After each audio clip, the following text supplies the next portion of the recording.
Boys! Good morning. How are we? I tried.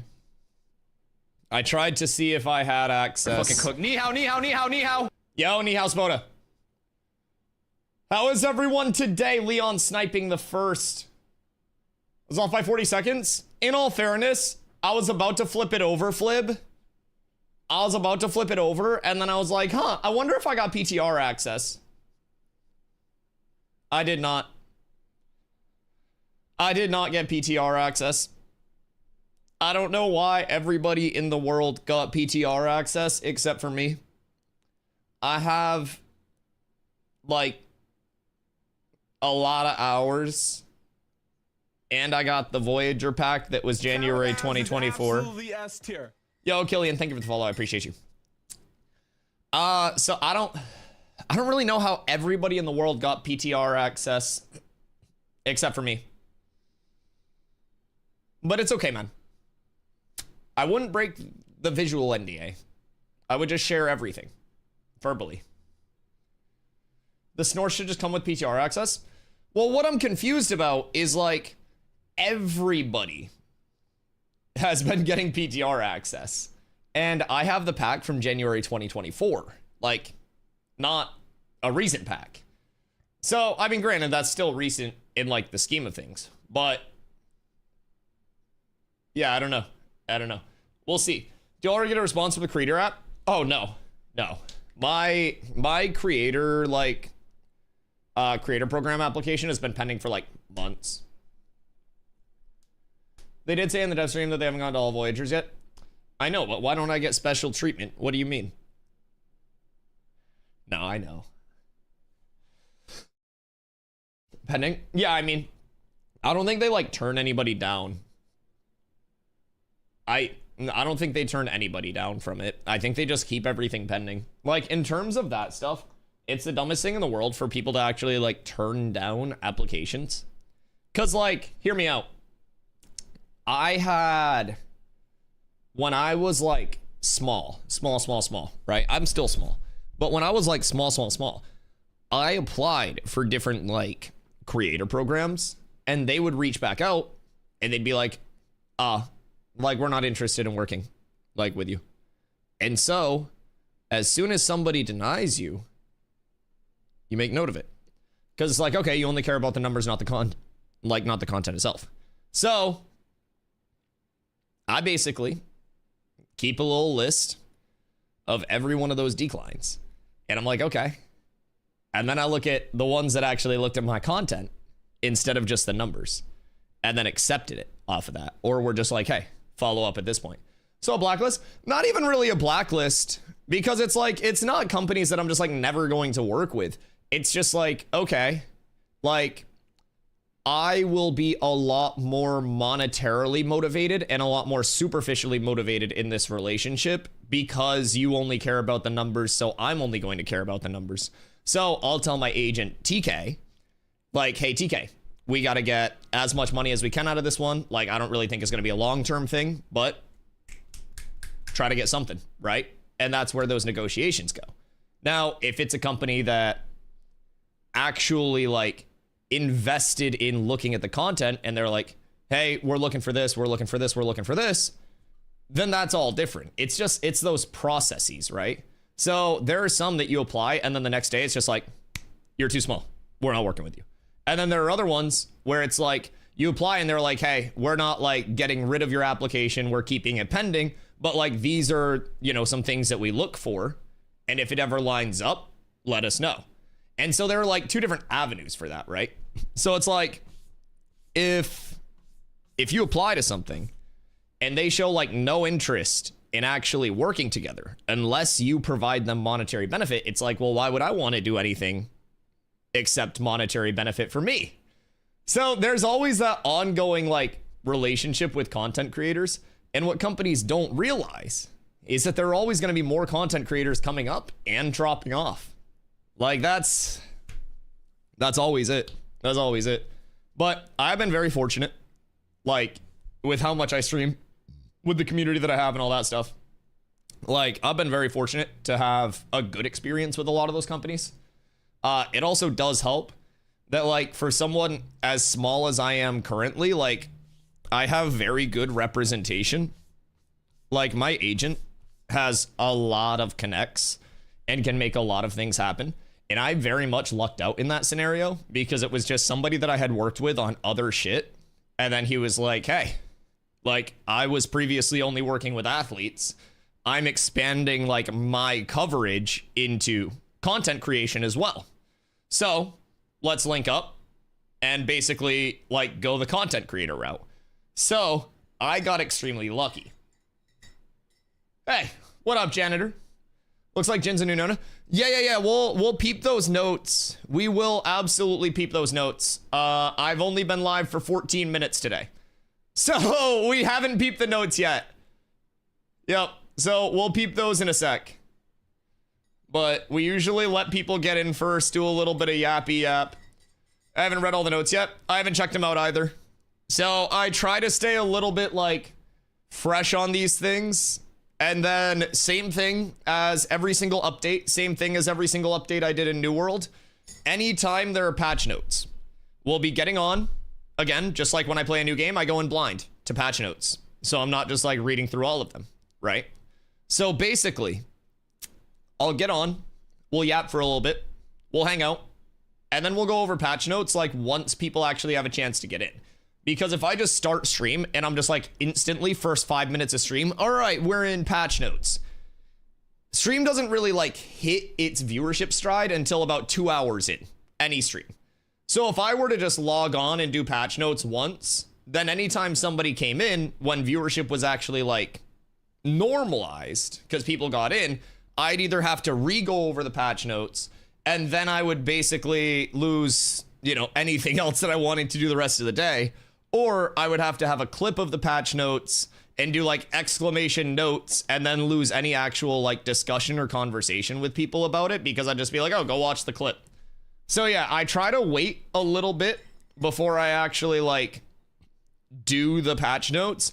If I could literally sit on a 2 hour starting soon screen like the Ashes streams on patch note days, I would. It would just make it so much easier. I could just let everybody get in for 2 hours and then log on, immediately go over patch notes without anybody having to worry. But who's cocky? I got to slap to get my bucket. Dude, I know. Now, I did finally hear back. Crazy enough. So basically, like, they replied and like a month plus ago, they were basically like, we'll look into it. And then I got a message back, actually, this morning, like midnight. And they were like, currently we're experiencing some issues with the bucket line causing delays with most bucket orders. Unfortunately, this means custom codes might not work properly with buckets right now. So I'd avoid the bucket. I would avoid the bucket right now. Just excited seeing Jin's node. They leveled all the nodes, but today it's leveled on the PTR. Interesting. Yeah, we'll check it out. I haven't even checked out what's different. I haven't checked out anything. So all I've heard is stuff from the actual like PTR testers that were in chat yesterday. But do you try to get in? Yep. I did. Yeah, what up now? What up, Stompington? Just sit here and yap for 2 hours about a pineapple and you'd probably still be fine. I mean, that's basically what I do. I literally just sit here and like chill for a little bit and I let people like work their way in. So, yeah.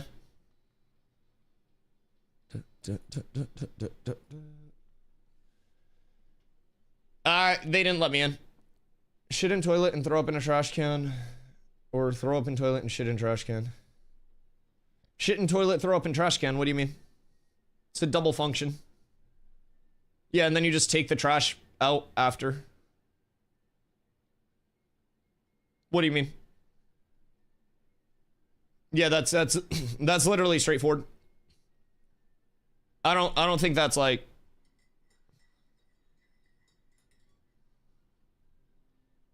I could see it either way. Why would you do it the other way? I mean, I guess either way, yeah, it just like changes that up, but yeah, either way is fine. Next downtime, we should come up with a seed flavor. What do you mean come up with a seed flavor? What about we go, what if we go the route of like, what if we go the route of schedule 1 and we just recommend like a flavor called horse semen that's just a bunch of like things mixed up? You know what I mean?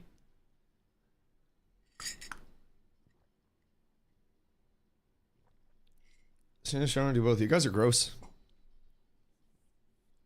Yeah, I'm never sharing a fucking shower with you guys. I'm legitimately never sharing one with you. Yeah, no, that's not happening. None of y'all freaks are ever coming to my Airbnb at TwitchCon or anything. I actually shit in my washroom's trash can one time when Mars was in the shower and we were first talking.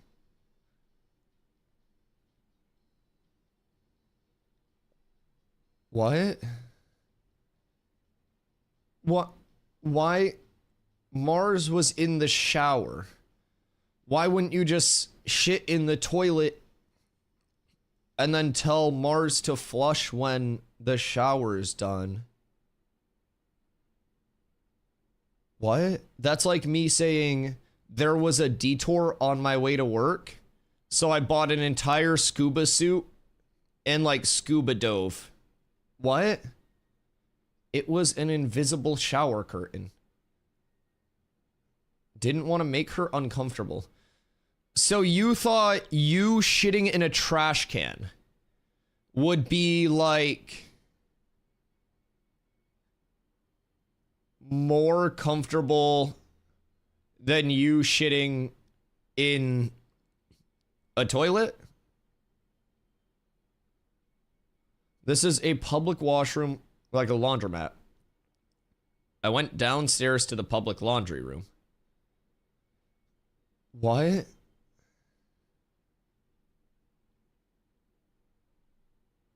That's not getting any better. What the fuck do you mean? It was like two... Okay. So if it was... Yeah, this isn't like... What do you mean? My favorite restaurant was closed, so I ate Tide Pods. Like, that's literally the logic that you're using right now. What? What do you fucking mean?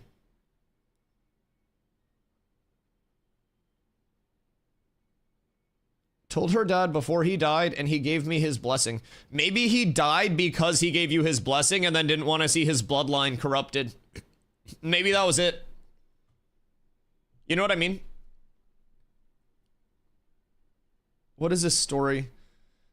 Yeah, I'm not convinced that this is like normal human behavior. Bro regretted his decisions. I probably would too. I'd try to restart with better RNG off rip.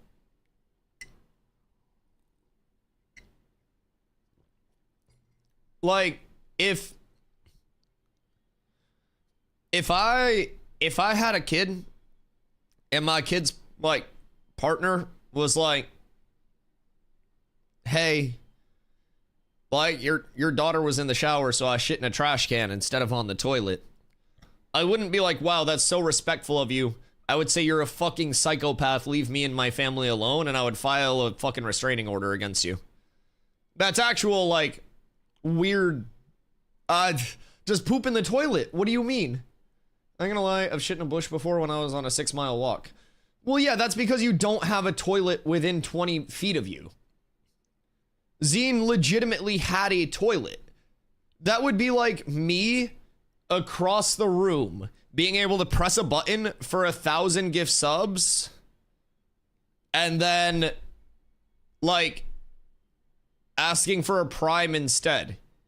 Like, what do you just go to the toilet? Yo, what up, DJF? Servers go up soon?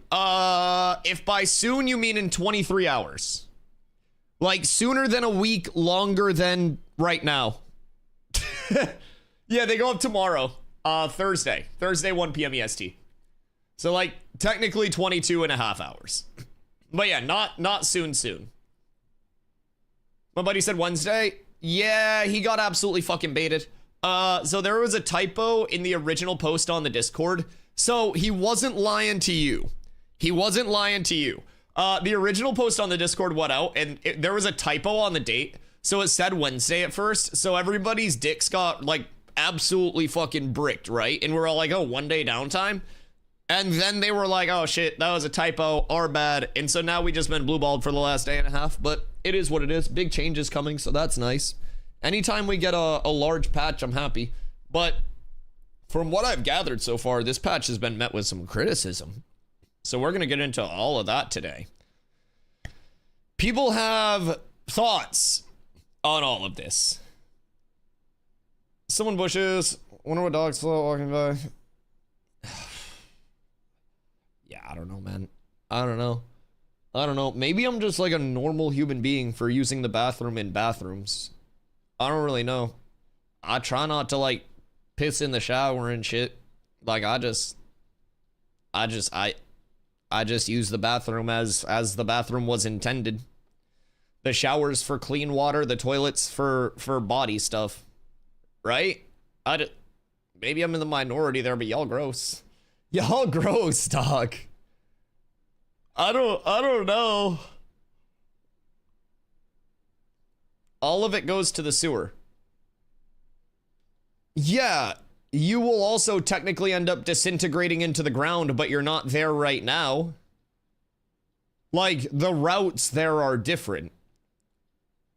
Like, if I'm stepping in my shower, I don't want there to be piss on my shower floor. And you say, oh, clean your shower. Are you bleaching your shower floor every time you fucking shower? Because it would be less work for you to just piss in the toilet like a normal human being. Otherwise, you're stomping around in fucking dirty piss water. People that piss in the shower are diabolical. Hold on. Pissing in the shower is diabolical, but you shit in a trash can?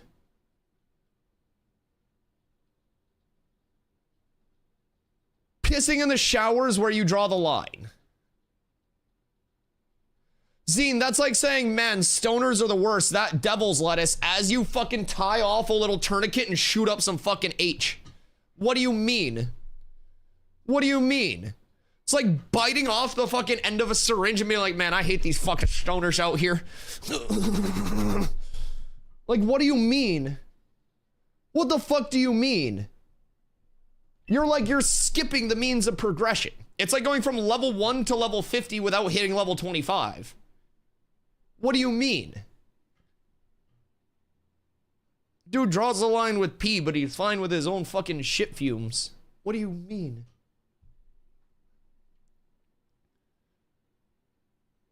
The piss washes down. Brother, I don't think you have an understanding of how things work.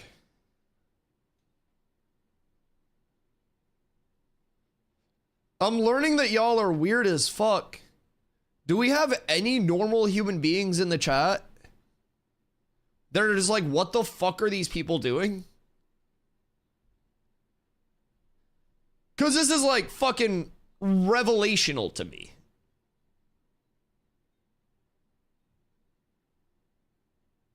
Like, what up, Token?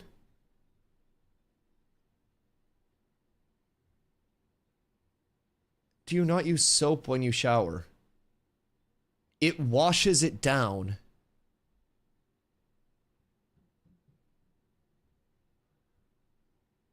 Brother, if you think soap is washing down all of your piss,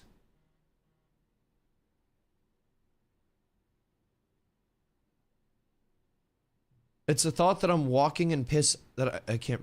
Yeah, you either need to like completely sterilize your shower every single time you shower, or deal with the fact that you're walking in pee water. What do you mean? Y'all making my stomach hurt, bro. I don't care if you guys are literally on fire. Like, y'all are not using my fucking bathroom at TwitchCon. None of y'all are coming to my fucking Airbnb. Not a single goddamn person. Pee's sterile? Okay, so are you just gonna let a random person piss on you? What do you mean? It's sterile, so why don't you just let somebody piss on your face then? It's not gonna hurt anything. What do you fucking mean?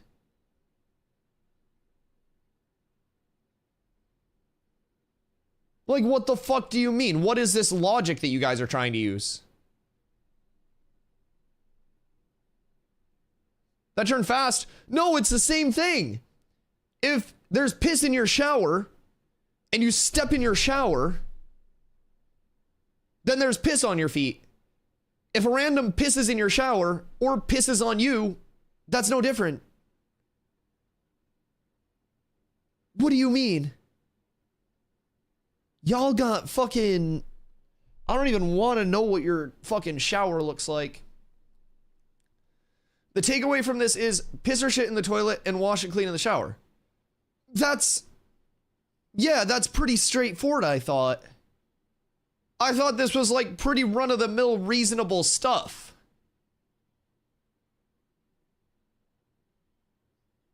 My shower is cleaner with yours. I'll even take a pic. Yo, okay, piss boy. Whatever you say. Whatever you say. I bet you come out your bathroom without washing your hands, too.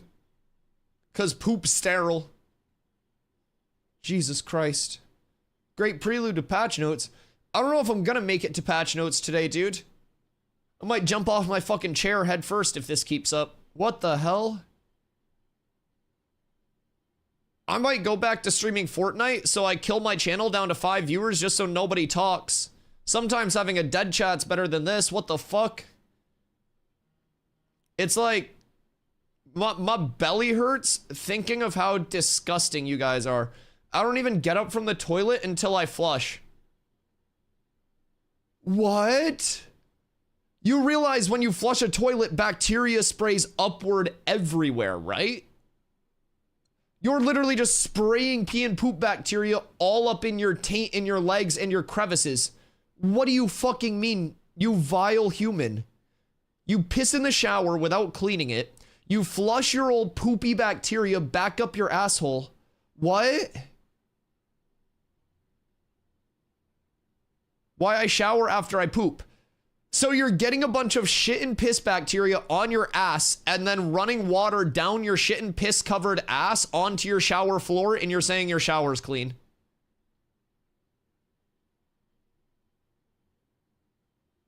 You guys are fucking disgusting. You guys are actually fucking gross.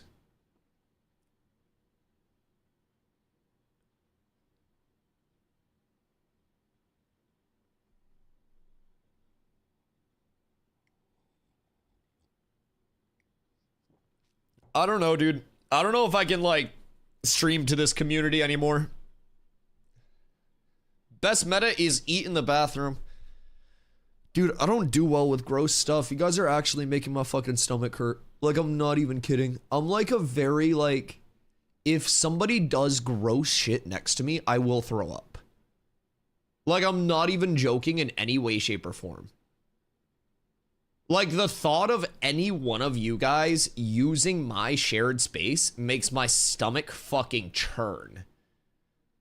Like, I'm about to tell Carla Zine's not allowed in the bathroom at TwitchCon. I'm not even capping, bro. How do you watch your sick nasty gameplay? That's clean as shit. Oh, dude. I literally feel sick to my stomach because of you guys. Oh, God.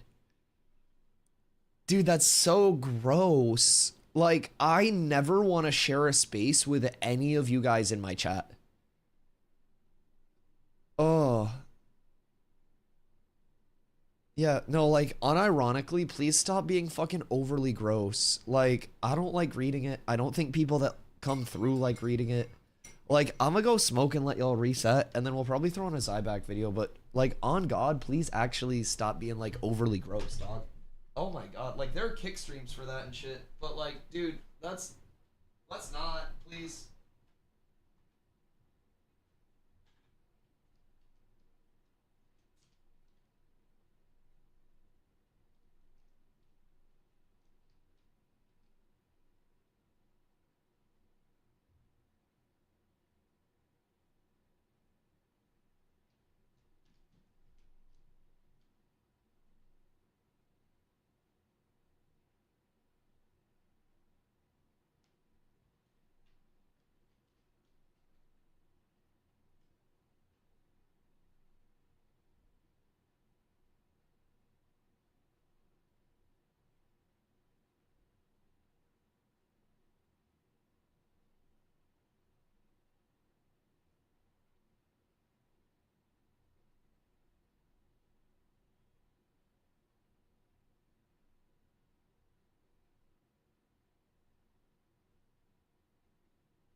dusty as shit, dog. Oh my god. Oh, I gotta close my curtain. Hold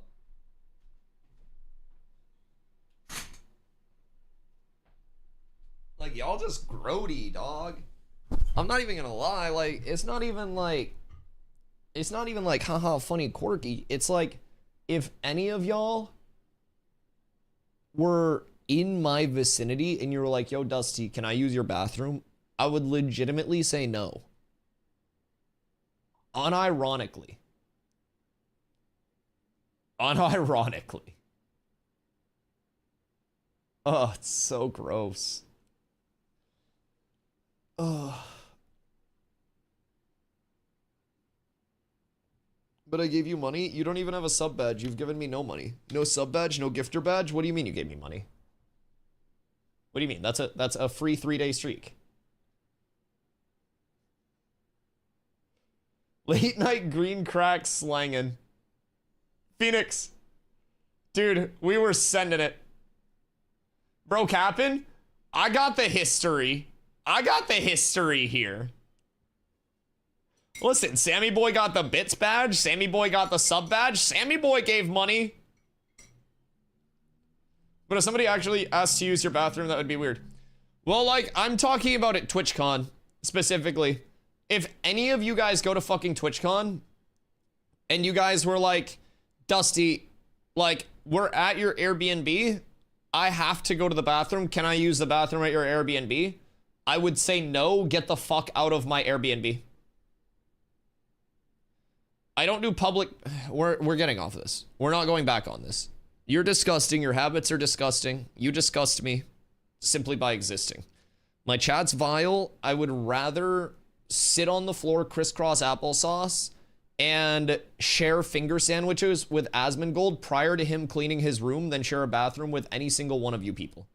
I would rather break the rats and the roaches off pieces of my fucking finger sandwich to feed them so they stop crawling on me, while simultaneously hand feeding Asmongold and telling him that he's a very important special boy, than let any of you guys into my bathroom at Airbnb. Never. Never. It's 1,000 times worse than anything you said in the past 30 minutes. It's absolutely not. It's absolutely not, because my bathroom is my space. That's mine. His room is his space. If you come into my area with your poopy butthole, you're not getting in. You're not getting in. I swear to God, I will, if you need to use the bathroom at my Airbnb, I will bend you over, make you show me your butthole to make sure it's clean before you go into my fucking bathroom. If you don't have a clean asshole, you're not getting into my bathroom. I think a clean asshole is a sign of a clean man. And if you can't demonstrate to me that your asshole's clean, you're not using my bathroom, because you're simply going to, like, you're gonna fuck up my bathroom at that point. Clean butts only. Come correct or don't come, chat. You know the rules. Might actually be just getting into the community meetup in general. Like, you know how security usually has like the little metal detector and they're like, whoop, whoop, whoop.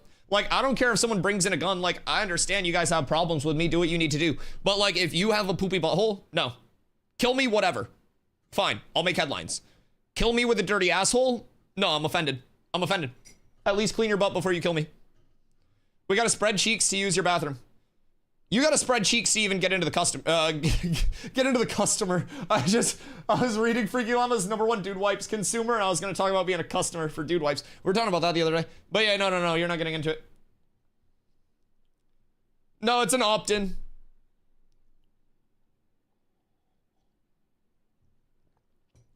Can we get a bidet at the Airbnb? It probably has one. I'm not even gonna lie, the Airbnb is nice as fuck. The Airbnb is nice as hell. Sponsorship bidet when? Listen. I just gotta befriend Moist Critical. I gotta become like first name basis friends with Charlie because he has a soap line and he has bidets. Like, it's like a triple threat. I'd get to be friends with Charlie. I'd smell like him, and my ass would be just as clean as his. And I bet Charlie's got a pretty clean asshole. It's a man of class.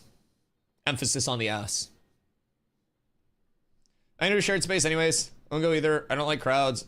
I get hot. Anxiety hits the roof. Well, you're probably getting hot because of all those poo particles insulating you, Meta. Jesus fucking Christ. Man's covered in his goo. And not like that. Yo, what up, Wolf? One of the servers on again. Tomorrow. So, during down days, you can usually find me here being sad, yapping, and reacting to Ash's content. We talk about patch notes, stuff like that. We'll be discussing the PTR today, maybe checking out a couple of videos as well, hanging out, shooting the shit. And then tomorrow at 1 p.m. EST, the servers will come back up. I stream every day starting at 2 p.m. So if servers come up early tomorrow, I'll be on early tomorrow to accommodate. But yeah, I would definitely recommend if you're not in the Ashes Alpha 2 Discord. It is an awesome resource to have. They post all of their updates like right in there for server downtime, stuff like that. Sad dude just bought it and can't play. No! Wait, you just got it. Oh, that's the worst. Oh man, we have so many people that come into chat and they're like, yo, Dusty, I'm thinking about picking it up. And I'll look at what day it is and it'll be like a Sunday or a Monday. And I'm like, listen, you got a lot of fun like on the horizon, but you're gonna have to wait 2 days if you pick it up right now. But on May 1st, we go to 24/7 server accessibility. Like, so it'll be really nice. Phase 3 launch, fresh start servers, 24/7 uptime, other than like updates and stuff. No more Tuesday, Wednesday downtime. I can't wait for that, man. I'm so excited for that. So it's going to be a great time. It's going to be a great time. But until then, we get very sad when everything goes down. Is absolutely well, thank you for the follow, brother. Eighth has journeyman stonemasonry. Commission a bidet for your freehold. You think I got enough money for a freehold, bro? I'm going to be shitting in trash cans out here with my economic status. Shout out Zine. God damn. Today, we actually have had a negative impact on the Ashes directory. It takes a community to build a streamer and to tear it down. There's gonna be a Sunny V2 video about me about how like one shitty conversation ruined a streamer's momentum. One of the fastest growing MMO streamers on all of Twitch, DustyWhy. 2 years before the launch of the game. Everyone thought he would be the next big thing. Carry Ashes on his back to the fucking promised land. And then his chat started talking about poop. And it was all downhill from there. He just starts refunding subs. You see the sub counter rolling backwards. We're like, no! Yo, what up, Baphos? Is it still May 1st? Because I feel like I've seen some patches for P2, except for May 22. So the patches are just like extrapolated out, basically. So what we're getting is 0.8 on Thursday. 0.9 will be later this month, and 0.9 will be the patch before Alpha 2 Phase 3. And then Alpha 2 Phase 3 starts, and then 0.10 will be a patch that hits right after the start of Alpha 2 Phase 3, and then 0.11 will be that, like, late May patch, and that's probably where we'll see the June Dark edition as well. So that'll be the jungle area that's underneath the Riverlands, down on, like, the bottom left, the southwest of the map. So, yeah, we'll be getting that as well. Summoner when? Intrepid said 10,000 subs, and then they released a summoner. To me, by the way, not to Intrepid. So yeah. Yeah, that's what Steven said the other day. You just didn't see it because it was a private stream for only really cool people. So I was the only one allowed. Yo, what up, Grog? Hope I get a new computer for the weekend. It'll be great to be able to play the game for longer than an hour at a time. Oh no, wait. Well, at least you're getting the new computer. I'm excited for you. What was your old PC? Like, what are you going from and to? How big of an upgrade are we talking? Because if you can run the game smooth and on higher graphics settings, ooh. Can some of this foot up your ass? I feel like that'd be more of like a you enjoying that thing than a me enjoying that. Together. Like a toe maybe, but like, I don't know. Yo, Noelosaur, wait. Oh my god, all of the O's fucked with me. Noelosaur, thank you for the primer, I appreciate you. Everyone sub, we need 10k for summoner. Wait, shit, don't. I don't know if anybody in chat got a lot of money, but that was hyperbole. I have no power over the summoner itself. So probably like, my guess is July to August, if I'm being honest. So Steven had said that it was in the works, similar to Rogue, a 3 to 4 month process. And at the time of saying that, it put it out to like July, August. He had also talked about before how they had started work on the summoner archetype. So I'm hoping July, August, at the very worst, we'd be looking at like August, September. So just like a little bit of variance on each side, but yeah, I would say if it goes July, August, we'd probably expect our first secondary classes with tank and cleric becoming available to all classes. I'd say probably like October, November at that point. It seems like they'd probably be able to implement at that pace, but I'm also like just kind of extrapolating the content cadence that we've had so far and thinking about like where we could see it. So that's kind of my hopeful. The secondary timeline hasn't been confirmed or discussed by Intrepid whatsoever yet. So that's just kind of me guessing based on like how quickly they've whipped shit out. The reason that I think secondaries will be quicker implementation wise than primaries is because secondaries are just going to be augments to abilities. You don't have to design the entire class from scratch. The aesthetic, the fucking actual just design of every single ability.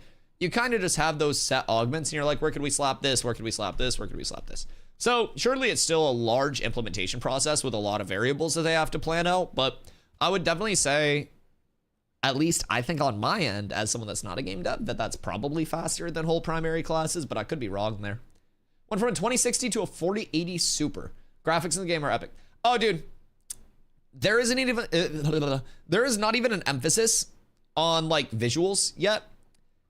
And it already looks so good, in my opinion. What up, Gary? How you doing, brother? Hope you're having a great week. No Kia to an RTX 1080. Zine runs on a 950 while he streams. And dude's out here getting like 5 FPS.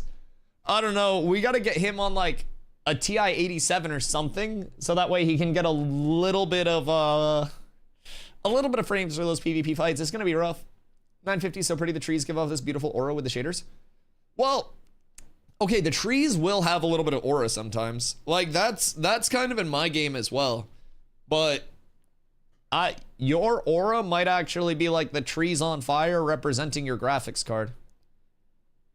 Jim from Chaos said he would send me his 1070. Or wait, 1060? That's huge. That's not bad at all. I have... What the fuck do I have in my old build? I don't even remember what I have in my old build. I want to say it was a 1070 and an i7 8700. I want to say. And then I moved, like when I built this one, which is my current one, because I dual PC. So anytime I upgrade the gaming PC, my old gaming PC goes to streaming PC. I juice the stream quality as much as I can. But upgrading from a 960 to a 5070 Ti. Man's like, yeah, I've been riding this bicycle and just stumbled upon this Lamborghini. I'm gonna start taking it to work, I think. Holy shit, brother. Congrats, that's... Holy. I've had that card since high school. Do you feel as though you've gotten your money's worth? My fucking god. That is like, that's actual Honda Civic levels of mileage. What the fuck? What's the strongest PvP class in your opinion? I heard Mage and Cleric. I think it depends on like what type of PvP you're doing, like what you're looking for. I think every class has its like strengths and weaknesses. With that being said, a lot of PvP tends to be Zerg versus Zerg right now, like large numbers. So I do kind of agree there. You got Mage doing a ton of AoE damage to a lot of people. Cleric has some good area control. The healing's always incredibly important. But you do also need like the front line. You need the support coming in from Bard with uppies for groups. With all of the support that's coming in, Bard also has some great support that they can throw in. Tanks have such good area control with wall and with trips for choke points. Rangers have vines, which is also, when you pair it with a good tank initiate, like one of the strongest initiates, because like a ranger can basically, if you have me as a tank and then somebody as a ranger that's playing off of me, I can be like, oh, we're going to initiate on this clump in 3, 2, 1. Vines goes down, roots them. I go in wall behind where they're rooted, and then I hit an AoE trip, so that way they can't run, they're tripped. Even if I do miss one of them with the trip, they've still got the wall there, they've got the root there, and from there, we can essentially just hold everyone in while other people come in and drop that big AoE. So there's definitely like a lot of synergy. I would absolutely say, like, the biggest thing is going to be like what your goal is and like what your mode is, right? So if you're doing arenas, arena comps and stuff like that will be much different. Much different in terms of comps, in terms of strengths, weaknesses, everything. So we also have secondary classes that'll augment those primaries, like secondary archetypes. We have the latter half of the trees going from like 25 to 50, right? So there's still so much coming in. They're actually testing TTK changes on the private test realm right now. So we'll hopefully be seeing maybe some of those with 0.8, but there's been mixed feedback on it so far. So with mixed feedback in testing with new implementations, there's always the level of like, is it actually bad, or are we just used to one thing and expecting something else? If I go to sleep at night and I wake up in a different house, I'm still in a house. It might be a good house, but I'm gonna be like, what the fuck? This is so weird. This is bad. So we could have just gone to sleep and woke up in a different house in terms of TTK and playability, and it just takes us a couple days to adjust. So PTR players have been a little bit critical of some of the changes. We're gonna look into some of those today with the patch note review as well. So we'll see what we can deduce there. We'll see kind of like what long-term output may be if we just extrapolate thoughts as a community. Obviously, I'm not on the PTR, as you can fucking see. I tried to log in. I tried. They ain't let my ass in though. They know I'm a leak. No, I actually wouldn't. I wouldn't leak the NDA because then Steven would 2-foot running drop kick me in the chest. I would just talk about what I know though. I absolutely would do that. We're gonna do that anyways though, because like I still get the patch notes and everything. We still ball. It will still be discussed. We're for the community. Really knowledgeable. I appreciate that, dude. Let's see. When are servers up? What up, Dylan? Servers are... Sorry, my mic arm's being weird. If you hear something creaking, I was just trying to tighten it. My mic arm, I've had this shit for years. And, like, sometimes it gets a little creaky. Okay. So, when are servers up? Servers are going to be up tomorrow at 1 p.m. EST. Unless there's a delay. There may be a delay. But tomorrow afternoon. I'll be alive for it, though. Alpod said, I saw a video on YouTube about TTK in the current state. What do you think of that? I think it must be longer than current state. Yeah, so they're working on that right now on the private test realm, actually. So, TTK is being slowed. Like, it's something that the devs have acknowledged multiple times as, like, time to kill is not in its intended state. It's fast, and like I mentioned before, we got to remember that, like, skill trees are not complete. Scaling is not complete. We don't know the latter half of the tree. We don't know secondary augments. Like, we don't know how things will, like... actually play out long term. After this stream, they may be doing the community a favor by allowing you into the PTR. Yeah, dude, I hope they see what I have to deal with. Like, I'm not even kidding, Crows. You guys made my stomach hurt.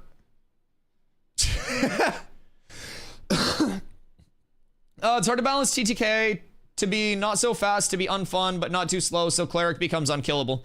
So, New World is something that actually comes to mind. All of the things that New World did very poorly. What did I miss this time?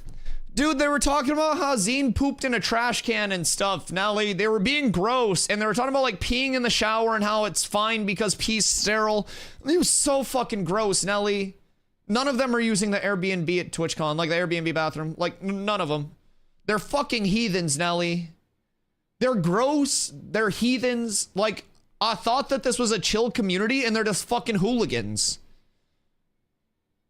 Yeah, like... fucking one of the crows was talking about how when he's like on the toilet, he doesn't even stand up until after the flush, not knowing that like the particles fucking fly up. Don't paint us all with the same brush. Okay, Flibbit was on my side. Flibbit was on my side. Flibbit's normal. They were being fucking gross. They were being really fucking gross. One of the crows wasn't me? Well, control your other ones, son. It's your fucking flock. I don't know what to tell you, dude. Y'all want to say, oh, we're a murder of crows, we're a murder of crows, until one of y'all acts up, and then you're like, nah, he's not with us. He's from a different hood. Nah, stand on that business. Get your boy. Clean his fucking gross-ass bathroom and shit. Good God. Oh my fucking god. What's the max numbers for a group or raid? Max numbers for a group, Bathos, it's 8-person groups, 5 groups in a raid for 40-person raids. The raid UI does also support raid 1, raid 2. So I don't really know how that will be like utilized long term, but potentially 80-person raid capability. They do already have, what the fuck's under my rug?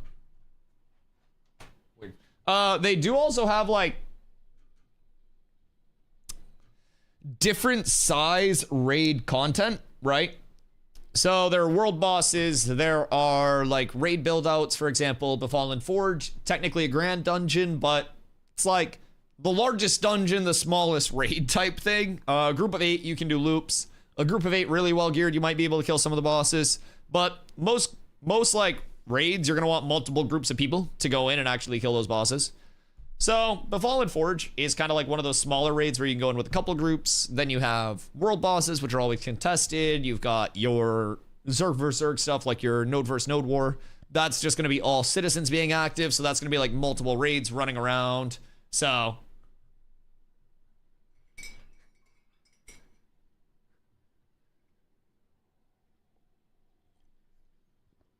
ain't digging the vibes, brother. Ain't no way his poopy butt got him upset. That's crazy.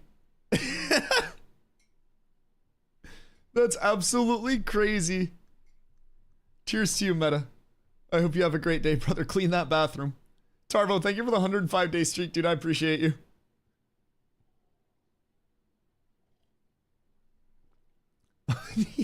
Take it down about 15% on the grossness. Yeah, it's crazy how everyone wants to get so involved yapping when I'm like, guys, this is gross. And then get hurt once I say it's gross. I don't know, man.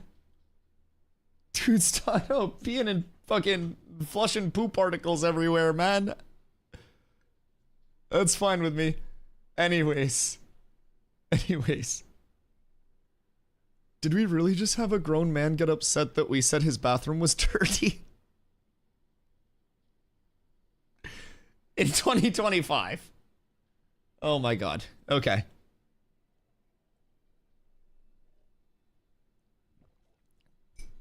No, my bathroom's cleaner than yours. And if you say it's not, I'm leaving. What? What is today, man? What are these downtime days doing to people? He put it out there. Yeah. Like, do you want me to be like, man, pissing in the shower is so cool. Yeah, you're awesome. He's just gonna go angrily piss in the shower. Just gonna like fucking one hand on the wall.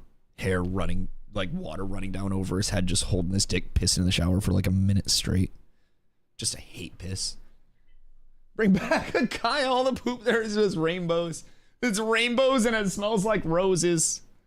There's no hate pissing there. Good God. Good God. Okay. So anyways, time to kill.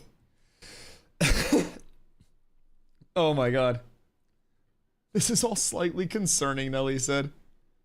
Yeah, I don't know, man. I don't know. I have no idea what I was just a witness to. But I simply exist in this world.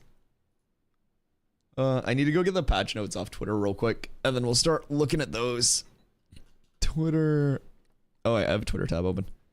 And then it's AOC Intel posted them, and I think Ash's Moments also posted them. Let's see. 4/8/25 PTR patch notes. Huge. Open image in new tab. Open image in new tab. Okay, I think we just got the 2 pictures right now. Huge. Massive. Large. Hey, what up, Wex? How you doing, my friend? If I buy the Alpha 2 second wave bundle, I get access to the third wave too. You also get access to the betas. So, with either of these packs, Whether you get the Alpha 2 Wave 2 at 110 or the Wave 3, the only thing that changes is when you enter. So if you get the Wave 2 one, you'll be able to start playing tomorrow as soon as servers come back up. If you wait for the Wave 3 pack, you save $10, but you gotta wait till May 1st. There will be fresh start servers on May 1st as well. So definitely keep that in mind. A lot of people are using this as a chance to like get familiar with their classes, get familiar with the systems, the gameplay loops, and get a feel for everything. But there's nothing wrong with waiting, if anyone is out there that wants to wait till phase 3 for those fresh start servers to have that like wow factor of, oh my god, there are so many people here, so many people leveling. This is the MMO experience. That true like MMO feel is going to be phase 3 leveling, but you get phase 2 access, phase 3 access, and beta access with either, well, with the phase 2 pack, you get all three. And then with either of the packs, when the game launches, you get your first month of game time included with the purchase, which sub time is going to be $15 a month. There's no box cost, no DLC cost with Ashes ever, so you don't have to buy the game and then sub. You just start up the sub. So you get your first month of sub time, that's $15. Then you also get $15 in the in-game store. That in-game store, when it does launch, is no pay to win, no pay for convenience, no pay for progression in any way, shape, or form. It is just transmogs. Only transmogs, only dies, nothing in between. Nothing in between. So, I think it's a great opportunity to hop in to the playtest, especially with so many changes coming in now. You'll also get a nice organic feel. Basically, the private test realm right now, we're about to look at some patch notes, so you may get a little kind of like peek into what's coming, but they're experimenting with some time to kill changes. So time to kill has been very fast once you kind of get like super good gear to the point where like, say Wex has been playing for a few hundred hours, I've been playing for a few hundred hours, Wex, thank you for the follow, and we see each other out in the open world flagged up for PvP. It's basically like those old Western duels where it's like 3, 2, 1, draw, and like, that entire like draw and like shoot first is how PvP is determined with super high gear, because everyone's so powerful that the health bars just can't sustain that much damage. So they're kind of ni hao rocks. Hope you're having a great day. So yeah, I would definitely say like the TTK changes will be nice to get new players in for their organic feedback on it without the comparison, because like players that are used to like super fast TTK may be like, oh shit, this is too slow, this is a little bit weird. But you coming in as your first time, you'll be like, oh, okay, this is all new. These damage numbers, I've never seen anything different. So I definitely think it'll be nice. I think it'll be nice.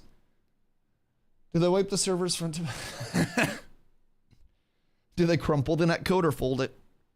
Jesus fucking Christ, I hate you, Rusty. I hate you. My belly just stopped hurting, dude. Okay. So, thank you for your answer. Yeah, dude, of course. Feel free to ask me whatever. I am more than happy to yap about anything. We don't have a game to play, so this is all about the Ashes yaps today. We got patch notes to go over. We got some videos to talk about. And then later tonight, we may even sling some drugs to the good people of the town. Not this town. My town in Schedule 1. We're making good progress. Did you already see the patch? Nah, we're about to check it out right now. We were actually just answering some questions about accessibility and whatnot. I was shaming chat earlier because they were being fucking gross. Being goddamn hooligans. Like absolute hooligans. Hooligans. Committing tomfoolery even. Fucking hoodlums. Downright despicable this morning. The shit I've had to deal with today. If you've been here, you know. Oh, man. Oh, man. What a start to stream. I'm out of coffee. I've been like stress drinking my coffee. Naughty chat. Don't call them naughty. Don't call them naughty. No, don't call them naughty. Don't get them started. Please, please, they just settle down. Do not call them naughty. It's just gonna make things worse. Don't, please. Chat, nobody's naughty. You're all neutral. Nobody's naughty. Nobody needs punishment. You're all neutral. You're not being good. You're not being bad. You're neutral. Everything's fine. Nobody's getting punishment. Nobody's getting rewards. You just settle down. Let's keep it chill. Let's keep it chill. Let's keep it chill.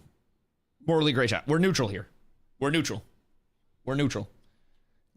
No edgers, no gooners, no degens, no sigmas, no rizzlers, no Ohios. Why do I always join when chat's wildin'? You should have been here fucking 30 minutes ago. We had I don't know, apparently a controversy. Good God. I care more about how skills interact between players in PvP over the number balance. If the counter taking 2k damage is to just heal 2k damage back or dodge as my only options, then there's a problem, IMO. I mean, what do you mean by like counter to taking 2k damage? Because I think like the dodge itself incorporates like a lot of deterministic changes that you can throw in. Past that, there is also wound. So slower TTK actually plays into status effects much more than it plays into like just ability input. So, yo, Sammy, thank you for the hydrate. So with New World, one thing that I actually really do love, New World fights felt really fun, really satisfying. New World fights were the same thing, 50 stamina dodges. You could completely iframe with your 50 stam dodges. You had forms of self-healing. You had life staff, which was also your pure healer. The way that that was balanced out was stacking debuffs. So we have wound right now, which is on longbows as well as other weapons. Wound is anti-heal. So with that, if TTK is slower, you're playing more cognizant around like, okay, we need to stack this debuff on our target, get our opportunity once debuffs are stacked, pay attention to that, and then play off of that opportunity once debuffs are stacked. So New World actually had a problem for a little while, similar to what you mentioned, Emu. So I do agree. For a while, it was basically cleric equivalent. I called life staff clerics. Healers in New World had a life staff, and the 3 abilities that they would use would be Sacred Ground, so it would place a green circle on the ground, and people that stood in that would tick up health. And then you would have Divine Embrace, DE. DE was a single target heal. If you healed somebody under 50%, it would bounce to another target. If that target was under 50%, it would bounce to a third target. Very strong single target heal that a good healer could basically boop, boop, boop. And if all of your melees were playing together, you could just chain melees up with that. Past that, you had Clap. It was called Splash of Light, but we called it Clap because your healer literally like takes a fucking squat and goes, and that's your animation for it. It's so good. So we would just call it Clap. And anytime a healer would say they were clapping, you just like look back and they'd be like, and then you just heal up. So Clap was basically like a little AoE heal that would just like directly hit everyone in the group. So with that, healers for a while were able to just like sustain everything by spreading out Sacred Grounds, those little like ground heals. And as a result, War in New World was objective based. You had to have people on the point to spin the point, like get influence on the point. And then if you had more people, you would tick up influence. If you had less people, you would lose your influence from the attack standpoint. So it was really hard to actually push people off a point. So we saw a couple of things in New World. One, we saw Plague, which was New World's version of anti-heal, start impacting a double-sided approach. So it was basically Plague would reduce outgoing heals. So if I heal Emu by 50%, or sorry, Plague would incoming heals. If I healed Emu and Emu was plagued, Emu would get 50% reduced heals. My bad. Then that was the original, was the incoming heals. They tacked on a second part where Plague also impacted outgoing heals from the caster, which was half of the total output. So you could have 50% incoming healing reduction, and then I could have 25% outgoing healing reduction. So I would cast a heal that would normally be 1,000. It would get 25% nuked to 750, and then it would get 50% nuked on you if we were both plague capped up down to, what, 375 at that point? So that plague stacking was significant. Past that, we also saw with New World, at least in like organized instances of PvP, a lot of big burst.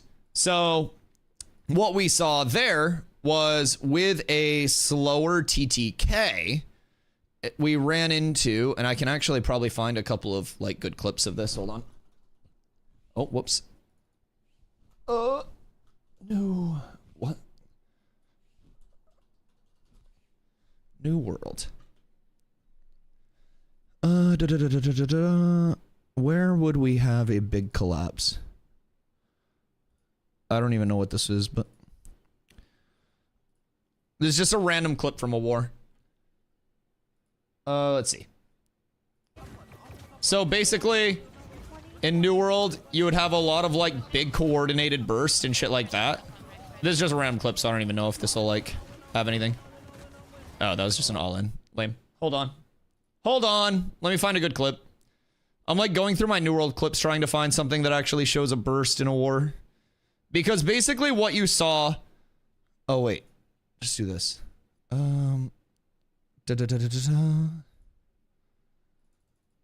Clips on my channel. Can I not sort by views anymore? What? New World's... It's fucking... Twitch's, like... actual interface is so bad. Now, why do they keep changing shit? It used to be so easy to search everything through Twitch and like find clips and everything, but holy shit. Holy shit. I feel like they just keep making their UI worse. I'm not even gonna lie. Let's see.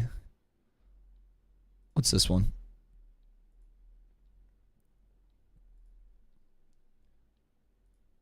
What's this one? Oh, this is such an old clip. Jesus Christ. Hold on. I need to find any good clip to show you guys this, because this will explain what I'm trying to say, like, very, very, very well. Gosh darn it, main. Let's see. What if we go here, and then Shirley?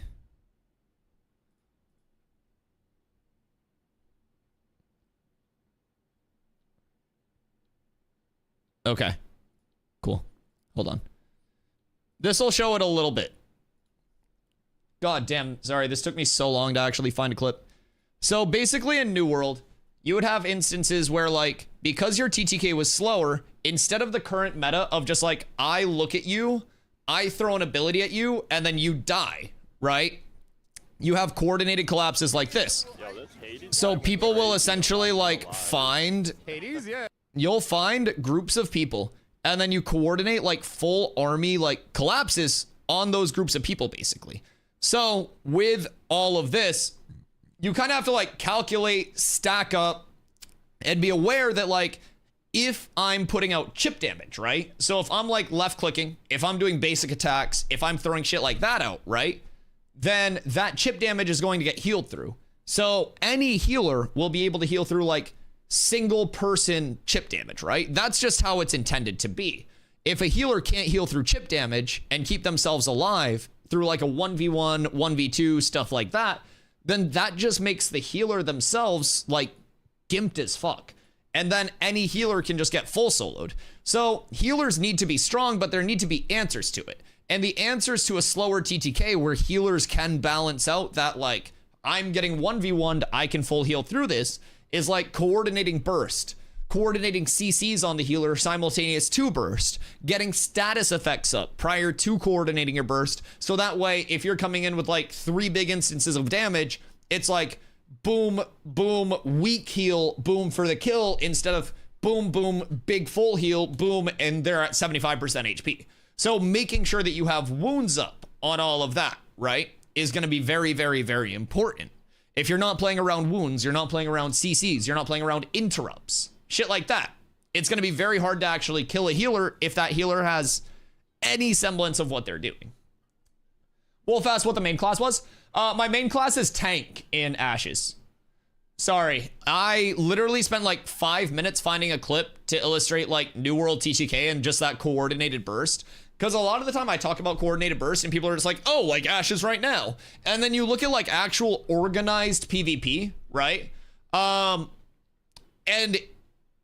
in other games, it's this level of very high coordination. And then in Ashes, it's just like, all right, 5 people go out, throw their abilities, get a few kills, and then everybody else runs out.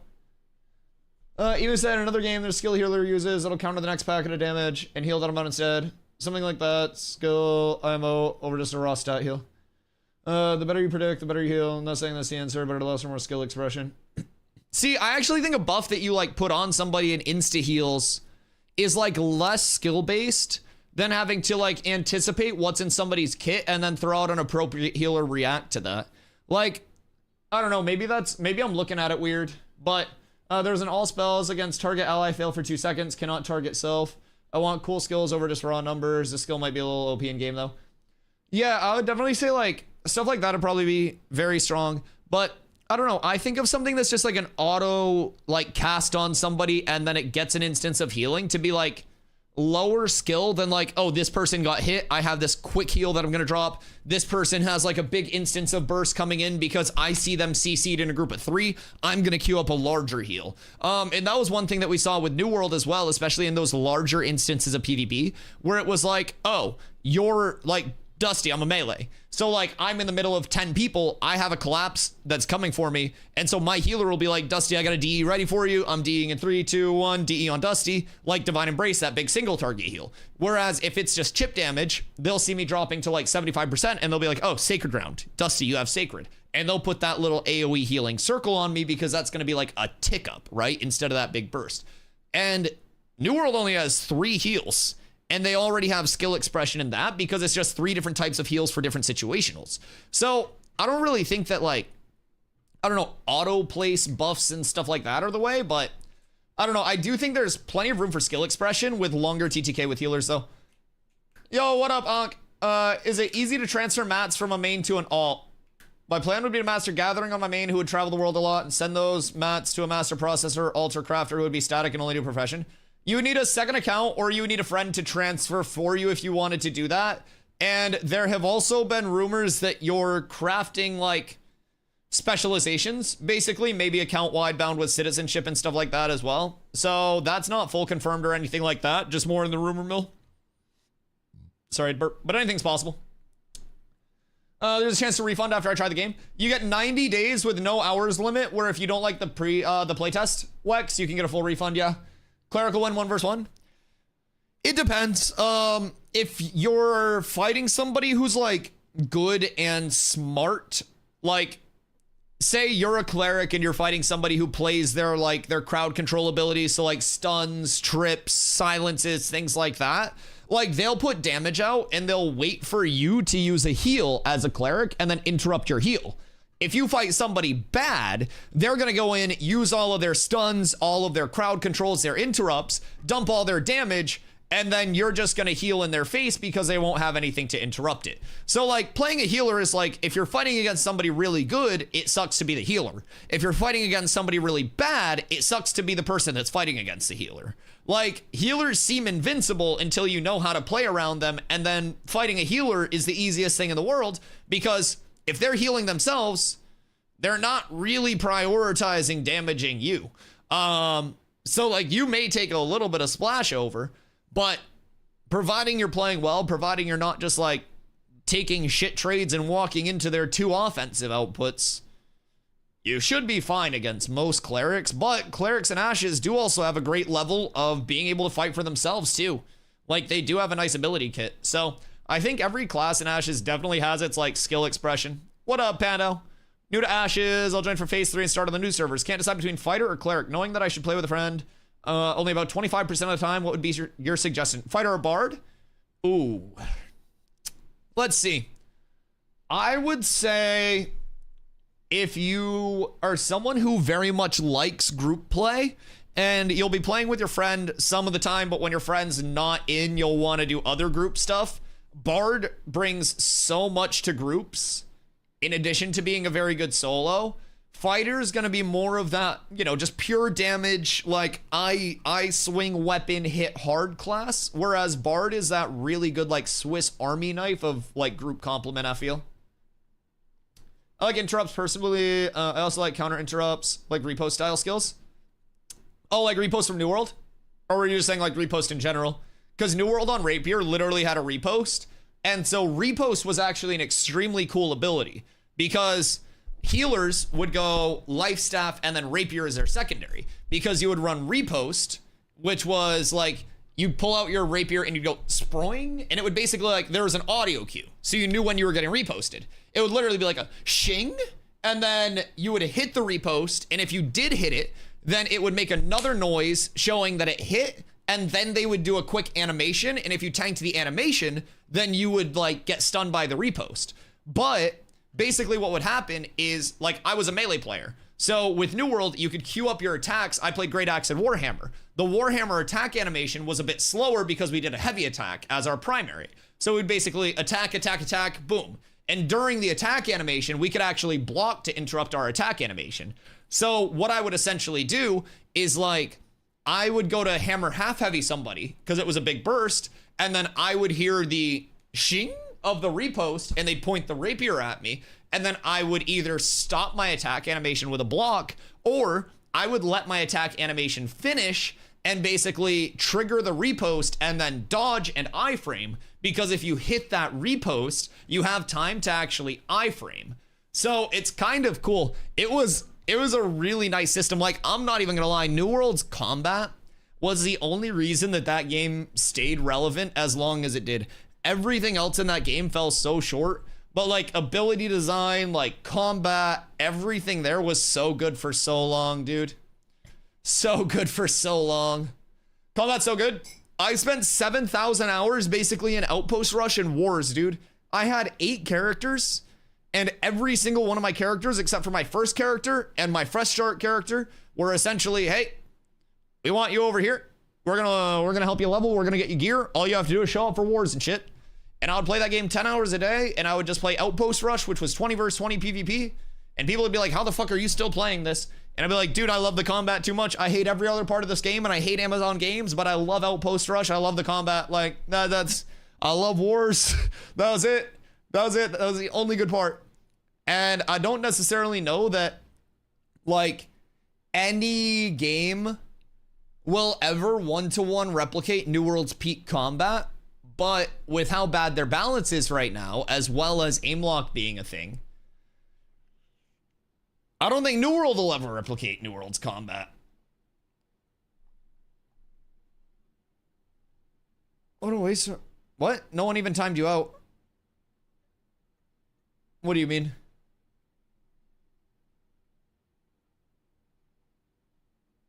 You didn't get timed out at all. No, you said you were leaving, and then we made fun of your bathroom, and then you left. I got a problem for... No one timed you out, dog. You left, and we all just went on with our day.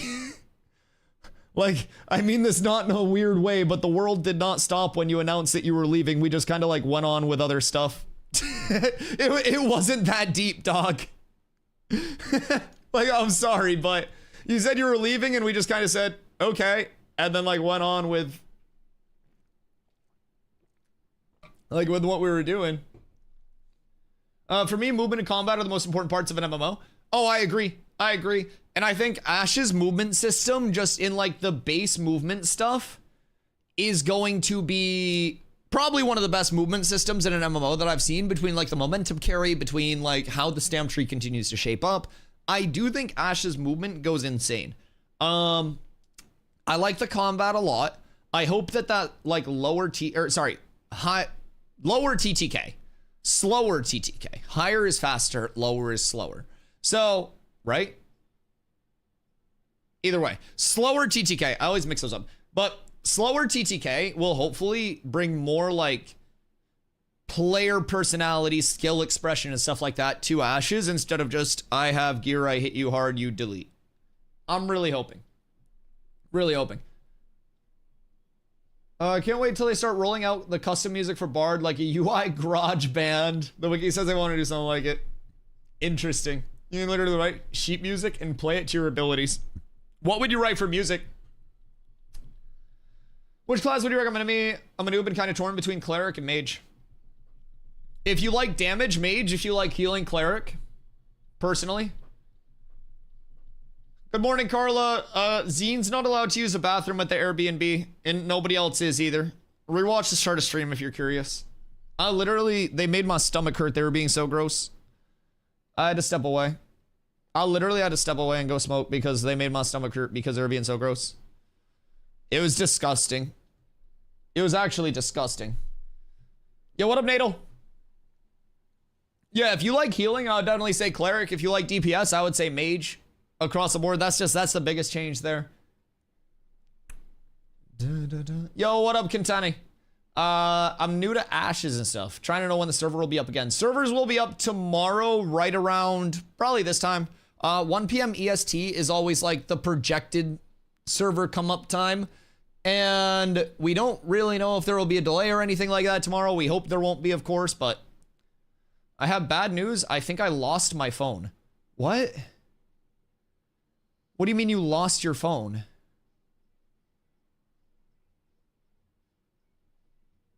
How would you lose an entire phone?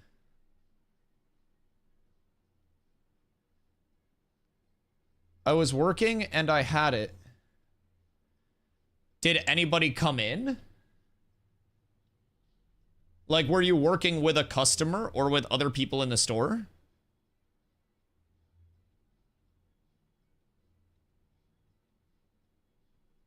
Did somebody steal your phone? Yes, yes, and yes. Do you want me to call it real quick? I don't know if someone stole it. I'll call it real quick. Hold on.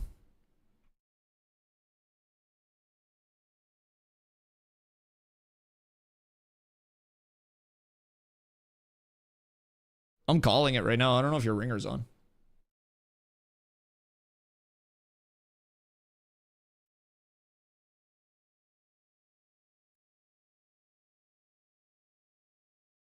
Okay, it just went to voicemail. After a few rings, did you find it or no? Let's call it again.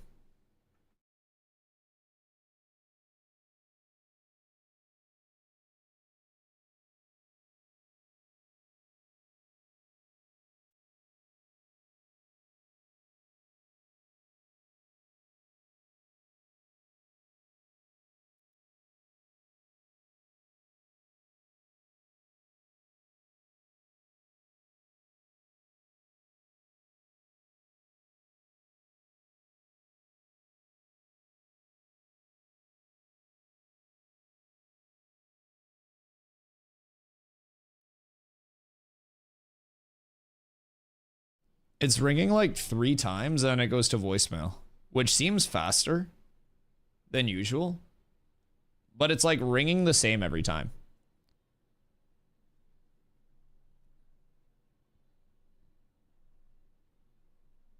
Yeah. So it rings a few times and then goes to voicemail. So I don't know, like, do you have like the Find My iPhone stuff? Yo, what up, Sale? Oh, I've had trucks use phones. I use it when I travel and when I go, just in case I lose one. No, we don't. I usually just call her. Yeah, I would definitely check your, like, do you have your, like, watch or anything so you can do the Find My iPhone? Try to ping it, maybe? Because no one's picking up. Can you call it one more time? Yeah. I have to pee real quick. I'll keep calling it while I go pee and get my coffee. And then we'll check out PTR notes. One sec.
her phone.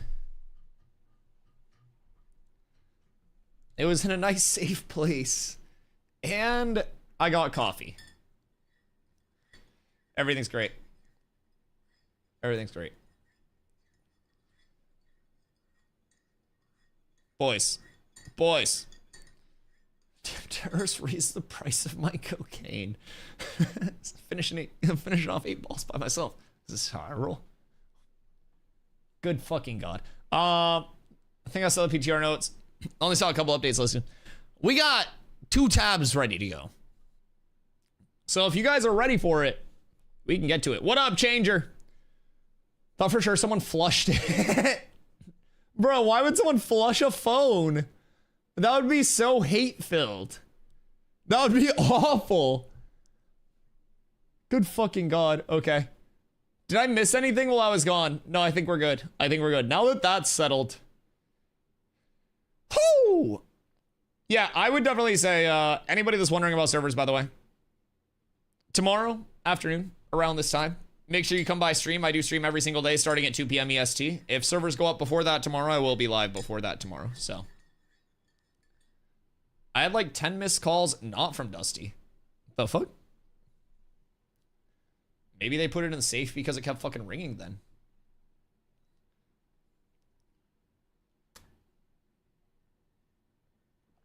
Was chat also calling you? Yo, what up, ZD? How you doing, brother? I think it's time, boys.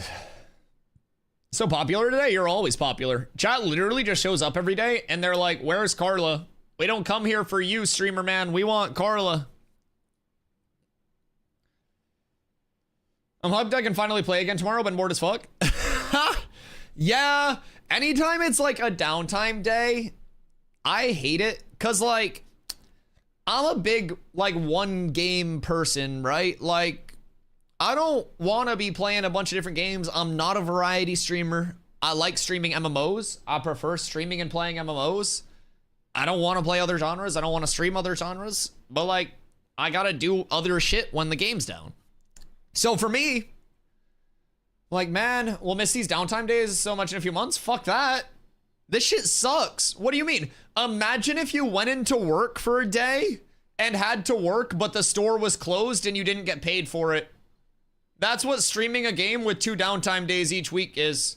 I stream every single day. I've streamed over 640 days in a row, almost 650. That's called taxes?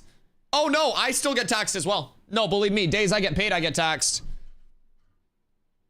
What I'm saying is like, days that Ashes is up, good days for stream.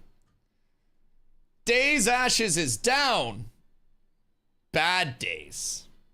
Bad days. So, no more downtime means I can work 7 days a week like I want to.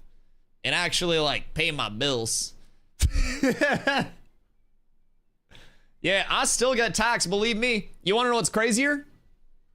Taxes on earnings from stream are much more than my taxes when I was working full time. Yeah, taxes hit me less hard when I was working a full-time job than when I was streaming. Yup.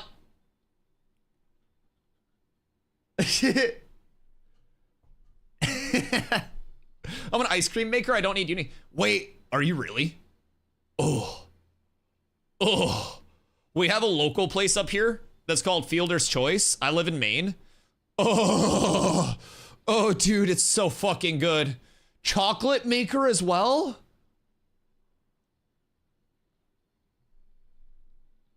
That's like 2 of my favorite things.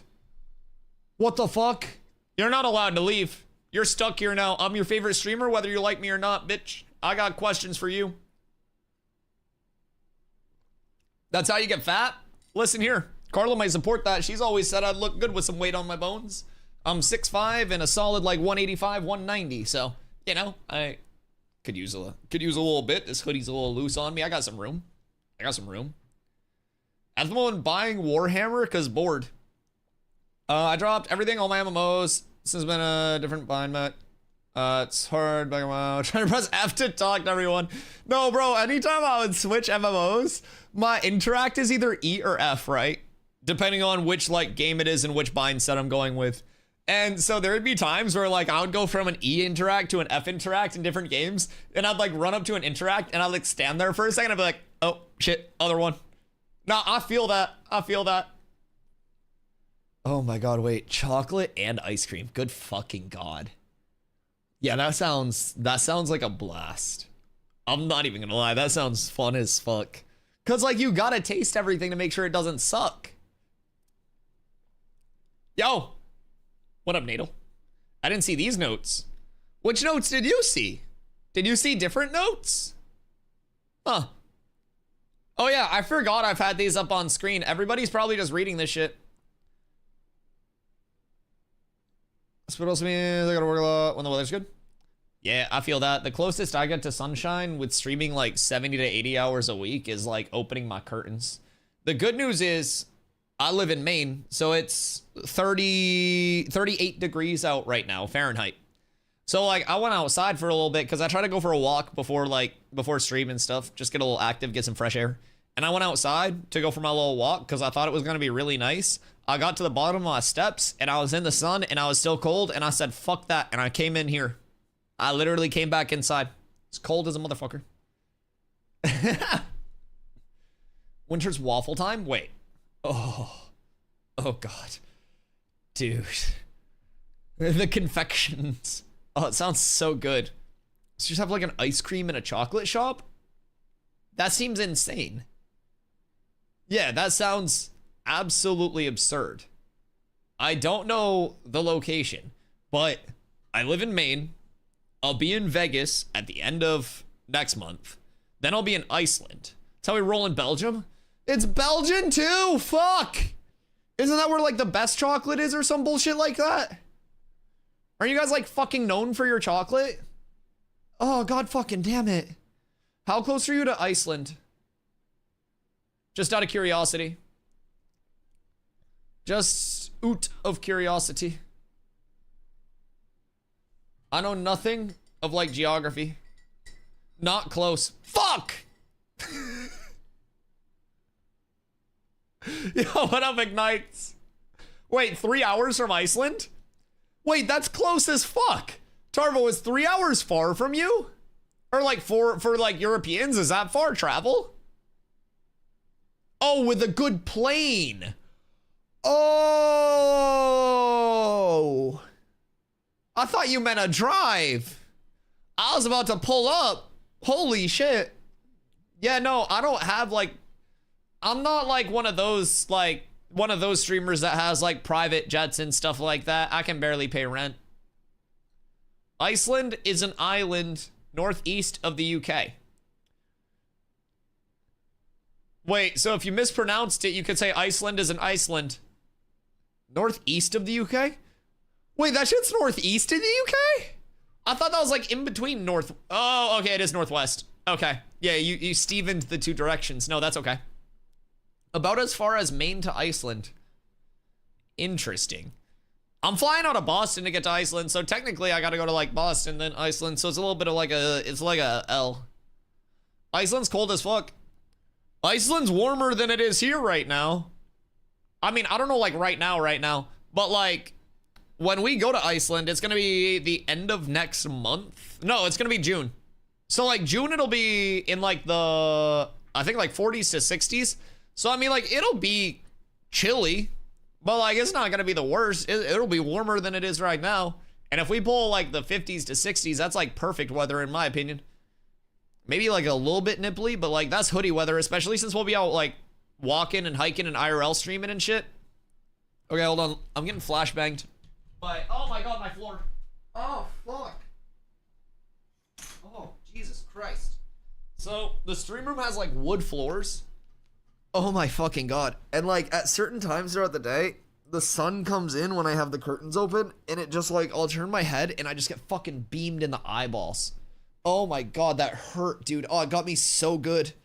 Literally, I went to turn and stand up, and it was like, oh my god, it was like an actual flashbang. Jesus fucking Christ. Oh, it feels like I just got my picture taken. Holy shit. Anyone else got blinkitis?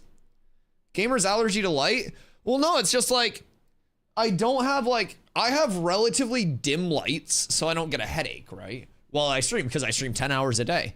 And so like I try to keep my curtains open as much as I can for like normal light and stuff like that. But it just like, it gets this like angle off like the varnish or the clear coat or whatever it is on my fucking floors, because I have like wood floors that I have an area rug on. And so like it beams down and then it's like bing, fucking destroys me. Oh. Okay.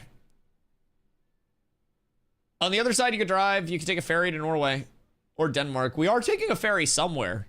I don't really know where the ferry's to or from. And I also don't know, like, how bad my eyesight just got. It literally feels like I just stared down a flash. Just check, gonna snow in Iceland Friday? I got snow yesterday. Yeah, there's snow on the ground right now. You can't scare me. We got snow yesterday, baby. We're one and the same. One and the same. They're gonna do the patch notes? Yeah, of course. Of course. So I talked about this earlier, but with stuff like patch notes, you have to remember, I stream 10 hours, and if I went over them, like as soon as I started stream or like super early on, while people are still kind of like making their way in, there's kind of like a flow where people can actually get in. So we let people filter in so that way we can get like the most value out of it. Just talk about some stuff, yap as well, because the stream's also not going to end as soon as patch notes are done. So if you're like super anxious about the patch notes, you can go over to X and Ashes of Creation Intel over on X or Twitter has the notes posted. Same thing with Ashes Moments. So you can pop over to either of those areas over on Twitter, and they will have the patch notes. If you're just like dying to look at them and this isn't progressing fast enough for you, you're more than welcome to. But yeah, we'll go over them. Glad you're excited, but we got a lot of stream. We got a lot to yap about. We got a lot of changes. So it's a full stream day, baby. Strap in. Can you elaborate on the guild system? I think there's like a guild alliance system or something. I'd like to start a French-Canadian guild that would ally with a bigger English guild. That's possible. The French-Canadian guild. I love that. The Quebecois. My neighbors to the north. Wait. Maybe we pick you guys up in an alliance. Holy shit. I could basically have like a maple syrup horn that I would blow, and it would basically like have the Canadian national anthem play. And then all of my Quebecois would just come down and fill the battlefield. Holy shit. Have you been to Old Orchard Beach in Maine? Just random question, but have you come down to my territory? You may have been to my node in real life. I'm right under you. Is your guild in Vira? Yes, of course we all do. That's what I was just gonna say. I was just gonna say, I've probably seen you there because everyone from fucking Quebec goes there. That's so funny, dude. That's so fucking funny. It's like, it's not even like a stereotype because everyone from fucking Quebec just comes down to Old Orchard, man. Holy shit. Like, it's so good. One time of the year, for my dude, I love it. I love that so much.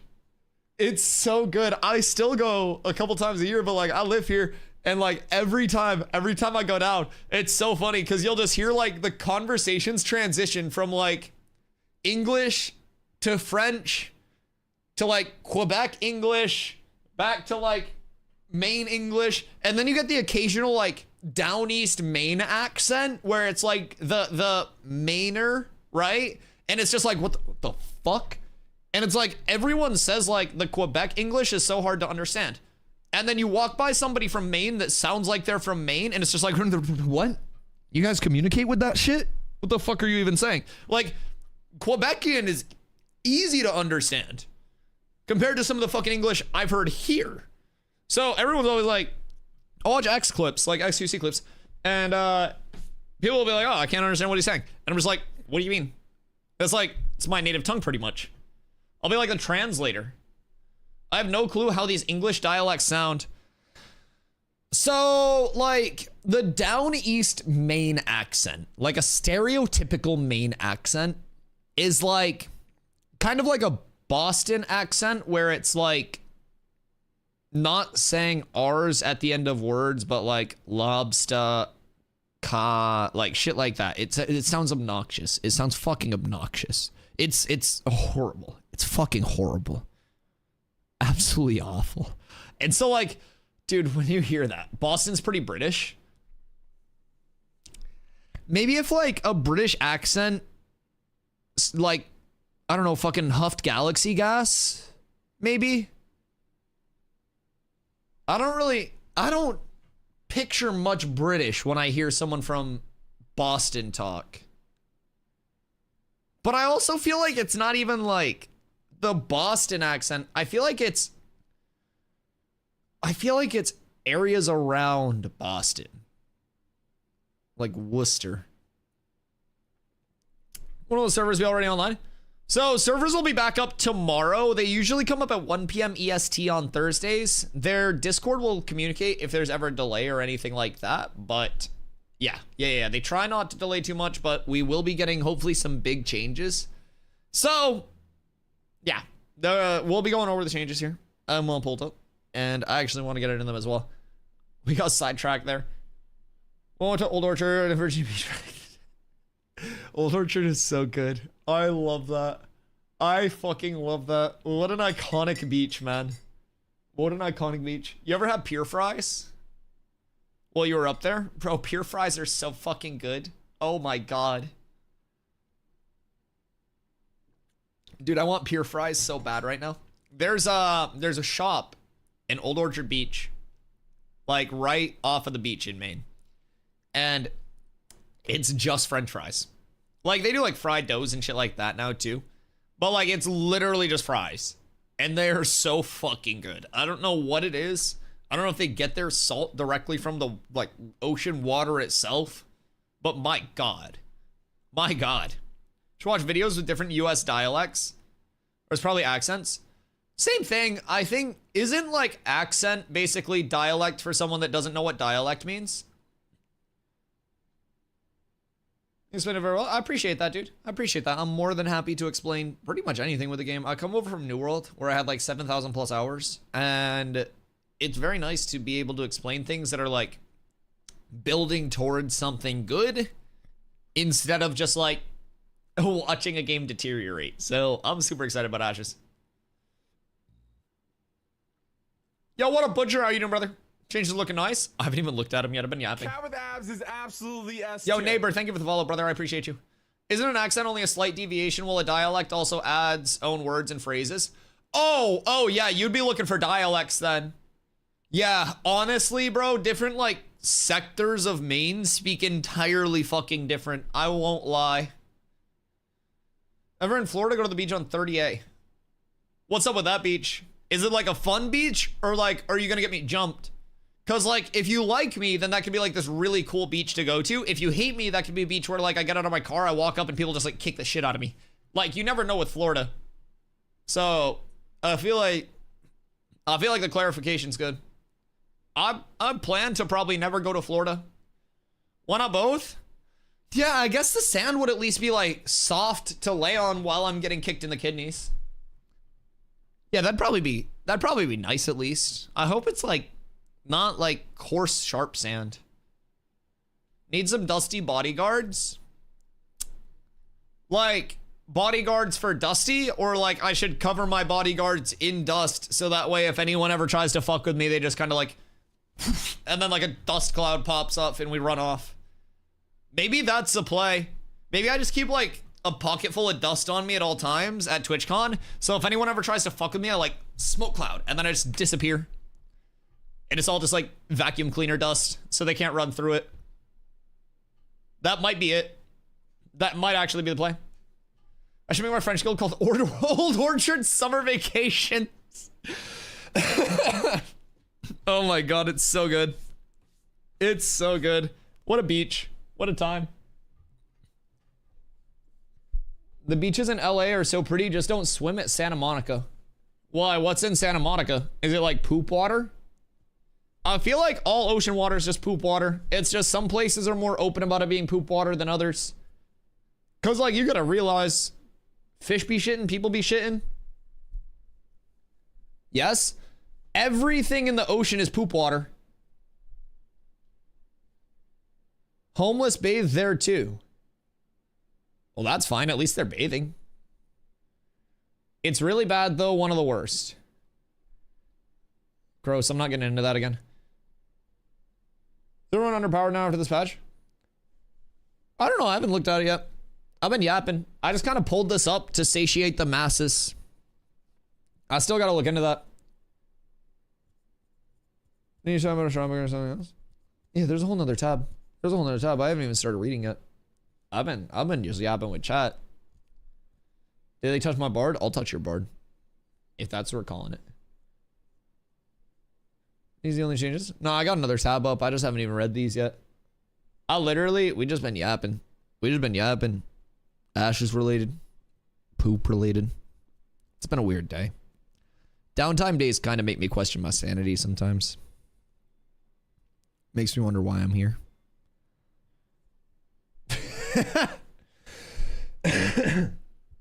All right. Let's peep. Let's peep. So, character archetypes and combat Rudy. Reworked all equipment and items to follow new stat distribution curves with a portion always allocated to certain attributes based on slot, thereby raising the stat floor. This will continue to receive additional rebalancing. Reworked all equipment and items to follow new stat distribution curves, with a portion always allocated to certain attributes based on slot. What are we taking from this? What are we... So, like, certain slots will have the same attributes? Is that what we're taking for that, or no? Or is it just, like, more attributes early on? That's really weird wording. Reworked all equipment and items to follow new stat distribution curves with a portion always allocated to certain attributes based on slot. A portion always allocated to certain attributes based on slot. What?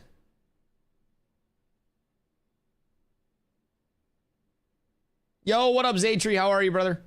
Always allocated would mean a specific spot will always have that slot. Yes.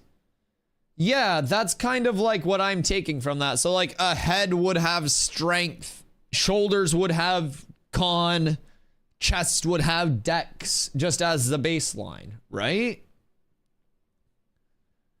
I take that to mean like belt will always have crit, chest will always have primary stat. Yeah, like there will be a consistent baseline in each stat slot to raise like, or it could mean like, strength will always have strength. Yeah, interesting. Interesting. We're doing good, Saytree. Checking out some of these changes. First line, and we already have something intriguing there. Because I don't have PTR access. They didn't let me in. So I can't check it out. But that's very strange. Very, very strange.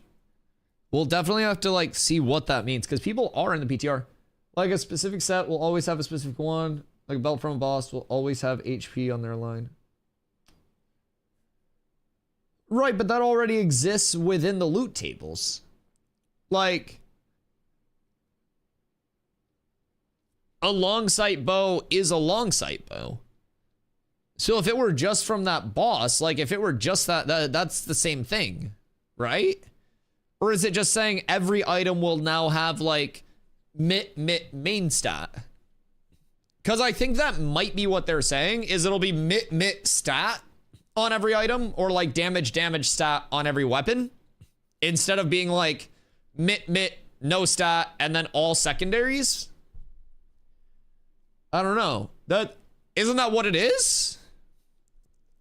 That wording is weird. I'm too stupid to figure that out. I don't understand like what's not clicking in my brain about that.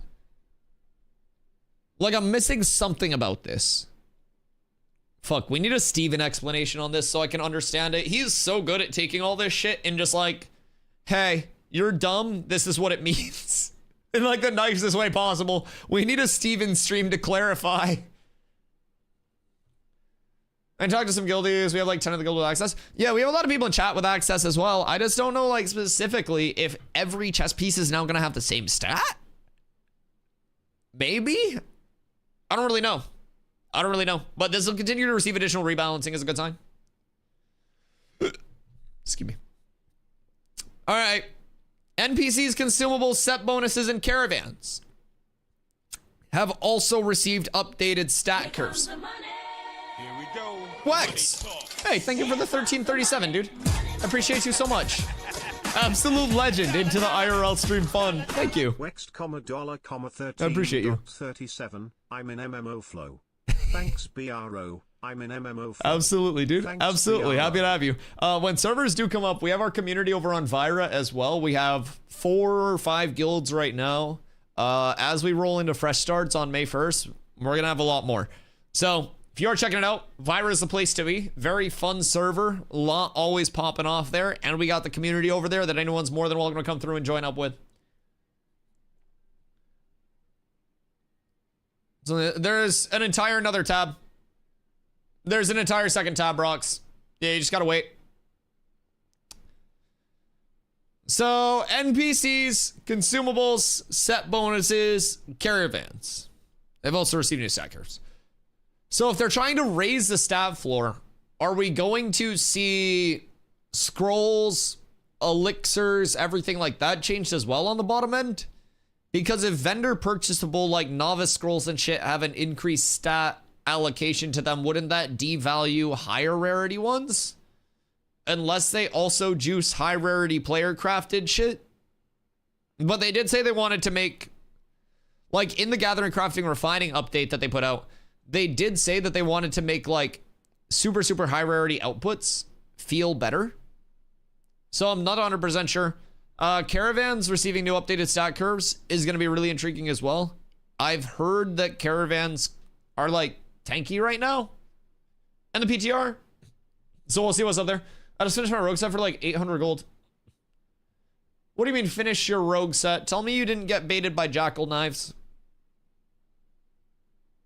Views, say it ain't so.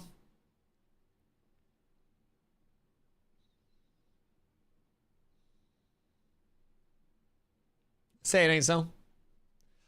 Anytime somebody throws on jackal's knives, I get so sad for them because I'm like, you could have just had a great sword for half that cost. Could have. All right, so caravans could be intriguing. I just wish there was more to caravans on a super high end, but we'll see. We'll see how that feels. Maybe I'll run a couple when servers come up. Oh shit. Addressed enchanting and gear quality scaling issues by inflating values by 10 times. Wow. To give these systems more granularity. Okay. So they basically added a 0 to everything to avoid putting decimal scaling on stuff. That makes sense. Instead of going like 0.5, it's now a 5. Surely people will be complaining about like damage number bloat. But I feel like this will also be temporary until they can like get things sorted in a better way, like a more deterministic way. Inflating it by 10 times. Does that mean we're just hitting 10 times harder? Like, am I going to be critting for 10k? No, surely not. Yes? Interesting. Am I going to have 50,000 HP then? Because if I have 50,000 HP, what? Can someone without a PhD write these bullet points? No, I mean, it's good that they're discussing it in this way, but so basically, it seems like everything on gear and weapons is just going to be 10x'd. Which seems intriguing. So let's go on and see how they tie it in. But it looks like everything stat-wise is just going to be 10x'd. So I'll log in at 3977 power instead of 397.7. Distribution curve, so it's about possibilities. Word in a slightly ambiguous way. They should work on their wording. New stat distribution curves. Portion always allocated to certain attributes based on slot. That a percentage of the stats of an item is attributed to one attribute. Yeah, it's... I don't know, it's just a little, like, confusing for me, but I'm also an idiot. I don't claim to be smart. And I'm sure, like, if I had the client access to test alongside it, I'd be able to actually get more information about it. But, like, this is confusing to me so far. But I'm sure it ties in as well. So, let's move on. Reduce the power of equipment by better accounting for other sources of player power, such as skill trees, enchanting, consumables, guilds, and other various systems-related bonuses. Okay. So, seems like reduce the power of equipment by better accounting for other sources of player power, such as skill trees, enchanting, consumables, guilds, and other various systems-related bonuses. So, baseline equipment with no enchants is going to be weaker, and your intended power output is always going to be enchanted gear with consumes up, with scrolls, with elixirs, with food. So hopefully they can introduce people to those systems in a very good way without it being this like level of, if you're a new player, you simply don't know where to get scrolls, where to get like elixirs, where to get food started off. Like you can't get anything going. You don't have your consumes, so you feel extremely weak. If consumes are intended to be like in especially early power scaling, then I think players need to be introduced to consumes during the first time user experience, or players will feel extremely weak off rip. And it'll be another experience where MMOs don't hit the ground running until you get a lot of knowledge. The reason that, like, I mean, I always bring up New World, but the reason that people liked New World's leveling experience was because it hit the ground running from second one. And it had a good introduction to combat. The combat was nice and user-friendly. The systems were user-friendly. The keybinds were, like, very straightforward, very simple. And so through that, you had this, like, this first time user experience that showed people the systems that they would need for their power output, in addition to hitting the ground running with a very fun, like, intro. So if Ashes can do that, it's going to propel people into the rest of the game. And if it fails to do that with a first time user experience, it leaves people not knowing what they need for power scaling. I could definitely see that being, like, something that may need continued watching. But I definitely think on the high end, like, people were just getting too fucking strong for right now. Like, people were just absurdly strong. The fact that you could just Thanos snap at the rate that you could, it was legitimately the equivalent of just an old Western duel, man. There's two people shooting each other, one of them is going to instantly die. So yeah, hopefully this will work. Reworked base attribute waterfall stat distributions. Oh shit. And added additional stats such as crit mit. So damage percentage off of critical damage taken.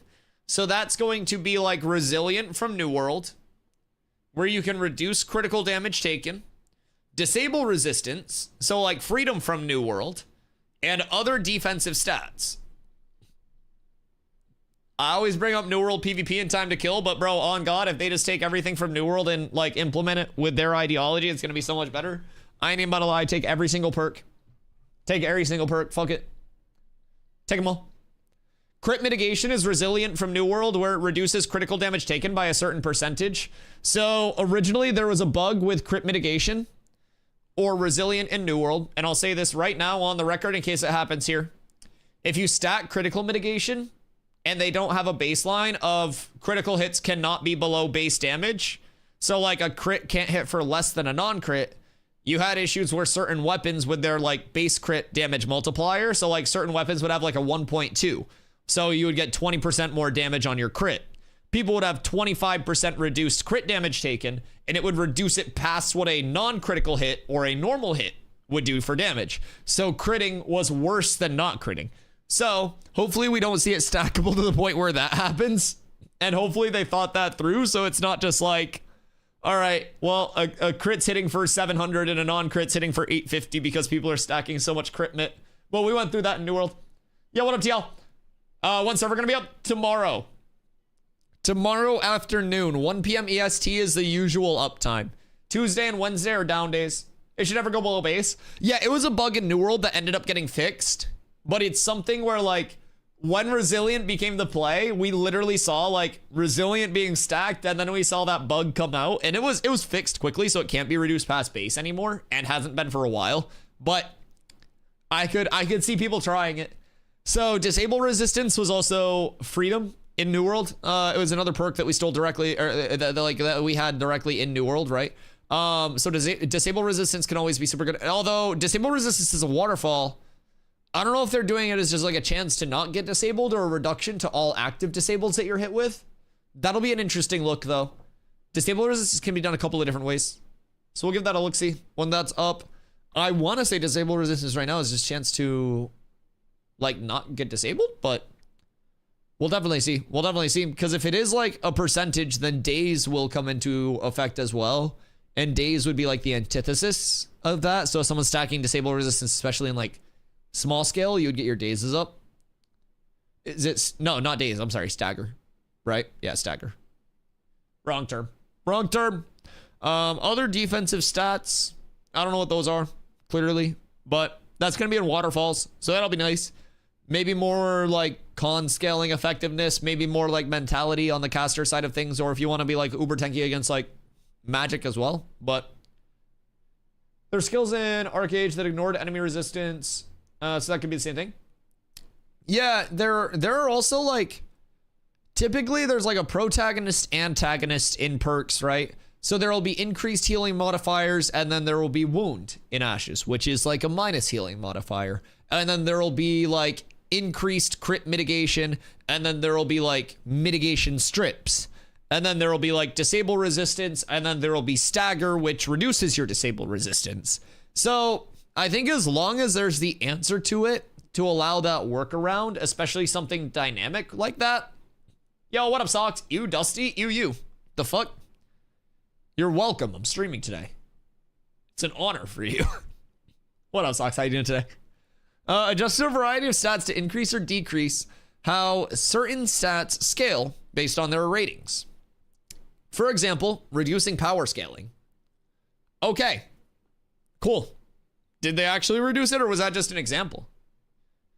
Because if they actually reduced it from like a 3 to 2 on the waterfall, that's going to be massive. Actually going to be fucking fat. That could be very nice. How goes Dusty Land? Patch notes. It's going great.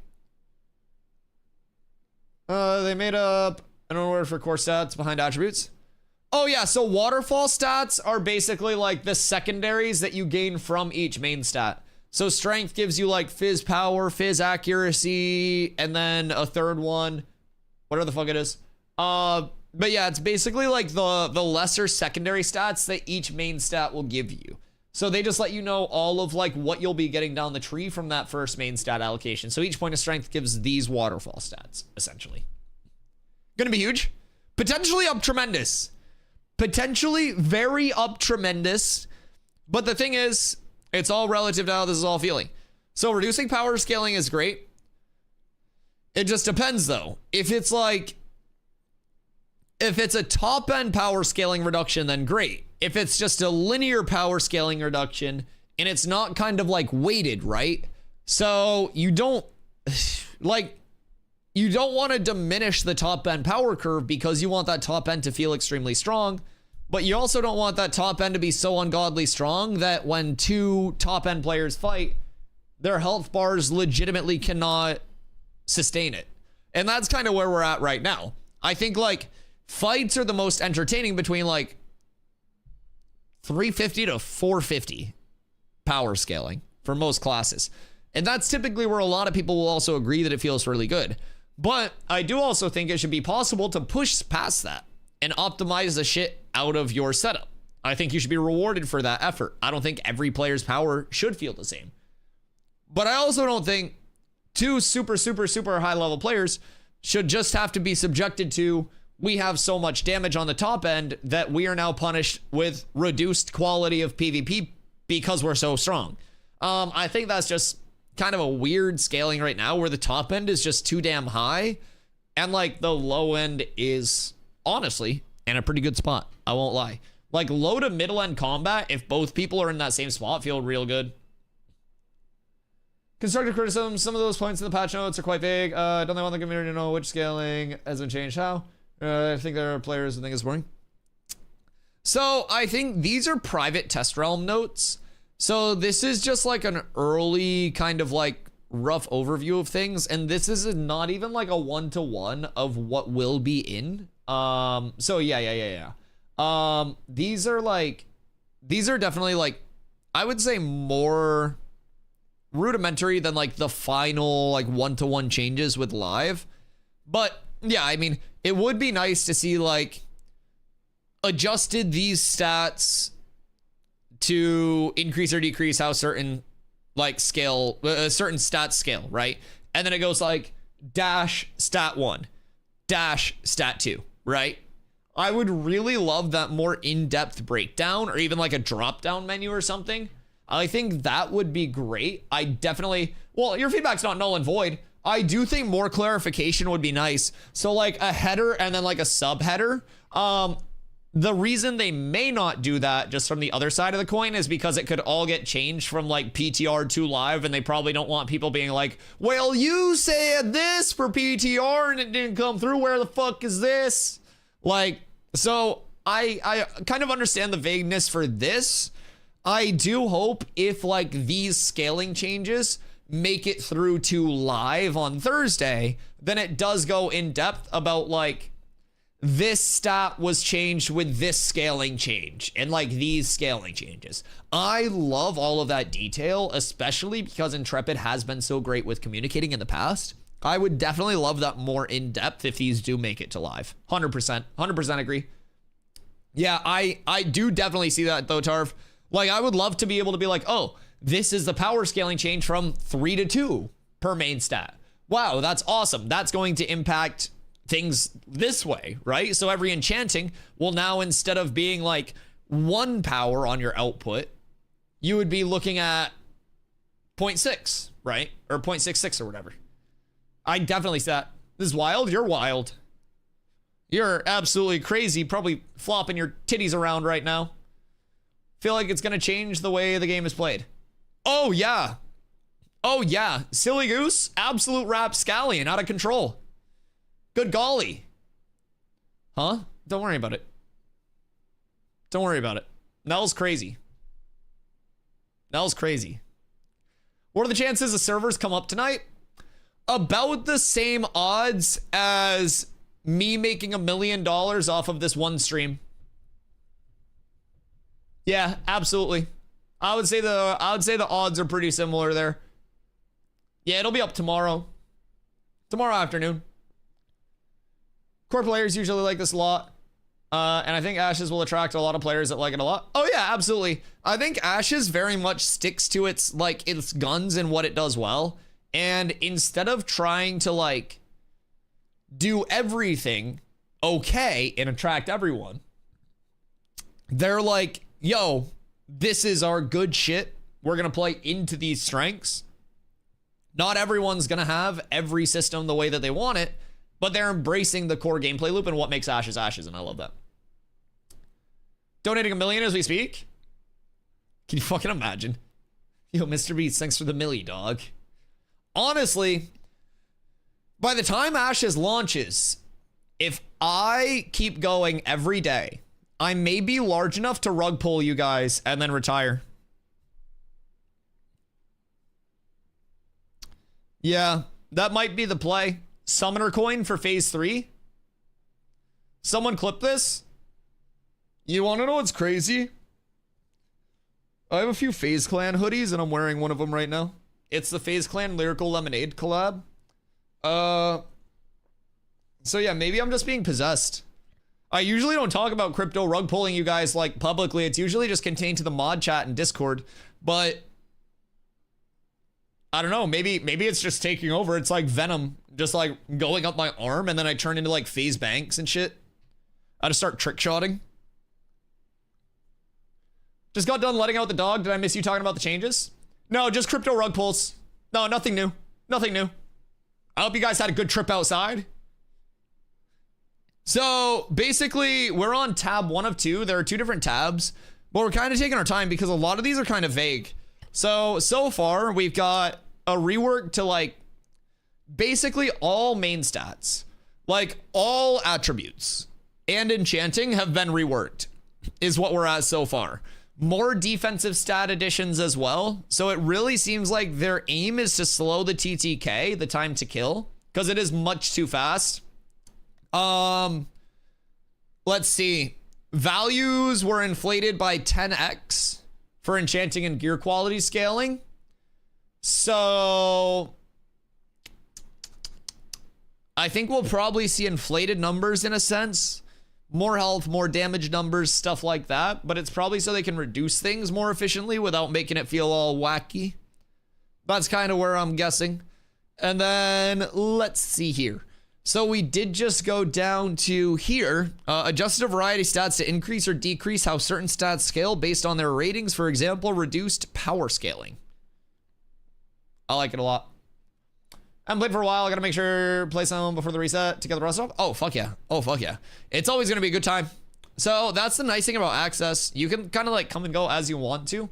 And I think with Phase 3, you'll kind of see in the couple weeks that follow leading up to the Phase 3 launch, people kind of come back in, shake off the rust, get familiar with everything, pop up to the tropics, check it out, check out the boats, check out all that shit. And then from there, man, Phase 3 is gonna be so fucking massive. Phase 3 is gonna be huge. I'm not even kidding. It's going to be so good. I don't have to play anything else on stream. I can just play Ashes 7 days a week. I'm going to be so happy. I am going to be so ungodly happy. I might get a haircut for Phase 3. I won't even lie. I might celebrate it that way. I think that'd be quite nice even. Okay, so made diminishing returns properly apply to generic versions of certain stats when combined with their physical or magical counterparts. I think I might need to smoke another bowl for these patchies. Made diminishing returns properly applied to generic versions of certain stats when combined with their physical or magical counterparts.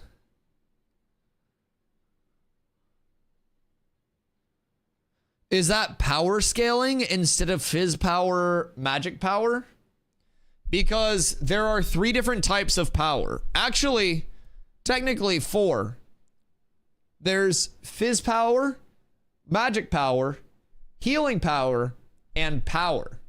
So power fills all of those buckets.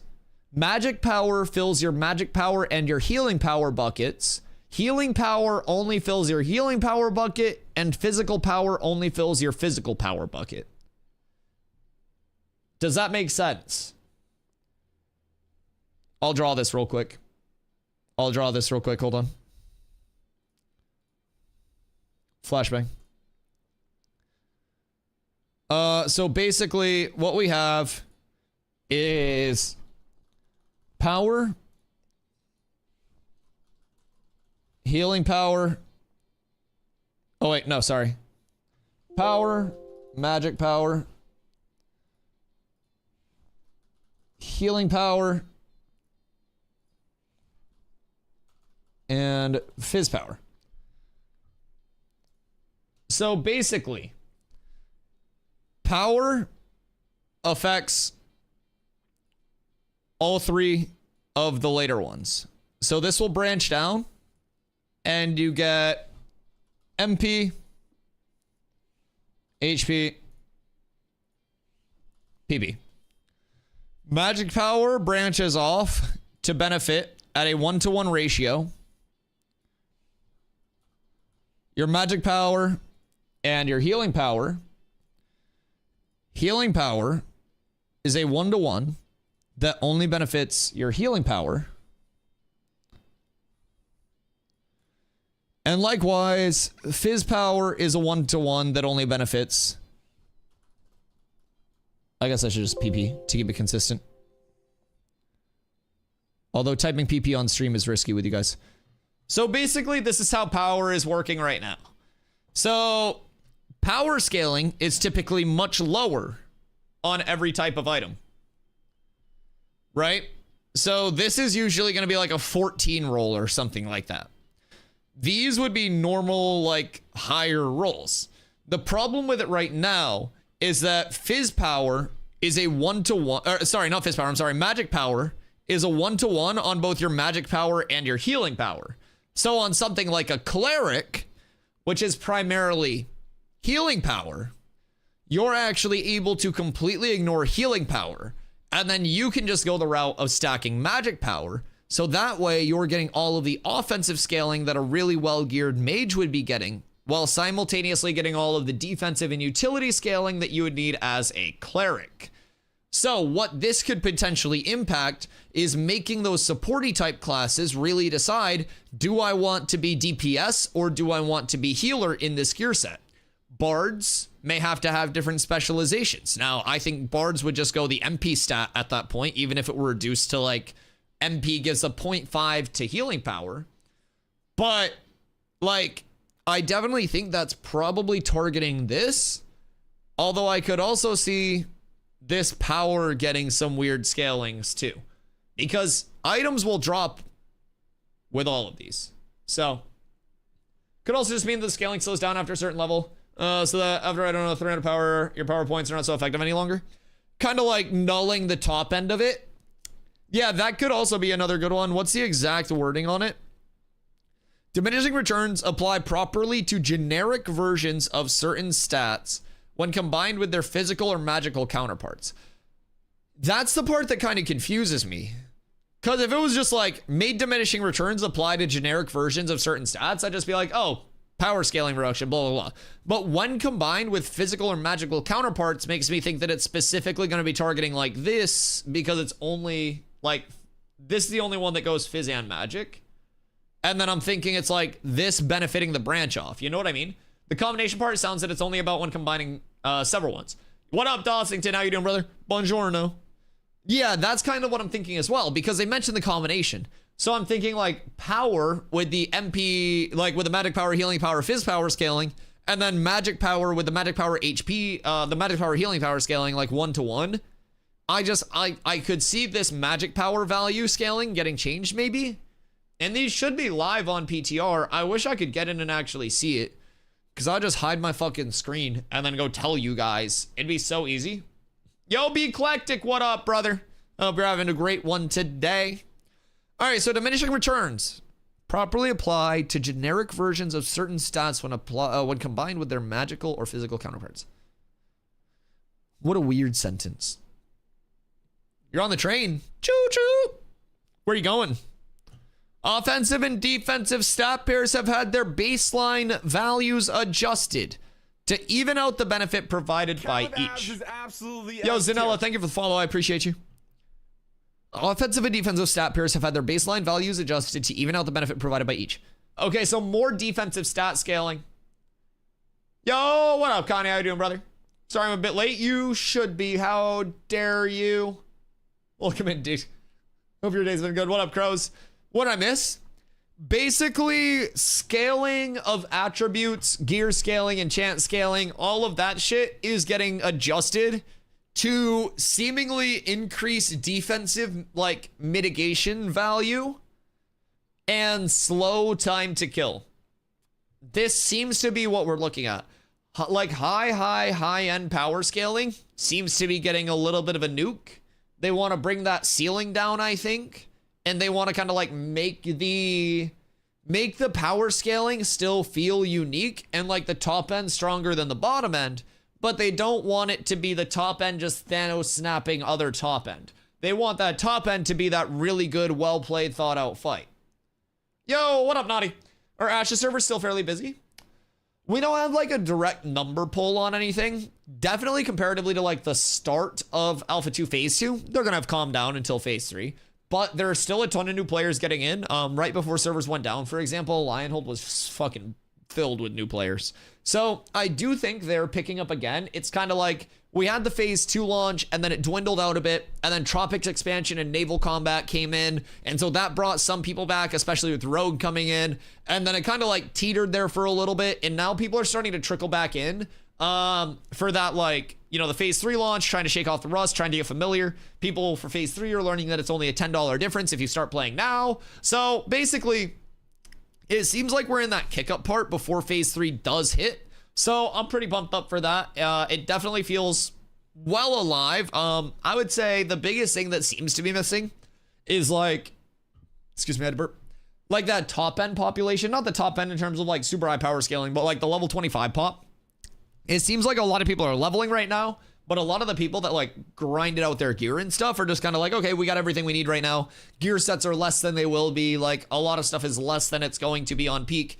So yeah, I feel like that's mostly where the community has kind of like dwindled the most, but leveling is still quite healthy. Servers still feel good. And honestly, they feel better each week going into phase 3. So, okay. So offensive and defensive stat pairs, that's just going to be a defensive mitigation buff. This is today's patch notes. These are the PTR notes that Ash's Intel posted most recently. So I don't know if anything has come out since these have been published. If it has, they snuck it right through my butt cheeks like an involuntary fart. But there's another one. Jesus Christ, send it to me then. I don't have fucking access to it. They didn't tweet it. Where's the new one? Send me the other one. I can slide it, but I appreciate you. I appreciate you. Another one. Chat, exclamation key for me one time for the one time. Surely we get the classic right now. Surely we get some of that DJ Khaled motivation to get us through these patch notes. Holy shit, it just keeps evolving. All right, so we'll finish these and then we'll go into the new ones. Bis. Okay, rebalanced archetype specific stat gain curves. So that's going to be your base stats on your archetype. So tanks, for example, have like 20% less base strength than like a fighter will. More con skill, shit like that. So we may see that distributed a little bit differently to try to give those classes or those like base archetypes their specific feel through stats as well. Overall health scaling has been increased, and the health increase on melee archetypes was changed so it will stay more relevant at higher levels. Thank you, Intrepid Studios. Fuck all the range players. Fuck that dumbass, brain dead ass, sit 30 meters away and pew pew ass archetype gameplay. Melee on top. Fuck them all. Nobody wants to watch a ranged clip. Everyone wants to see melee players doing everything. Melee is superior. Melee is more fun. Melee players are more handsome, more beautiful, more smart, more elegant, more fast, more strong than ranged players. And that's facts. That's facts. He hasn't lied. I never lied. There's no cap in this yap, brother. I heard melee players have AIDS. Yeah, the AIDS are the range players following us around because they can't do anything without us. It's something that we try to get rid of every single day, but they're just so dependent on us that they never leave us alone. I hope someday there's a cure.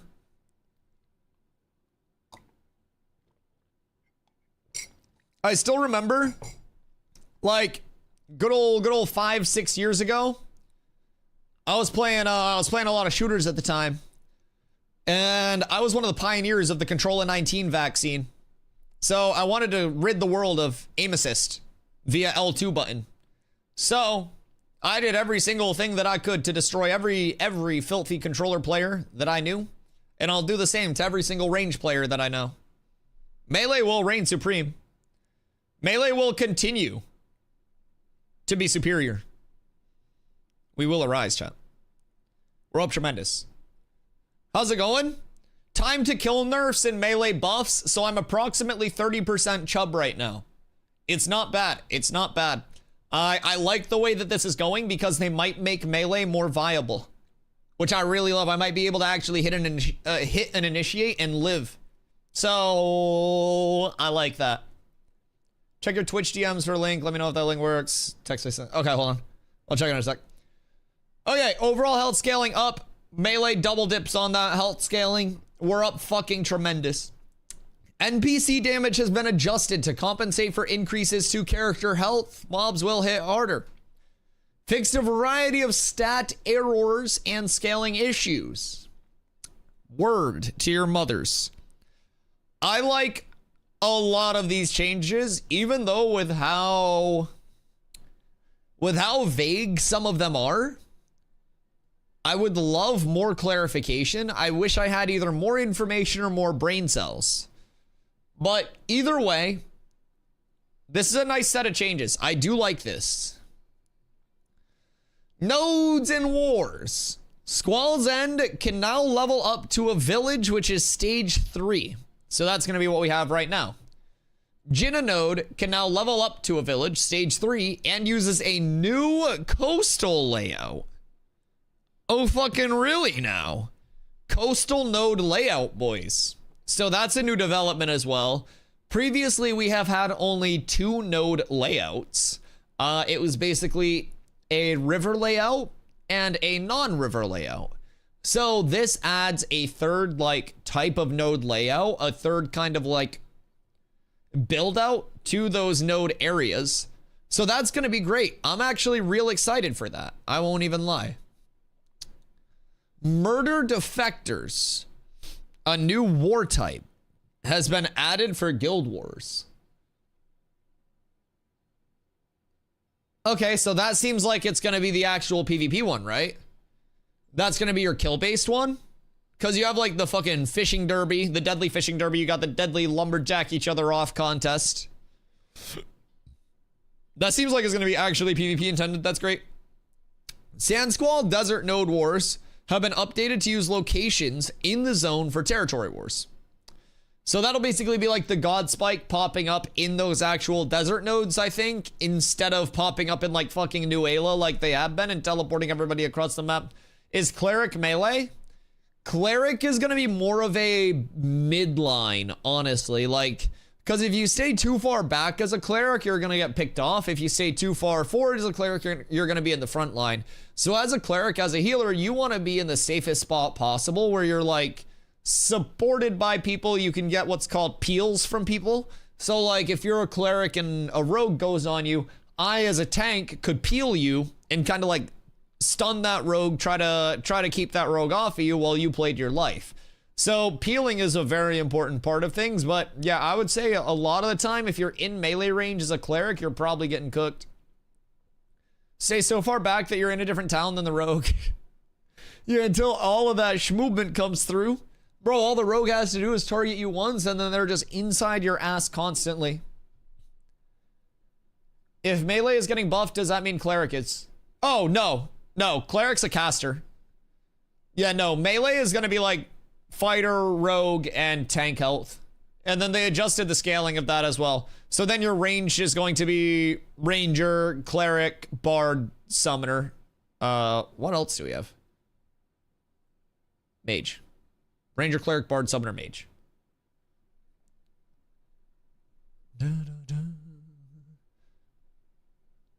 Rogue doesn't need a buff. Rogue damage doesn't need a buff. But, like, Rogue just needs a damage nerf, personally. I think Rogue feels extremely good right now. Hey, Codfather. Based ass take. Smart man. Yeah, Rogue feels extremely good to play and extremely rewarding to play. Its kit feels phenomenally put together. I just think right now, backstab hits way too fucking hard, especially since you can, like, triple or quad stab. And backstab doing, like, 12k bursts, obviously, is probably not intended when people have 5k HP on tanks. But I would say overall, Rogue is really just damage number tweaks away from being like an extremely well put together and playable class without being the level of oppressive that it is right now. I've heard some Rogue nerfs happening in the PTR right now.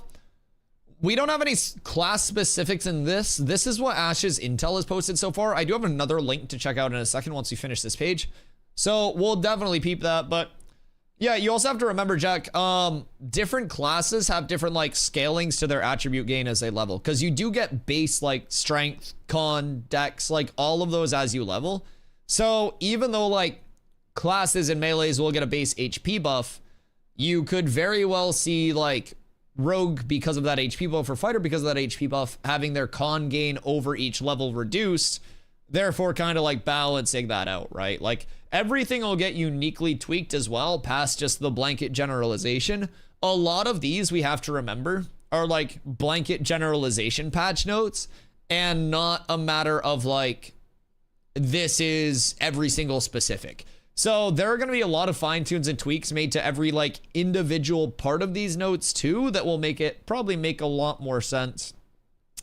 A lot of chatter in the Discord of people talking about it. Hopefully they don't destroy the class. I think people, I actually talked about this earlier, right? So anytime something changes starkly with an MMO that people have played a lot of, or a game people play a lot of, something as fundamental as time to kill can impact how people are gearing, how people are playing, who's good at the game. Because it becomes less a matter of like, you play the game more, you have the most power scaling, you press one button, you kill everybody because you're so strong gear-wise, and a lot more like you have to press your buttons properly. Just because you have 700 power doesn't mean you can just improperly use your entire rotation. You have to know situational, so you have to know positioning. You can't just brute force your way through it with gear anymore. So I think like people will, when a TTK change or any fundamental change comes in to the structure of the gameplay, the analogy that I use is like going to sleep in your bed and then waking up in the morning in the same bed but in a different house. And you're like, wait, what the fuck is this? This is so weird. This is bad. That new house might not be any worse than your house, but because it's not your house where you're used to waking up and having that routine every morning, it's a different experience and you don't like that experience. So what's going to happen is people become accustomed to Rogue absolutely deleting shit. People become accustomed to, oh, well, I just spent 1,000 gold on my gear and I can cast one ability and I can kill 6 people. Well, that's not, that may not be happening anymore. So long term, these changes will probably be a large benefit, especially if it actually introduces skill to the game past just, I use ability, you die. Because that's a lot of what high-end gearing is right now. Even between two really good players who are both extremely geared, it's not this matter of like, wow, look at the iframes, look at the defensive usage, look at this, look at that. It's, oh, here's a 700 power person. Oh, deadly finisher. Oh, you're dead. That's it. It's just first hit gets the win in nearly every single fight. It's fucking insane. So I hope that it is oppressive enough to take away just the raw element of like, I have better gear, you're fucked, right? I want counterplays. I want someone to be able to get the first hit and then player number 2 to turn and have an opportunity to actually survive that instead of just missing 82% of their health off of the first instance of damage that they take in a fight. And I think so far these changes are very, very, very much leaning towards that. And I think that's going to be very healthy for the game. I think obviously it's natural that, you know, a certain percentage of players will not like the changes, especially if they slow TTK. But I promise it's probably very good for the game if they can slow it down a bit. Probably very good. So I don't know. I hope they don't destroy it, but I do hope they cook a lot of outgoing damage potential. Sand Squall Desert, we talked about that already. Buy orders in the desert have been updated to ask for materials found in the desert. That's beautiful as well. Sounded like less healing and invisible has a casting time now and can be interrupted. Ooh. Could be conjecture. I haven't seen anything yet either. Like fights that actually last longer than 5 seconds. Yeah. And right now things just don't. It's literally just you get jumped and then you're dead. Even from initiates, like I know like large scale initiates are always going to be something. But when I was in like the node siege tests and shit like that, it was legitimately go in, like throw my initiate combo out and then just fucking run and hope that I made it out while the DPS cleaned up. Like that was my entire experience. I can't actually initiate and hold my ground. I can't initiate and stay in because the second I do, there's just not enough to actually keep me up and keep me going through that. So yeah, I'm excited personally. Got by Rogue for 3K, then a 2K. It was a fun 2 seconds. Well, I mean, at least they kept it under 5K per hit. Like that's kind of them. My level 17 rogue's already hitting for 2K plus. My 17 rogue that has like 100 less power than my tank, I'm sorry, hits harder than my tank. Now, granted, it's a tank versus a rogue, right? But 100 power diff and the rogue still hitting harder and being 8 levels under. Sheesh! I don't expect the tank to hit hard, but I expect my tank to win a fight against a 17 rogue with worse gear.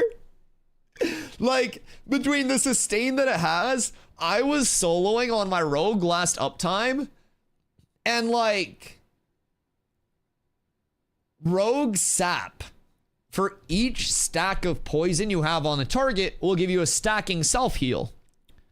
And I had like 2k HP on the rogue. I would get 10 stacks of poison up. I would sap, and if you did it properly with the full combo, the highest that I saw was like 700 plus heals per second. I was literally just tanking shit. I was just face tanking. I'd get poison up, I'd sap, I'd sit there, I'd run through my combo, and I would just out heal everything. And then if it ever got really hairy, I would grapple away. I would stealth, and Soothing Shadows heals me for 60%. Yep. Maybe you can add Fighter Life Steal to your tank build once it comes out. I want to go Rogue as my secondary personally. Evasion rating is so fucking godly. I think evasion rating in Ashes is the king of mitigation. I really do. I think it's the best defensive stat that nobody's talking about. My Bard had 550 power, and I was like, damn, PvP's fun. Depending on when you got that 550, if you got your 550 scaled up before wand nerfs and before res dump nerfs, like if you've been playing Bard for a while, sorry about your losses, but holy shit, welcome back down to earth, dude. Yeah, people freak out about Rogue right now, but I feel like the people that are freaking out about Rogue were not here when Bards were one-shotting people. And yes, chat, you heard that correctly. Bards were one-shotting people. Yes. Yep. You would use a wand. You'd build up your resonance stacks, right? Your res weapon. You would turn away like this, and I would cast a discordance. The discordance notes would float, and then I would turn around, and I would swish, flick, and then you would just get one-shotted. Just one-shotted because of the res stack and because of the wand finisher.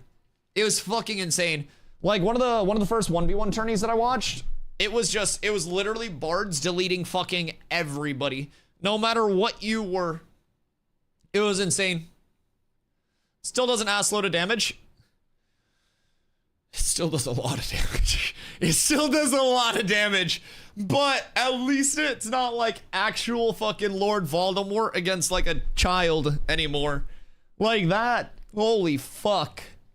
Yeah, Bards were scary, man. Cause like you'd get your res up and then you would just see like the bursts come out and then like you'd have to either CC break the burst and try to avoid the burst, or you'd have to eat the burst and then wait for the Mez Dance Dark Lullaby to come out, because Lullaby was also doing a shitload of damage. And so for those that don't play Bard, Mesmerizing Dance will put everybody in an incapacitated state, and then Dark Lullaby hits the people that are nearby you and doesn't break your incapacitate from Mez.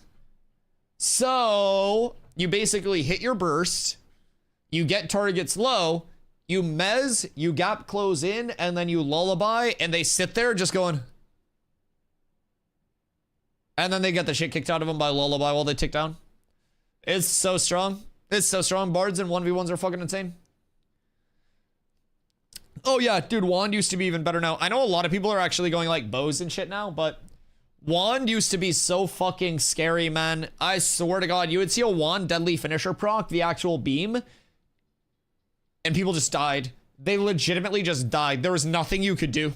It was just like, it was a slot machine of, if I get deadly finisher, I one-shot you. If I don't get deadly finisher, I two-shot you. Fucking disgusting. So yeah, like we've already been through this with other classes. It just happened to be a Bard last time and it just happened to be a Rogue this time. Like they will get it tuned. Rogue's gonna be fine. It just hits hard as fuck right now because it just came out. Naturally. Vehicles, boys. Caravel storage. Storage has been added to Caravel ships. This functions similar to caravans. Perfect. We knew that was coming. Caravel ships should no longer be able to be spawned on land. I didn't know that was a thing. I was just putting mine in the water. Jesus Christ. Okay. People out here really trying to Flying Dutchman. The Turquoise Sea. NPC enemies have been moved to where they were intended to be in the Turquoise Sea. Okay, that's huge. That's huge. Improved lighting in Turquoise Sea pocket dungeons. Fixed some issues where parts of the landscape would not render at far distances in the Turquoise Sea. Additional polish and bug fixes. So maybe we didn't get the full build out because it may be 0.9, maybe a later patch. But we'll see what's actually there. If there are NPCs in the sea, that would be nice. That would be more than we had before. I don't know if we'll get like flotsam and shipwrecks and stuff like that, all the dressing and like finish for the area this patch. But we're still getting more with that. We did get the Caravel storage as well. Caravans got their stat scaling changed as well. So we do have a lot of good from that. Chile, what up? Yeah, I mean, these are good changes. These are good changes. Now, I do need to find out more still. There are just so many generalizations.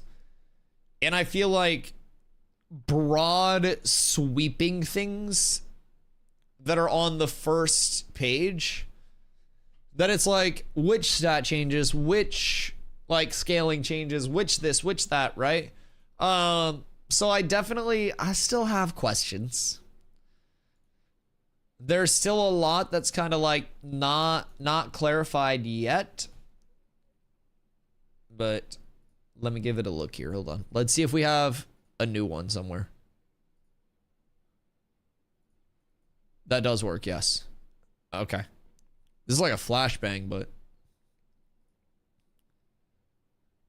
All right.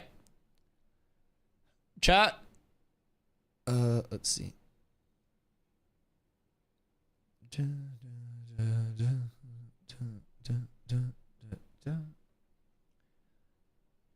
Now about to load up some repo. Word. Wait. I gotta screenshot this real quick.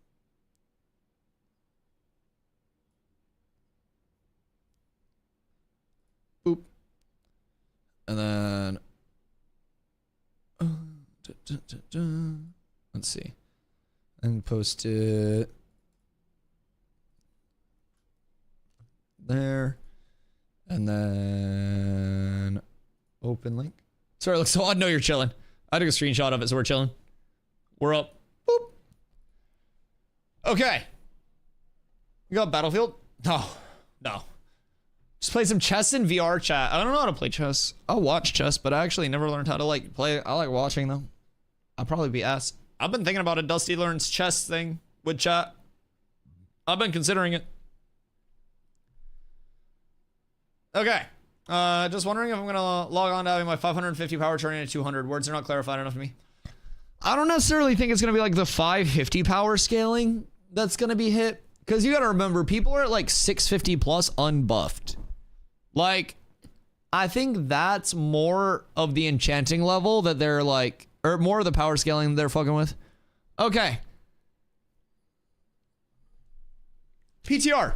Updated enchanting scrolls from the testing bag to be 100% success rate through plus 20. That'd be nice. Updated testing bags to have daggers and spell bows. So those are PTR specific. Let's see here. All right, general. Enchants have been fixed, so they will no longer be removed from gear if you interact with that equipment. Wait, what? Were enchants getting removed? Added a harbor master to the outpost in the Turquoise Sea. Perfect. Murder defectors war event. Fixed an issue with defector fighter kills, and these should now count towards the kill task. Perfect. Fixed a bug with the guild skill update menu where the confirm button would not display. Fixed a bug that allowed people to use the caravan request beacon to summon a caravel ship on land inside nodes. Okay, that makes sense. That makes sense. Sandsquall Desert commodities have updated icons. Sandsquall Desert buy orders have been updated, so they request desert materials. Jinnah in Squall's End should now display correctly on the world map and minimap. Squall's End node now has stations and vendors. Squall's End node guild commodities should sell and convert to Seals of Valor correctly. Jinnah node now has relic slots. Jinnah node terrain for the marketplace area has been smoothed out. Fixed a lighting issue that occurred most often near Squall's End during high wind weather effects. Oceans should display better at further distances. All right, so just some general changes there. Nothing too crazy. I don't even know what that shit means. I'm gonna keep it a buck. Yeah, no, Rogue, I don't have Battlefield or anything. Do you think should consumable buffs be allowed in PvP? Yeah, absolutely. Absolutely. I think if you have consumables in your game and then you have a mode where you're expecting people to not use consumables, then it opens up a different level of balancing, because like then your intended time to kill, your intended power scaling, your actual output and everything is different in multiple modes. And I feel like games that go the route of like many different forms of power scaling, many different numbers of scaling and shit like that. I don't know. I feel like it opens up too many different doors. Because it means they're going to be high in PvP. You must always bring consumes with you before the fight. Oh, yeah. I mean, it's the same thing as if you want to be high end PvE. You're going to have to bring consumes with you before all of that. Yeah, absolutely. I think, like, your end power scaling should always be considering ideal circumstances. So you have the best scrolls, you have the best elixirs, you have the best food, you have the best gear, and that's their target output. You have the best enchants. And the reason that people are getting so strong right now is because it seems like, according to the last set of patch notes, right, the enchanting, the consumes, those accessory forms of power scaling were not being accounted for. So it was allowing people to just scale way too hard, way too quickly. And I think that's what a lot of the target was with, specifically, it's like, reduce the power of equipment by better accounting for other sources of player power, such as skill trees, enchanting, consumables, guilds, and other various systems related bonuses. So like they're trying to accommodate for all of that in their power scaling. Technically, the best elixirs and potions are way hard to get. Right, and I think your highest power scaling should be very hard to get. You know what I mean? So, like, if you want to have that one-to-one, like, I am close to Thanos, you'll show up with Lego armor, Lego weapons, Lego consumes, Lego everything. And if you're fighting someone that has Lego everything, it should feel like it, right? But right now, you could be fighting something that's greened out, and it still just one-shots the fuck out of you because of that power scaling. There's no difference in, like, I have green enchanted, I have Lego enchanted. All that matters right now, I mean, I guess blue is probably the cutoff for most places, but like, all that matters is main stat, enchant, slap on a scroll, and you ball. Like, it definitely seems like there's not enough that goes into that, like, top end of scaling right now, especially to the point of being, like, I don't know, scaled out. Like 550 and 700 plus in terms of their time to kill are very similar to me. Not that I've like personally handled both of those, but like in terms of watching and actually seeing TTK shape up and shit. Yo, Jordy with the 45-day streak. I appreciate you, dude. Thank you. Thank you. I hope your week's great. Imagine putting on a legendary food buff and getting one shot.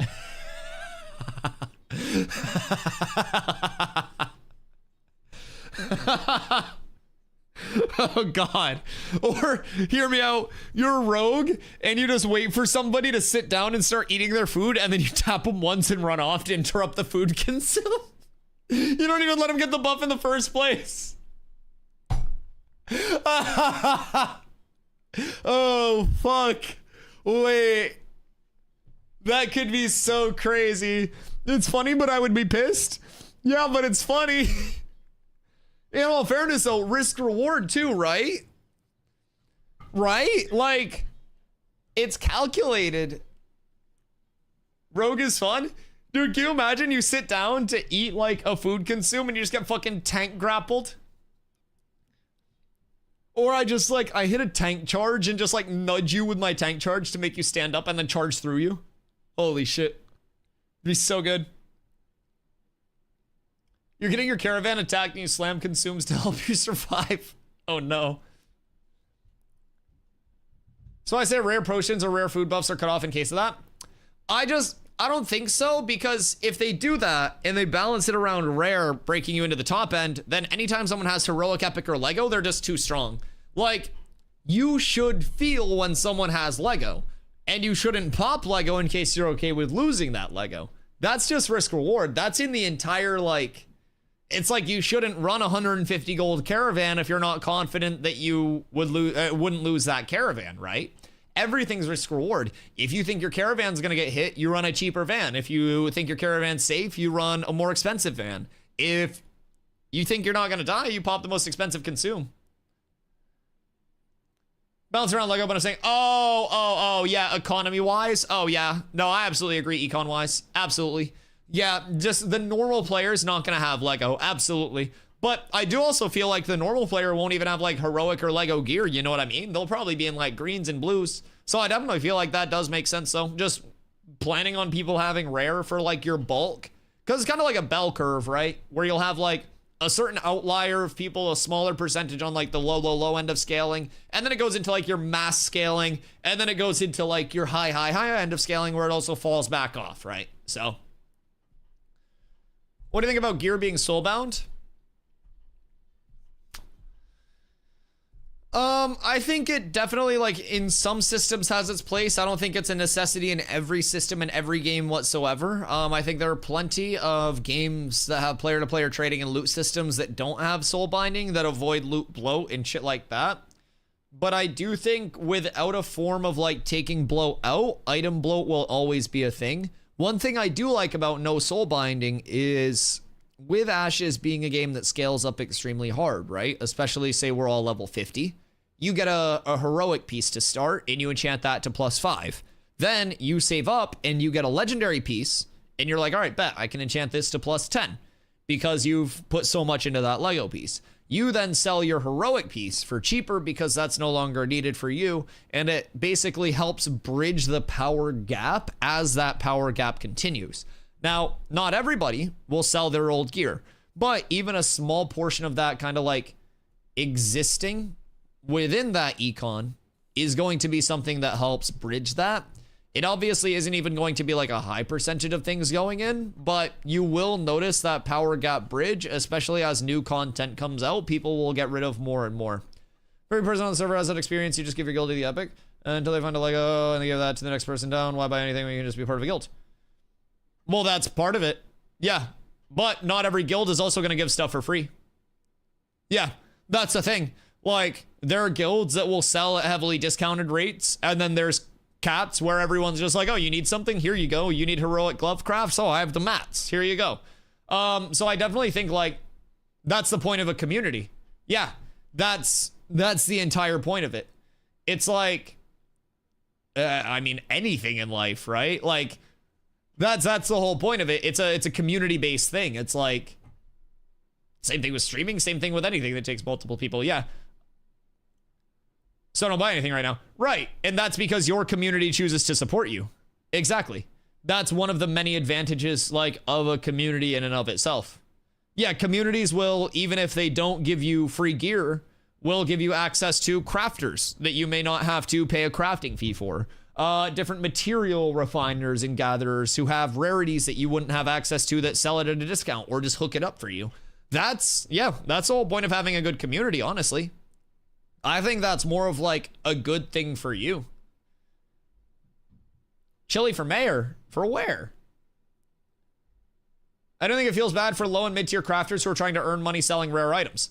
If you're trying to sell low and mid-tier items past the progression curve, you're not supposed to make money. So for crafting, like, if you're not ahead of the curve putting out an in-demand product, then your product won't have value. That's just supply and demand of anything. And even if you make those low and mid-tier, like, craftables worth something, I'm gonna tell you something.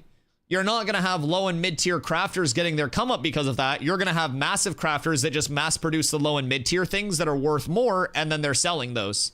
And everyone gets pushed off. That's just progression curve.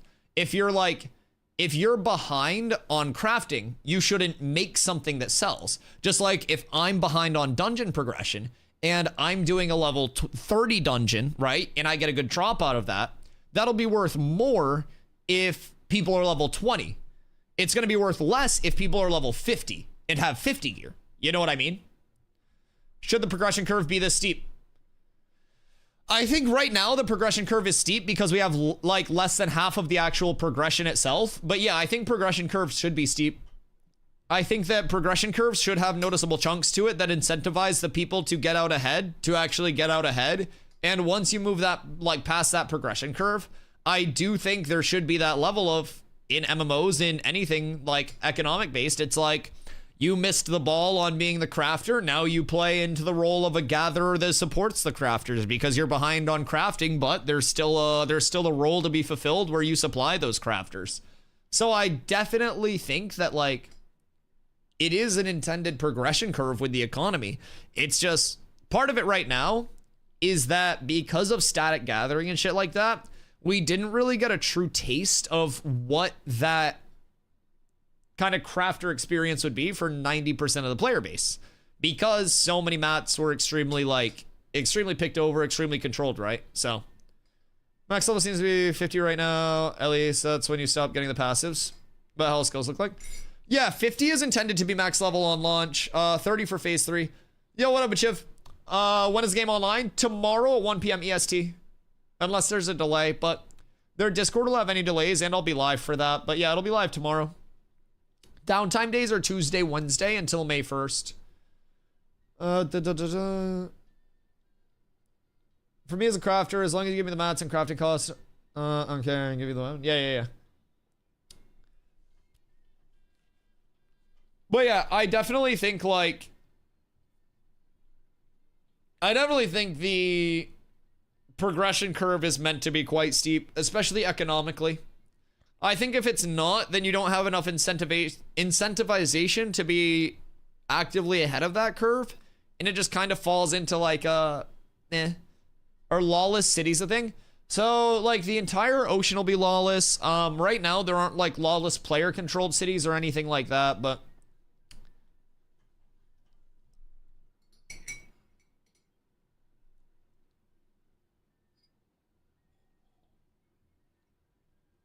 will this patch be on the alpha server? These are the private test realm notes. So we have 3 pages of notes, actually. So we never know exactly like what's going to come to the servers one-to-one, right? It's always kind of like some things could make it through, some things could need more testing. But for the most part, this tends to be a relatively great indicator and stable indicator of what's coming for us. A lot of the changes will probably make it through, but we may see some things kind of like held off there. We didn't read this, by the way. Enemies and NPCs fixed a bug that could cause some NPCs to be unable to attack or leash to reset. Oh, cool. No more getting fucking gang stalked. Yo, what up, Johnny? How you doing, brother? Who's ready for phase 3? Oh, dude, I can't wait. I can't wait. No more downtimes, fresh start servers. Oh, it's all beautiful. It's all beautiful. Like, we'll still have downtimes for updates, but like Tuesday and Wednesday, brother, like, I was talking to chat about it earlier, but it's like, I feel like, because I stream every single day. I stream 7 days a week, 10 hours a day, pretty much, right?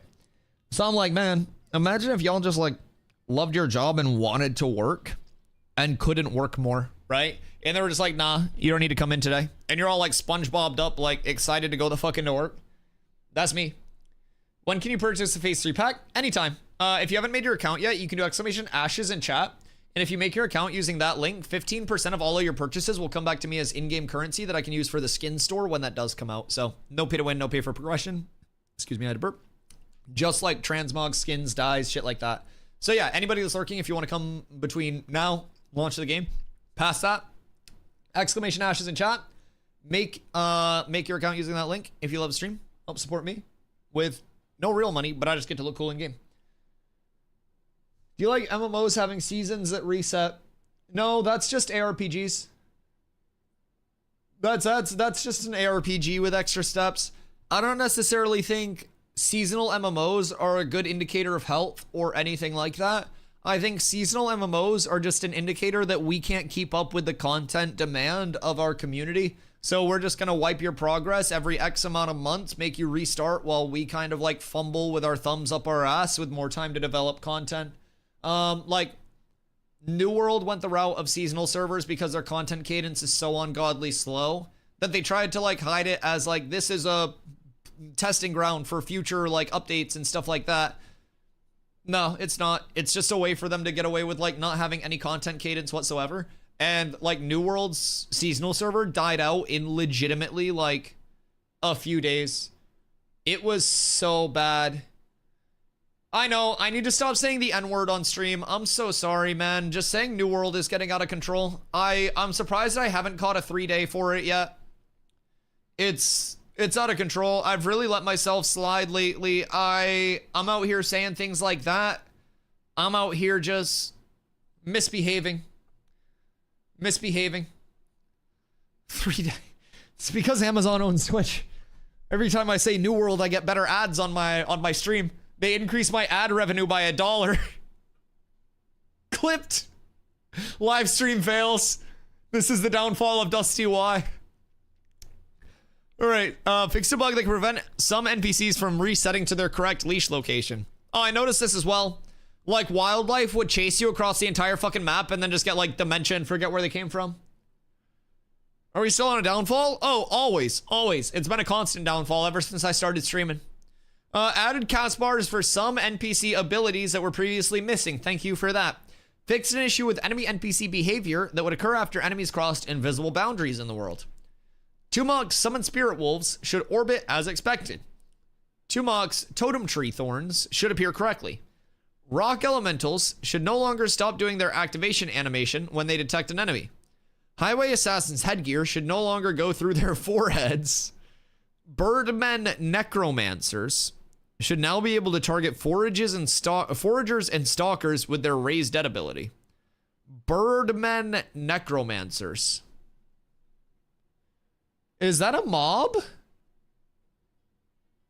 Weird how I get to Birdmen necromancers and both of the crows show up in chat.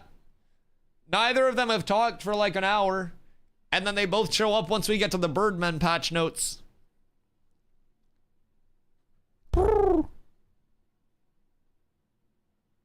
Have you guys fought a Birdman necromancer yet? Because I don't think I have. I've fought summoners, but they're like the minnows, right? Like they're Minotaur summoners, but I don't think they're like Birdmen summoners. And raised dead is weird as well. Because like there's not a raised dead ability that like reses shit. I'm confused.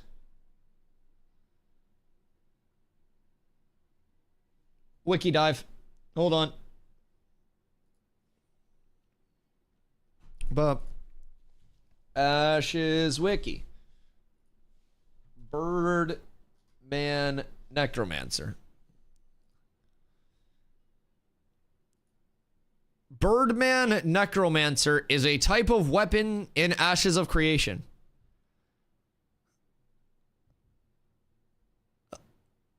I don't think that's right. This is from a Birdman necromancer. One-handed. Is it a staff? What is this? Is that a wand? Okay. Well, hold on. Codex time. Ashes Codex. Birdman necromancer. The fuck?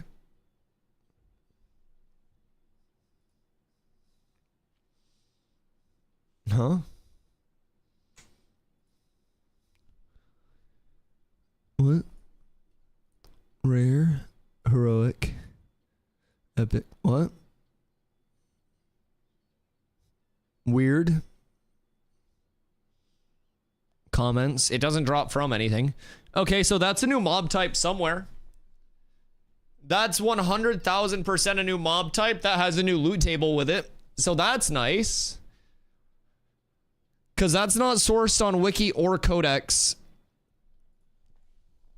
Birdman. Search. Can we just search any of that? Are there mobs? No.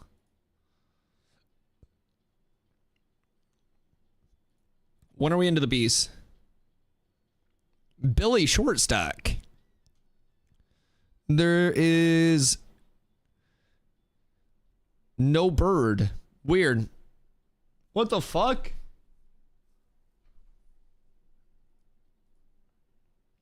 Oh, wait. Look. Wait, what? Hey, chat.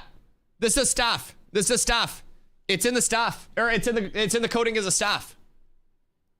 Wait a second.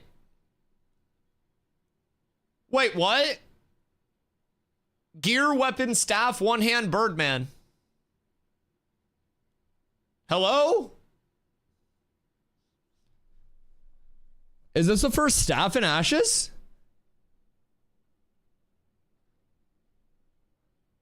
Summoner weapon? Well, so in the patches, Birdmen necromancers should now be able to target foragers and stalkers with their raised dead ability. So that's absolutely going to be like a summoner mob, and this is the weapon that drops off of that mob. Items, Birdman necromancer. Items. There's going to be a lot for us to go through to find this, I think. Where is B? Because now I want to go to everything bird. Like everything bird. We're almost into the bees. Bear. Okay. We're through the bears. We gotta go back. Probably here. Belt. Birdman Necromancer. Bit of flint. Big troll. Oh. Wait. That's a two-handed mace. Big troll is a two-handed mace. A powerful, heavy mace. You may need to gain some strength to pick this one up.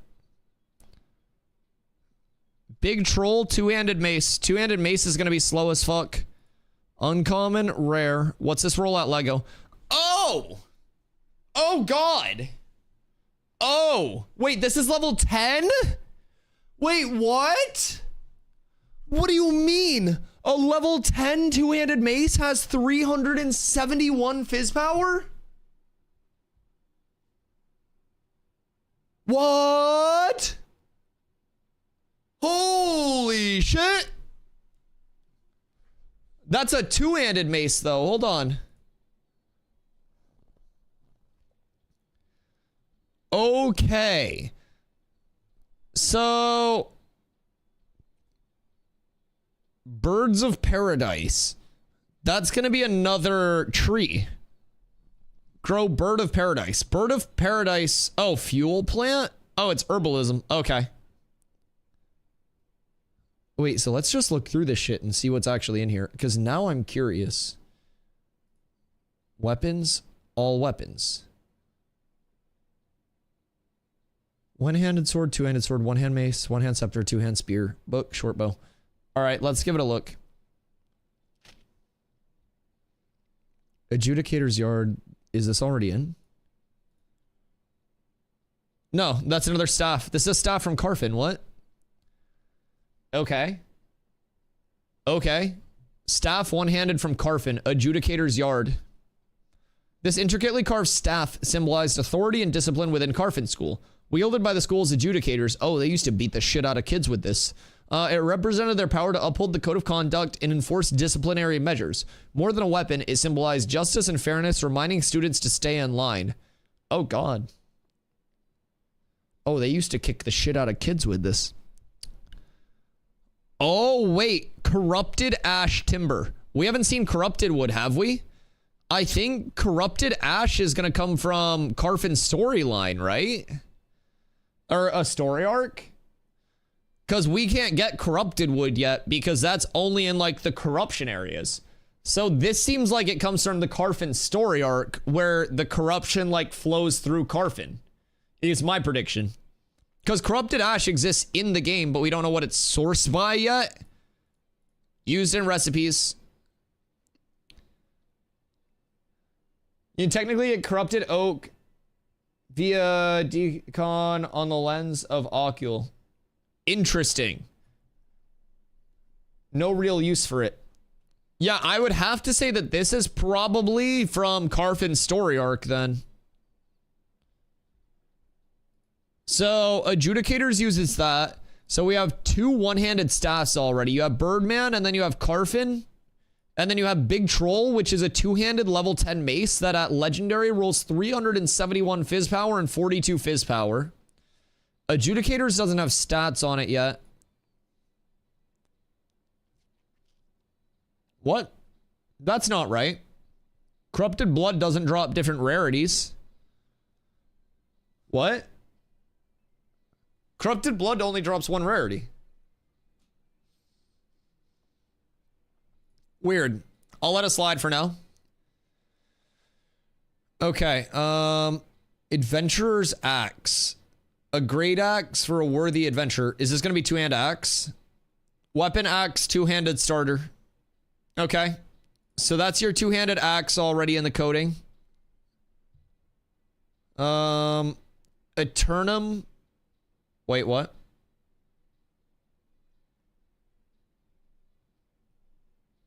Eternum? That's New World's world. Oh god, what? Eternum Captivum. Ancient Dungeon Daggers in the loot table as well. So I don't know if those are already in or not. Ancient Dungeon Longsword. Great Sword, that's in. Mace, Scepter, Shortbow, Spellbook. Sword? Wait, what? Sword, Longsword. And then Greatsword?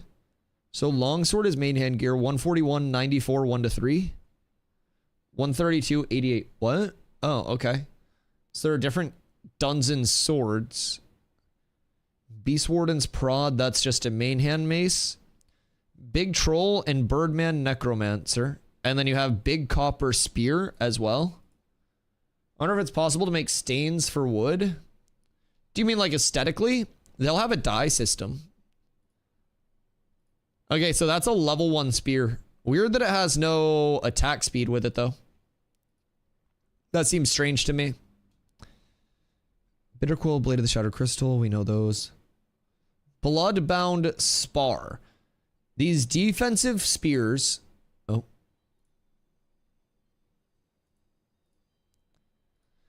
These defensive spears forged in Carfin's dying days as a final defense against the Ancients are pocked with ulcerous blood curse scars, a chilling testament to their last moments. Oak, timber, iron ingot. Weird. Okay, we got a lot to source here. We got 11 pages of weapons. Wait, what was that? What's this? Blade Binders Montant. Is that already in? That doesn't seem very good. Oh, that's... Wait, is that the Firebrand sword? Okay, yeah, that seems kind of mid. I'm not gonna lie. Seems kind of mid. Bloodshot Bow. Blood Rot Themes. What are these? Fizz Power. Are these daggers? These blades still warped. Oh yeah, so it's double daggers. Okay. Bone Shard Greatsword, Book of Scrawlings, Branch of the Kestel, Brass Energy Scepter. That's fine. That's nothing crazy. Longbow Mace, Spell Mace. That's just a scepter. To make the Corrupted Wood? Nah, I can only guess that Corrupted Wood would have to come from the Carfin story arc, right? Because Steven showed a Carfin story arc where the, like, where the corruption went crazy through Carfin. That was the entire, like, idea of it. Common Dirks. Copper Big Mace. That's your two-handed mace. So it's just called Big Mace right now. I like that they're keeping it simple. I want to find more, like, named items that aren't in. Crystallized Blood Sword. Wait, can you really not get Crystallized Blood Swords anymore? What? I used to have one of those at one point. Weird. Doom Thunder is a regular mace. Embercore Wand, Fish Scale Blade. That's all normal stuff. Flame Dancer. This is all normal. Forsaken Blades Energy Scepter. That's fine. This is all fine. This is all extremely normal. Spell Mace. Weird. They renamed it? Oh, right. That makes sense. Groundkeeper's Maul. That's going to be the one-handed mace. That does absolutely make sense. What else are we looking at here? Napped Razor, Lens of the Ocule. So this is what you can get the Corrupted Oak Timber from, you said? If you decon it?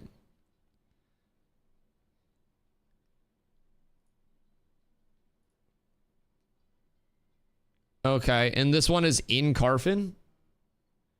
Anyone know who drops the Forsaken Blade? So, Forsaken Blade is going to be in Steel Bloom. You're looking for Vanguard Rowan. He's going to be on the rightmost, like, tip. Hold on.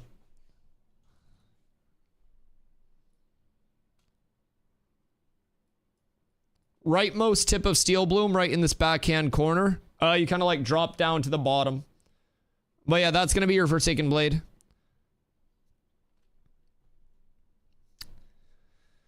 Hey, how much I have memorized with this already? Let's see. Lorica Vindicta Mace. That probably got changed. Mesa Briarholm, that's nothing too crazy. I wonder how that magic resist will be with the new changes. I'm not gonna lie, or not the magic resist, the health regen. Health regen might go absolutely sicko mode with new changes. Mouth of Oblivion, that's a focus. Muckmaw's Great Sword is just a regular sword. Energy Scepter's nothing crazy. Viridian Focus, Spellbows, Scepters, Spellbooks, Spell Maces, Daggers, Dirks, Scepters. Whoops. No, I didn't want to do that. Oh, thank God. Okay. I think this is all normal. So we don't have a lot in. Oh, Staff of the Merrymaker. Staff of the Briarholm. Staff of the Merrymaker, a staff designed for a magic user. Pretty straightforward. Staff of the Briarholm. Rare Heroic Epic Lego only. The Great Briarholm Staff. What the fuck is the Briarholm Staff? Someone told me it was from Highwayman Hill area. The fuck? Who told you it was from Highwayman Hills area? Oh yeah, no. You want Forsaken Blade Fragment, Forsaken Blade. That's gonna be Steel Boom right here. Yeah, you got baited. Let's see. Steel Energy Scepter. Yeah, somebody was motherfucking lying to you. Why are we back here? What? I'm confused. This is no longer alphabetical. Am I tripping? What are we sorting by? Am I tripping? Wait. What? Rarity. Okay. I think this is what we want. And then we go next. Why does it go? What? Weird. All right. So, in terms of what we were able to like find from there, a few new daggers, corrupted ashwood that's used for Adjudicator's Yard, multiple staves already in the coding, one-handed staves, which are the most intriguing thing, two-handed axe, two-handed spears, big copper spear with no attack speed on it, oddly enough. But level 0 spear, 226 at Lego. Bloodbound spar also appears to be a spear just with a typo. Bloodwrought of Fames, I don't know if I said that right, but that definitely appears to be new because I haven't heard of that. Staff of the Merrymaker, Staff of Briarholm. These definitely seem too cheap to make right now. But this is all... Oh, wait. So this is a two-hand staff. And then this is a one-hand staff. Gear, weapon, staff, one-hand, Merrymaker. Gear, weapon, staff, two-hand, Briarholm. One-hand, Merrymaker. One-hand, Birdman. One-hand, Carfin. So one-handed and two-handed staves? Weird. Okay. Have we heard one-handed staffs? Because I feel like a one-handed staff is just a wand, no? Am I tripping? Or is a one-hand staff just a wand? This is interesting, though. This mace is fucking nuts. That's insane. I wonder if Wiki has any more information. One-hand staff would be weird. Wand fills that slot already. One-hand staff? Yeah, so... Weapon staff, one-hand Birdman. Weapon staff, one-hand Carfin. That's corrupted wood. That's two-handed axe. That's a two-handed mace. That's a two-handed spear. That's a dagger. One-handed Merrymaker. Two-handed Briarholm. So it's not just like this big mistake. Like, those are intentionally one-handed staves, whatever. Level 10? Oh, yeah. Oh, dude, Big Troll is fucking insane. Look at this thing. 371 fizz power at level 10 on a Lego? Are you shitting me? Because you have to remember, hammers are slow, like maces are slow. And the slower it is, the harder it hits. So you have this, and then you have like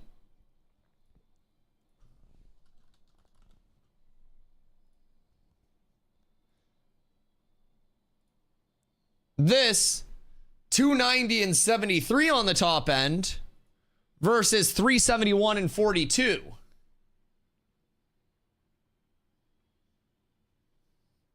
That could be sicko mode. Codex just scrapes files from the game already, so they could just be leftovers from tests. I know, but it's nice to see the tests in. It's nice to see. I do like it. I do very much like it. Not necessarily being implemented. Nothing that we talk about today is ever like one-to-one being implemented. Even like the 3 tabs of patch notes that we got, never a one-to-one implementation. Nothing with Ashes is ever like necessarily being implemented. Even things that are in the playtest now may not be implemented in the launch of the game. Definitely important to remember that. Is there an easy way to see how much damage a weapon does without fighting mobs? What do you mean how much damage a weapon does? Like the stats on it? Or like, Hoofsay, what up, baby? Like how hard you actually hit? Because there are more things than just the weapon that calibrate into that. Your total power output is your stats plus your weapon damage. Like it all goes into your fizz power or your spell power.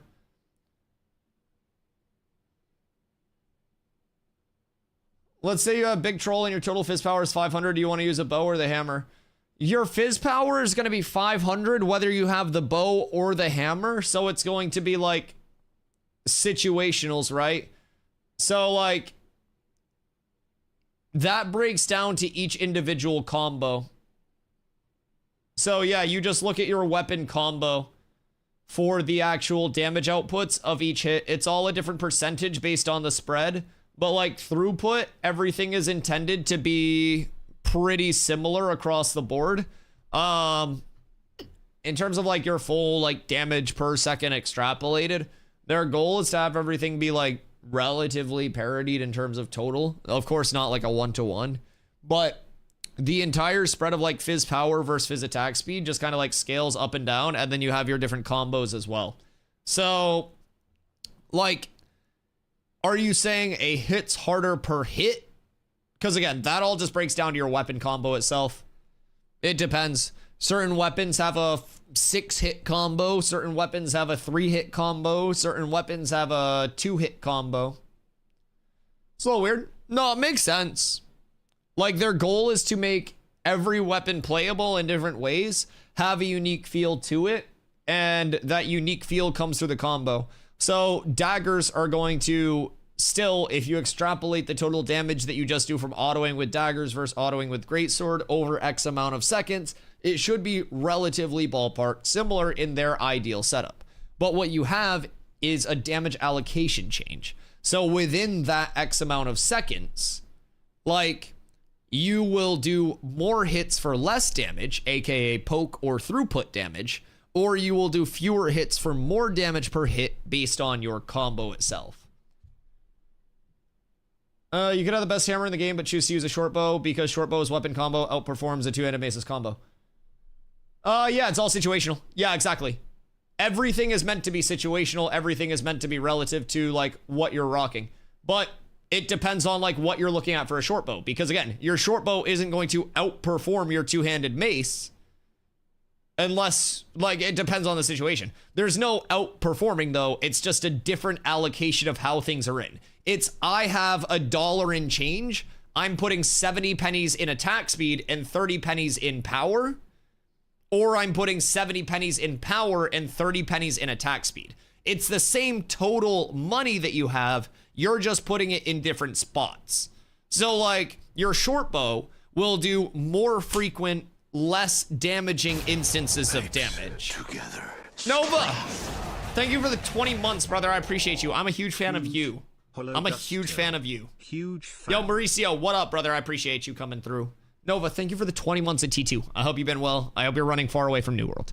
But yeah, so basically, it's like, if you want more consistent damage, then you use the faster attack speed weapon. Like, if you want slower but harder hitting, aka chunkier damage, versus the consistent, you're taking linear damage and ticking down like this. Like, this health bar is short bow. This health bar is long bow. So it's like, that's your difference. It's like a smooth drop versus like chunk, chunk, chunk. Momentum is a good example. More hits means more momentum, aka more damage. That's not a one-to-one with every class. You're absolutely on Fent. That's not a one-to-one with every class. That's a full, like, one specific thing and a actually, like, Reddit type mentality. So basically, you either have chip damage or you have burst damage. Cat with abs is like, absolutely S tier. If you do 1,000 damage with 10 hits of 100, or 1,000 damage with 3 hits of 333.3, that's the difference between slow and fast. The damage numbers will still be similar. There will be different mechanics in classes that weigh in on this, but the weapons themselves in a vacuum with nothing else added is intended to be that near parity. That's from them directly. That's Good Wars chapter. You're talking about one class and you're bringing in specifics with one class to try to prove the streamer wrong, to try to look smart, but you're looking dumb because you're not listening to what I'm saying. I'm not talking about the weapon on a class. I'm talking about the weapon as itself in a vacuum chamber with nothing else weighing in on it. And you're going, well, actually, warriors do. No, just stop. You're not listening to what I'm saying, and you're making yourself look silly. You need to listen with your ears and not type with your fingers, please. We're talking about the weapons. We're not talking about any momentum, any advantage, any focus. We're not talking about any courage. We are talking about the weapons as a whole. You're trying to look smart, but you're looking like an idiot to the point where you can't even type normally because you're so worked up right now. Please listen with your ears. This is why you're not streaming. Someone asked a question about weapon distribution, and we're talking about weapons, not classes. You need to listen instead of just typing without listening, trying to look smart, please. I'm asking you a favor, because right now you're just rambling about something that isn't even relevant. This would be like if I started talking about the Boston Red Sox right now. It's not related. You're trying to, well, actually a streamer to try to look smart and go, well, that's not true. We're talking about weapons in a vacuum chamber and the distribution of power versus attack speed and how that works. We're not discussing class implications. We're not discussing external systems. We're not discussing anything else. If you're unaware of the question, please don't try to act like you're aware of the question. Thank you. Yo, what up, gamer? Thank you for the follow, by the way, brother. Been watching videos on Ashes, and I don't know if it's worth that money. I personally have gotten a ton of money worth out of it. Like, I've played over 600 hours since December. Well over. Streamers are less qualified to talk about the things we're talking about. I agree. I agree. I agree. Streamers are just stupid. We only take things out of context. Most streamers are stupid, I will say. Too many streamers try to talk about things they don't know about. And I only talk about things I do know about. I paid more money for way shittier games. Oh, yeah. Yeah, and the thing about Ashes, in terms of, like, the alpha testing access, you get a 90-day refund period where no matter how many hours you play, it's just it's a full refund. Like, in my opinion, it's one of the safest things that, like, you can do for a playtest period game, for even something that's past an alpha and is, like, early access pre-launch. You genuinely, 90 days full refund period. If you don't like it, you just get your damn money back. I will say, like, right now, until May 1st, servers will be a little bit slower, but May 1st, we go into Alpha 2 Phase 3, where we have no more Tuesday, Wednesday downtime, and we have fresh start servers, so that's going to be, like, a massive, massive change. New concept that feels weird to me. Normally you find an amazing weapon, and it means you use that weapon from now on. This is not the case in Ashes. Might just be using my bow still, but just be happy with those attribute stats that are added to my total. Yeah, Emo, that's basically going to be the biggest thing about it, in my opinion. Like, you notice the cumulative gain of the weapon instead of, like, you know, I get this mace and I only feel it when I'm using this mace. So, like, for example, I bought my epic greatsword. As soon as I put that on, I felt better even having my bow out because both of those weapons, like, benefited from it. So then, like, I was using my bow for distance, and then as soon as people got into range, keep in mind, melee weapons will also have cleaves to them too. So there are different, like, functionalities to melee weapons. Then there are, like, range weapons as well. So if you're in a big clump, you're in an AoE farm, you're looking at a 5-person initiate melee range, you may want to have that greatsword out for that big, like, swish, swish, swish, swish, and then you're hitting 5 people instead of going in with like your short bow out in melee range and only hitting the one that you're targeting, you know? So there will be like other precursor situationals and things that weigh in on that weapon decision. But in terms of, again, the weapon vacuum itself, it is legitimately intended to be a spread of damage, speed, and it's your entire scale through there. So that's the easiest way to explain it. Now, if we were talking about class additives, that's where you get a lot more into your time to finisher, into your resource gain, into stuff like that. And weapons can be complementary to certain classes in a good instance as well. But the weapons themselves, in terms of how that's distributed, that's basically going to be the gist of it. You either hit faster and less hard, or you hit less frequently and more hard. That's the gist. Yo, what up, Sasuke? The safest thing anyone can do is subscribe to DustyWhy. If you do, people will accuse you of paying the win.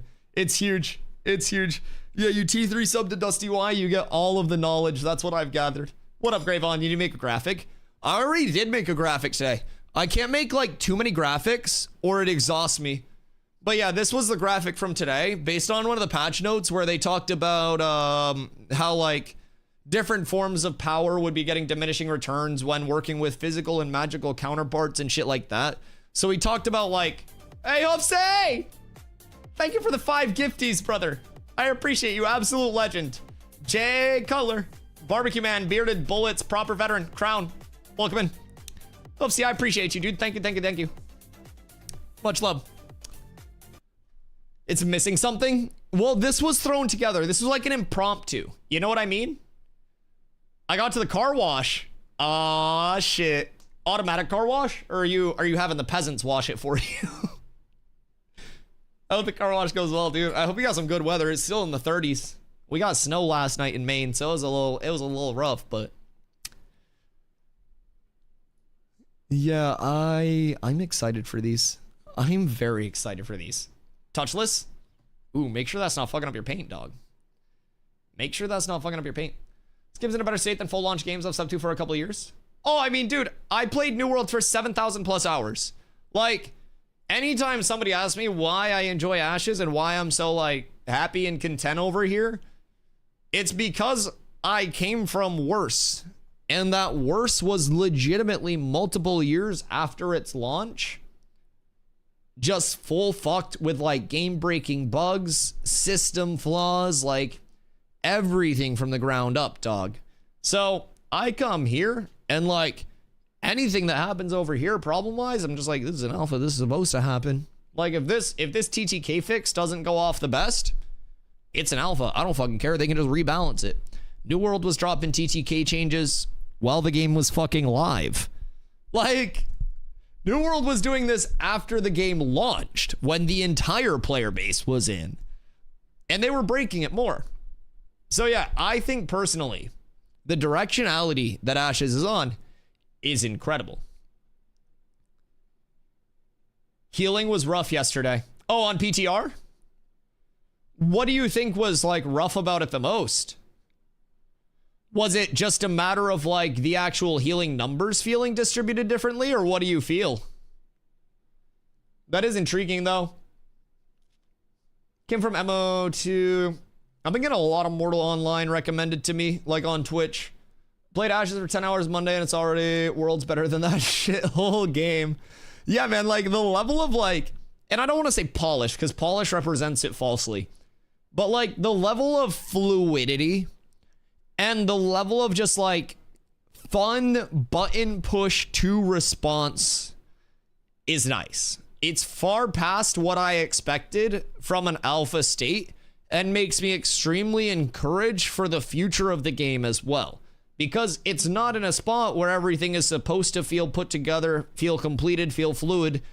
Yet, many systems, from like, you know, the very core systems, combat movement, shit like that, feel much further ahead than I would really expect them to be at this point. And that's one of my biggest takeaways. That's one of my biggest takeaways. I think I'm not expecting things to feel finished, to feel well put together, but like the core of the game, that very, very, very core foundation that everyone will interact with, the world interaction, the movement, the actual pressing button and feeling happy that you press that button and noticing an output. That's what adds up. And so everything system-wise, you can always add on more to systems. You can always fix systems. But if your game at its core does not feel good to play, does not feel fun to play, people will not play it. You could have the coolest system design in fucking human history. You could have people play 100 hours, and once they get to that 100-hour mark, you show up as a developer and actually suck their cock. And if your game feels terrible to play for that first 100 hours, not many people are going to make it to that dick sucking. And as a gamer, it's all about periodically getting your dick sucked by the game in points of progression. And if the game can feel good on the way to those instances of head, that's where people are retained. Easiest analogy I can fucking think of. Like, if it's all just terrible up until that good point, that good 4 seconds for me, then I'm not going to stay. But if I have fun up to that whole 4 seconds, I'm here for life, baby. I'm here for life. And for me, I have fun in between all of those, like, all of those moments. I healed 60% to 80% on a 25 with the same gear compared to my level 20. But gears changed around a bit so you can mix and match more. Yeah, we went through all of the changes and I was very intrigued about some of these things, especially how they mentioned like power scaling redistributions and stuff. One thing I wanted to check on in particular was going to be the magic power versus like healing power. Because right now every cleric just uses magic power and it increases their magic power and their healing power at a 1-to-1 ratio, which I actually showed here. So I'm hoping that we essentially get like magic power to magic power and then a reduced dampener of magic power to healing power. Yo, what up, Dirty Dan? What up, Nova? This thing out or what? So servers come up tomorrow. Right now it's Alpha 2 Phase 2. Tuesdays, Wednesdays are downtime days until May 1st, and then we go into Alpha 2 Phase 3. So with that, servers will come up tomorrow around 1 p.m. EST. We're getting hopefully a pretty big update. We went through like 3+ pages of patch notes that had come out over the last 2 days. So a lot of patch notes on the private test realm right now. Never a 1-to-1 that everything's going to be like implemented from there. But hopefully, we'll get that up soon. So we are still in alpha, full release of the game. Dirty Dan, thank you for the follow, brother. Full release of the game is estimated like 2 to 3 years, probably like 2.5 in my ballpark. So we are still like a ways out from the full release, but we're getting a ton of updates extremely quickly. Development's moving along very well. And every time the servers go down Tuesday, Wednesday, we're just excited for Thursday, so they come back up, dog. Come from TNL and ESO. See this game on YouTube a lot recently. Is the game almost ready to release? 2 to 3 years, somewhere in there. But the good news is, like, it is fully playable. Right now, like I mentioned, we're on our downtime days, but as soon as May 1st hits, we get fresh start servers. We get 24/7 server accessibility, so no more Tuesday, Wednesday downtime. So at that point, the actual like fluidity of access and the playability of the playtest increases to a spot where it's essentially, from a consumer standpoint, as playable as any normal game would be. So the biggest thing to know getting into playtesting is that it's not meant to be finished. It is a true alpha. A lot of things feel extremely good. There are certain things that feel very bad, and that's why we're getting a lot of patch notes that adjust core time to kill and stat scaling things. So Intrepid is very aware of a lot of community pain points, and as a result, we're getting entire patches right now that are reworking time to kill and trying to establish that like ongoing level of continuity for development for Ashes. And that's on top of getting a lot of outward like map expansions, system expansions, naval combat boats, the tropics, like everything. So I definitely think it's a great time to be in Ashes. If you're waiting for that full polished release, that's still going to be like a little ways down the road. But if you do decide to hop into playtesting, then you'll see the game grow before you. Like, I have been here over 600 hours since December, and the amount of growth and change and, you know, just progress that I've seen within the playtesting environment has been fucking massive. So I'm super happy to be here.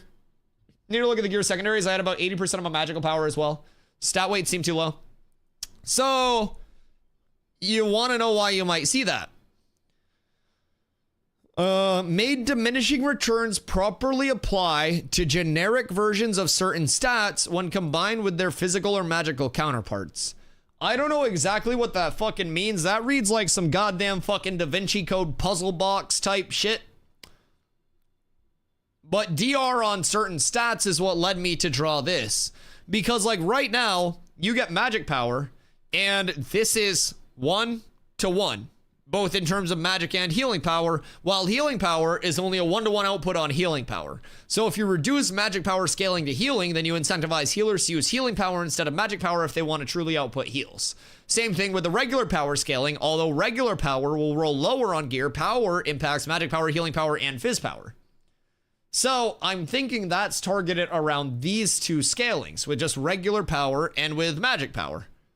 And if I'm taking it the right way, you may be seeing a reduction in your heals if you're magic power scaling instead of healing power scaling, because healing power scaling would essentially, in an ideal world, be more effective for healers. I just equipped the same gear without looking at the changed stats. Yeah, if you go back on, I don't know if it's like up or anything right now, but this is what I'm curious about, because if you had 500 magic power, you had 500 healing power, right? So what I'm hoping for is like 500 magic power, 300 healing power, right? You know what I mean? Like 3/5, there's some shit around there, like a 60%, something like that. Just some reduced multiplier on the actual scaling of MP to HP output. It is? Okay, so is that actually, are you on right now? Or is that just what you're feeling? From what I've seen on YouTube videos, isn't supposed to be like the next generation of MMOs, like a step up from the regular MMOs we have today. I mean, it's got a ton of very in-depth systems, absolutely. A ton of complexity. I don't think it's necessarily supposed to be like this groundbreaking next gen of MMOs, and I don't really think any content creator that actually knows Ashes is going to call it that. Ashes is essentially a successor to the Arcade-like MMOs. Those very community-driven, kind of like OG, social sandboxy leaning MMOs that are really about interacting player to player, calculating risk reward, and feeling like a part of the entire ecosystem of the world, rather than just logging into a game being told exactly where to go, what to do. It's very non-linear, so you don't have daily quests, you don't have a set one mode of progression, there's not that main story quest that you just follow. Like, everything in Ashes is meant to be, you know, player decisions, very deep systems, everything has an impact on the world around you. But I don't necessarily think that, like, from the inside of the Ashes scene, I don't think anybody that actually, like, knows Ashes and has been here is gonna be like, oh, this is the next fucking Fortnite of MMOs. This is gonna have 7 million players and Blizzard will come over and suck our cocks because this MMO is so good. Like, it's meant to be almost like a smaller, like, niche MMO that just appeals to the community that it appeals to. They're not even trying to build out systems that are that mass appeal. They're trying to build out a very specific PvX gameplay loop that allows every type of player to feel welcome to check it out, but really does appeal to those the most who embrace the full PvX. From PvE to crafting to PvP to the community side of it, from being the roaming merchant who supplies mounts or weapons to being the sweatiest PvP player on the server, to where you run past someone and they're like, oh shit, is he gonna attack me? Like, there will be options for everybody, but I don't necessarily know that it's like, in a way, the next generation, right? I think that's such a term that's thrown around.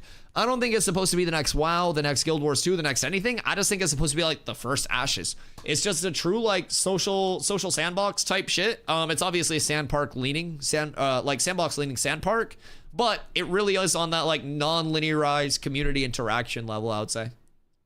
Usual MMORPGs are quite static, or at least if you step 1 or 2 steps back, static. Oh yeah, absolutely agree. I mean, there's a lot of dynamicism within server to server interaction. Like, no two servers will be at the same point in progression. Story arcs will be different on every single server. Node progression will be different on every single server. Like, server storylines will be different, both in terms of world building within the game and player actions that shape the storylines. But I mean, that's a lot of just, I don't know, social sandbox leaning MMOs. Like, everything has an impact. Every player decision has an impact. Reputation follows people. Like, so I mean, if that's really like, I don't call Ashes the next WoW, etc. I call it part of the next big 3. I don't even know if it's trying to be the next big anything, though. That's the thing. I feel like too many people think that Ashes is trying to, like, be a big game or anything. Like, Ashes is trying to be Ashes. And whether that creates a big game or a small game, it's going to be Ashes. And I think, like, the thought of, oh, this is going to be big, this is going to be small, this is going to be medium size, that doesn't fucking matter to the dev team. I think the biggest thing is like, we want to stay true to the product that we put out and believe in. If that ends up with 10 million players or 100,000 players, you put out a product that you believed in. It's almost like as a streamer sitting here and doing my usual stuff instead of trying to go to like all the larger directories and like ride those coattails and stuff like that. And like, it's like streaming for money versus streaming for community. Like Ashes isn't developing this for money to get 1 million players in. Ashes is developing this because this is Steven's dream as a person. This is a lot of the developers' dreams. So I definitely think it's a little bit different than just to focus on like, we got to have this profit. We got to have this player base. We got to have this metric, this KPI. Like, I don't necessarily think that's a big emphasis. How's a PvP in the game? As a PvPer, it's usually what makes or breaks a game for me. It's a PvX gameplay loop with a lot of PvP emphasis. Yeah, I mean, everything's rooted, dog. Like, it's all connected. There's open world PvP right now. Everything in Ashes is open world. And even on launch, like, it's going to be very heavily predicated in the open world. There will be very limited instancing. Very, very, very limited. No fast travels. Well, again, very, very, very limited. But for the average player, no fast travels. Big ass world. You got to mount up and go places. You got to make decisions. But in terms of PvP modes already, there's the open world PvP system. There's caravans, node versus node wars, node versus node sieges, which can eventually destroy a node and de-level it. Guild versus guild wars are in. Guild versus guild sieges will be coming in terms of the castle nodes. Then you'll have arenas, you'll have duels added in phase 3 as well. We just got the entire, not the entire, but the start of the naval combat system a couple patches ago with the expansion into the tropics as well. I think that was actually the last patch. So, like, there are so many different options as a PvPer. Whether you want to large scale, small scale, mid scale, and focus on guild stuff. Whether you want to go open world with a more dynamic, oh, I hit caravans, I escort caravans. I'm a Mert guild, so people can hire me to do this stuff. I want to be a mass Zerg guild. I want to be specialized in arenas. Like, there will be so many different loops as a PvPer that you can also participate in. And there will also be different routes for players to become, you know, known in their loop. If you're a huge arena player, you may make a very good name for yourself as a top PvP player just in arenas, and you'll be like one of those big arena players. If you're someone who specifically is a part of like a big Zerg guild, you might be known as, you know, part of that larger entity in that big Zerg. But just across the board, I definitely think the PvP is only one of the few emphases of the game, right? But like PvP accessibility, PvP options for everybody. There are a ton of different modes, ton of different like sizes, numbers match, non-numbers match, dynamic breakout, kind of like a more calculated like long-term build up to a breakout between declaring and waiting for stuff to pop off. There's a lot. There's a lot, I will say. PvP is like a large thing that is a part of the Ashes gameplay loop, but it's far from the only thing in the Ashes gameplay loop. With that being said, as well, I played thousands of wars in New World. Before I quit New World, I was one of the players with the most wars played, right? So I PvP in every game. I PvP. So coming over here, very excited for PvP. But it's also important to note, you've got to very heavily PvE and engage in crafting, gathering, refining to get the gear to PvP. Because gear is also a large thing. So you can't just hop in, level to max in 10 hours, have a best in slot gear set in 25 hours, and then just do nothing except PvP. You've got to constantly be grinding all of those different aspects of the game. It's about engaging in the community to supplement those parts that you don't have. It's about like actually progressing through the game and the journey from like 1 to X level as much as it is actually being at X level and hitting that end game. So I will say, like, even as a PvP player, there's just so much that actually does go into building up to PvP with Ashes that it can take you a long time before you're even in a spot where you're like, all right, I'm ready to do this. So definitely with Ashes, think of it not as PvE, not as PvP, but it's literally a PvX. Every aspect of the game supports every other aspect. Once you get higher power scaling and you can PvP, that means that you can hold down mob farms, you can hold down boss spawns, you can compete for world bosses. You can basically like flex your power on other people to PvE more effectively, to craft more effectively, to facilitate more PvP for yourself. So it's an entire loop that is supported by excellence in every other part of the loop within your community. So it goes a little deep, but yeah, there's a lot of PvP accessibility, but you gotta do everything in with it too. Nothing more broad than my MMO played list is my anime list. Jesus Christ. I mean, I've stopped in a lot of MMOs over the days, but like in terms of just straight, like I am maining this MMO, I really have 3 specialties, man. I got 3 specialties. I don't consider anything under 500 hours like maining anything either. So for me, it's WoW, it's New World, it's Ashes. And I also have other genres though. Like I played so many different genres of games for thousands of hours, bro. I played ARPGs, I played MMOs, I played MOBAs, I played shooters. All on a high level. Oh my fucking god. Oh my fucking god. The number of games that I have played over my days. Thankfully, it all kind of like cumulatively adds into the skill set though. I feel like so many elements of gaming share elements with other genres and stuff that it just like leads you to look at games differently. For example, I got mechanical as fuck from Fortnite. I learned a lot of my game theory and how I look at things, especially fight pacing, initiate, stuff like that, from Dota. A lot of synergy stuff. So like drafting teams, captaining and tourneys, stuff like that really helped me understand Dota a lot more, and like the back end synergies and like how to make builds, how to build out teams, all of that stuff. So I don't know. I definitely think like whether you played a lot of other MMOs, whether you played a lot of other like genres and shit like that, in gaming, everything always kind of like cumulatively comes together. My big 3 is WoW, Final Fantasy 14, and Ashes in the future. I could be wrong. Oh, are you just talking like in terms of like long-term staying power? I don't know. I mean, I think like a lot of MMOs have more staying power than people realize. It's just like the MMO community is nowhere near as large as it used to be.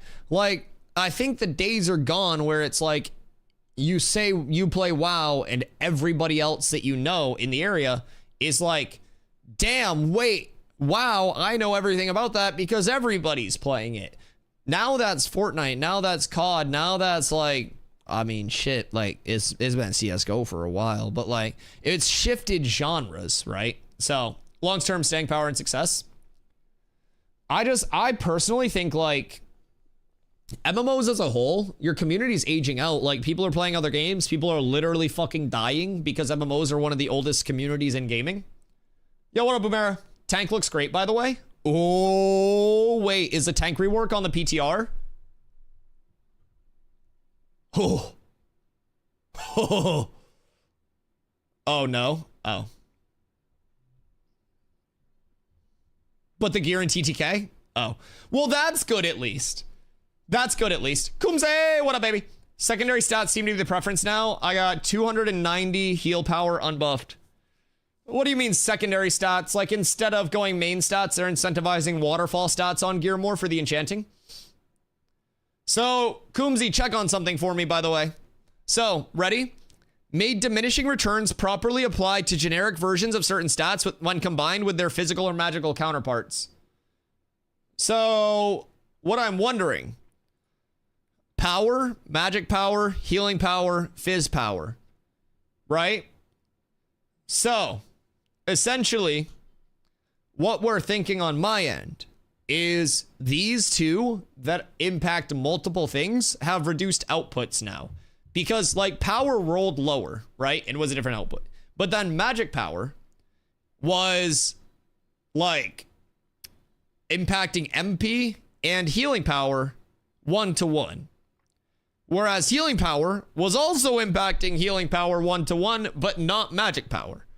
So what I'm thinking is this power probably got full fucked, and magic power probably now has a 1-to-1 with MP, but not a 1-to-1 with healing power. That's my theory without testing. So if you're trying to look at like power stats, compare it with normal power, compare it with magic power, and then compare it with healing or fizz power and see how your stats change. Because I'd be willing to wager that these two have reduced scaling now, based on the fact that they said made diminishing returns properly applied to generic versions of certain stats.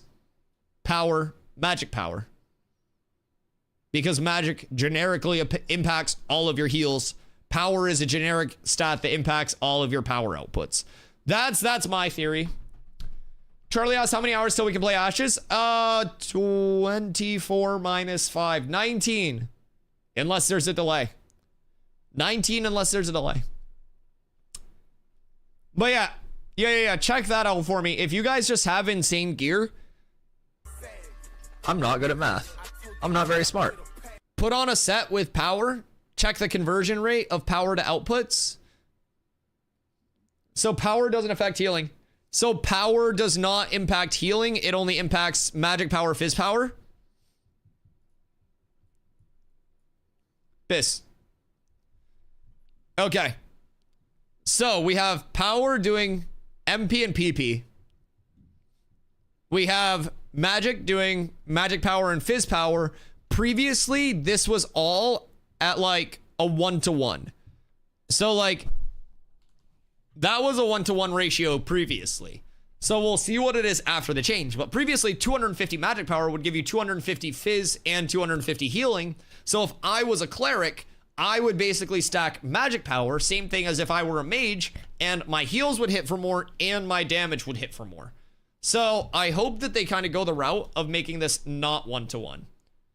Might begin at a 1-to-1 but decrease later. Ooh, yeah, because of the diminishing return aspect. Smart, Tarvo. Very good comm. Yeah, absolutely. Yeah, it could be 1-to-1 up to a set point and then the fall off. Deltas are merging. Strap in. We're getting all the knowledge here soon. We have our testers out and about. Now, keep in mind, chat, keep in mind. They refuse to let me in. They refused to let me into the private test realm. I didn't ask, but I don't have access. And a lot of other people got access,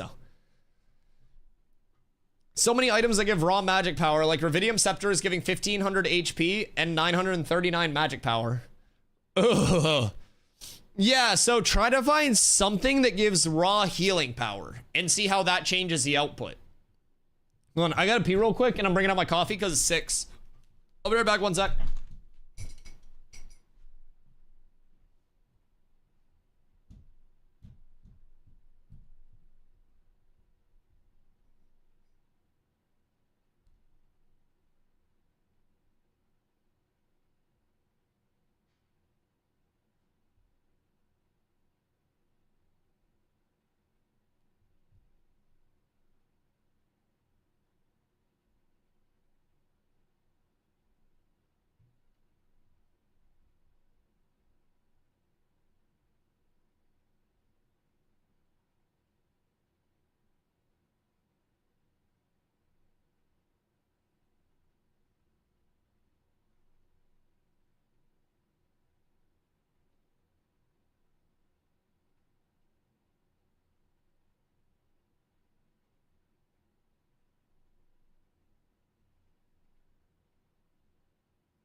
Okay.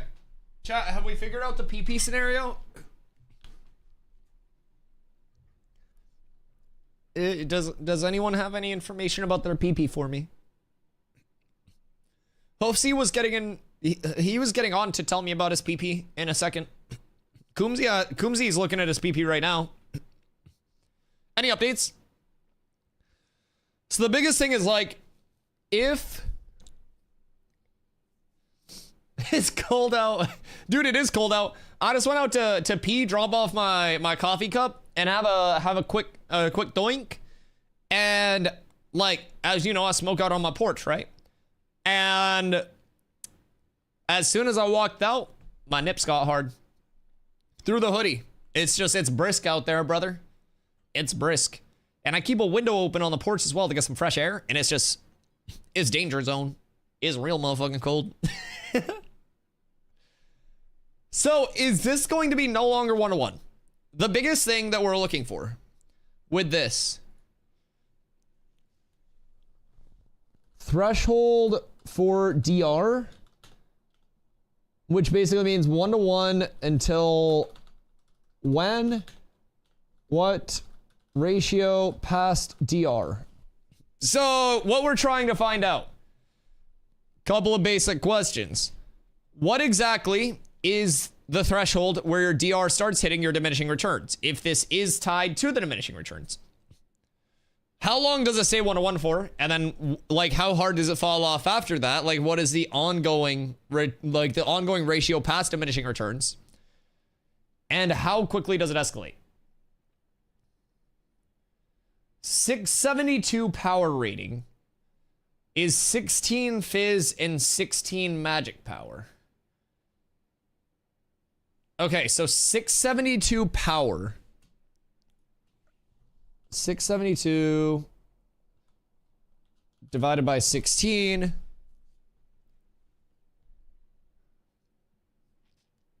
So let's see. Calculator, 672 divided by, what, 16? 42. 42, like, PP per power. Right? Oh, wait, no, sorry, that's backwards. 42 power to PP. There we go. I had it backwards, that's why it looked weird. So, basically, for every 42 power rating that you get 1 fizz point. Like 1 fizz power output. So we got that ratio already figured out. So that's good, because previously, for anyone that was curious, like, fizz power was essentially a 3-to-1 ratio where you would get 3 fizz power and it would essentially, like, output your total power rating. Yeah, you guys know what I'm saying.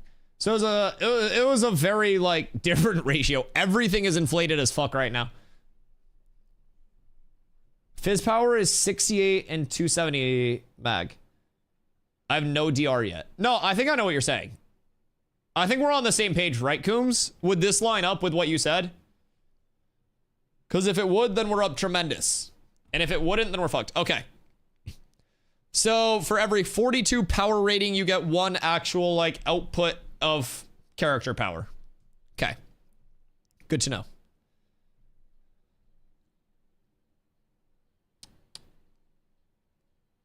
So from there, we have a few other, like, things to test. It's that magic power ratio and then everything else. And we'll be fine there. Man, I wish I was on PTR for this. It'd make it so much fucking easier. So, Hoof said Cog and Bloom Warden have healing power, I think, so far. Hoofs, what are the odds you have one of those pieces on you and you just want to get naked and then equip it and tell me how much power it gives you? If anybody has anything with healing power on it, we could probably solve it. We just need to get naked and then put on 1 magic power piece and then 1 healing power piece and then 1 fizz power piece and figure out the ratios. Because that'll at least give us pre-diminishing returns figures. And, like, from there, there'll be more to figure out, of course, but if we can even just get, like, the actual ratios, because that'll tell us what's going to be the most efficient to stack. But, so are we saying right now, stats may have different weights per archetype?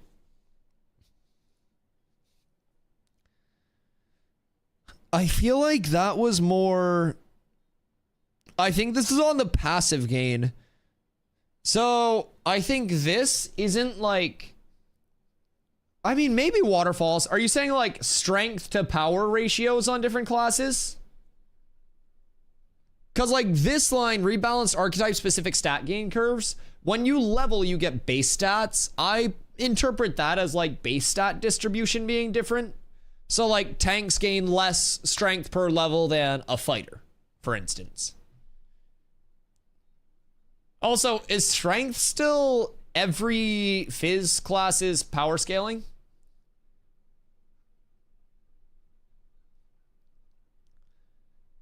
Can we run on the base stat? Yeah, that's kind of what I'm thinking, because like the separation at level 25, funny enough, I was actually asking this to people before the servers went down. I was like, yo, what's your guys' like base strength stat on your Fizz scaling classes? And I was like quizzing everyone, because I was like, oh, I have this much on my tank. This is like our gain versus your gain. You have a higher base than I do, so our powers will be different. So it really wasn't that much. The difference between me and a 25 fighter was, I think, like 10 or 12 strength or something like that baseline. It really wasn't that crazy. What up, Ragnar? How you doing, brother? What you getting up to today? I think this gets tweaked. I don't think it stays. It's interesting. I mean, I definitely think long term, they talked about how they're inflating things by 10x, right? So up here, addressed enchanting and gear quality scaling issues by inflating values by 10 times to give these systems more granularity.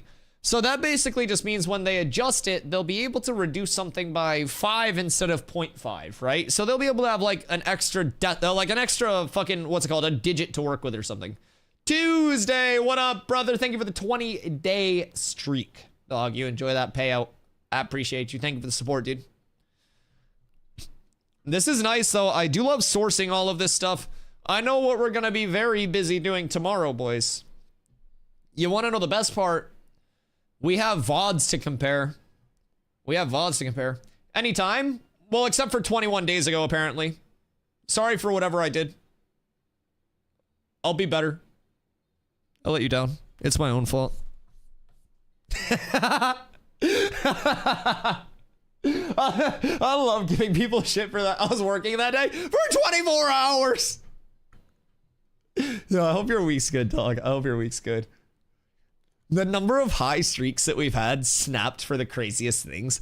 When I was at TwitchCon last year, I snapped like a 250 pluser because I was IRL streaming every single day and we didn't have the IRL backpack and stuff like that. So I streamed from my phone one day, like really impromptu, right?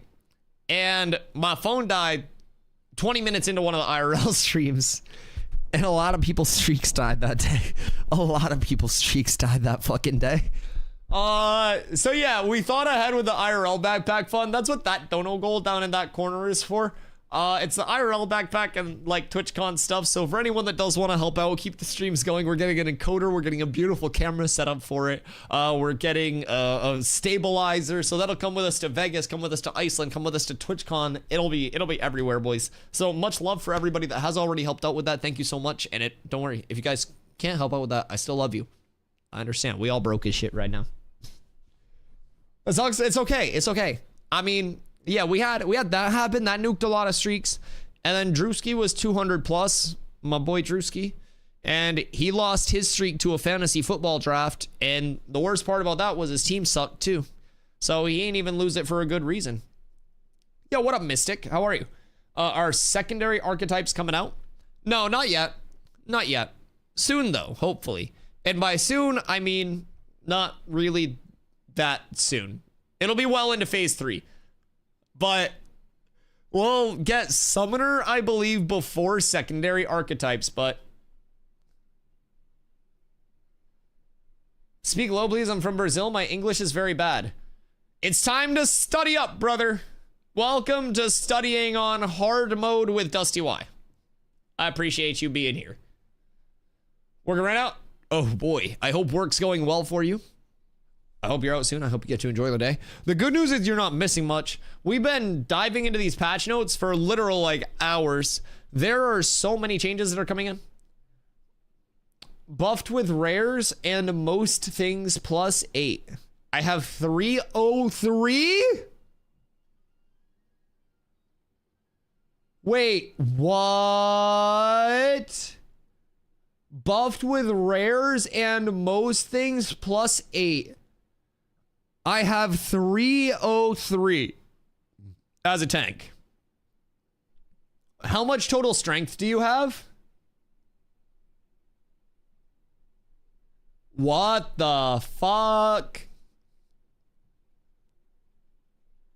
Oh, and what? Wait, let's check tank waterfalls. 33 Fizz Mitt, 21 Magic Mitt, strength 1554. Okay, hold on. So 1554 STR, 303 Fizz Power. What's your fuck? What's the like water? What are the waterfalls from strength? Is it still 3 Fizz Power per strength? Or is it reduced to 2? What do they do to waterfalls? What is every waterfall associated like with strength?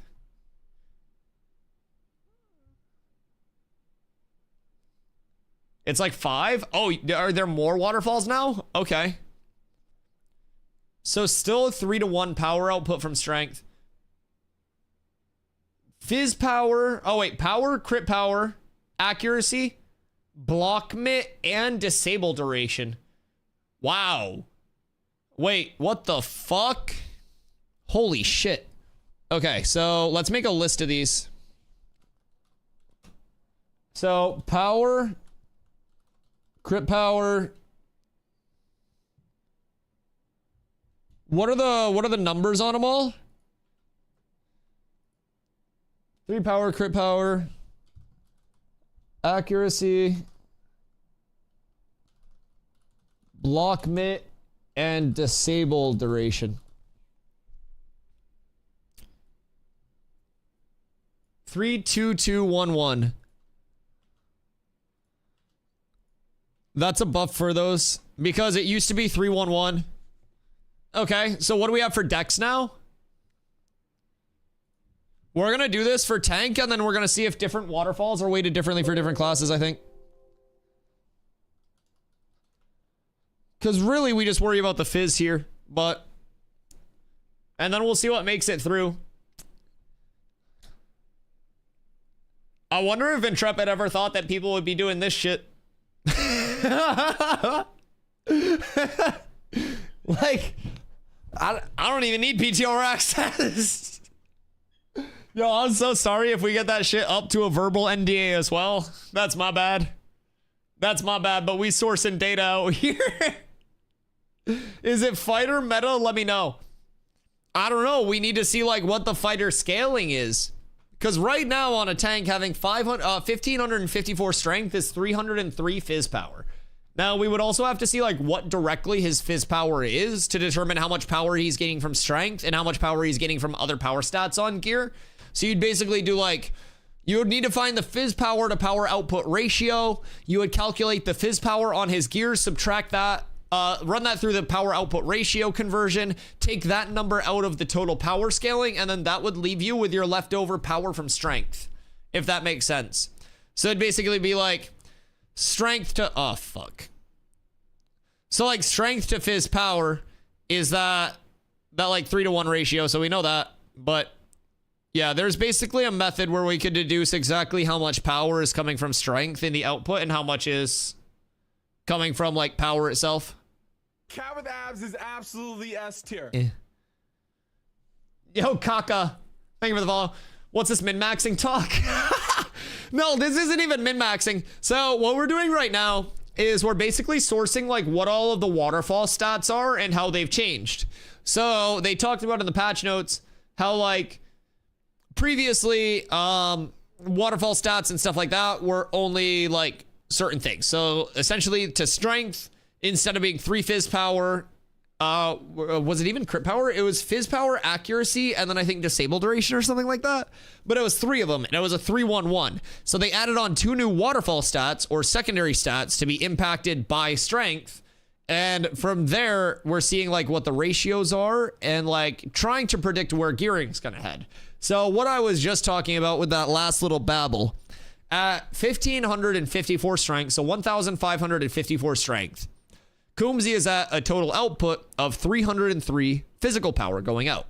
So, with that being said, I guess I should put ratings on these because like your fizz power goes to your fizz power, but it's fizz power rating to fizz power.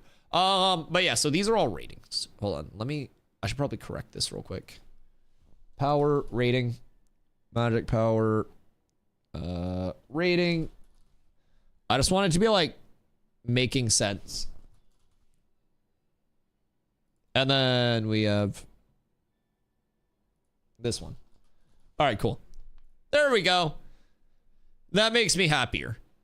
So basically, through taking like the conversion that we just figured out through like power rating to actual power output, we would be able to deduce like how much fizz power he's actually getting from strength versus how much fizz power he's actually getting from power. We'd be able to see like the fizz power scaling and all of that, but I put big number on and beat things. So basically what we're trying to get to the bottom of is like how waterfall attributes are changing. What they're adding on to the new waterfall attributes, what they're changing with those, what they're changing with the power scaling, how that power may go to different damage ratios. New camera? No. Why? Does it look better or worse? I just got the windows open. It's like sunny. Yeah, I just be sitting up today. Looks better? Thank you. I appreciate that. I did nothing different today. Thank you. Yeah, I worked really hard for this. Waited for this moment my whole life. It's actually like 3 hours of doing nothing to my camera this morning. I did, however, I sat here in my chair and checked my email this morning. And maybe. You look warmer. Maybe it's because I have the curtains open. Because I have like natural light coming in. I do need a new light. Like this light, I have a light here, and then I have a light here, right? And so I think I need to get warmer tone, which is better than pale. I'm pale as fuck. I don't want to falsely represent. But yeah, I think I need to replace this light here and get something slightly less bright, but a warmer tone. I was actually thinking that same thing. Because like, the second I try to like, this basically has like preset modes and it's kind of limited. So like, if I hit warm, it goes real warm. It makes me look orange. So yeah, there's got to be a happy medium. I think it's a lighting thing that'll benefit from most though. Definitely better. Okay, yeah, I absolutely just got to get like, what if I change my ring light? I have 2 lights. I don't want to go too warm and look orange and fuck with, maybe don't touch it. Yeah, but what about when the sun goes down? Like, even if I don't touch it, it's going to change because the fucking sun's going down. Like, that's probably why it looks so good right now, because I have, like, sunlight, because my curtains are open. I just locked in, got back, so we'll be able to see the exact waterfalls. You can already see the exact waterfalls. What do you mean? I wish I was Jesus. Well, it's the thought that counts. Yeah, you can see the exact waterfalls already. You just had to hover over. The waterfalls were already known. It's just they're changing the waterfalls. Yeah. So they're changing how waterfalls are working. They're changing, or not like how they're working, but like some of the ratios to them, some of the effective like waterfalls that come from main stats. They're changing power rating to like actual output potential. Is this the drum set? What is this? What's this? Don't touch it! A young girl like you shouldn't touch it with your bare hands! What is it anyway? Hello? Yeah, I guess it's an ear. Where did you pull this from? Cat, looks like. Cat. Meow. Ow. Where did this come from? Kitty meow. Mythical cat bull. My entire algorithm is gonna be fucked now. I can't click on links that chat sends because of the algorithm butchery. I just want moist critical videos. I'm a simple man with a simple plan. Hey, so Hoofs. Are you in game? Because I think Coombsy got fucking murdered after he told me the strength waterfalls. So I need you to tell me the dex waterfalls. And then I need you to lock all of your doors and windows because I think Coombsy might have died. I'm not gonna lie. It's not looking good for him. He's fucking gone. So I need you on decks. I need somebody else on the con waterfalls. And then I need you all to just like post at the same time. And then I need y'all to lock your doors, close your curtains, and look out for any GMs. You can identify them from their flying powers. Planendorf likes to drive a ship around. So you'll see him coming. You'll see him coming. FLCL is one of the best 6-episode animes ever. Wait, 6 episodes? Watch with no kids around. I live alone. I'd be pissed if there was some random ass kid in my apartment, bro. Wouldn't be my kid. I mean, maybe my nephew or niece or something. The neighbors have a kid. So, like, their kid could potentially, like, wander in, I guess. Like, maybe the kid, like, just huffs galaxy gas and then forgets where they are or something and then, like, wanders. I don't know. I shouldn't have to worry about it, though. I don't think I have to worry about it. They'll learn. Yeah, I mean, first time with galaxy gas, it's always a little discombobulating, but their third week or so, once they get used to it, once they get accustomed, it'll be much better. They made a second one. So is it... Oh, there's a sequel that was not as good, but still okay. Interesting. We'll have to ask Carla about this and see if she's heard of it.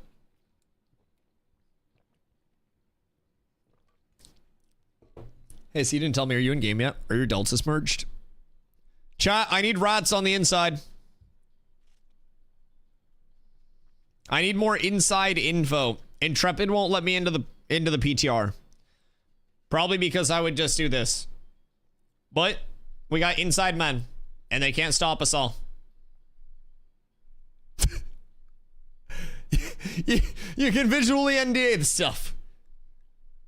But it's not verbal. It's not verbal at all. And I still think that's the craziest NDA in history. I would love to just be able to stream it. I want it so bad. I understand why. Yo, what up, Fasaku? How you doing, brother?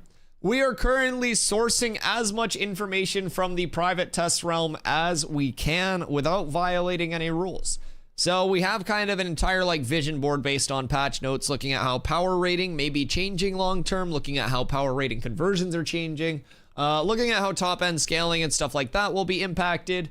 So yeah, we're looking at waterfall attributes right now. So strength is still getting 3 power per strength in terms of power rating. But it's also getting 2 crit power, 2 accuracy, 1 block mitigation, and 1 disable duration.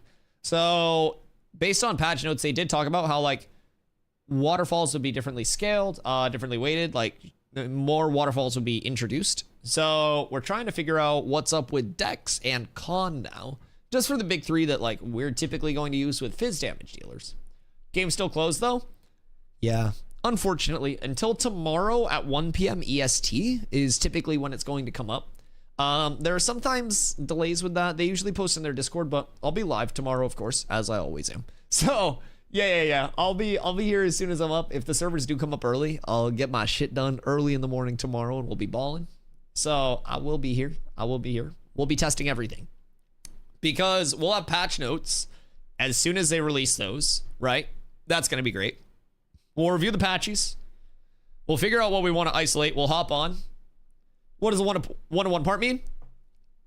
So basically with magic power rating. Magic power rating is an overarching power that impacts magic power and healing power.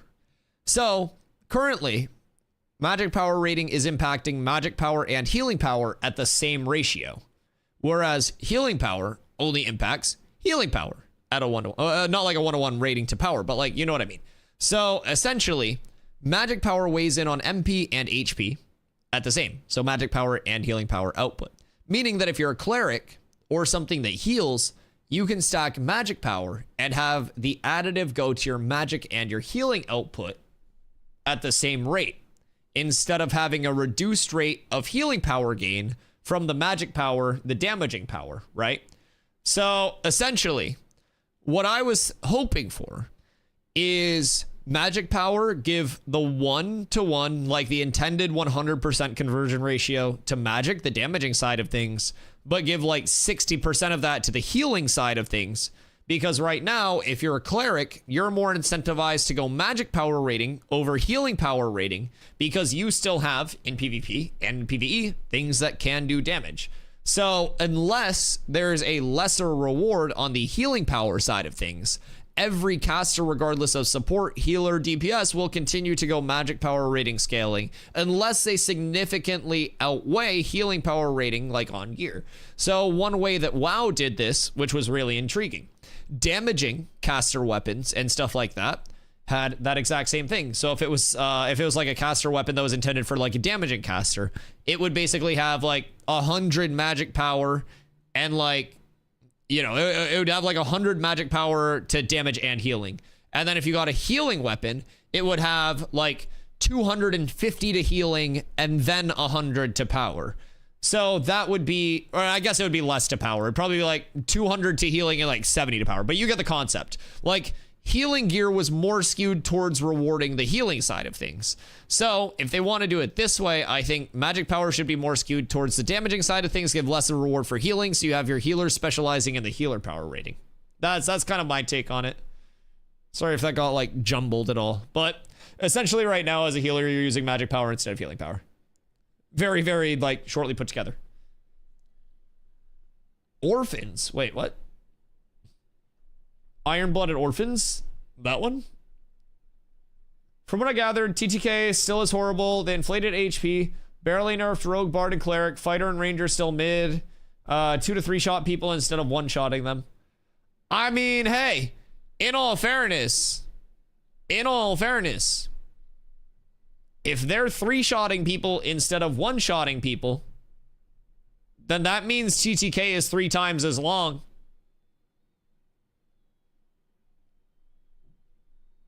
It's a start.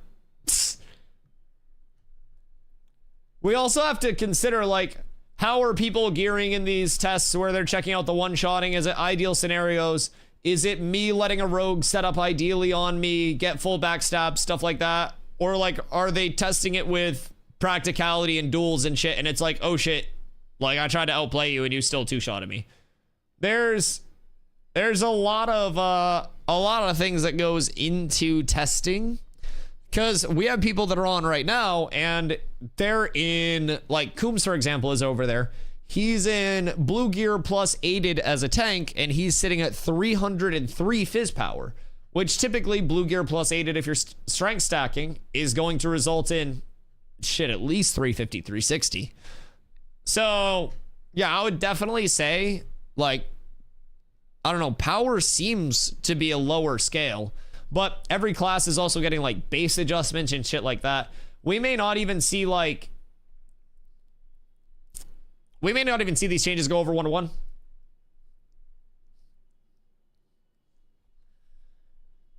Even if they manage to fix the TTK in this way, they'll still run into the problem of it making any build that isn't stacking stat sticks obsolete rather than varied builds.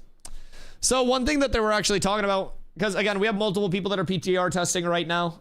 So we're getting like live data and feedback. It seems like your highest ratios of reward are actually in stacking your waterfall stats, which will make gearing harder instead of stacking main stats right now.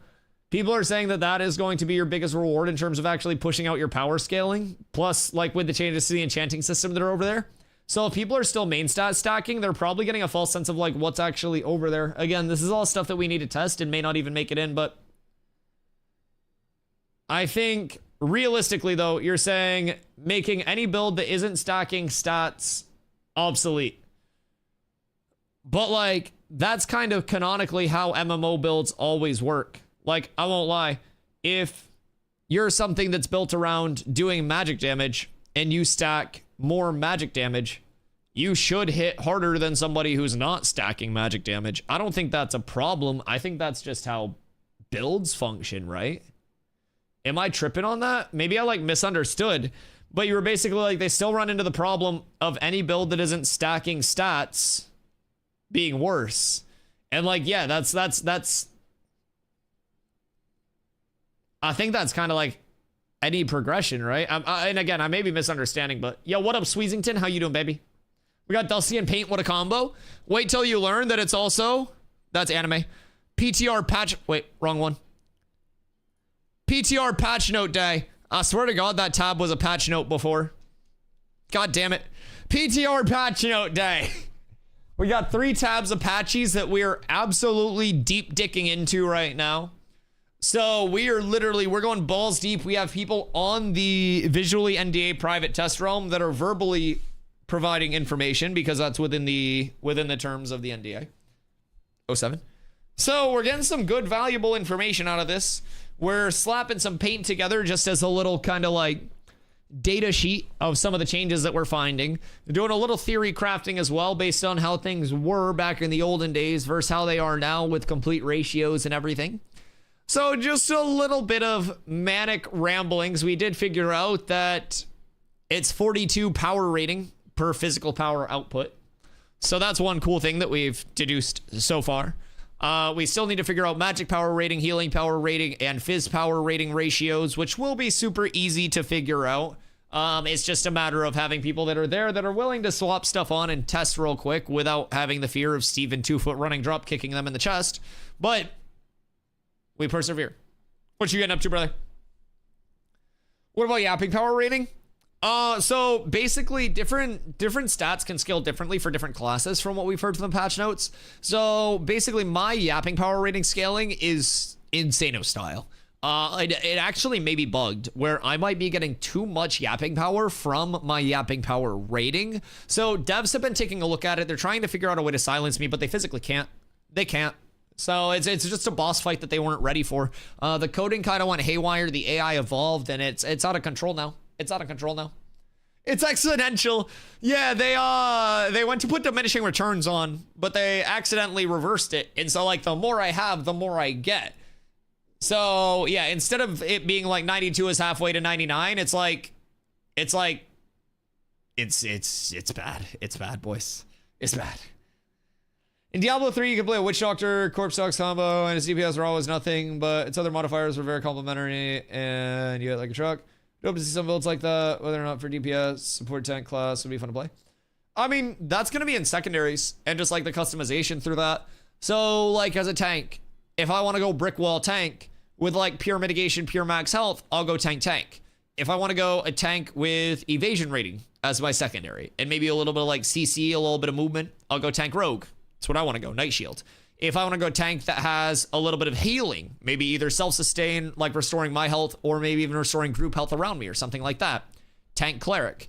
If I want to be more DPS, in terms of just like raw chunk, I'll probably go tank Fighter. If I want to go elemental status effects like burns, chills, I go tank Mage. If I want to have some augments through summons and through maybe like short duration abilities, I go tank Summoner. Like, I do definitely think secondaries will add so much to the actual classes. And that's when you'll really start to notice the difference. You'll run into a tank, and then you hit them, and they have double the health of the last person you hit, and you hit them for half of what you hit them for, and then they hit you for like nothing, and you're like, oh, it's the tank. And then you'll have an instance where you see a tank, you run up to them, and they start chunking you, and you're like, oh shit, this is a tank fighter. Like, I just got walloped. I just got sent into a combo. Like, I lost half my health. So there will definitely be a ton of customization that comes through. And then thinking of Summoner with different secondaries as well. Yeah, sky's the limit there. Sky's the limit there. But yeah, as a career ARPG summon player, since I was legitimately 4 years old, starting games with Diablo 2, I remember my brothers and I convinced my mom to let me stay home from school the day of the Diablo 3 release, so that way I could play with my brothers. And she agreed. And so I was all excited. I was all amped up. I made a Witch Doctor day one. And man, they fucking sucked. They were so fucking ungodly terrible. D3 release, dude, oh, so bad. And like, My oldest brother was playing, I want to say a monk, and then AMC was playing, I want to say either a wizard or a DH, but he might have been a DH. He was DPSing, and my oldest brother found a sword off a Diablo kill pre-Diablo nerf and sold it for $250 on the Real Money auction house and quit Diablo and never came back. Yep. He sold it and fucking dipped. Had no desire.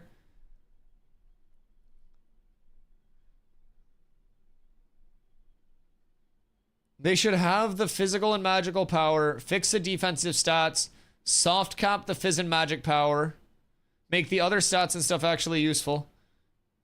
So the entire start of what you said they should do, Fang, is literally what they're doing. It's just different ratios than a direct half. Yeah, like, so I don't know if you read the patch notes, dog, but like everything that you're saying is essentially like in the patch notes. Yeah. So magic and phys power are lowered in their ratio outputs. Defensive stats are an emphasis in the patch notes themselves. Like crit mitt, disable resistance, other defensive stats. Right? Adjusted variety stats to increase or decrease how certain stats scale based on their ratings. Reduce power scaling. Made diminishing returns properly applied to generic versions of certain stats. Diminishing returns, soft cap on phys and magic power. They've talked about before in dev updates how they will be increasing the value of high rarity things. That's actually, I'll pull that up real quick and show you the text for that as well. Let's see. We go here and then we go into their news channel. And then here.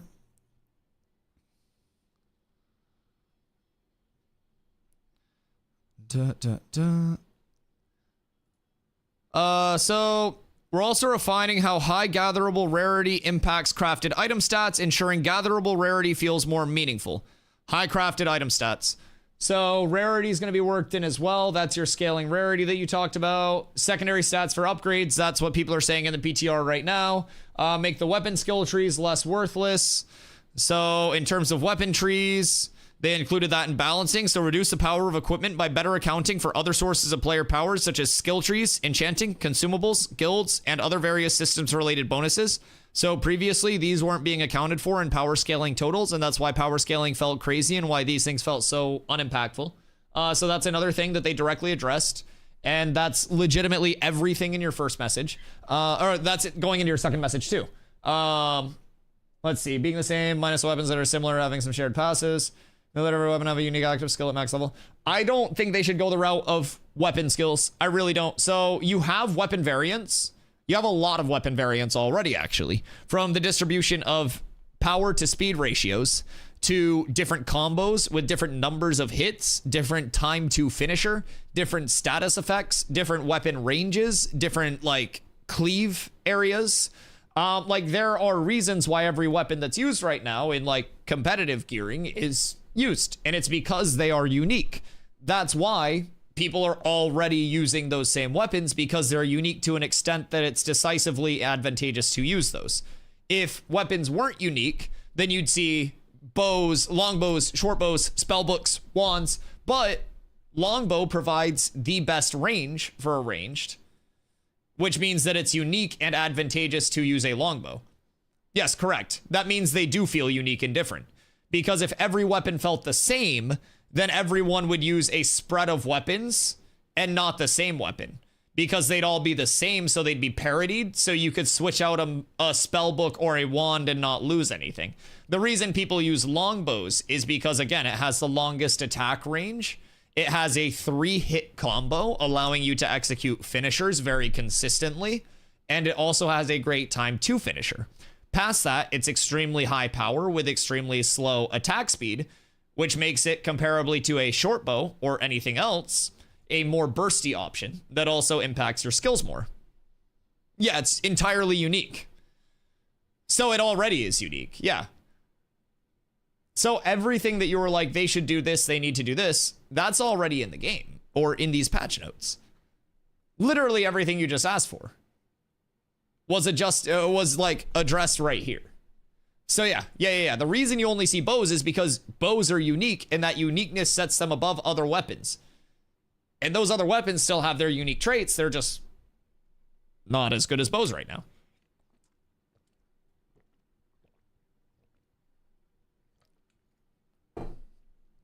People only use it instead of making every weapon like that. Also, from what I experienced, the weapon skill trees just feel very samey. People only use it instead of making every weapon like that. But you said you wanted weapons to be more unique. And if they make every weapon like that, then that's less unique. So do you want things to be more unique or less unique? Because if every weapon is the same, then it's not unique, right? Are you understanding kind of like where it's going sideways? Because you're asking for things to be simultaneously more unique and also the same, and unique doesn't mean the same.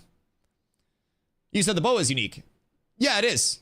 Correct. Multiple weapons are, yes. Spellbook has, like, elemental effects, and you also have the 3 projectile bounce. Wand has the laser finisher, like the deadly finisher, which is extremely unique. Let's see. Short bow has its own attributes as well that make it unique. When I said like it, I meant unique. There's already a lot of short bow has arrow storm as well. Yeah, exactly. Like what are we saying like needs to be more unique? John G, what up, go? Like, I'm not trying to shoot you down. I'm just kind of like, I feel like you're asking for something that already exists in terms of weapons being unique. Weapons are already unique. And that's why people use the bow, because the uniqueness of other weapons in other scenarios versus like application in PvP makes it less fruitful to use those other weapons. So are you saying you just want to see increased variety? Because you'll see increased weapon variety through different modes. You see short bows, you see, I mean, shit, I see people with fucking books for like AoE pulls and shit. Like, the metas arise because things are unique. So I think that's make the rest of the weapons as fruitful as the bow. They have their own advantages, but in different situations, a certain advantage outweighs others. So in a PvP scenario, if you have less range with a book, you have to get closer to me to actually attack. So if you're using a book and I'm using a longbow, once you get in range, you can have a projectile that bounces to 3 targets and also puts a chill or a burnout. But Roger, thank you for the follow. During that time, while you close the range, the longbow gives you more of gives me an advantage because I can shoot you while you're out of your attack range. Therefore, it's unique. That's uniqueness in weapons. You get in range, you have your unique trait of your weapon bouncing 3 times, but it also has less of a range. The thing that makes longbow different is the fact that it has a longer range. That's the uniqueness. And what you're saying is basically like the situation of PvP where I can create the most distance while still getting shots out. That's just PvP situationality. Like, that's just how kind of like PvP trades work. If I can safely maintain distance and shoot you and you can't shoot me, I win that trade automatically regardless of weapons, power, anything else. So that's why you have a lot of people using that longest range option. It's also a part of the reason why you'll see a lot of people use a greatsword over like a one-hand sword or a one-hand mace and a focus. If you use a one-hand mace and a focus, both enchanted, and you have unlimited money for that, your actual stat output's going to be really similar. But with the greatsword, you've got a huge cleave comparatively. Massive.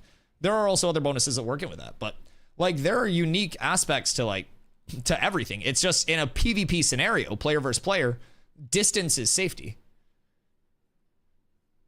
We're going back and forth on this. No, we're not. There's no back and forth. You're just confused. I think you're going back and forth on this. In short, right now, the game is literally mostly PvP, and everyone is using the bow. That's not what we need. We need people using many other weapons in PvP, not just the bow.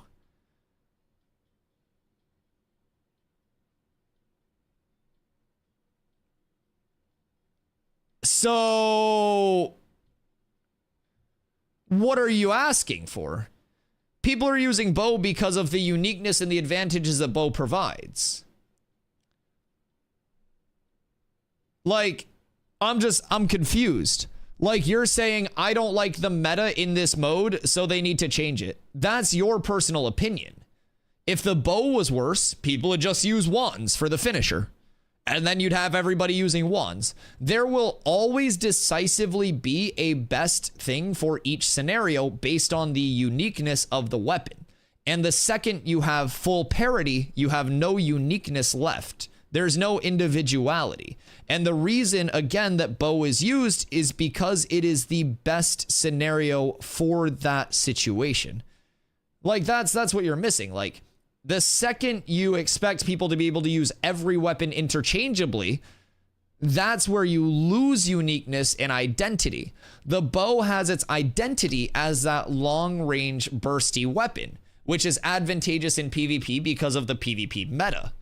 The book has its identity as a triple bounce projectile that has elemental status effects. Like, that's just because of the situations. World PvP and Mass PvP is Zergfest. Yes, it fucking is, man. As a melee player, I hate this shit. I can't wait for arenas. So the bow would be the burst anti-Zerg. Yeah, exactly. And it allows you to create the most distance, especially where certain abilities have cast ranges. Certain things like a ball, lightning, cone of cold, shit like that. Like tanks, fighters, rogues, like distance is safety in PvP. It always is. Link for the patch notes. It's on Ash's Intel on Twitter and Ash's Moments on Twitter. They both have the copies of them. But yeah, no, that's basically the biggest thing. Like, the uniqueness of bow is why people use bow. And why people don't use book or wand or like short bow or anything, right?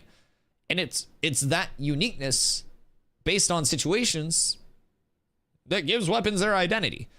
And like, that's how metas work. And there will always be situationality that presents the best like use of a weapon, the best weapon for that situation, the best armor for that situation, whatever it may be, right? It's always going to be a thing. And again, you need those differences. Now, that's not to say that you as a player cannot use a wand or a bow in PvP because you're just completely cooked. You've just got to play differently. And playing that different way may put you at a disadvantage. That's why people use bow. Gonna go get some grub. Old man be starving. Ooh, I hope you get something good, brother. Dex is... Oh, wait. We got waterfalls. 2 fizz pen. 2 fizz crit chance. I guess I can just say pen.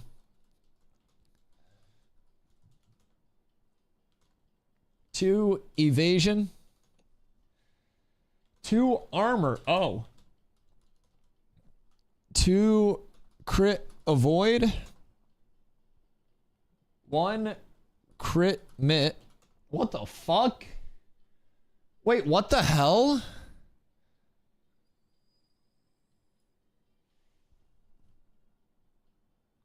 Oh, wait, that was con.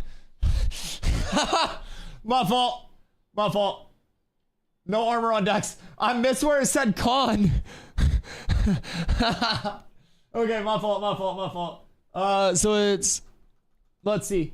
Pen, crit chance, evasion rating, and then fizz, disable accuracy rating. Okay. And then it's 1 disable accuracy rating.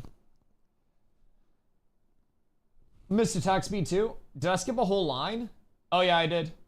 2 fizz attack speed.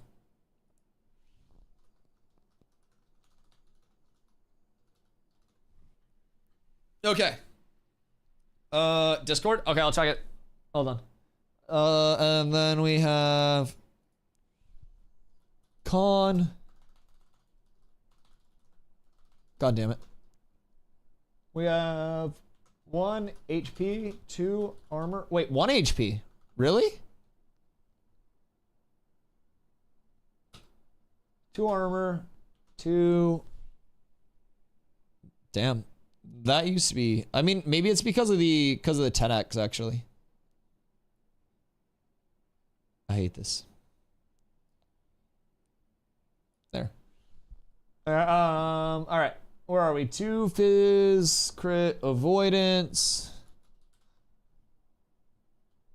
Then we have 1 crit mit, 1 disable evade, 1 disable reduc.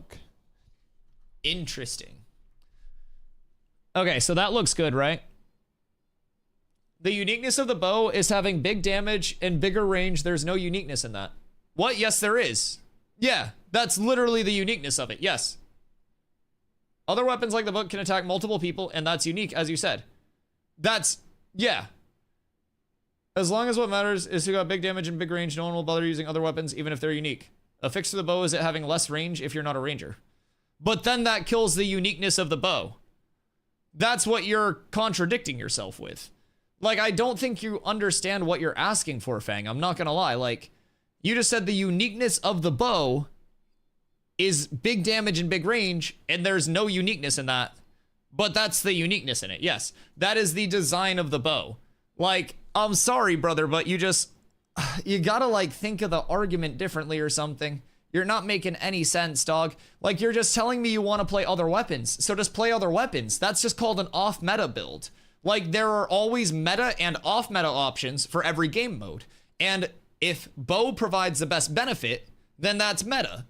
That doesn't mean that it's wrong. That doesn't mean that it's terrible. That doesn't mean that it's not unique. That just means it provides the best benefit. If me doing 10 jumping jacks a day provides the best benefit, that doesn't mean that 10 jumping jacks are wrong.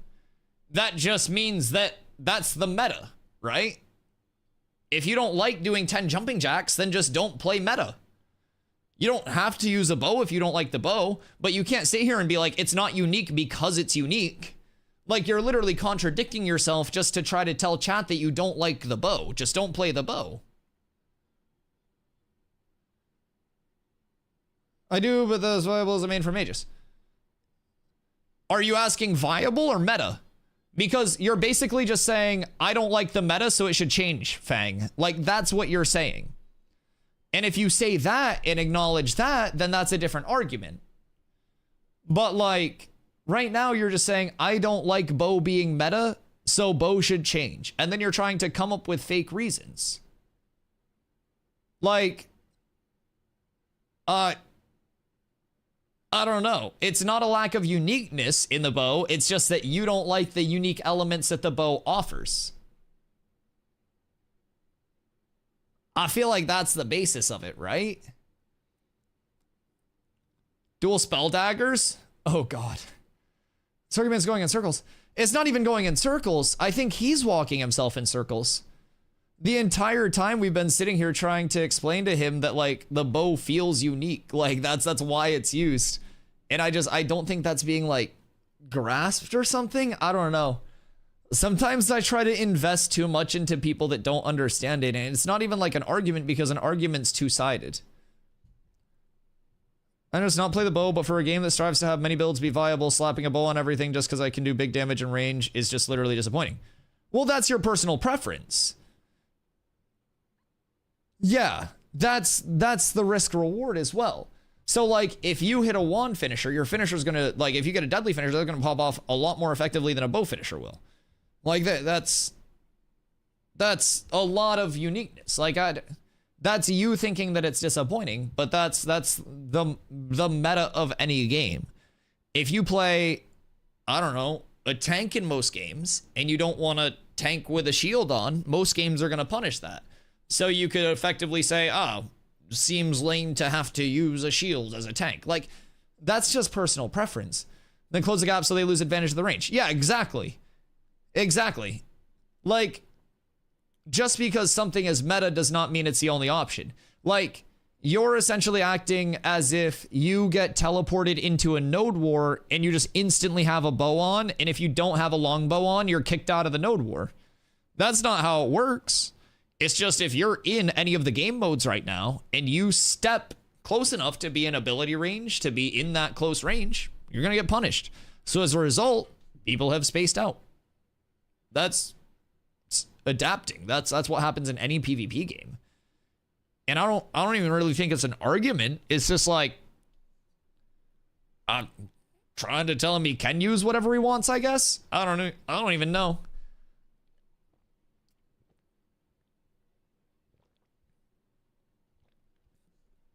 Longbow broken if so. Longbow's just the strongest. I mean, that's what it is. Like, honestly. Bullseye high power broken versus the rest. Yeah, it's very good. Very good, and then range and everything. But again, unique elements of it that make it better. Even if there are multiple options, people will always flock to the best option, sadly. Yeah, you could literally make Wand and Book do 20% more damage to compensate for the range difference, but if you can't get in range to hit because you're in a mass Zerg PvP and the second you step forward you get firing squatted, then you're going to sacrifice the damage for more range. That's just like the result of the game modes. Now, hear me out. In 3v3 arenas, or 5v5s, or even 8v8s, you may not see the full need for that longbow, especially if they design the arenas with like line of sight breaks and stuff like that. But in applicable open world, long terrain, long distance fights, it's all range, baby. Range is safety, space is safety. And I say that as a melee player. I wish it wasn't, but like, I'm really just looking forward to arenas. And I think arenas are where you will see more weapons come in and the strengths of more weapons highlighted. Because personally, I think you're falling into the trap of expecting a lot of like player personality and like skill expression to show in the least skillful game mode in any form of PvP ever, and it's Zerg vs Zerg. Everything in Ashes right now is Zerg vs Zerg, which is extremely low skill, extremely low player expression. And I think like, personally, mechanical skill, elements of certain weapons, stuff like that are best shown off in smaller scale. That's kind of, and that breaks down to personal preference as well. Some people will be like, well, the best players play 500 v 500. But personally, I think Zerg vs Zerg is a lot less player expression and a lot more like we amoebiously do the same thing with the same weapon and like exist as a ball. I really think like, as arena comes in, as different forms of PvP come in, shit, even duels, you'll see a lot more applicability for different weapons. If there are different terrains where it's not as open and there are a lot of line of sight breaks, or you're fighting like in ruins or something like that, you may not need the distance of a longbow. But in terms of big ass, open ass fights, Zerg vs Zerg, it's all distance. It's all safety. If they took wound from long to short, I'd switch. I think wound is going to be really important with the TTK kills. Are we getting new nodes tomorrow? They're on the private test realm, so we can't say for sure if we get anything one-to-one from the PTR, right? It's all subject to change.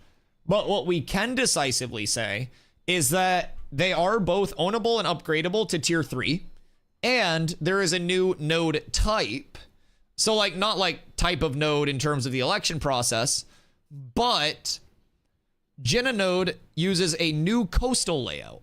So previously on Dragon Ball Z, nodes only had 2 layouts. So there was a river node and then there was a non-river node. And so if you went to towns and you were like, oh, this looks like the same thing, that's because it was. So now we have 3 types. We have river nodes, non-river nodes, and we have a coastal layout.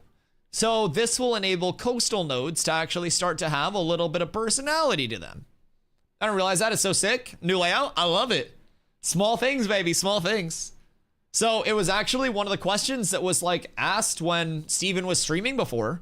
And he was talking about how like, you know, right now they only have the 2 nodes, the 2 node types for functionality. But he was like, we got a lot more on the way. We have methods to kind of like alter these nodes and make them feel unique.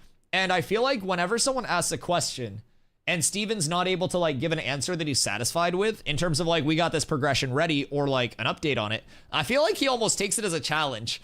Cause that was one of the things where like, he almost like wanted to say they had more, but couldn't yet.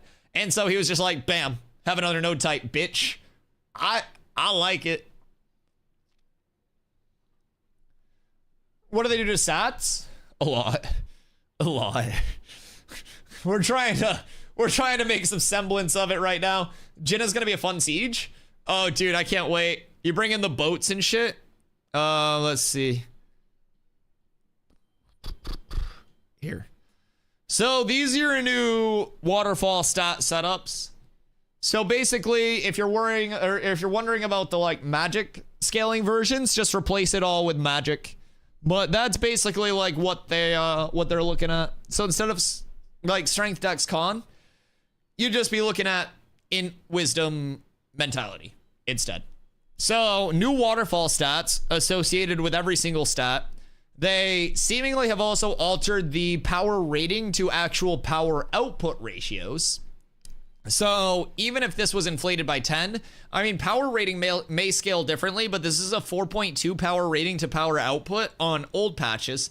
So I want to see what fizz power rating, fizz power rating, magic power rating, and healing power rating ratios are. Do I have anybody on the PTR that wants to volunteer? If they fix TTK and get it like 30 seconds, my old diversify the builds, as it would let other weapons and builds be able to express more and be more effective.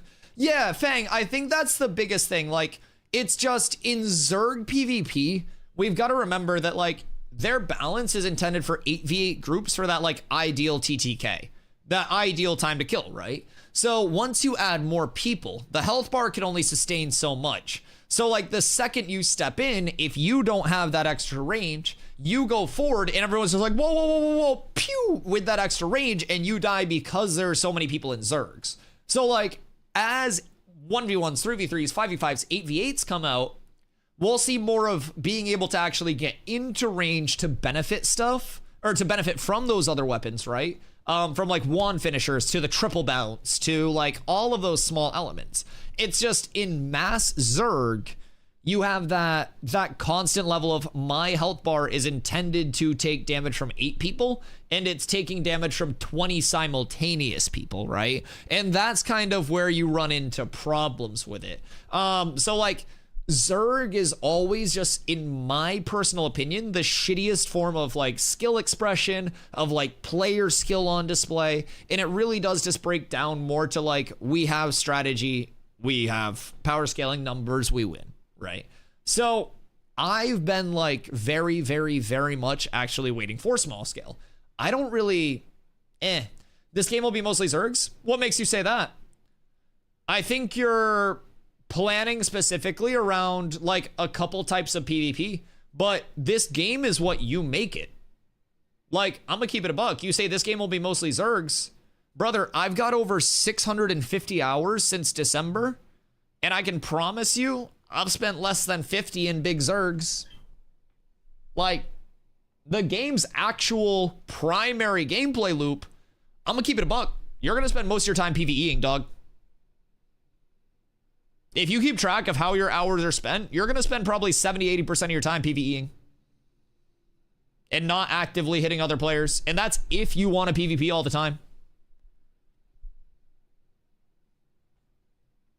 Zergs are gonna be node versus node wars, node versus node sieges, in open world. And keep in mind, those will also be smaller pockets of Zergs in node sieges, because that's going to be a more organized form. So your big forms of Zerg, open world, node versus node, maybe caravans, depending on size and scale of that. But like, those are your traditional Zergs anyways. Guild versus guild is limited to guild size. Arenas, small scale. Duels, 1v1s. And again, there will be earned titles from arenas that can give you active abilities. There will be rewards for placing higher on an arena ladder each season. If your gameplay loop is Zergs, then you may interact with Zergs a lot. If your goal isn't to own a metropolis, siege a metropolis, and your goal is to be a citizen somewhere, but focus on arenas, focus on small scale and the stuff you enjoy, then you probably won't ever Zerg. And I think that's what people need to realize about Ashes. You have so many different gameplay loops that will eventually be in the game player to player. Like, if you don't want to Zerg, you don't have to Zerg. The most important events are Zerg PvP, like Node, Guild, and Sieges. That's the most important if you deem it the most important in your gameplay loop. Why do you think Node versus Node wars are the most important? Personally. That's all relative. That's how you want to spend your time. Like, technically, the most important event is you hitting a legendary Braidwood right now. That's the single biggest gain that you can have in the game. The most important event that can happen to you in the game right now is hitting a Braidwood.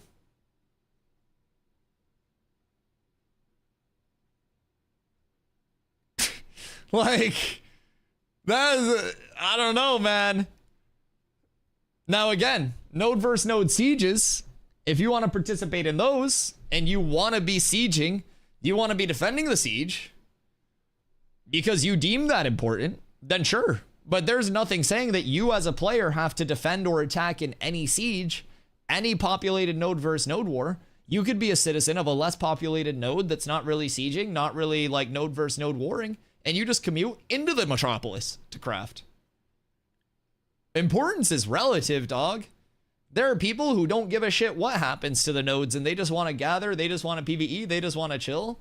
Importance all relative. For me, important may be pushing as high as I can on an arena ladder and seeing if we can have the most wins on the server for a season. Seeing how high our win rate can be. Getting those exclusive arena titles for being rank 1 in arenas. Importance is relative. And I think that's important to remember, man. It's all the gameplay loop that you want to do. There's so many gameplay loops. There's so many options. Yo, what up, cutie? What'd I miss? What are these big changes? Massive changes. 3 pages of patch notes from the PTR. We don't know exactly what's going to be coming in.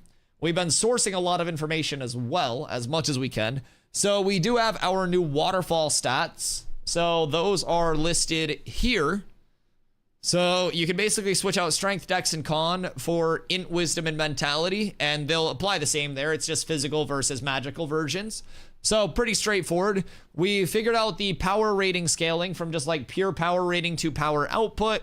Now we're waiting on magic power rating, healing power rating, and fizz power rating as well. So I need a volunteer on the PTR that's willing to get completely naked for me in game and equip one piece with each of those 3 stats on it, and then we can figure out the rating output. And then it'll be super easy because we'll have the ratios. Because then, if we have the ratios, we can compare them to the old ratios, and then we can see like what we were actually looking at. For example, fizz power rating to fizz power prior to the patch was roughly a 3-to-1 ratio. So if 30 fizz power rating does not give 1 fizz power with the 10x inflation, then we know that they've adjusted the fizz power rating multiplier to actually impact the total fizz power output rating. Then we'll look at healing power rating and magic power rating. Healing power versus magic power is intriguing because currently 250 magic power gives you 250, well, magic power rating gives you magic power and healing power at the same rate. So what I want to see is if magic power rating gives more magic power than healing power now, and they incentivize healing power rating for healers over magic power rating. Because right now, every healer is just going to be incentivized for magic power rating to get that split even benefit of magic power and healing power for their damaging and healing abilities. So a few ratios that I'm very, very intrigued about. They've talked about diminishing returns coming in for thresholds, diminishing return thresholds coming in for like certain stats that impact like, basically, they talked about generalized stats that impact like power rating and shit like that. So I'm thinking it's this double dipping between power rating and between magic power rating. So it's a little intriguing. Entire goal of this game, since announced, was to make a vast array of PvE and PvP relationships to make a player-driven world. Just because the events are the most important in testing doesn't mean that will be launched. Yeah, absolutely. Absolutely. And like, if you just have an entire server that's node sieging, your server won't make any progression. Like, Ashes is such a peculiar game, man. And like, if your entire goal is to node versus node war, node versus node siege, all of that, then great. If your entire goal is to PvP 10 hours a day in arenas and be the sweatiest best arena team on the server, that's a whole different loop. You may never see the sieges. With that being said, your emphasis may also be PvP and may also be arenas, and you pop out to the node sieges because people are like, yo, you're cracked. I need you out here. So many things. For me, I don't really care about sieges and stuff like that. I mean, sieges will be fun. More fun than like node versus node wars. I think sieges will probably be like one of the more fun modes once they're all shored up. But like, personally, I'm going to be living in arenas, dog. I'm going to be in arenas constantly. But yeah, I absolutely think like importance is all relative. It's all relative. Like, chat, what are you guys most excited for in Ashes? If you had to tell me 1 or 2 specific things, Whether it's like, I love gathering crafting, I love supplying the guild, I like the merchant roleplay, I like all having working quests. They work. What do you mean working quests? Fang, I feel like you have so many like doomer takes. My God. Brother, there's nothing wrong with like just stepping away and waiting for it to be in a spot where you love it. If you don't love it, like, shit, it ain't the only game out there. Quests are never gonna be the best means of progression, brother. That's been communicated a lot. Oh, the Bear McCreary OST. Jesus Christ. What's your producer tag, Zine? That's stupid? That's your preference. What do you mean? You think that's stupid. Brother, and I say this with love for you, Fang. You seem to just really dislike the concepts of ashes, yet you're trying to force, like, ashes. Like, you think the meta of longbows in PvP is stupid, so they should just change longbows. You think that, like, questing not being the best way to level is stupid when they've communicated why it won't be the best way to level. Like, I don't know, man. Like, I really just feel like you're not vibing with ashes, but you're trying to force it. And there are too many games out there for you to, like, actively do that, you know? I've been following it for years. They just started changing a lot of stuff last year. What do you mean they started changing a lot of stuff? Questing was never intended to be the route of play. This was never intended to be a solo game that was rooted in a linear questing progression. This was always a delinearized sandbox leaning game. I don't really like what are the main things that you feel have changed that would lead to that? Because genuinely, it's always been communicated that like this is a social MMO that gets back to the roots of MMOs. I think they've remained extremely consistent in their vision. I don't think much has changed at all. Now, timelines and stuff may have changed, but in terms of core execution of their vision, I don't really think they've compromised much. I literally heard Steven say so many times that leveling will be quests with some grind. Can you cite that anywhere? Because, like, again, leveling right now, you can level with questing. But again, this is kind of your breakdown of how you feel about bow as well. Just because mob grinding is the fastest route 1 to 25 doesn't mean questing doesn't exist. Just because longbow is the best doesn't mean that other weapons don't exist. Like, you're looking at things saying, this is the most efficient thing, and I don't think it should be, so I hate it, and everything changed. Leveling is still, and can very well still be, questing with grinding supplementing it. But the most efficient thing to do is standing in a spot, playing off of the fast respawns of the game, and the stability of groups, and, like, benefiting from that. Yeah. Like, I don't necessarily understand. I think this intended when it's finally done. Quests are not super rewarding yet and probably will have its own pass. Oh, quests get continued passes. I do hope that the most efficient form of grinding is not magnitudes greater than the next best form, though. Oh, yeah, like, questing is far from its finished state, but to say it's, like, not functional and doesn't work is simply false. Are servers down? Yeah, pair until tomorrow. This feels like a the desert doesn't exist argument. I'm a good bard. Hi, Henry. I'm a good bard is hilarious. You know, we do need the femboy bards here.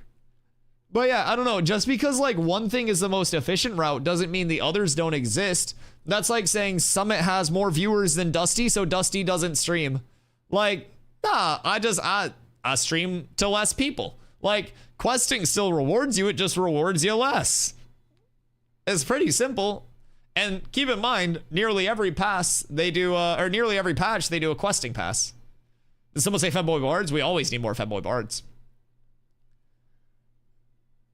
Yeah, and like, you also got to remember, right now, the reason why, like, a lot of people are just going with that route. I tried to level with quests only, and that took 200 years instead of killing 2 mobs. That gave you 3 times the amount of the past 5 quests you did. As for what Steven said, I'll have to go and find it in stream, and I'm too lazy for that. Okay, so you're speaking in a hyperbole, saying that it took 200 years instead of killing 2 mobs. So, like, you're speaking in hyperbole and exaggeration. You don't even have, like, the data to go off of saying it took me X amount of hours to grind 1 to 25 via questing instead of X amount of hours doing it the mob grind way. Like, I don't know. I just feel like you're very emotional about the game for some reason. And I don't know, dude. I don't know. Yo, what up, Daniel?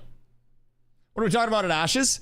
Ulterior means of leveling right now. Just kind of like ongoing balance and stuff. We've covered 3 pages of patch notes from the PTR. We've data mined, and by data mined, I mean I have rats on the inside, and they're passing along a ton of like waterfall attribute changes, updates about everything. So we're trying to find out ratios of power scaling that's changed. Pretty much all of the information that we actually can that'll impact ongoing gearing, power scaling, and the sort. So we kind of obsess over these things here. I obsess over pretty much everything Ashes, but can you talk about good ways to make gold or farm glint fast in the early part of the game? Honestly, early part of the game, your biggest gold payout is probably going to be taking a quick sidetrack from leveling and just cutting trees for a little bit. Like, if you want to simultaneously progress like leveling and glint grinding, then obviously like that's a different thing. But if you just want to get a gold nest egg, low-key, chopping down oak and ash is a really good way to do it. For every 250 wood that you chop down, you can refine those, like those wood pieces, into timber, those timber into planks, boards, or beams, and then you can just vendor the planks, boards, or beams, and for every 250 that you get, you double refine them, and then after double refining, you end up with a 1.2 gold net profit. So it's a real consistent way early on. Do you think farming fast mounts to sell would be a good strat? Animal husbandry is a very large goal to sink, and unless you are ahead of the curve on like a new mount drops and you're the first to have it, you're not really going to profit off of it. Most animal husbandrists are absolutely going to just lose money across the board. Now, with that being said, on launch, if you're going animal husbandry and like you're getting exclusive mounts before everybody else, yes, you can make a lot of money off that. But if you're behind the curve, that's going to be a big punishment. Because you'll kind of like have to train those mounts. Nobody will want those mounts, and then you'll lose your refining fees and stuff. So I think the rewards for quests are going to be buffed eventually. They're pretty weak past the early levels. XP ratio to mob killing. Oh yeah. It'll absolutely be brought up. My preferred method of level grinding is by making highly addictive chemicals and selling them to the community. Yeah, I've been thinking about some distribution today. I didn't see the 3 pages. Yeah, absolutely massive changes. So we've got multiple people that are over on the PTR. We've talked about like some of the TTK things. People are playing multiple classes over there. We've sourced all of the new waterfall attributes and kind of like how those are looking. So now the biggest thing that I'm wondering is power ratios. So up here at the top, we've kind of talked about like the 4 different types of power scaling that Ashes has. So you have power rating, which applies to magic power and physical power. You have magic power rating, which applies to magic power and health power at the same ratio. You have healing power rating, which only applies to your healing power. And then you have fizz power rating, which only applies to your fizz power. So we're now trying to find the ratios of each of these power ratings to power output. Power rating in general, it's 42 power for per fizz power. So that's at least kind of like what we're gathering so far. Could change a little bit. We could also have some weird data since I can't get on and test myself. I'm just kind of like taking the numbers that other people give me and hoping for the best, but hardest boss in this game is the outer space boss. True. I think everyone knows Quest XP sucks right now, and the devs also know this and will change in the future, so I don't know what's the issue. If they weren't aware or didn't care, then it's an issue. Yeah, absolutely. I think like if the biggest thing is like reward payouts, the biggest thing, and this is the biggest thing to keep in mind, guys. Questing versus mob grinding. When you're questing, you will have downtime in your progression, right? Just naturally, you will. You will be running quest to quest, location to location, objective to objective. And in that time, you cannot gain any experience the same way that you could if you were simply mob grinding.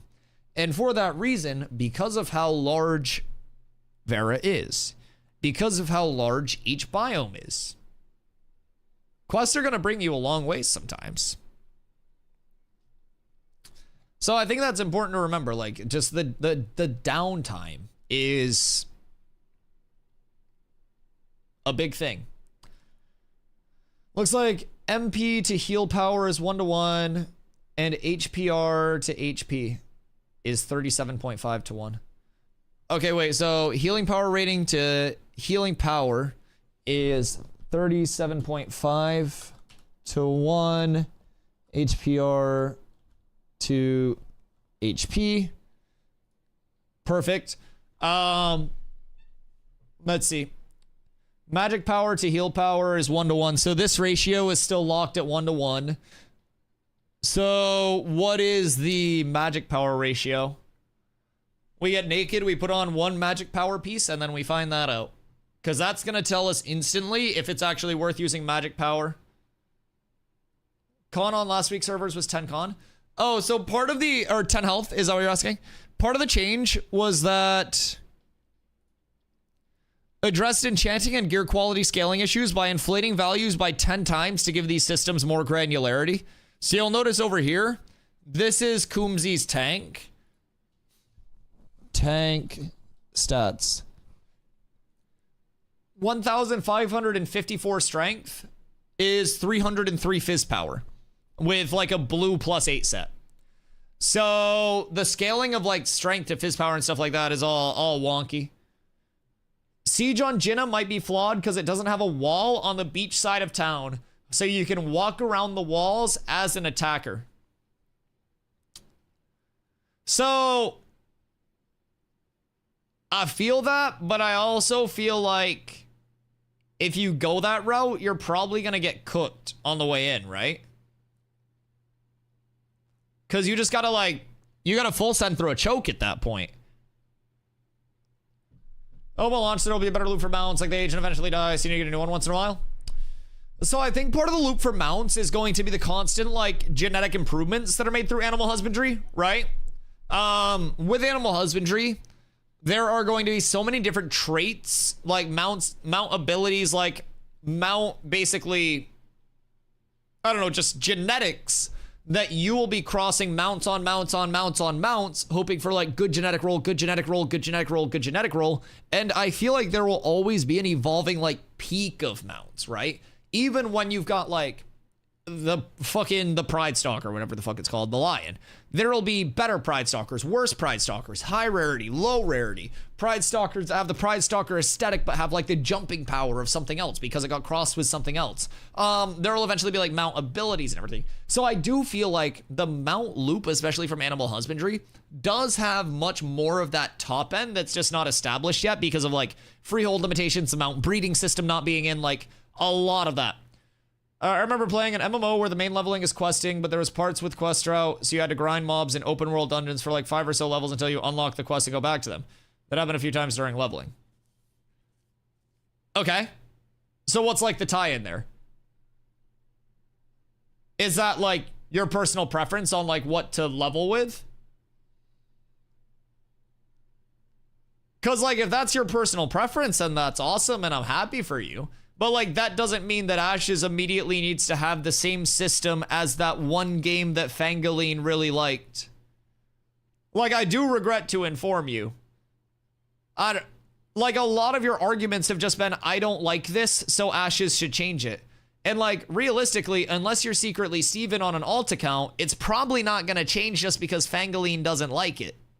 It's not going to change if DustyWhy doesn't like it. It's not going to change if Hoofsy doesn't like it, or Chad and Cutie doesn't like it, or Henry doesn't like it. It's going to be what they decide they give us, and if we don't like it, then we play something else. And like, I feel like the big basis of everything you've said, from like, I don't like that people use longbows in PvP, to I don't like that questing is less rewarding than I feel it should be. Like, I feel like a lot of what you've been saying is like, I don't like this, so they should change it. And that's kind of like, I don't know. I feel like that's kind of like the consumer gamer mentality right now that's detrimental to a lot of games. Like, people just got to realize, we're eating what they're cooking. It's what I think the optimal questing should be in general, not what I like. You said it's what I think, right? So that's your preference. If you think that that's your optimal, then that means that that's your preference, which means that that's what you like. Yeah. If you're saying that's optimal to me, then that's great. Some people will think optimal questing should be a complete handhold main story quest like New World where you don't do side quests. Some people will like a nonlinear form of questing where it's very heavily side quest based. Some people will like a regional leveling questing system where it's like I go to Winstead and quest there, complete their area, then I go to Halcyon and complete their area. There are a lot of questing systems. And just because you like one doesn't mean that Ashes has to completely do that. Again, it's not what Fangaline thinks is optimal. It's not what DustyWhy thinks is optimal. It's what Steven and Ashes and Intrepid want to put in their game. And we just kind of have to, like, eat that food, right? And I don't think, like, being in a spot where it's like, this isn't the thing that I deem optimal, so I'm going to be angry about it and say it needs to change is really, like, productive. Because, like, we got to realize when we're offering criticisms and, like, feedback, there are two scenarios that can happen. We can go down the route of realizing what the system will be and offering future growth of that system, or we can ask them to completely erase the system and start from scratch with something completely new. And very frequently, players will ask for changes that revolve scrapping the entire core system and starting anew with something that is entirely different. And so with Ash's progression, the second we say, I want quests to be the most optimal, well, then they have to completely scrap everything from mob respawns to mob density to quest rewards to quest spacing, everything. Instead of saying, oh, this is how questing is, this is what I would love to see the evolution of Ash's questing be. We can't just say this game did it this way, so Ashes should do it this way, because that's not how it's happening. But what we should do is look at, okay, this is Ash's questing system. How can we take this system and continue to provide feedback on what they want it to be while making it player friendly? So then we look at, is the actual quest reward the problem? Is the travel to quests the problem? Would more condensed quests where you pick up a loop of quests in town and it brings you into a condensed area where you complete 3 or 4 at a time be the solution? Right? Could it be many quests that accumulate in this one quest unlock that then brings you to a group area?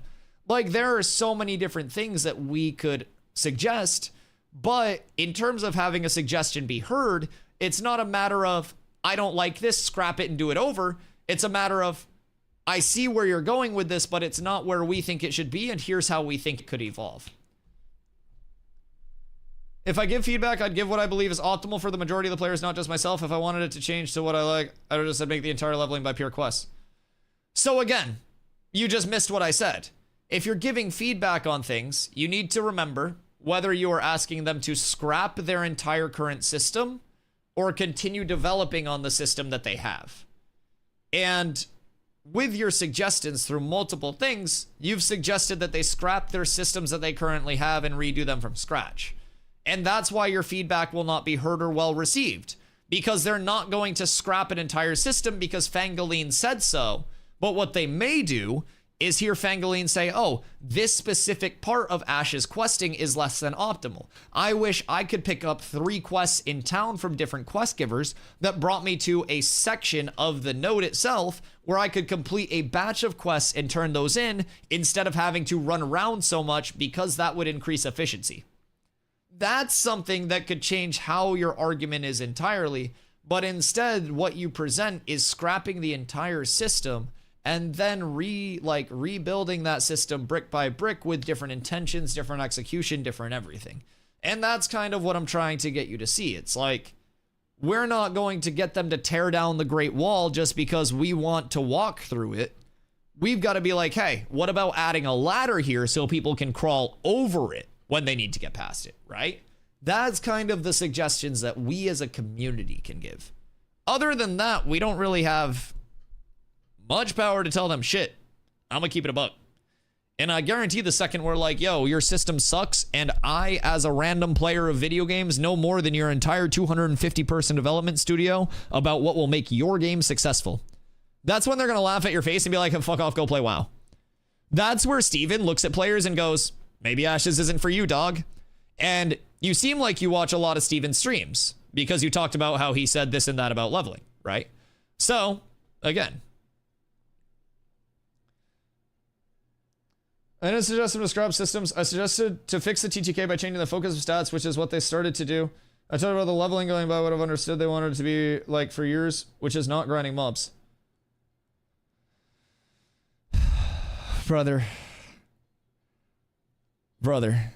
You came in saying that, like, the TTK is all wrong and Ashes needs to do this, this, and this, and this, acting like you had the solutions after the patch notes came out with things that they've talked about for weeks. We've known the attribute change was coming. We've known enchanting change was coming for literal months. Steven said that we may even see a wipe to enchanted items.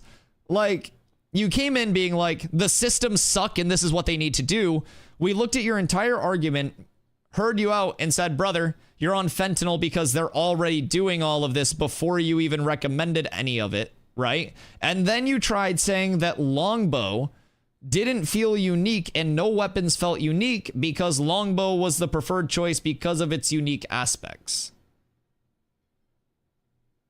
Like, every argument that you've tried to make so far has been so, like, just fucking out there, dog. I don't understand, Fang. And, like, every time that you're in chat, it's just like, Ashes sucks. This is bad because I don't like it. Like, I don't understand, man. I don't understand. Like, if it's always just complaint, like, I don't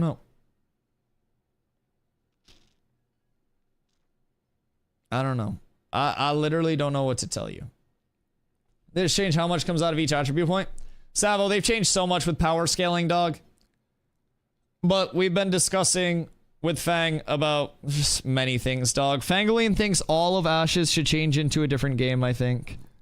Questing should be the most rewarded way to level. Everything. Rather complaints than glazing the game.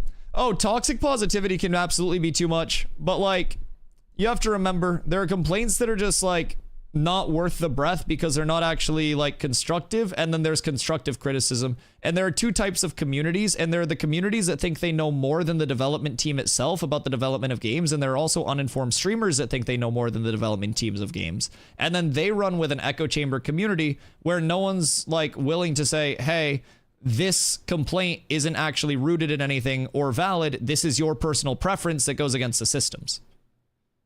That's not glazing the game. That's not glazing the game at all. You, brother, you're watching. You're sitting here watching. And believe me, I have plenty of critiques. The only thing is my critiques are logical and they're rooted in the systems themselves. Probably based on you, unlike you. I want to know what's new with the game. Brother, we've been talking about what's new with the game constantly. What do you mean? Yeah, what do you mean? That's what we've been talking about all day today. What you mean? That's... I don't know if you're just tuning in or what, but... What have you missed? There are patch notes on Twitter that are live. 2 pages of them. We've been talking about them for 5 hours plus. We brought up positives, negatives, past patches as well. What you wondering about? Tropics, Rogue, Naval Combat, stat changes, attribute changes, enchanting changes, TTK changes, biome expansions, phase 3. You got questions, I'll answer them. Someone gonna watch the stream not from the very beginning? Yeah, you can also come into a stream without being a condescending prick. You can. It's possible. I'll roast you shit. I don't care who you think you are. It's possible to just come into a stream being a normal human being, dog. Like, I don't know you. If you want to be condescending, we can play that. Just because you have a checkmark on Twitch, I don't fucking care. I don't know you enough to give you that level of respect to yap at me like that. What the fuck do you mean? You haven't earned that shit. Who the fuck are you?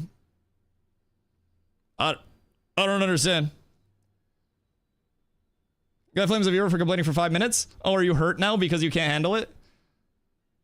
What do you mean? Who's this frog guy? I don't fucking know.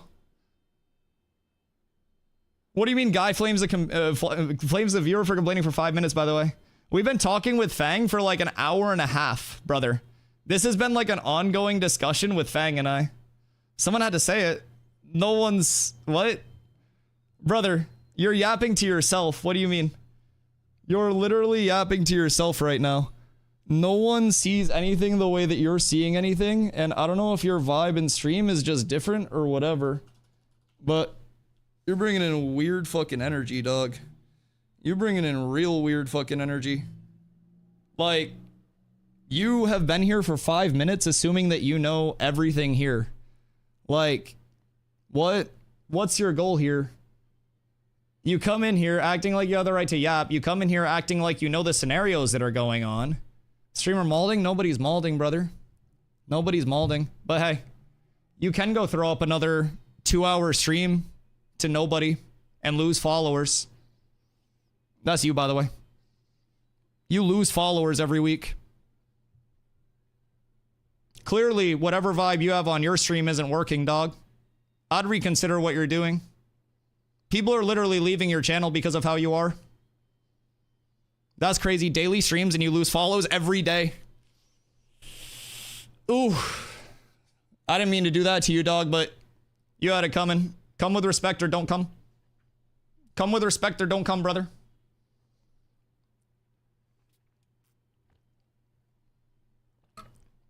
Dota's a better game? Oh, Dota's such a better game. Dota's such a better game. Brother thought he was gonna come in here and have some big revelation that like made the chat go, oh, Rush Frog, you're so sick. But he's gonna throw up a 2-hour stream, have people unfollow him, and then get off stream and go watch other streamers and be sad. I'm sorry, Rush Frog, but brother, you should really come in respectful to other streamers. Ain't nobody malding except you, brother. This free farm for me. Yo, what up, Tickles? Is Ashes still alive? Ashes comes back up tomorrow. It's down for Tuesday, Wednesday. So we're looking at patch notes and stuff today. I don't think that went the way that Rush Frog thought it was gonna go, guys. I don't think that went the way that he thought it would go. I just started, I'm gonna love it. I'm so excited to hear that. If you haven't picked a server yet, we're over on Vyra. Bruce came here first message was saying good. He tried. He literally doesn't realize that I criticize the game daily. Absolutely S tier. Your high horse will end one day. No, it won't. What do you mean? It absolutely won't. Whether I stream full time, whether I stop streaming and work a job, whether I do anything, my high horse will never end. I love me. Hey, Rush. Welcome, brother. Cheers. Yeah, I don't know, man. I'm not validated by numbers or anything like that. I'm validated by roasting idiots like you that come in like sideways at me for no reason. I don't know. I don't know, brother. Like, hear me out. You come in here saying that I've been like fucking going at my viewer. I've been hearing every single one of Fang's complaints, and based on like your stats, maybe you're one of the people that like bans people when you disagree with them or something. But like, we don't do that here. We've been having a respectful discussion with Fang, like hearing them out, being like, all right, like, you know, we're disagreeing on this, but that's the vibe of stream, brother. That's what grows communities. And I don't know. I don't know. You seem like you're part of like the WL generation or something, like bringing Omega lols into a text-based chat, but I respect it, brother. You go watch your T1 stream. Oh wait, T1 left League as well. Damn, nobody plays League anymore, huh? Deadass MOBA, deadass game, deadass stream on your end, huh? Crazy. Maybe learn some respect for your channel and for other streamers.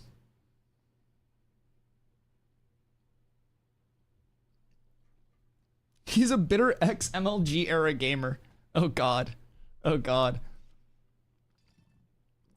When you have Sums playing League? Gross. Why is he doing that? He can't tuck in League. Tell him to get on Sea of Thieves like a fucking man. I need more videos. Sideways, can I swing and miss? You could. You could. I don't know. I don't know, man. I respect it, though.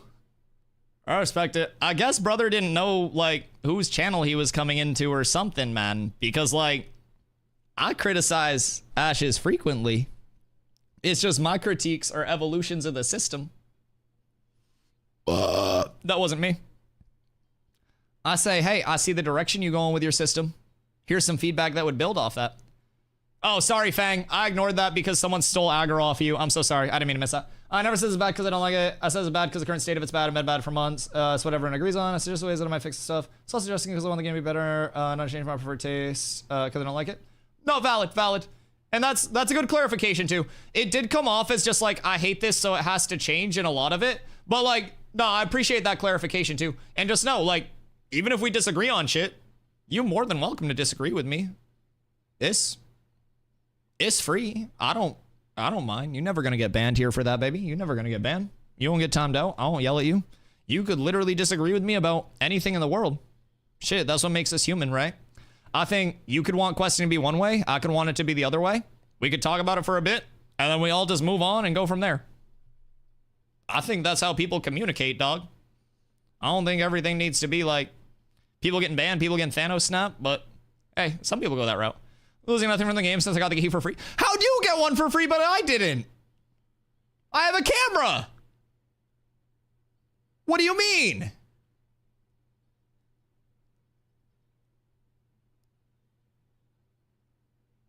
What do you mean you got it for free? I'm now mixing lethal weed with gas, motor oil, Red Bull, and chili. Oh, that's spicy. Key for free? Where? Yeah, that's what I'm saying. I got no reason to try it. No, I feel you.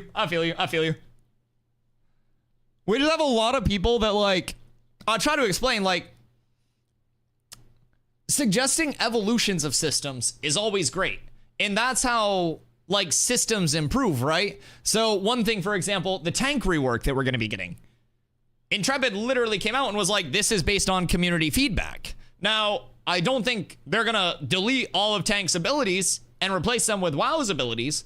I think they're going to take the abilities that exist and make them more viable. You know what I mean?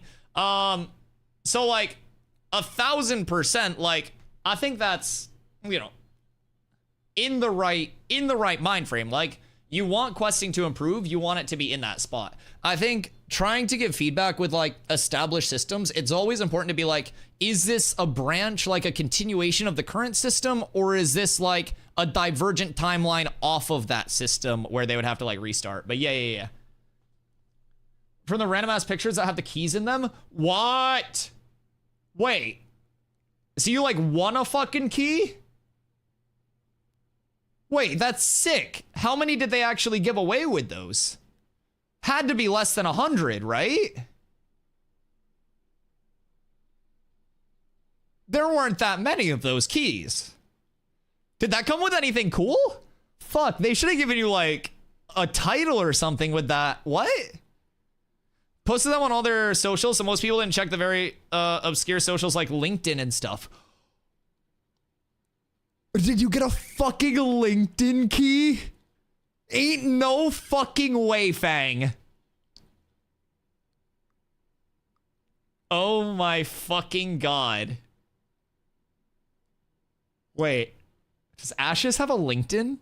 Or was it like the Intrepid Studios LinkedIn? Hoof's also an OG.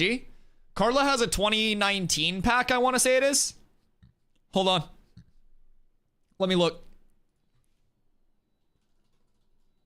Oh, it's November 2020. I'm sorry.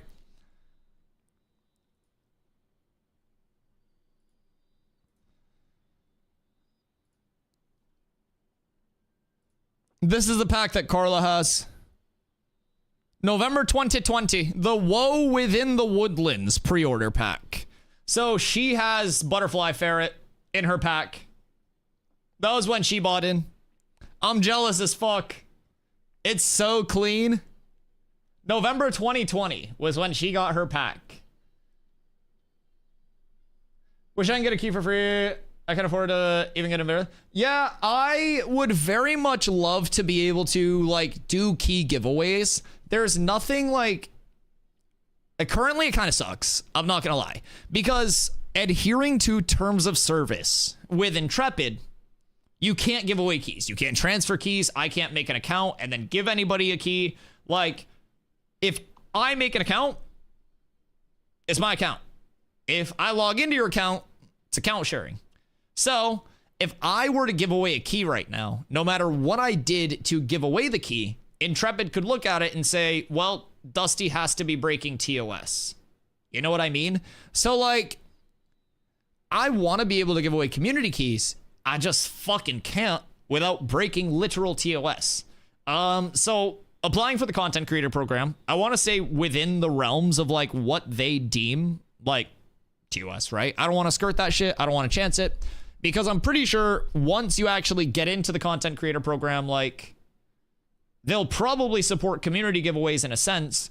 It's just like right now, if I were to give away a key, I would either have to make an account, buy the key, and then give you the account, which breaks the fucking like actual TOS. I would either have to log into your account, which breaks the TOS, or I would basically have to send you $110 and hope that you buy a key with it. I mean, I guess you can, but you have to trust people. Yeah. Why when an individual expresses his opinion against the treatment of it won't change just because you don't like it, but if we're collectively don't like something, then it matters? What do you mean by that, potato chip? Any individual opinion's more than welcomed. It's just like, if your individual opinion is to completely scrap the system as a whole, then that's likely going to be something that is not feasible in a development process that's already established. So like, overwhelmingly, again, anyone's welcome to have their opinion. That's an opinion, right? So when someone expresses their opinion, it will also be met with the opinion of somebody else, right? So that's why Fang didn't get banned. Shazam Man, thank you for the follow. Because Fang had an opinion, and I said, okay, this is what Intrepid has said, and this is basically the counter to that. And then two people had a grown discussion. So people are perfectly capable and perfectly welcome to have other opinions. And basically, if one person has an opinion that something should be completely scrapped, but the collective and the consensus of the people that are at the top is this is the intent of it, then that opinion is going to be less likely to be actually received as valid feedback and will be more attributed to this is personal opinion. Whereas if the entire community, instead of one person expressing an opinion, is in agreement, or the developers themselves who are creating the world say this is not working as intended, then that becomes more fruitful for feedback. But the situation depends a lot. If I say they should drain all the water out of the ocean so I can have a really big swimming pool, that's my opinion, and that's not going to be heard as feedback because the opinion isn't relative, like, and relevant to the situation. So if you say, I think they should completely redo questing, that's your opinion, but it's not going to be heard by anyone because they're not going to completely rescrap their questing just because you don't like it. That's the entire, like, point of that entire discussion that was there. And I think that's kind of like what's being missed. There are things that I don't like in Ashes. Do I get on and bitch about them like they should be changed? No. I'll bring them up if I run into them, but I'm not out here like, this all sucks. So development's dictated by democracy? I'm not an expert on political structures, but it's basically like Steven and Intrepid are at the top with like the ultimate kind of say on everything.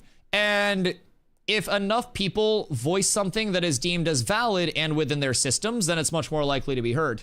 But again, if people are asking them to, the analogy I used earlier, completely tear down the Great Wall so we can walk through it because we want to go through there, that opinion, even if coming from the mass, probably won't really be heard. Whereas an opinion of, hey, let's build a ladder so we can build on the current systems, will be heard.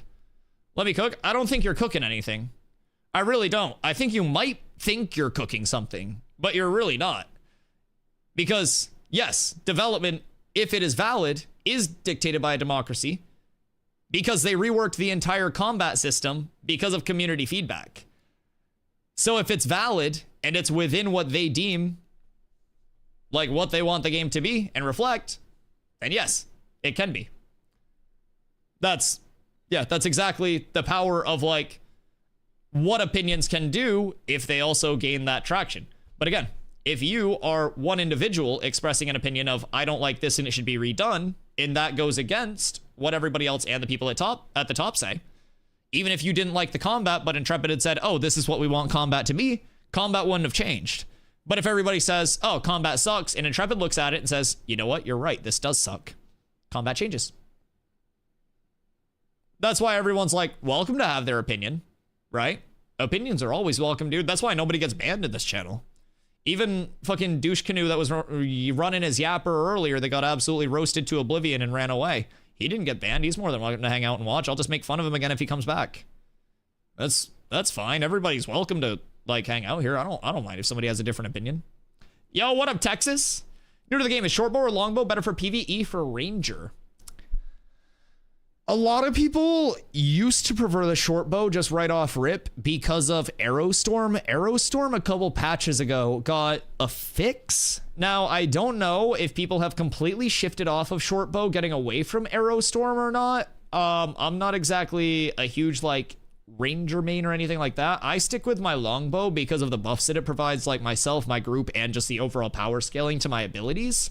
Longbow is going to be slower and hit harder, but Arrowstorm on the shortbow itself is a little bit of a bridge gap as well, and it gives good throughput too. I think Froggy got worse than a ban. Yeah, that was rough. That was kind of rough. That was, eek. That was a fucking murder. I do hate to say. Let's see what's new on the PTR. Oh, King Julius. We have three patch notes. 3 patch notes. We have 3 pages of patch notes. So, long story short, a lot of attribute changes and shit. Oh, also Savo. Savo was asking while I was yapping what some of the changes mean and stuff. So, Savo had asked about the tank stats. So this is over on the PTR right now. So basically like blue gear +8.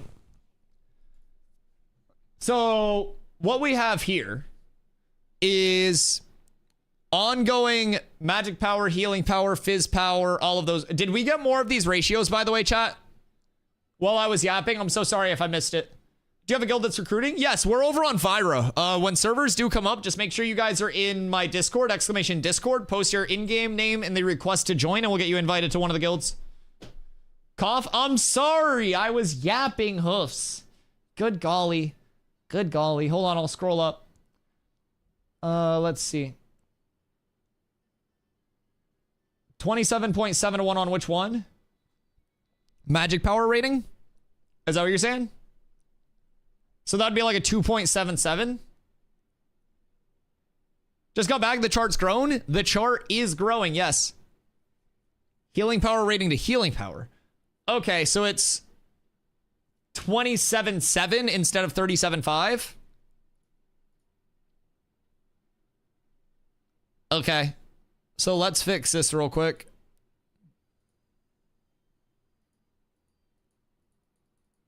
Uh-oh. Wait, what? Why isn't it filling it? Well, it's DR, diminishing returns. But...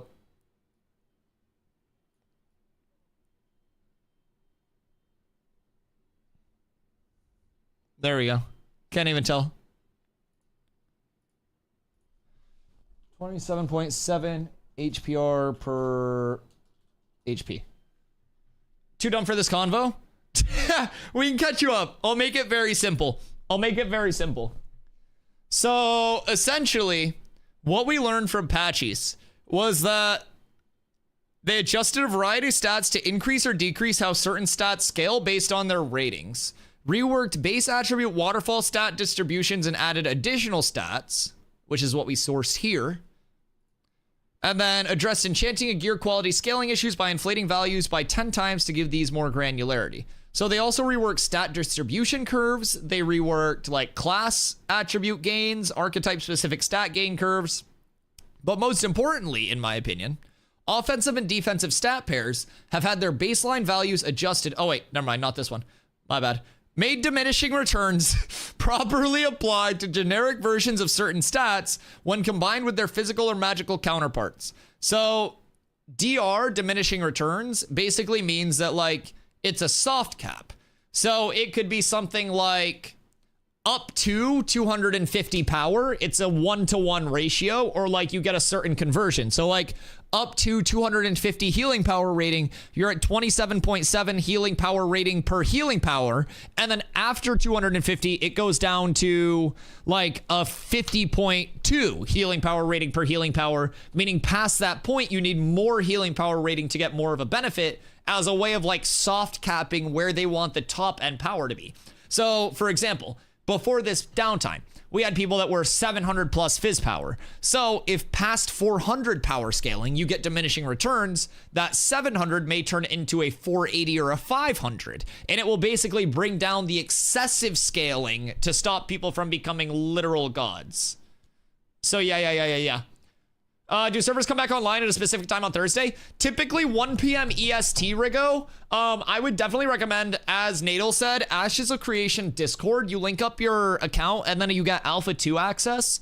They put all of their announcements and everything just like right in there. Maximus, what up, baby? Just here to not lose my streak, but I'm out of town for a few days. Well, I hope travel's going good, dude.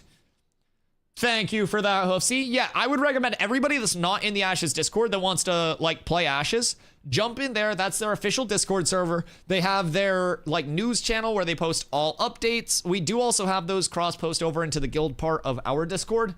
But yeah, so they'll update us on any downtimes, any extensions of downtimes. Patch notes get posted there first when they do go live. The patch notes that we're looking at, we had to kind of like black market acquire from the PTR. Me personally, I don't really care about the color of the market. It just was the one that happened to be open. So yeah, don't shame me for anything. I used the one that was there. So there's also a channel where you can ask questions about Ashes. Yes, and I will also go in there and call you stupid if you think anything different than me about Ashes. Kidding, by the way. I'll call you stupid even if you think the same as me. You're all stupid. It's important to remember that. There's a reason I have the camera. It's because I'm the smartest one. DustyWhy, what up, Kanko?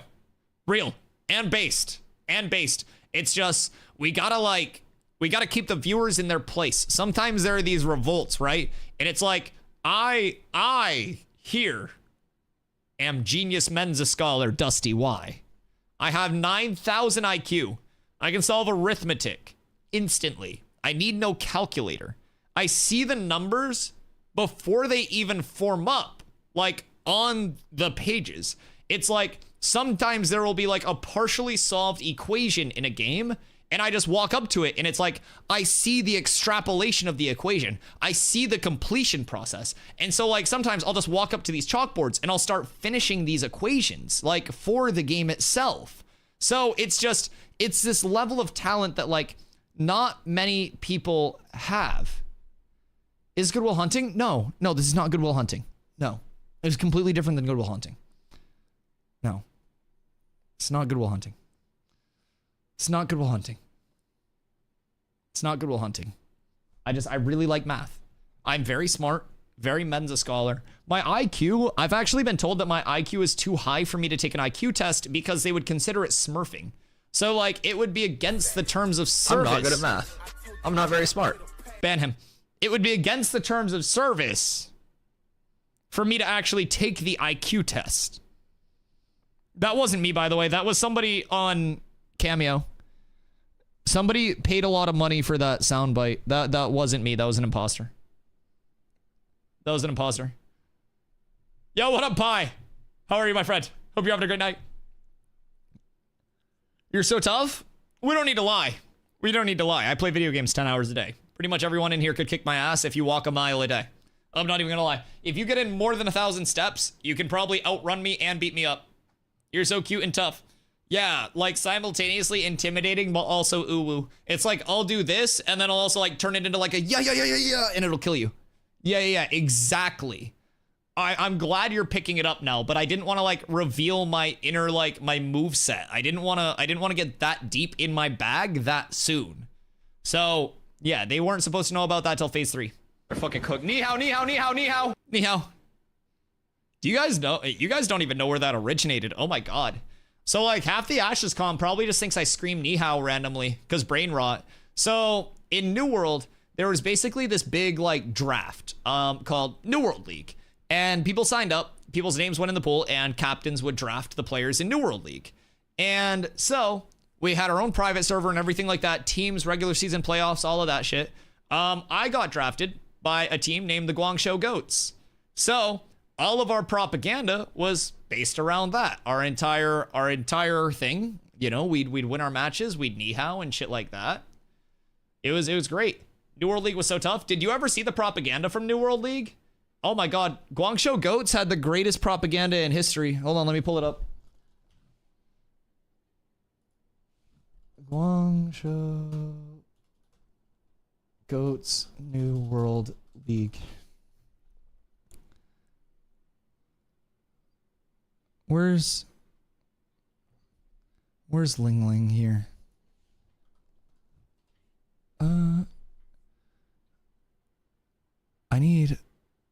I need Ling's fucking YouTube. Where is he? Surely I didn't lose this, right?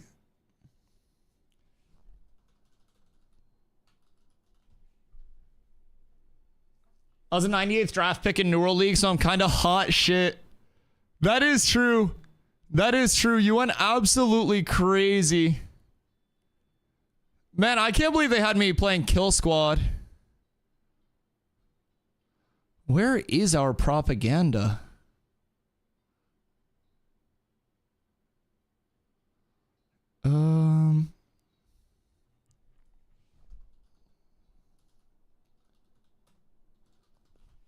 Where is my propaganda? How do I not have propaganda? It's not my propaganda, but I need to find the propaganda. Oh, here it is. Okay. I found it. I found it. Feed me proppy? Oh, I will. I will. New World New World League was the greatest thing that a lesbian gym teacher has ever destroyed single-handedly. That's actually insane. Hold on. Let me get water real quick. Let me get water and then we'll watch this proper real quick. I'll be right back.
greatest W's in life, chat. Water and weed.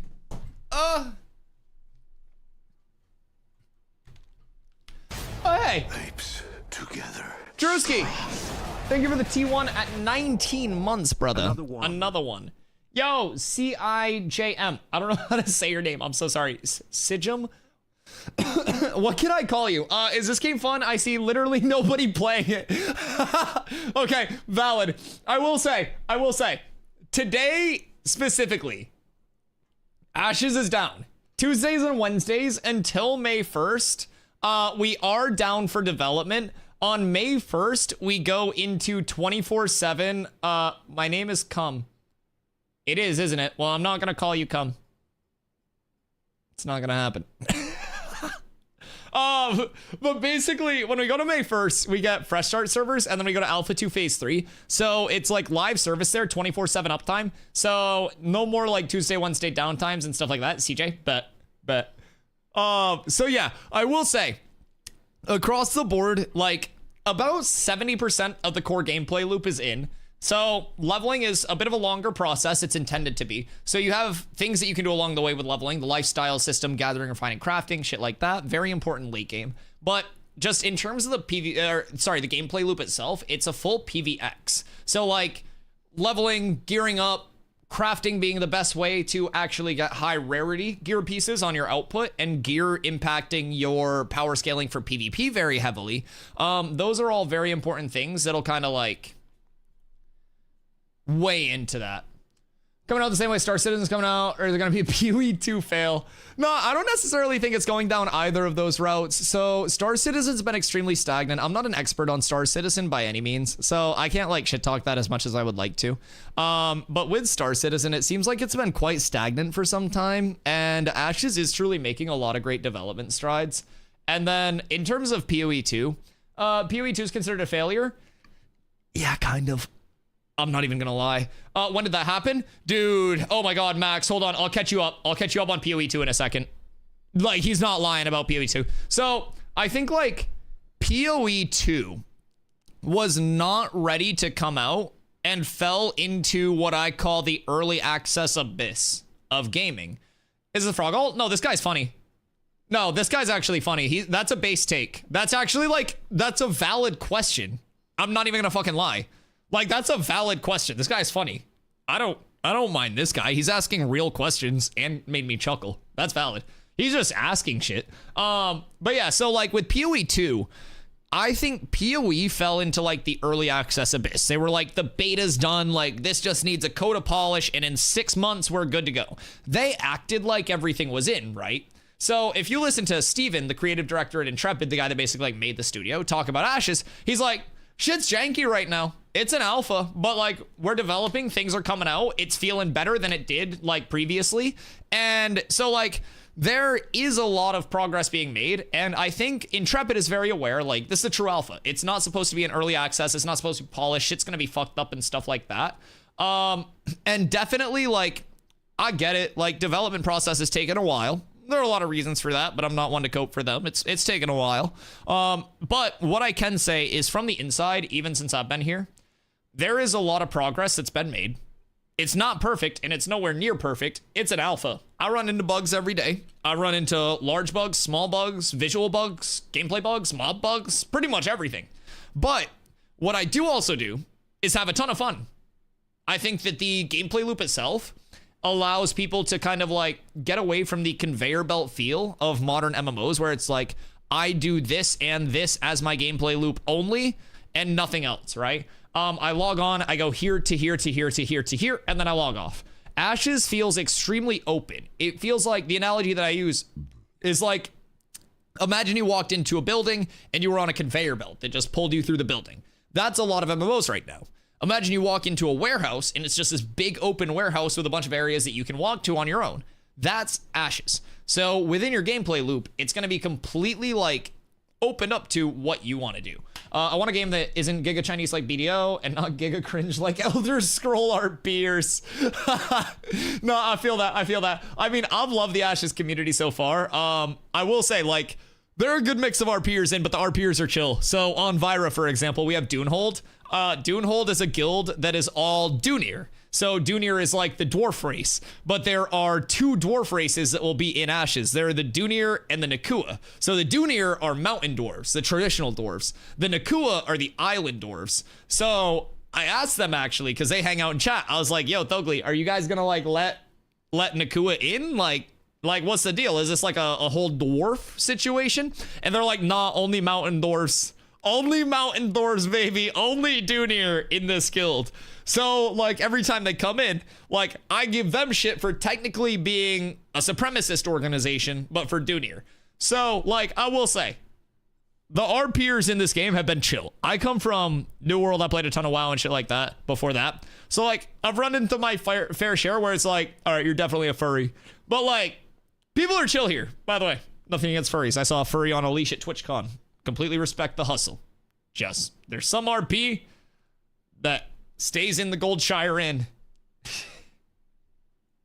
Bugs are fun because bugs can be fixed if gameplay's fun, all that matters. Oh, sorry, I look like trash because it's tons of... Oh, yeah. No, I absolutely agree. Absolutely agree. And that's the same thing that I say, CJ. So for me, the things that were big, like, retention points when I first started playing Ashes were fluidity in movement and, like, combat were the first 2 things that I really liked. So for me, it was basically like, I love the movement system. They give you a 50 stamina iframe dodge where you get basically half a second of 100% evasion rate.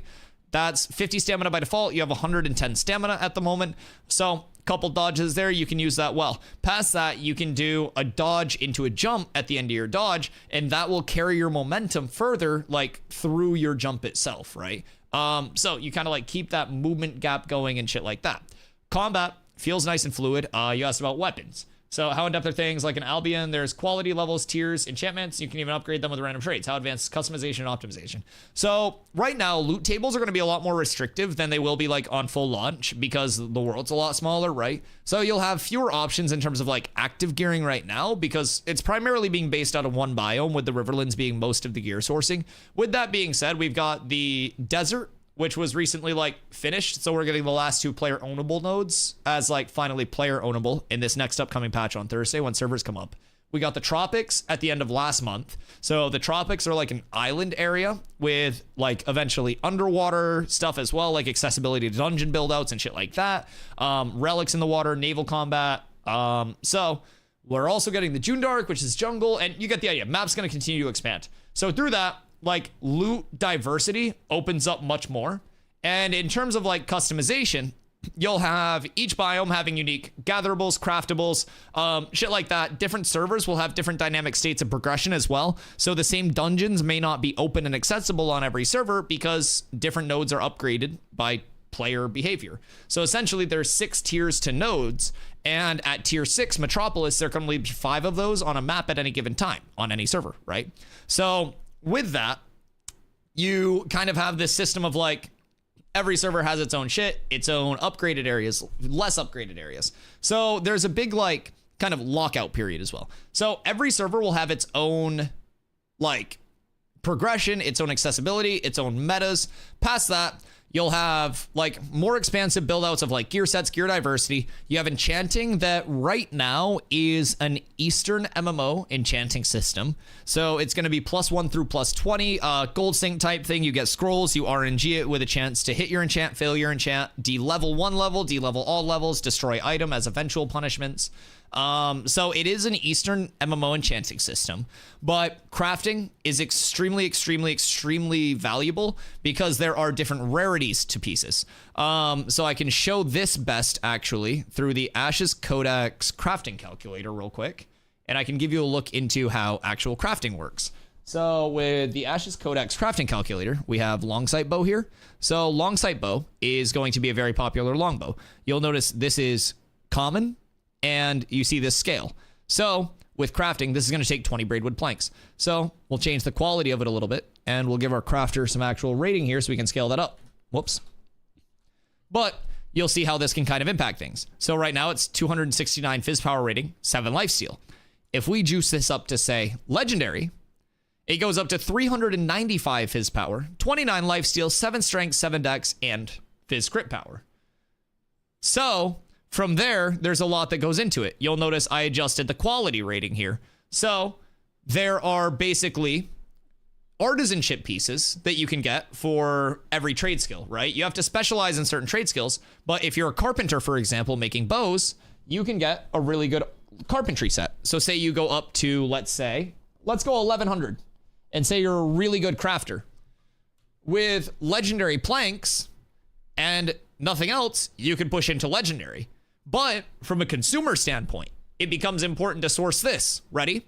Main stats are typically very important, and a lot of it is the value of what you'll get for thresholds based on what you put in. So with crafting, is it legendary planks in the world, or is it lucky/skill to get better wood? So basically it is like just in the world, there are different rarities of trees and different tiers of trees. So in the Riverlands right now, we have ash, oak, western hemlock, western larch and eastern hemlock. And then you have weeping willow, which is your second like most worthwhile tree. And then you have braidwood, which is your most worthwhile tree, braidwood planks. So throughout that, you have different rarities of trees that you can hit. And with that, you also have survey pylons that are going to be coming into the game. So with survey pylons, you could place down a survey pylon and you'll be able to get information about both trees that are there, their rarity, their quantity, respawn times of potential trees that are coming in. So like in Albion Online, we had these deposits where every 1 to 4 hours there would be literal wars over 7.5. Oh yeah. So there will be like pop-up events where Steven, creative director, and Intrepid, they like want player strife and player conflict over gatherables. So they want there to be some of like the best loops and stuff like that. Transparency. Gathering in Alpha 2 Phase 2 was a very kind of like critiqued system. So the way it worked, and I actually cover this in my latest YouTube video that we posted as well, exclamation socials for that. But basically the way that it worked previously was gatherables were static. So if it was a mineable, it was a 2-hour respawn. And if it was a tree, it was a 4-hour respawn. So basically, if I was running through and I hit a legendary braidwood tree, I would mark that, and then 4 hours later, technically a little bit earlier so I could get over there, I could go over and camp that same spot, and that same tree would pop up on that respawn time. So they're adding dynamic respawn times. They're adding a zone where if you chop something down, it can respawn in that larger zone instead of that one space. It could respawn as something different. You could find rarity pockets where it's like high rarity trees just in an area. So you get that little like, oh fuck, this is like really good.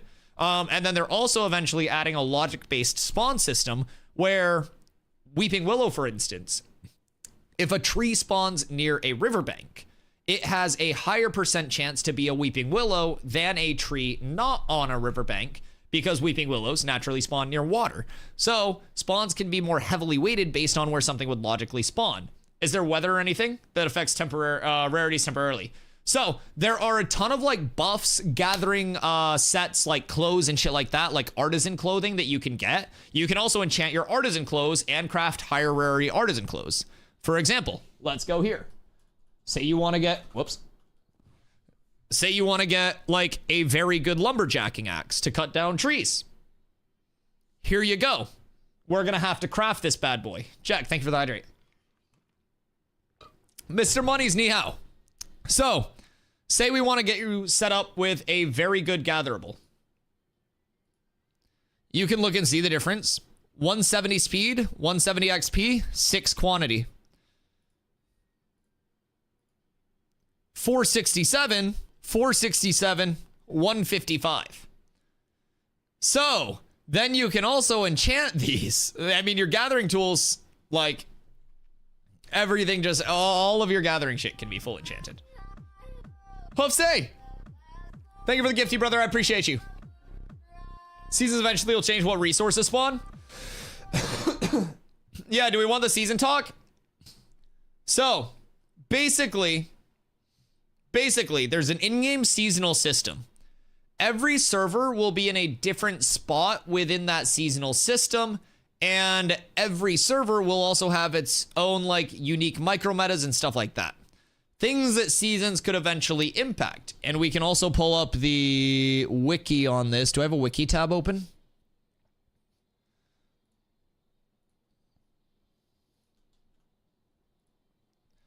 So, over here on the wiki, Seasons affect different zones based on their location in the world. A majority of environments will experience either 2 or 4 seasons, excluding corrupted areas, which is considered a season itself. Some biomes will have seasons that are less or more temperate. So they're like tropics where you're not really going to get like winter and shit like that. Past that, we get into some cool stuff. Ready? Events and relics may radically change the current season a zone is in and or decrease or increase the speed of the transition.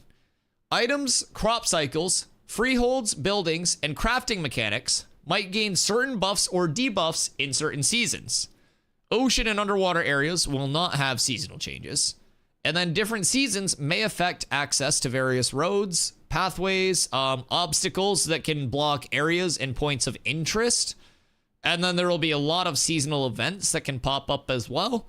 There will be seasonal mob spawns that can pop up. Resources can be impacted by those seasonal changes.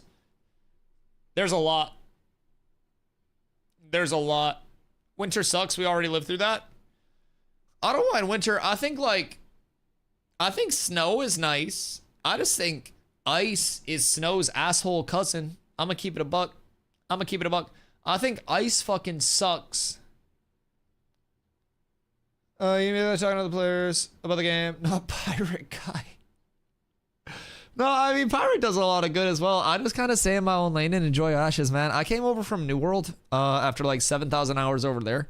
So I just I'm excited about the future of Ashes. It definitely has a lot of flaws, but I think that the direction they're bringing it is very good. And personally, like, not everyone's going to vibe with like every system of a game, right? But with that, I think that I have fallen into a circumstance where I happen to enjoy pretty much every aspect. Like, pretty much every aspect of Ashes. I'm not gonna lie. I will say, I'm not a big caravan enjoyer. It's a huge payout potential, but like, they're just so fucking boring. Oh, they're just so fucking boring. It's just so slow and just riding a fucking horse. It's, oh my God. Anyways. We're talking about snow, though. A lot of games have the cancer system where everything is blinding white because snow equals white. Are there skyboxes like an RS3 you can customize eye cancer? Snow is typically not going to be like a full flashbangy type situation. Let's see. We can actually pull this up. Pause the music real quick. So this will be a quick little demo of the seasonal changes and stuff. Show you snow, but I can't. Here it is. There's your snow. And one cool thing about the snow. Oh, sorry to pause.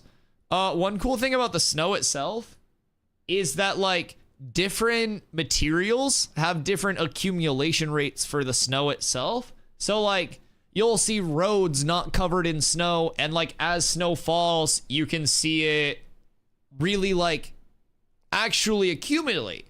Rocks will gather snow faster, potentially slower. I don't really know how it works in terms of temperatures, but they go so in depth. There's also one thing that's really intriguing to me, personally, is if we look at the map, this is the entire overworld, okay? So this is meant to be 1,200 square kilometers roughly. I live in Maine, so I don't know what the fuck that means. There's also meant to be like an 800 square kilometer underworld.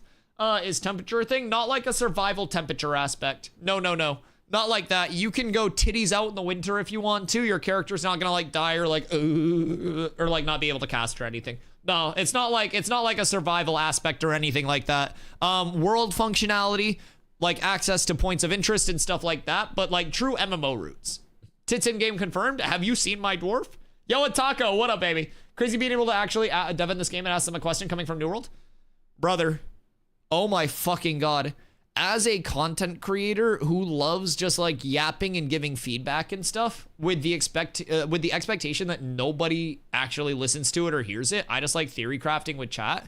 Like the amount of times where I've just been like yapping about something and like Dorf or somebody else from Intrepid has just been in here and they're like, yo, we got really good notes from this. Thank you. I'm like, what the fuck? Wait, you're in here?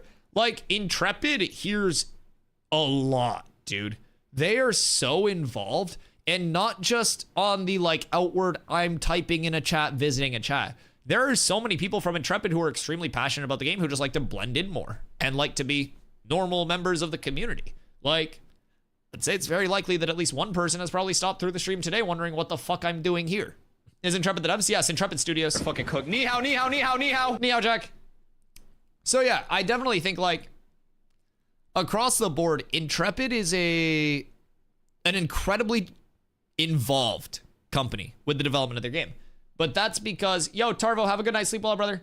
Farm him, reap. I think like fucking idiot. within the development of the game, they are not focused on like this big corporate profit churn because they're not a corporate developer. They started as a development studio at 12 employees and they're over 250 now. It's fucking insane. Insane. They're the opposite of Jonathan and GG.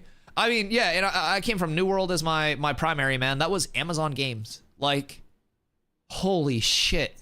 Oh my fucking god. Y'all ever played Crucible? Thank Amazon Games for that shutting down. Y'all ever played Lost Ark's adaptation over here? Thank Amazon Games for that. Y'all ever played New World? Thank Amazon Games for that. Y'all ever played TNL? Thank Amazon Games for that. Amazon Games kills games. It's insane. So like, not to mention how involved they are with the community as a whole is insane. Amazon Games had a salaried like content creator relations manager that like I tried to reach out for multiple times because there were so many community ran events that they just like didn't pay attention to. My community actually put together an entire New World Family Feud where we had another content creator named Archie hosting the Family Feud, another good friend of mine. And we had other content creators come in and they were on the other team and they brought in members of their like friend group basically and like people within the community that were like known, and we did Family Feud. And we had people go out to literal community discords, source all of the questions, all the information from players, put that on and stuff like that.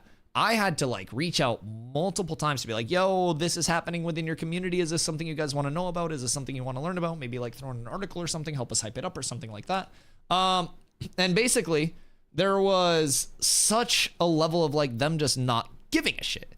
And so one time I was just frustrated as hell. And so I was on stream one day and chat asked me about like, oh, Dusty, like you get in touch with Amazon Games for like, you know, getting Twitch drops for the upcoming thing, like the upcoming patch. Because basically when they would do Twitch drops, they wouldn't just enable them for the entire directory. They would give content creators that they picked codes to give away to their chat. So they would basically, and Amazon's notorious for this with New World, pay like outside content creators tens to hundreds of thousands of dollars to come over and stream their game, give them codes that wouldn't even get given away because they wouldn't care, instead of just like turning on drops in the entire directory. So essentially, one day my chat was like, yo, Dusty, Amazon giving you codes? Like, is ADS giving you codes? And I was like, nah, man, I reached out to their content creator relations manager like multiple times over the course of a couple months and he's been ghosting me. And shortly after saying that, like the next day or two, I get a message from him.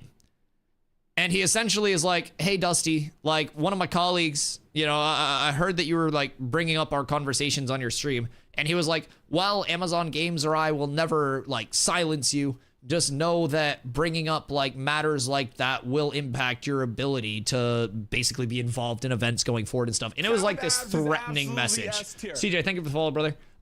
So it was just crazy. And so at that point, like as soon as I got that message, I was just like, this is fucking cooked.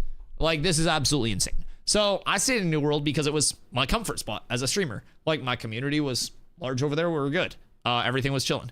And I finally took a chance on Ashes. And back in December, I came over after having access since January of 2024. I waited over 11 months to play Ashes because it was in a spot where I liked the future concept of it. But like I wasn't in a spot where I was ready to give up New World and everything that I grew over there. So come December, I hopped over. And I was immediately impressed by like the gameplay itself, the fluidity of movement, the combat, like I said. Server stuff, like there was some netcode stuff, there was some desync, there was some rubber banding, there were some weird things on the back end. A lot of that's been sorted out to where it's extremely fluid now. Ping feels remarkable, input delay feels incredibly low, and the game actually feels very satisfying to play in its early alpha state.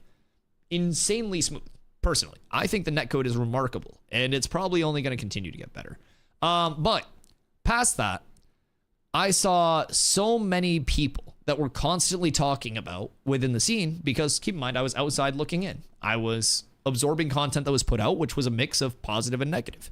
And then as soon as I got into actual Ashes, the community was always talking about like how responsive Intrepid was, like how much they were involved with the community. And I was like, the fuck you mean?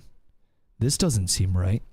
And so basically, I was in a spot where I immediately, as a content creator, was like, all right, let's get to cooking. I love trying to like provide feedback. I love trying to like, you know, implement the, or like give valid feedback, like be a part of the community in a positive way. And so my entire community just kind of like matched that vibe. And since then, last month, for example, I was in a tank roundtable because I play tank as my main class. And I did a tank roundtable with a few other tanks and, you know, another content creator. And it was absolutely fantastic. We got a ton of good information out. And after that, Intrepid actually came out with an announcement where in one of their dev videos, they were like, hey, we're going to have like, or one of their dev streams, I'm sorry. They were like, hey, we're going to have tank changes coming in very soon based on community feedback over the last month or so. And for me, like, that was the point where I was like, oh shit. Like, there have obviously been points before where it was like, oh yeah, they hear me bitching. They hear me complaining. They're willing to listen to me yap. But like, that was the point for me where I was instantly like, oh shit, there's that like actual value of like, okay, we hear you on this. Like, we are willing to listen to what you say. And if it aligns with everything, and it's like in that future, I talked about this earlier, but like, if you offer feedback that aligns with how they see the vision going as well, then that feedback is very likely to be heard and followed up upon. If you offer feedback that like requires them to basically strip down systems and then reset them, that is a lot less likely to be actually heard. So I think from just like a development standpoint, Intrepid has been so fucking absurdly good to have their hands on this project. Are the devs overwhelmed with things out or underwhelmed with new ideas? Because I have zero coding knowledge and have created 9 games that have never been assembled. I don't really know what's up with Amazon because like, I personally think that it's a CEO thing with Amazon. Christoph Hartman is the current CEO there. And he did an interview with IGN that is fucking hilarious if you guys read through it, where he basically blames the consumers of the games for all of Amazon's titles failing. But he's delusional. He's a profit-driven man that is trying to churn out games to, in his words, hit the next zeitgeist, where you never really know what the genre is, but if you fail on something, you just keep going. He even talks about wanting to incorporate into his game dev process AI. Not to reduce budget, but, and again, in his own words, fail faster and move on to the next thing. So Amazon Games' entire strategy is built on just like putting a blindfold on, like ripping galaxy gas through your asshole, spinning around on a baseball bat 16 times and throwing a flaming dart at a board that's covered in gasoline and hoping it lights something on fire. Like really, it's crazy. So yeah, his entire, and I'm not even kidding. Hold on. I'm not even kidding. I will literally pull this up. I will literally show you guys. Flashbang warning, but let's see. Where's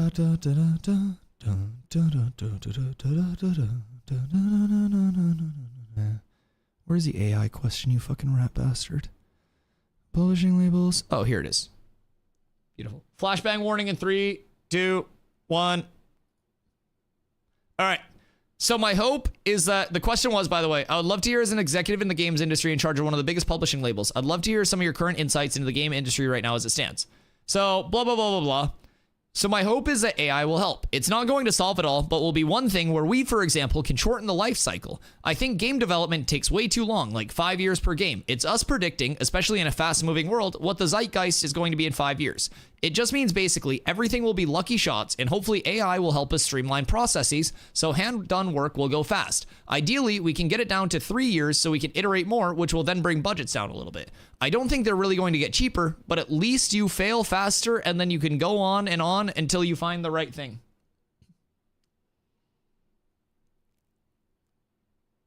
This was in August. This is Christoph Hartman. Yep. Hold on. Ready? Amazon Games currently has 10 games in development, he says, and are negotiating a couple more. Yep. So when he was asked about the Lord of the Rings MMO, we're still trying to find the hook. Find that idea of what it is, because we don't just want to go out there and do the same thing over. Well, it's tempting sometimes with an existing IP. That's not the point of doing it. You've got to find a fresh twist, and we're still, I think, in that period where we want to find out what could be the hook. It's a fucking Lord of the Rings MMO. You don't really need a hook. That's your whole hook. So then he talks about Amazon games. Why does Sword and Board have the best ability in the game now? Why did Firestaff get a 20% plague on the easiest ability to use? Why the fuck did I lose my grit? This next one's a doozy too. Everything sucks and nothing makes sense. All right, ready? Ready? Amazon games have had a number of projects enjoy very strong short-term success. New World comes to mind, Lost Ark, but none have really managed to truly break out and establish themselves long-term. Why do you think that is, and what steps are Amazon taking to kind of ensure that happens? Or is that a goal? Obviously, it's a goal. Everyone wants to have his evergreen franchise, which goes on for 10 years. But when you and me do this for a long time now, we really run through the list of either publishers or developers. Most of the time, it took a while to get there. It doesn't happen on the first game. I was there, but it was almost before my time because I was here less than 9 months, and that's what makes Amazon great. Eventually, we want to have a couple of evergreen franchises where we can really play to the strengths of Amazon, but we just keep on going. With New World and Lost Ark, we had some promising success. Those things are hard to maintain because people invest a lot of time and try out new things, but then they quickly rotate back to their evergreen franchise they have been playing, so we're just going to keep on going. So basically he says, like, he goes, yeah, people come over and check out our games, and then because people are playing something else, they go back to their other games, not realizing that at some point for those evergreen franchises to become evergreen, they had to attract people more than the other games did. So then he goes, obviously we want to have one of those big franchises. That's the whole point. Anything smaller than that would not be interesting to Amazon. We are a larger than life company. We're not in here to try it out and do some cute game development. Brother, absolutely insane takes. Did they ask if the game will ever be good? Unfortunately, I don't think New World will ever be good. Nice mouse ad. Yeah, get that shit out of here. What the fuck? This mouse ad is because of you. Yo, what up, Go? How you doing, brother? Yeah, dude, it's actually insane. It's actually insane. It's the most delusional article ever. And, like, keep in mind, this was in August. Like, this was August 22nd of last year. It's not like this is, like, 2020 or anything. Like, this is legitimately a few fucking months ago, chat. This is why I was so happy to come over here and see, like, Ashes and Intrepid in the state that it's in an alpha. Because New World is 3 years post-launch, had the best MMO combat system ever, I'm willing to say, at its peak. One of one MMO combat system. Now, again, that's my personal opinion. But fucking insanely good combat system at its peak. Degraded the combat system, murdered everything, ruined that game, just killed it. Killed it. Absolutely moited it. Combat S tier, content F tier. V83 Maple Story was peak. Ooh, wait. I didn't play Maple Story. Did Maple Story actually have sick combat, or is that meme? Insanely good combat. Oh, such good combat. So we were on the topic of New World propaganda earlier, and I brought this up for us to watch because it was old GZG propaganda, because I was going over the history of the Nihao and like how that whole thing popped up in like the GZG era and stuff like that. That shit was fucking hilarious. So I pulled up New World propaganda because not only do I feel like New World had insanely good combat, but it also had the best propaganda machine that an MMO has seen in a long time. Absolutely fucking insane. Maple Story was so good before Giga Gacha. Oh, well, if Gacha's gotten you before, just know. Intrepid Studios has said there will never be any pay to win, pay for convenience, pay for progression, pay for anything that impacts your power in any way, shape, or form in Ashes of Creation. The only forms of monetization when the game does launch, it's your $15 a month sub to play. No box costs, no DLC costs. So you don't have to buy the box, you don't have to buy drops. And then there's no pay to win, no pay for convenience, no pay for progression in the in-game store. It is only skins. There will be RMT. I mean, I'm gonna keep it a buck with you, brother. Every single game that has player-to-player anything, whether it's dungeon runs, whether it's player-to-player trading, there's RMT. And if this is your first game ever interacting with RMT being a problem, you are a sweet, sweet summer child. Sweet, sweet summer child. Yeah, this is far from the first one to ever have RMT as a problem, but I will say, Intrepid is one of the first studios that I have ever heard word for word say, RMTing ruins games and fucking sucks. Word for word from Steven. What's RMT? Real money transactions. Or real money trade. But basically, I have a sword you want, and you say, Dusty, I'll PayPal you $30 for that sword. I give you the sword, you give me $30. Or I farm up a ton of gold. That's my day-to-day. I farm up gold constantly, constantly, constantly. You need gold. You say, ni hao, Dusty. I would love to send you money for gold. You buy gold off of me. That's what happened to me in New World. I sent you screenshots. Oh yeah, I make fun of people that spend money on in-game items because I still cook them. Yeah, Gochi would send me screenshots of people like offering to buy him stuff. You remember when you sold a chess piece, I think it was for like $350, Go? That shit was fucking hilarious. Was it $350 or something? Yeah, you were getting like 3-digit. Yeah. Fucking insane. Absolutely insane.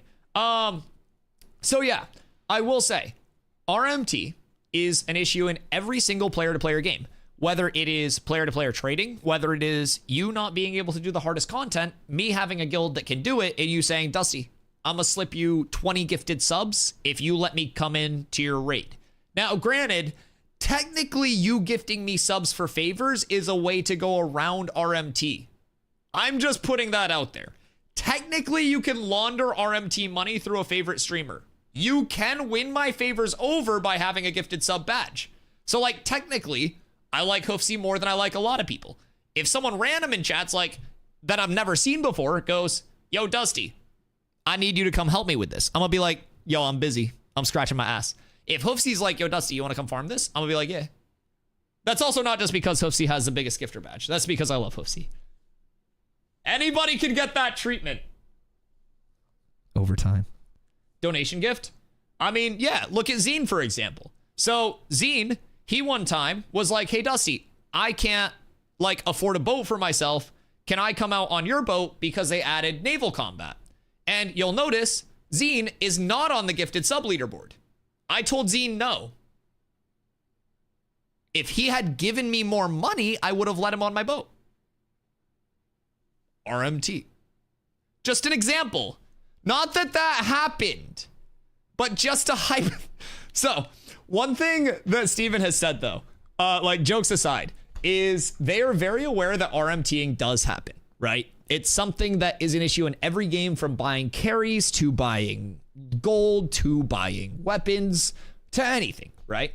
So, Intrepid has said, and Steven has said, Ashes will have in-game GMs full time. There will be a player report function, and they will also actively take steps on their side to combat RMT. Now, obviously, we don't know exactly what their plans are, but I will say, as a consumer, the fact that they say, hey, we know it's out there. We are gamers. We know what's going on. Steven played Arcade. Like, Steven went through pay to win. Steven probably did a shitload of RMT on both sides. He's very, very into gaming his entire life. And so with that being said, it's not like this is a corpo businessman that's just like, oh, what's RMT? This is a gamer that knows all of the nitty gritty, probably knows what G2G is, like all of that shit. Like, they will take steps to combat it as much as they can. And I think that alone is enough for me as a consumer and as a gamer who has played many, many things where like RMTing does run rampant and the developer just goes, I don't know, man. I don't know. Player retention's looking great. Here's an Outpost Rush map preview week. Like, a lot of devs ignore it. And the fact that they're willing to be like, this is what it is. This is a plague. We don't want it here. We're going to do what we can to stop it, is more than a lot of devs do. And I really like that. Just got me a 7800 X3 Dita match with a 3070. Oh, shit. Oh, shit. That's going to be feeling nice. That's going to be feeling real nice, isn't it? My God. I love that. Oh, God. Micro Center gods bless me. I don't have a Micro Center, dog. I think the closest Micro Center is in Mass. Cause like I'm in Maine, we don't have shit up here. Drew, I hope you're having a great night, brother. Thank you for the hydrate, by the way. What do they reward you for reporting RM tiers like they did with the bot hunting titles in Hardcore WoW? Oh wait, they actually gave out bot hunting titles in Hardcore WoW? That's funny as shit. I mean, I could honestly, like, I could see that. Maine has nature though? Yeah, but a tree's never gotten me a sick deal on a Mobo combo. Like, what the fuck? You can plant a tree, you can't plant a Mobo combo. I don't know, brother. My closest 2 hours away. It's a website / add-on, so technically not devs doing it. Fair. Fair. But yeah, I mean, they do have direct player report functions, like, and they encourage their community to also, like, send reports up and stuff. Past that, they also play the game, both, like, as their GM accounts and, like, on normal accounts. Like, Steven got busted, I think it was, like, last phase, because he was playing, like, incognito in a guild, and went to join in their Discord one day, and he was using, like, a voice changer, and his voice changer turned off and bugged, and he got discovered. Because of that, they were like, Steve. So, yeah. Yeah. It was a thing. Thinking of making the jump to the barn? Boss, are you building your empire? Oh, it's just going to be, like, the in-game stuff. They won't do, like, add-ons or anything like that. Their goal is to have enough within their in-game UX to facilitate, like, what's needed within the game. Steven's a celeb? Oh, he's fucking A-lister. He's proclaimed him being in the Golden State Band. Oh, yeah. I mean, they've got a lot of inside scoops on shit. Like, I don't even lie. I think they are very overly aware as a development team, like, what is really going on within their community. It's crazy to me. Crazy to me how in touch they are. But yeah, I think from changes like the patch notes that we got, like all of that shit, like just everything that we see from Intrepid, obviously it's always going to be a flawed state, like it's an alpha. If an alpha was perfect, the game would be launched already and not a couple of years out from launching. But I love that they're willing to like take everything head on. They look at the bugs, they're willing to laugh at them as well. They're willing to, you know, acknowledge that it's an alpha, things are going to be fucked up. And I think they're very rooted in like the right things, you know? Steven is a celebrity though. We love Steven, dude. I won't even lie. I think like the principles that Intrepid is kind of like founded upon and stuff. There are so many game development studios right now, especially right now, that are just, they're worried about the wrong things. They're worried about the profit. They're worried about the bottom line. They're worried about the mass numbers in like the zeitgeist, as Hartman said. And Intrepid's just worried about building something they'd be proud of, that they themselves would want to play. Steven's entire thing is like putting together that vision and sticking true to that vision for those that'll enjoy it. And I love that. I love that. Is it Moobot? No, it's Nightbot. Why do you have Moobot blocked? It's really about the game. Absolutely. It's not about numbers. It's not about profit. He's got his money, probably more than he'll ever know what to do with. But he's using a portion of that to put this together. I had Nightbot blocked. God damn. Why you be hating Nightbot? Nightbot's a good dude. He ain't do anything wrong over here. He works for free, bro. He ain't even charge me. He ain't even charge me. Can't go bot. Because Nightbot's a spammer? I try to keep my spam down. I won't lie.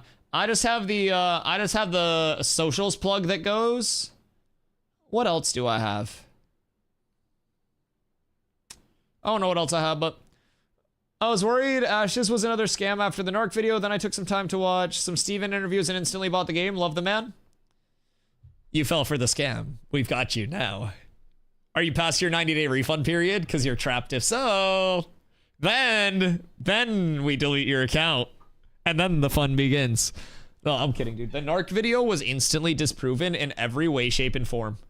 Literally every way, shape, and form.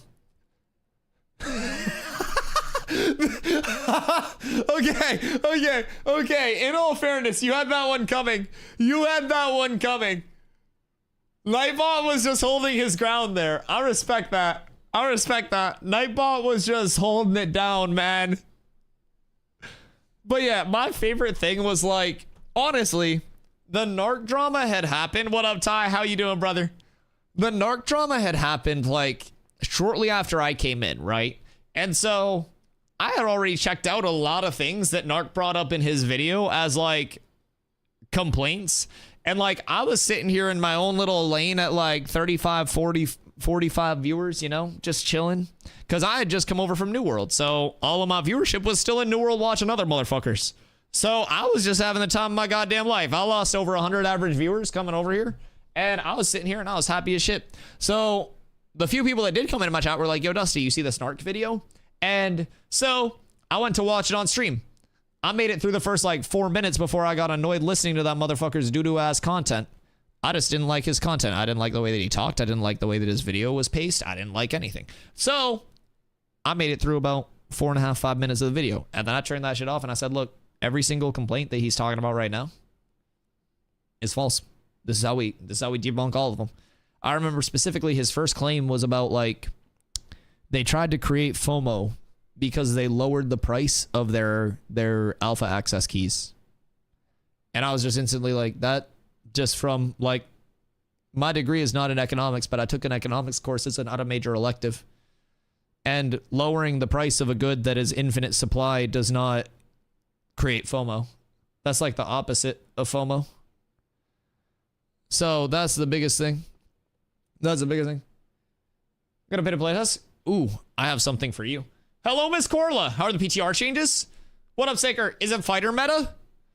Maybe. Maybe. I haven't played it enough to feel it out. But what we do know is that some of these ratios be changing. So we're sourcing as much data as we can.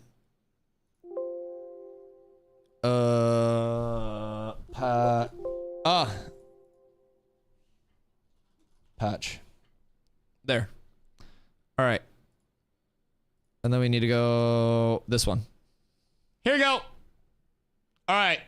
I got the breakdown. I got the breakdown for you. So, first things first, I made this myself. I want you to know I did not steal this from anybody. People have accused me of stealing it from professional graphic designers, many musicians, and the Taj Mahal. This is my own creation. I did this myself, and this is a Phoenix. So right now, we're in Alpha 2 Phase 2. So, Alpha 2 Phase 2 began back in December. It goes until May 1st, and then the server will exist past that as a legacy server with the concurrent character data on it. Starting on May 1st, we get Alpha 2 Phase 3 servers. Those are going to be fresh servers, and we go from having Tuesday, Wednesday downtime in Phase 2, hi, that's us, to having as close to 24/7 uptime as possible with no Tuesday, Wednesday downtime. That's on May 1st. So, you'll notice two different prices. To hop in for Phase 2 testing and receive Phase 2 and all future development phases until the launch of the game, it is $110. The game is estimated 2 to 3 years out from launch. My guess is like 2.5, right in the meat of that. So, with that being said, if you wanted to wait until May 1st, you save $10 to hop in with those fresh start servers and kind of like get that, I guess, more MMO experience than you would right now. Right now, the benefit would be getting in, finding out what class you want to play. If you do exclamation classes, that'll bring up the full grid of classes. Eventually, there'll be the 8 primary archetypes, 8 secondary archetypes. So mix those for your total class output. Right now, 7 of 8 primaries are in. And then throughout Phase 3, here, we'll get the last archetype, the last primary, which will be Summoner. We just got Rogue as our last one. And then we'll get secondaries added on from there. So, by the end of Phase 3, it's intended to be a feature-complete game, with betas just being for polish, visual cleanup, stuff like that, okay? Past that, with either of these packs, they give you 90 days with no hour limit, where you can, again, play as much as you want. If you are unhappy with the playtest and you want your money back, you can get it back. You just submit a refund request on their website. Full refund, 90 days from the day of your purchase. When's Wave 3? That's going to be on the May 1st start, and that's going to be the fresh start servers as well. Yep, this upcoming May 1st. Yep, so that's going to be this year. In less than a month, we transition to Wave 3. And Wave 3 is going to be the longest, like, testing phase. So it's going to be at least a year. My guess, again, is right around a year and a half here. So that's going to be up for a while. if you buy the Wave 2 access, you do not have to buy the Wave 3 access. Either of these packs get you in at the entry point of your choosing all the way through the game's launch. So the only difference between now and May 1st is $10, not $110. Either of the packs come with the full 90-day refund, and when the game does launch, I mentioned earlier that it's like the $15 a month sub. So you get your first month of sub time included, and then you also get $15 in the in-game store, where that in-game store is going to be transmog only. Again, no pay to win, no pay for convenience, no anything like that. There will be no power gain or anything like that. It's just drip. So you get like $30 worth of kickbacks from that. But again, I think the biggest thing is that refund period, where if you're unhappy with it, you think you're not going to get, you know, your value out of it, you want your money back, anything like that, they literally just, they give it to you. They give it to you. Pay PowerPoint cross sick. Oh, dude. I'm up tremendous with these. If I plan to even start on Wave 3, it just matters if I want to optimize my strategy for fresh start or have a more new in-game experience. Yeah, exactly. Exactly. That's the biggest thing. So, like, we have people in the community that are waiting for Phase 3, and they want to roll with the community on Phase 3 start and have that, like, oh, wow, look at all these people. This is my first time playing. Look at all of this. Fa la la la. And then there are people who are like, Dusty, get me in, show me the ropes, get me ready to go. Phase 3 launch, we're fucking cooking. $10 difference between the two. And if you buy the Phase 3 access, and then on server launch tomorrow, when we go up tomorrow afternoon, I stream every day starting at 2 p.m. EST, by the way. Just saying. 650-ish days in a row now almost. Casino, what up, baby? 07, I love you. So, $10 difference. How different would a Wave 3 be? Was Wave 1 insane versus Wave 2? So, Phase 1 sucked. So Phase 1, there were a lot of netcode issues and like just basic like server structure issues where the actual playability was very bad. Phase 2, back at the start of December, it was playable and the netcode had progressed a very long way. Like, it had come an incredibly long way, Phase 1 to Phase 2 gameplay. So, throughout Phase 2, we've not only received map expansions, more systems, refinement to systems, new classes, but the back end of the game has improved drastically. So, like, everything from fluidity to accessible content to, like, the outward expansion, it's insane through Phase 2. By the end of Phase 3, everything is going to be, like, feature complete. So, like Kosi said, Wave 1 was short and mostly network, and Phase 2, early in Phase 2, it was like the tie-up of most of the network stuff to get the game feeling extremely fluid, extremely, like, smooth, right? So, that's been sorted. There's not, like, rubber banding, desync very frequently, like, a lot of that feels extremely good. So, with that being said, we're now in a phase where you asked about the content. Updates right now are very heavily content-based. So I'll take you through the map again real quick. When I first came in, we had the Riverlands here as the first biome. And then we also had the first iteration of the desert, which was just this little Texas-shaped motherfucker down here. We did not have the peninsula, and the desert was in a rudimentary state, which is what Narc tried to like make his whole video about. Since I came in, the Riverlands has received multiple updates, passes, mob rotations, improvements, just a ton of tweaks to the Riverlands. The desert had the addition of the peninsula and the revamp of the entire desert to bring it into its like fully functional, like filled with life state. These last two nodes that were added recently with the peninsula expansion, Jinnah and Squall's End, are going to be player ownable on Thursday. So then we go up to the tropics. We got the tropics at the end of last month. You ask, is the water just water or can you explore it? The entire ocean is a force flag PvP zone, call it a lawless zone, with a full naval combat system that was added with the tropics last month.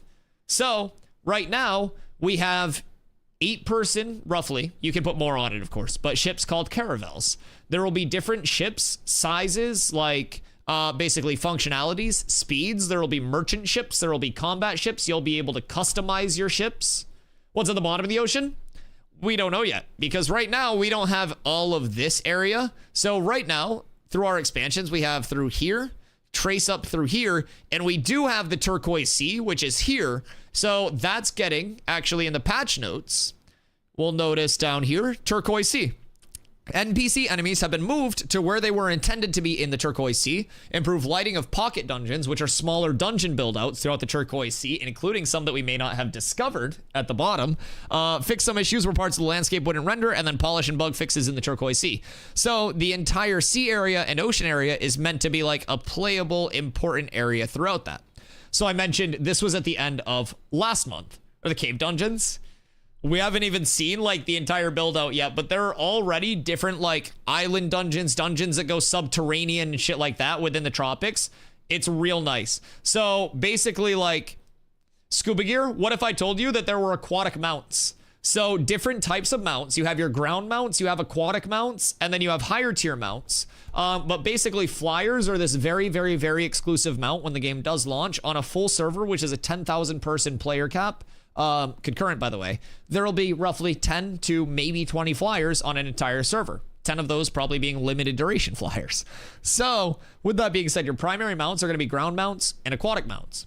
With the Tropics update, we actually got 2 aquatic mounts given infinite breathing. So you have an underwater breath meter, of course, but with 2 aquatic mounts, the Shoal Skipper and the Tide Snapper, you can mount up and then you can go underneath the water and not have a breath meter. So you can explore on those. How to get flying? So right now, for Alpha 2 Phase 2 testing, flyers are given to mayors of any node of T3 or higher, Tier 3 or higher. There are 6 tiers to nodes, all the way up to, well, Metropolis at Tier 6, which there can only be 5 of. So for Alpha 2 testing, they give flyers to every mayor that is basically, you know, a mayor of a node that's T3 or higher. When the game launches, Noodles, thank you for the follow. When the game launches, mayors of the highest tier node, Metropolis, which there are 5 of, will be given flyers. Then there will be 5 guild castle nodes, one of which will be on this island in the middle and will be accessible by naval content. So guild castle nodes will be ownable by a guild, with the castle ownable by the guild, and then 3 smaller like nodes on the outside that can be leveled up independently of the castle itself to help defend the castle in the event of a siege, which would basically level the castle. So if you are the lord or the lady of a guild castle, you'll also get a flyer. There will be 5 of those. So that's 10. 5 from mayors, 5 from castles. Then there will be an opportunity to earn flyers. So the hardest content in the game can give a massive, like massively rare drop chance for either an egg or an adolescent mount that you have to train up through the animal husbandry system. So even if you get that, you've got to get into an animal husbandrist that can successfully train it, get it into a spot where it can actually fly, and then they give that mount back to you. You have a limited duration flying mount that will eventually just die after 15 to 30 days. Flying mounts, just like Cloud or Dragon, one person, or are you an airship? So right now, mounts are just singular. They have talked about multi-person mounts being like improved upon more, brought in more. There will also be different modes called, hi Kuro. There will also be different modes that are called node sieges. So with node sieges, different nodes or like the player owned territories will be able to attack each other. Now node sieges are they were just brought in last week, 2 weeks ago. So with those, they'll eventually lead to node death. If my node sieges Kuro's and we win, Kuro's node will be leveled to ruin because we attacked them, we won. So they get completely de-leveled. Player storages that were left and shit like that are like lootable by us in the rubble, and it becomes a force flag PvP zone for a little bit. So with node sieges, there will be siege vehicles that can basically be crafted through fulfilled buy orders prior to the actual siege. So even if like people are big PvEers and stuff like that, you need those people to facilitate like the buy orders and actually fulfill those buy orders to get your siege vehicles. And then there will be like multi-person siege vehicles, siege weaponry, siege summons. So every mode goes insanely deep. In terms of like fast travel, there is currently 0 fast travel other than dying and respawning. And then long term, there will be a couple potential forms, but they'll be very limited. So I mentioned that there can only be 5 fully upgraded nodes at tier 6 on any given map. That's out of 85 nodes. So with that, there are also 4 different kinds of nodes. There's a scientific node, which is determined by a democratic election, the mayor. There's a military node, which is determined by a PvP game mode where you get player kill points and objective points through multiple windows, and then the highest like point total becomes mayor. There's a religious node, which the mayor is determined through completing quests within a certain time frame. And then there's an economic node, which is more of an auction. Now, every node will have unique benefits when they reach tier 6, which is at highest state if they do on that server. Scientific nodes will receive a portal to its vassal nodes. Now, vassals are like smaller nodes that work for the parent node to help contribute to it. So think of that as like an alliance with smaller nodes. So you have your parent node and then you have your vassals. You'll get a portal from the parent tier 6 scientific node to your vassal nodes that can take you across the continent. Past that, if there are multiple tier 6 scientific nodes, so say one in the Riverlands, one in Dunes and Kill, then you can see an airship that goes between those two max leveled scientific nodes as a form of fast travel. Those will be the only two forms of fast travel that we've been told about or even like have any cognizance of existing within the future of Ashes. So while the node or the world size is absolutely massive, it's intended. So you're kind of like intended to feel like a citizen of an area of the map instead of the entire map. WoW, for example, when it was like just Azeroth, right? Think like before you got your flyer, the thought of like having to, you know, I made a dwarf, I gotta run over to Elwyn and play with my boys, right? Pause. But like that's a run in and of itself. Think of that times 100. No Griffin Master, no flying, no teleporting, no anything. Yo, CJ, great questions, brother. I appreciate you coming in. Servers go up tomorrow. So if you got time tomorrow, I'll stream daily at 2 p.m. Make sure you come through, say what up. I will be grinding. We'll be checking out a lot of the new changes. They want people to hike. Yeah, they want people to feel like a citizen of like the world itself, or not the world itself, but like a part of the world instead of the world itself.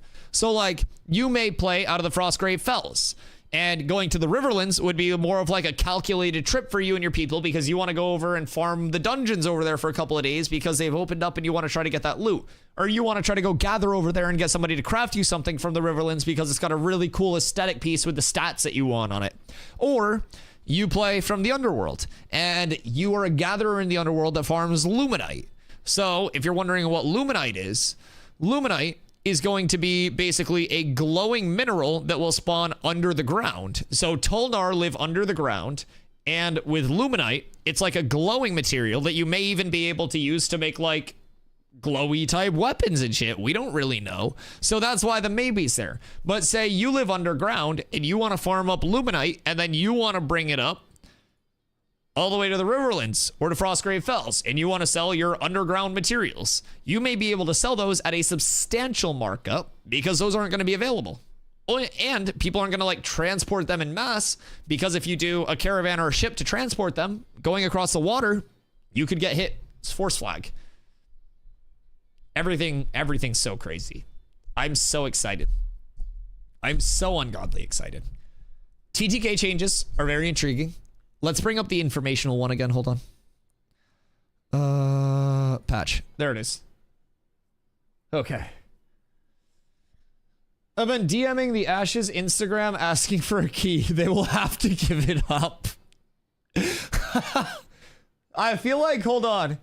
I feel like your better bet would just be like, hey, let Dusty in the content creator program. And then if they did that, they talked about community giveaways and stuff. I don't know if it'll be keys, but like, if they do community giveaways when you're in the content creator program and I get in the content creator program, that could be a good opportunity. Telescopes craft with Luminite to watch constellations, planets, and moons.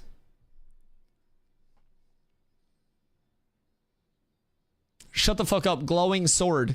Like a sword, Kenko, that glows. Emits light. Particle effects. Like shing, but more like shing. You know what I mean? Like glowing, Kenko. Like fuck a telescope. I can look at constellations through anything. Glowing sword. Did you see the drawing? Look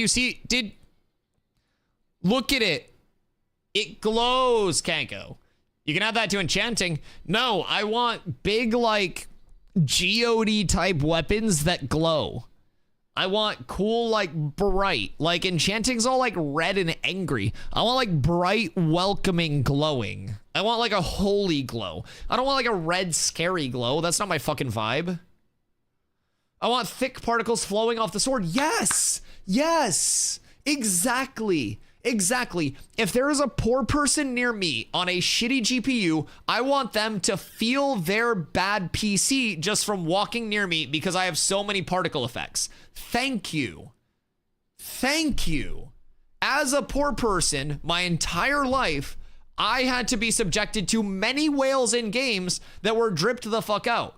This is my chance as somebody who doesn't have money but has time to make the poor people with less time feel shittier than I felt when I was just poor with a lot of time but didn't have the credit card to get drippy.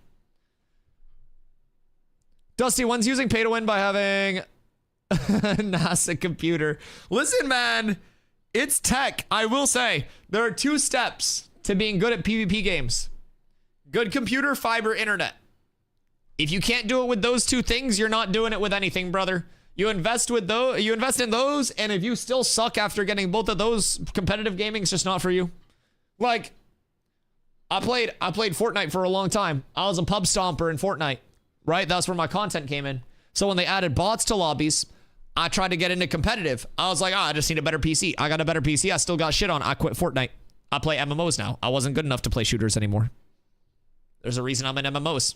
Crazy MMO PvPer. Got shit on in Fortnite comp. I keep it up. Total leaderboards on COD using McDonald's Wi-Fi. Man, here's a footstep and just projects where they're going to be 2 seconds later. Man's pre-firing everything. That's fucking wild. To be honest, we're all gonna live in the Undercity because the sun scares us. I still got my curtains open. Yo, what up, Baya? It's quite a drawing. Oh, sorry. Yeah, this is supposed to be on data. Sorry. This is data source stuff. Nobody shit on us at Haunted. Bro, I had the Tfue drop down better than Tfue. I'm gonna keep it a bug. That man couldn't even contest us there. Nobody could contest us there. We had that shit on lock. I had the toe tap drop just on point. The underground is for neckbeards? Well, don't say that, because despite me shaving 2 days ago, my neck beard grows significantly faster than my beard. So like, I try to not portray it, but I am kind of one of them. It's like I bring the hoods together. It's like the neckbeards, the athletes, the gamers, like now the anime ones as well. Like I'm just trying to like unite everybody. It's like it's like Dusty Hustle, except if I open a store, I'm not gonna go there because we know how that happened. So like I'm here for the streets. I'm here for the community, no matter which street or community it is. It's a place of love, man. It's a place of love. It's like the Kendrick Lamar pop out where he did not like us like 6 times and everybody was just dancing on the stage. That's us and Vera. Good God. Good God. Make a +20 armor or weapon, just flashbang people every now and then. I mean, Ashes does love flashbangs. Ashes does love a good old flashbang here and there, boys. Hear me out. Can you imagine? I find some bug where it's like weapon switching really fast, just like fucking strobe lights people. I find somebody with epilepsy and just follow them around. Joke's on me, I had a seizure on stream. Ha ha!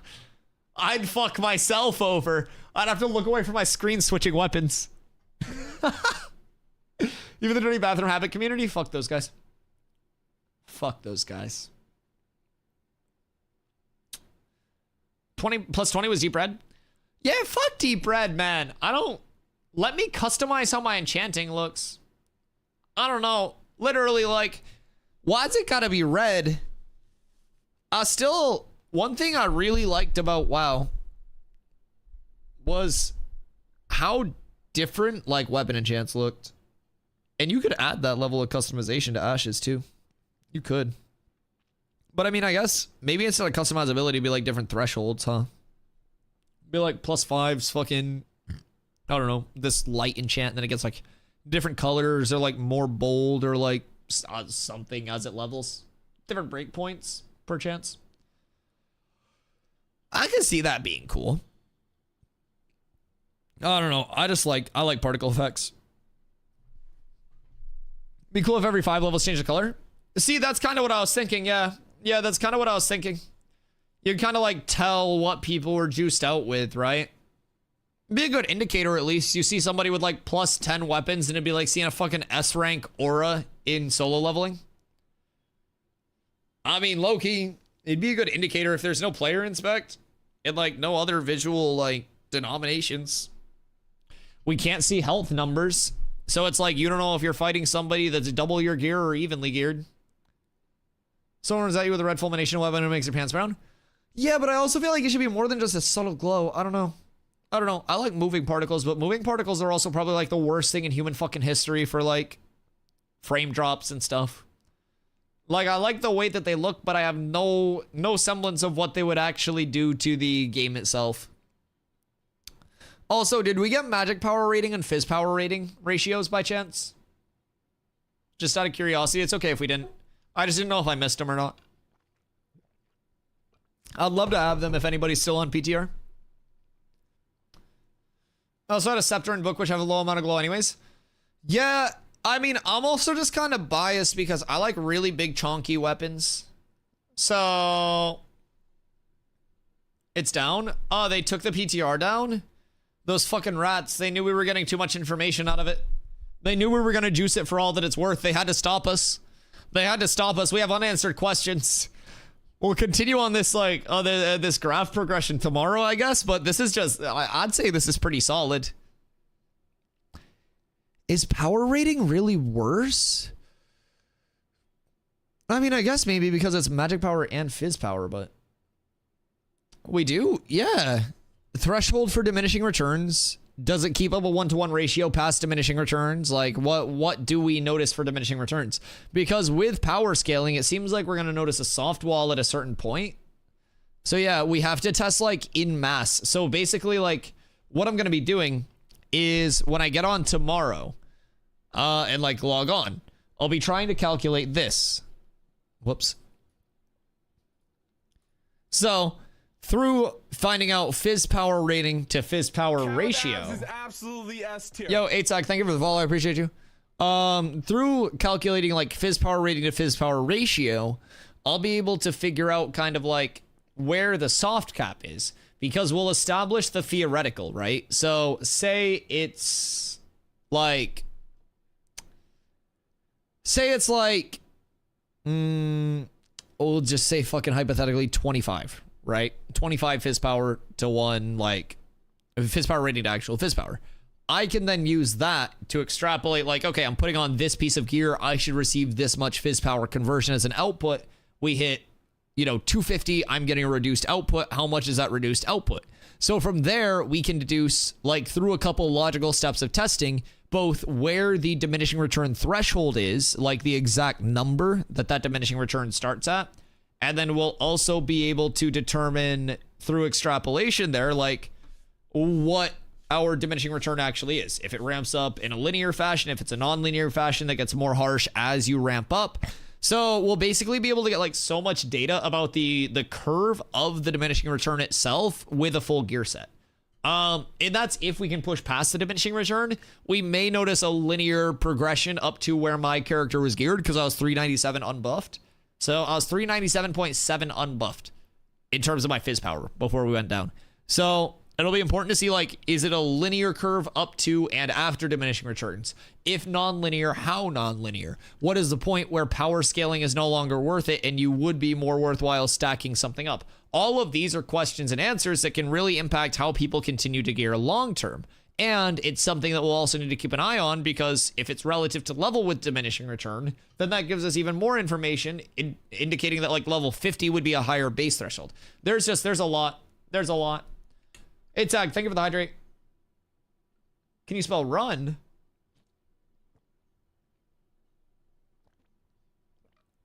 Why would I do that? Is this a bad thing? Am I being jebaited?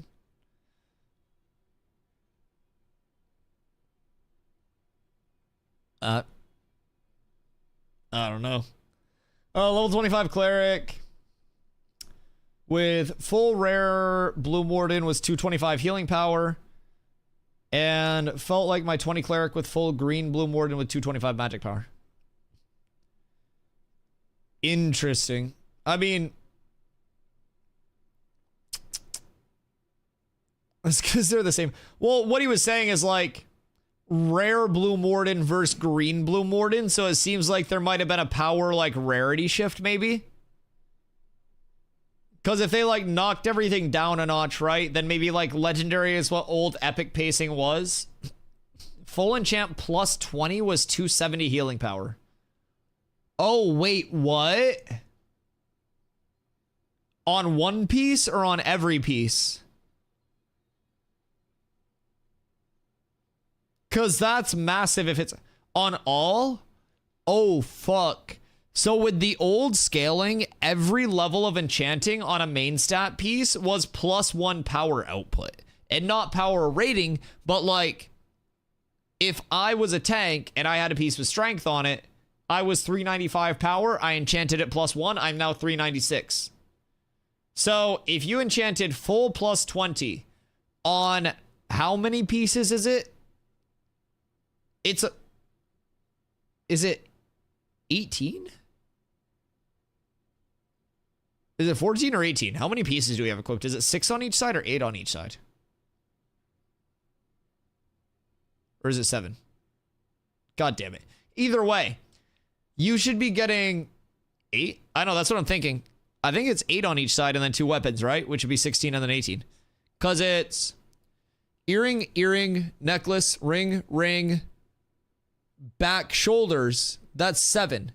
And then you have boots, legs, waist, gloves, bracers, chest, helm. 14. So 16 total. So 16 times 20 would be 320, right? Or is it 3,200? 3,200, sorry. Wait, is it 320? No. Yeah, 320, not 3,200. I carried an extra 0. So you should get, can you imagine if you got 3,200 power?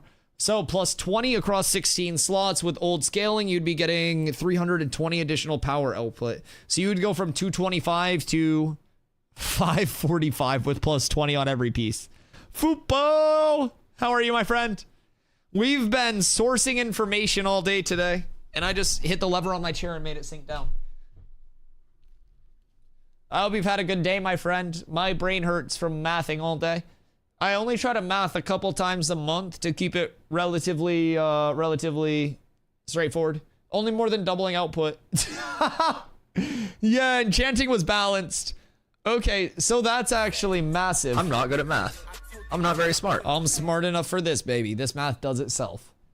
So yeah, previously on Dragon Ball Z, you'd be looking at 320 power from enchanting all main stat, like, to plus 20. As long as everything had main stat. Now keep in mind, that's not including other gains to enchanting your weapons, because plus 20 weapons are also going to get 20% more in terms of their power, like their power scaling. So that's also another bonus. So you would be 600 plus at that point. Like you'd be juiced. So yeah, it definitely seems like enchanting got hit with a fucking shovel, which I do love. And I don't think they would have a non-linear enchanting reward structure where it became less rewarding to push up past a certain like threshold. But maybe that's also diminishing returns. I don't know what's going on, but it sounds like people need to stop wilding out. We're talking about new scaling coming in. So basically, the way that it worked before was every level of enchanting, like +1 enchant on a piece of main stat gear would give you +1 power as your output. So Hosi was talking about how he had all of his gear at +20, which is 16 slots of gear at +20, which is 320 total enchants. So in theory, you'd be getting 320 more power scaling from those enchants. Now you get much less. In 5 words or less, can you break it down like I'm 2? Enchanting scaling less good. I would say more balanced. Enchanting scaling more balanced. More good, more better. But yeah, high end down. I understand perfectly. Yeah. Basically, like, in terms of, like, gamer understanding, like, +20 enchanting would previously over double your power. Now it is 20%. It seems to be like 1% to your overall power for an entire gear set at +1. Fogley, what up, baby? How you doing today? That was my favorite dude. Hold that. Don't tell the rest of them I said that. Don't tell the rest. Yo, too, dude. So yeah, higher stats, less output. Exactly. Exactly. I too am grand, brother. I appreciate you. I'm glad to hear that too. We've been doing a ton of sourcing, a ton of like data analysis, and basically like analyze is one of my favorite words in the English language, because if you really diagnose it, analyze and analyze are the exact same word if they're typed out. And if you message somebody and say that it's time to analyze, that could definitely have like different connotations based on the situation. And I like leaving things kind of like, you know, up to that level of mystique. Therapist is an interesting word too. Sorry, my spacebar broke. Man, good God. Yeah, these appointments are adding up though. PTR was fired tonight. What do you get up to over there? About the tropics, any news? Yeah, we went over to the patch notes like 5 hours ago. What do you mean? Yeah, it was, I mean, it's not like every full build out, but NPC enemies have been moved. They got new lighting. They fixed landscape issues and more polish and bug fixes. So we don't know exactly what that means, but node siege in the new desert node. Wait, did you do one on the PTR tonight? Oh shit. Wait, that sounds very fun. I won't even lie, that sounds like a blast. The fuck? You did? So how was it? I heard that the new node layout, the coastal node layout, is missing a wall. Not like missing a wall, but open to the coast, right? Lost the first one, but defended the second. Okay. Okay. So is it really an open node design where you have like open to the water area?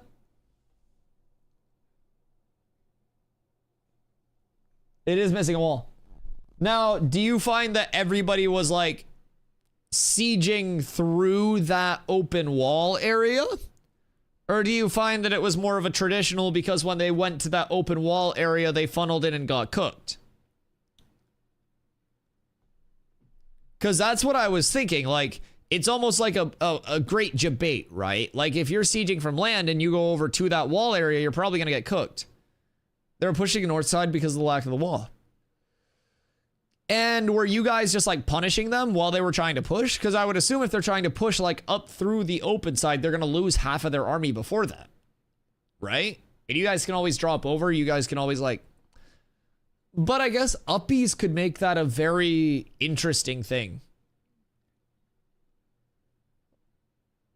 We were, but we're also trying to back up the control points. Okay. Okay, that makes sense.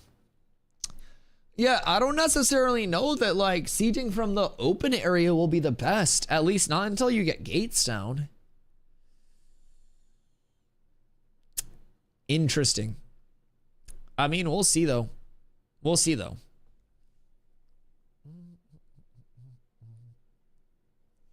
That's cool, though.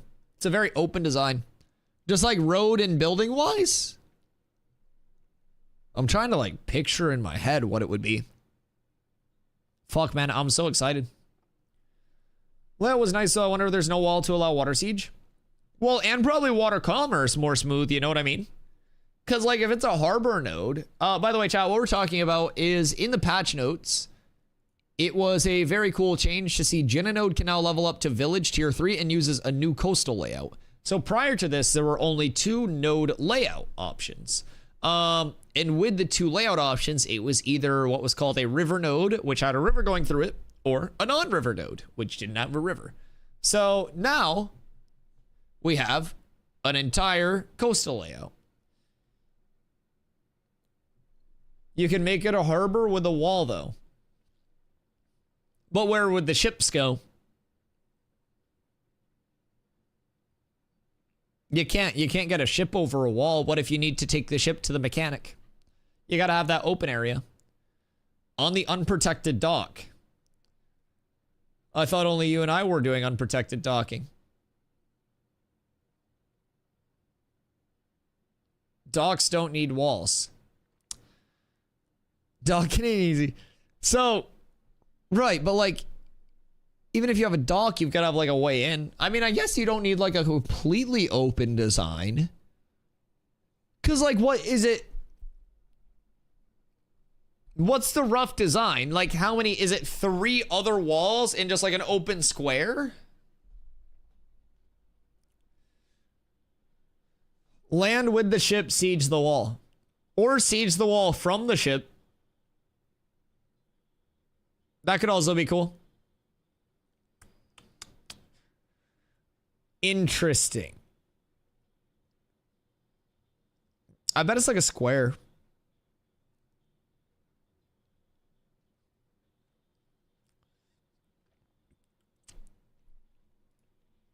Think of a half circle on a cliff with the dock along the straight edge.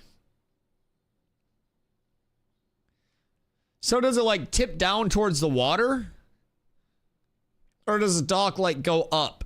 So it's like water's down here. Is it like a cliff up here with dock build out like here? And then you go up. And then it's like, I guess that won't work. Then it's like wall here, wall like back here, and then wall like over this way. And then it's just like open towards the dock side.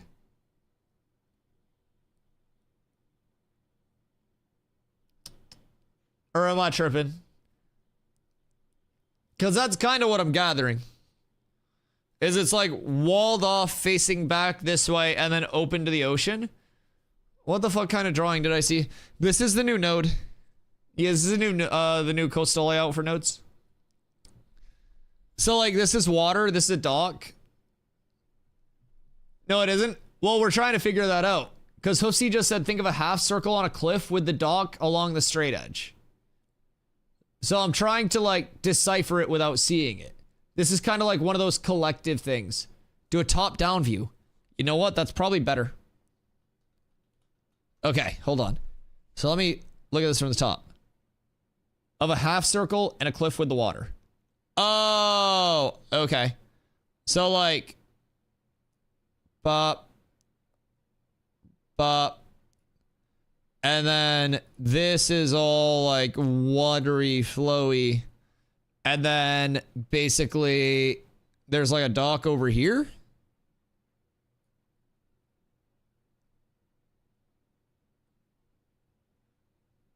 Okay. So like, is this the cliff where like this is low ground?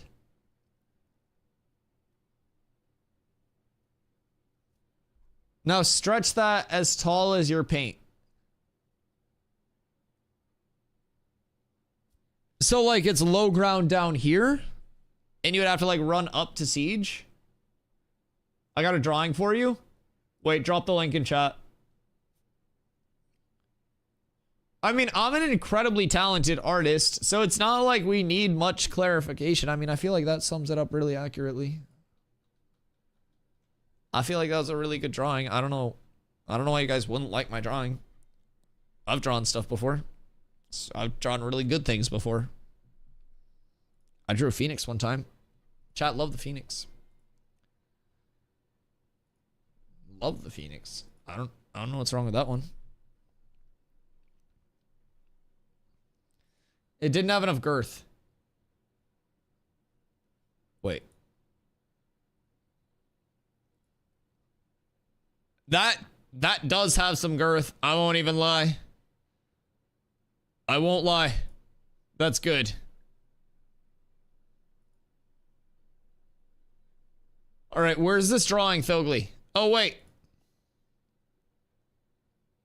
Thank you, sir. Chat, flashbang in 3, 2, 1. Okay. Okay. So this is going to be like courtyard area, market. These will be your gathering areas or like your crafting areas. So this is actually going to be very reminiscent of kind of like a New World fort. Because with the New World fort, you had this kind of like this same arcing shape, and you had your B gate, C gate, A gate, and then you had D and E gates back here.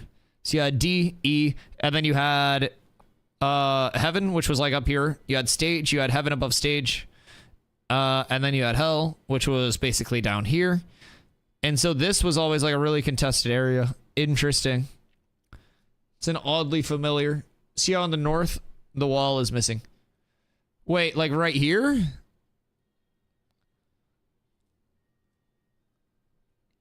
Interesting. Wait, so this is where the wall's missing? I thought it was going to be like next to the entrance. Huh? So there's an entrance that has a gate, and then there's a hole right next to the gate. Well, I know Thugly put a gap there, but there.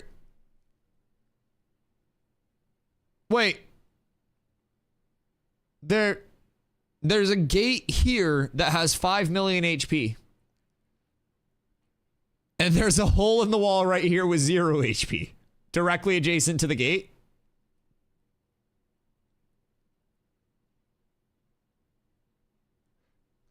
There's a gate that goes into a whole asshole. Wait, like a whole ass, like hole, or there's physically a butthole that you. I'm just imagining you get the gate down and someone's just spreading cheek and you all just charge face first into it. Dusty, initiate. I don't want to go. I don't want to go. The butthole of the desert. Okay, so if I were to recommend a couple changes, maybe patch these. I don't know. I haven't interacted with it. We'll have to run out there tomorrow and check it out. Tequila. Okay. Yeah, we'll definitely have to run out there and check it out. So what does this mean for that pocket dungeon? The snake bite. Is it snake bite stash? No, snake bite stash is a different one. What's the pocket dungeon that we always farm at out there? I don't know the name of it. There are too many fucking names. Too many goddamn names. There's no way I'm going to remember everything. I can only remember this because there's like a smaller quantity.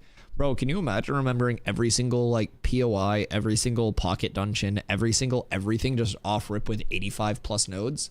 I mean, that's my goal. I would love to be able to tell people to go wherever they are on the map, like no matter what they're doing, but holy shit, I got my work cut out for me, dog. I got my work fucking cut out for me. So, sieging from the dock itself, say they do gap this.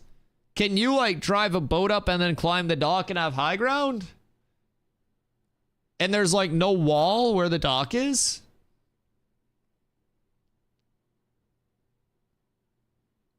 That was gated off. Oh, right, because the invis wall's not out there yet. Okay, that makes sense. Yeah, because the invis wall is not going to go out there until... Sorry, you guys get Dustyception for a sec. The invis wall's not going to go out there until we get the June Dark. And with the June Dark, invis wall's going to go all the way down here around, include this, and then we go out and around here. Maybe the hole is there because dwarves are short. Hard time getting over the broken gate. The sensitivity is because feet are extra stinky. I feel like, I don't know, I see a lot of barefoot dwarves, and so like they would have those calloused feet though. I feel like that'd be good for hopping up and over. I don't know. Budget cuts. Yeah, but they got the J trees there. What do you mean? Joshua trees are efficient as fuck. Like, if we got some Joshua tree gates up in this bitch? Wait, how cool would that be? I know this is like a so far out there thing and would be like late beta if they got to it. But can you imagine if like the materials that were used in the construction of a node were eventually reflected by that biome's materials? So like the wood that gates in Frostgrave Fells or like Sand Squall were made from would be like appropriate wood. That would be such a small thing that would add literally nothing to the game, but would be cool as shit. It adds fucking nothing. But like, it would be so neat to just go, oh wow, look at this little tidbit. I don't, Fupo, how many lives do you have left? I've heard most voids have 9. Frostgrave Fells mentioned. Wait, are you another Frostgrave Fells enjoyer? Dude, I want to slay a dragon in the Frostgrave Fells and have a blue shardy ice sword that I loot from the dragon. Yeah. Or like an axe. Oh, dude, like ice-themed big, like, geological shardy weapons and stuff. Not like shardy, like, but like geological shards. You know what I mean? I think it'll follow the visual textures of the ruling race of the node, not necessarily the node gatherable types.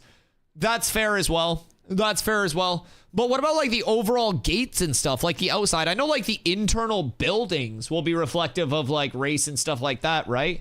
But what about like the overall gates? Mauricio, what up, brother? I love Frostgrave Fells and that idea. Can't wait for the area to come out. Oh yeah. Oh yeah. And what we also have to wonder is the tropics is going to be permanently like tropical. Is Frostgrave Fells going to be permafrost?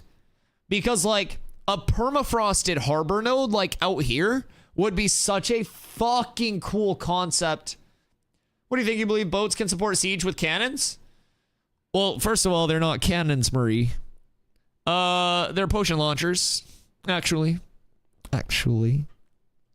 But they've talked about too how boats are going to have different like attachments for different siege weapons and stuff. So you'll have your like base potion launcher, you'll have different attachments. They've even talked about like the potential of like a ramming boat being set up. So not sure on that one. It's a long ways off. Like probably a beta 1 or beta 2 since it's just visual changes. Oh yeah. I don't expect any visual or anything like that anytime soon. Everything like that, I just go, I wouldn't really add anything to the game, but it'd be pretty to look at. And that's all stuff that'll be in at some point. I'm willing to wait. I think pretty to look at is the least important thing. Traditional homelands is a must. The mountains. So do you think the Dunes and Kill mountain range will be included in the anvils? I don't think it will be.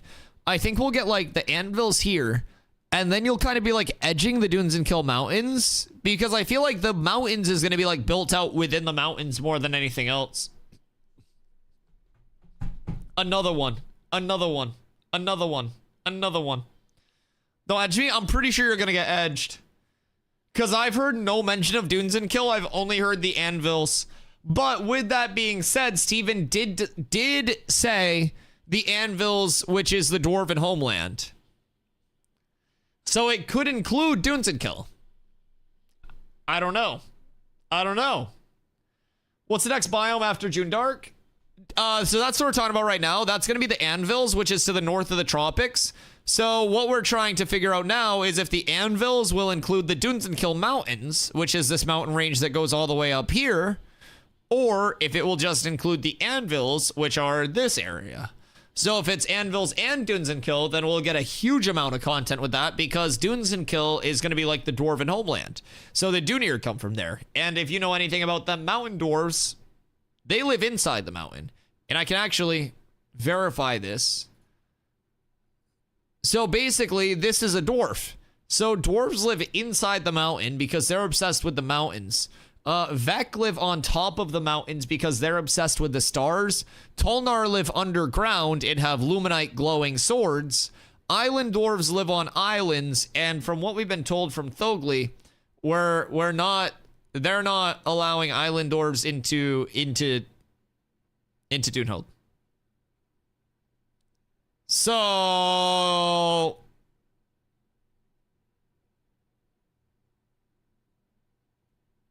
I don't know how I feel about that. I don't know if I can support it. I personally think justice for the island dwarves, but personally, I'm excited for Luminite. Fupo, do you think Luminite sword will be glowy?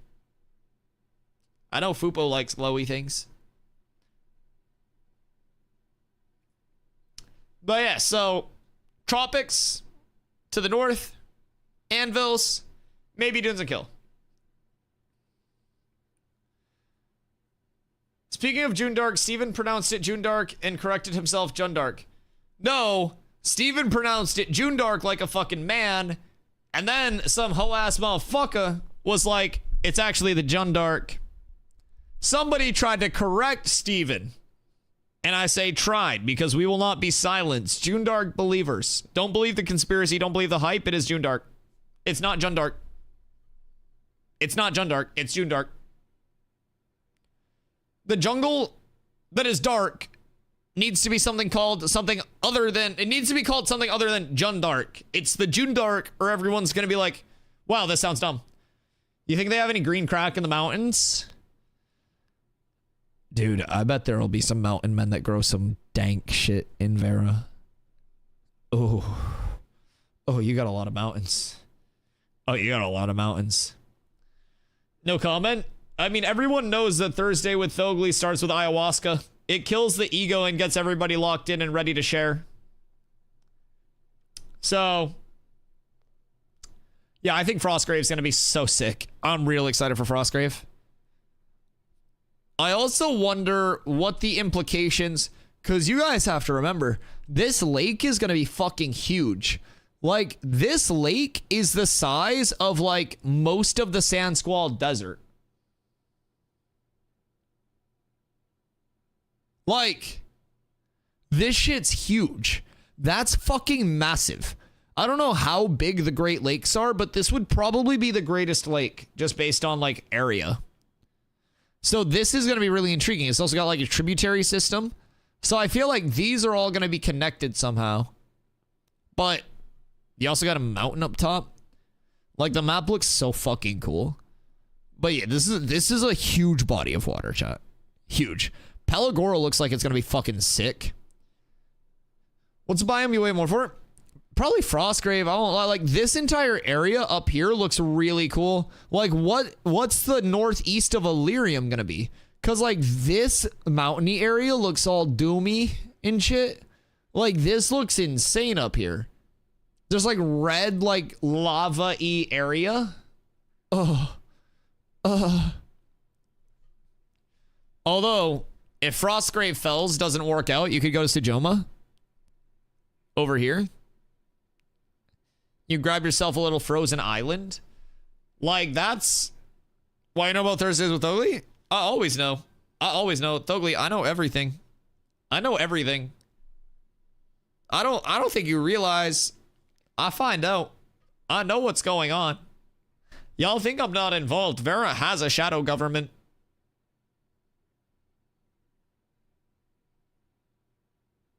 Y'all think I don't know. I know Thursdays with Thogly. I know it all. Also, the frost biome.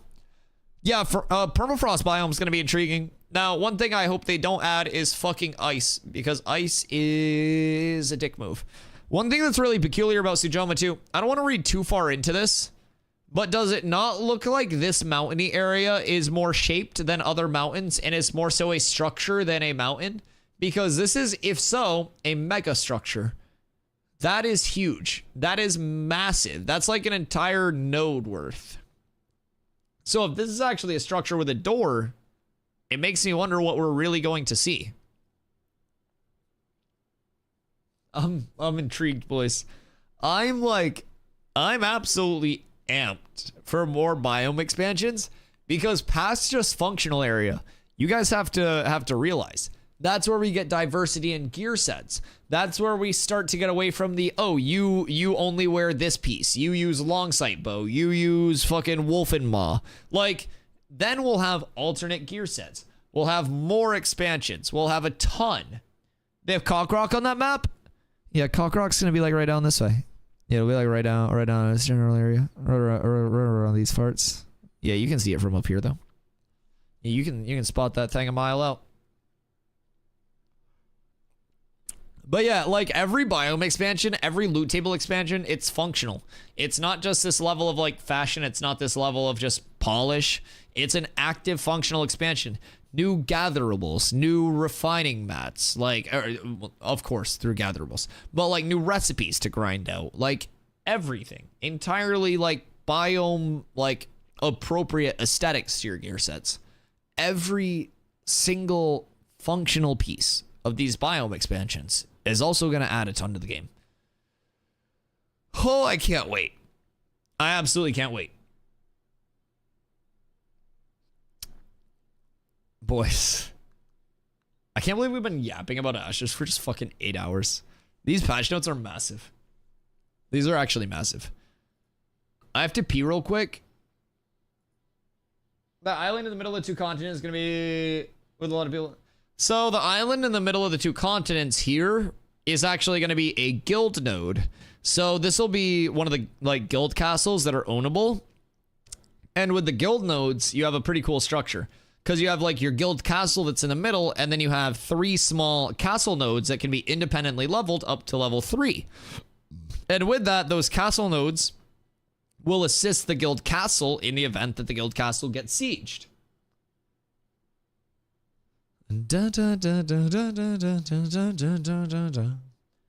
Pirate Island? Oh, there's gonna be a lot going on there.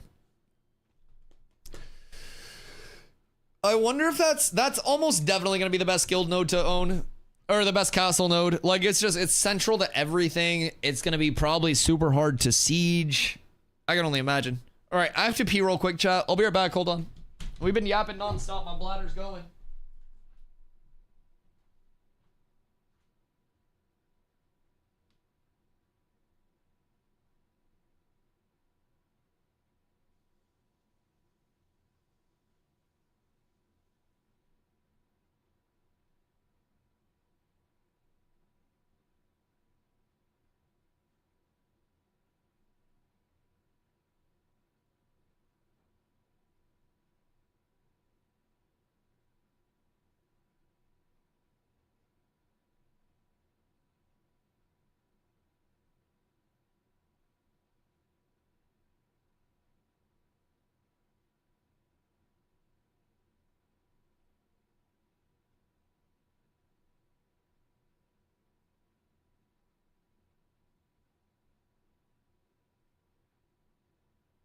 Cat with abs is absolutely S tier.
So,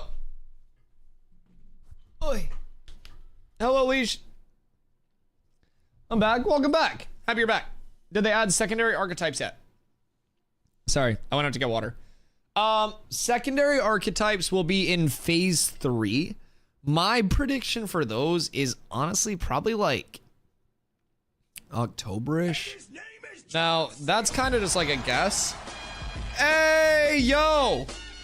Mr. Pock! Coming through with the love. Thank you, sir. Oh, wait, did I say phase 2? I'm so sorry. I meant phase 3. I'm so sorry. I knew you were coming and I got so shook up. I got so distracted. I got so ooh-woo that I couldn't handle it. I get so nervous when you're around. You have such a manly, commanding presence, and I simply fall to my knees and I bask in your glory. Fuck, thank you for the raid, brother. Raiders, welcome in. My name is Dusty. I stream every single day starting at 2 p.m. EST. As you can tell,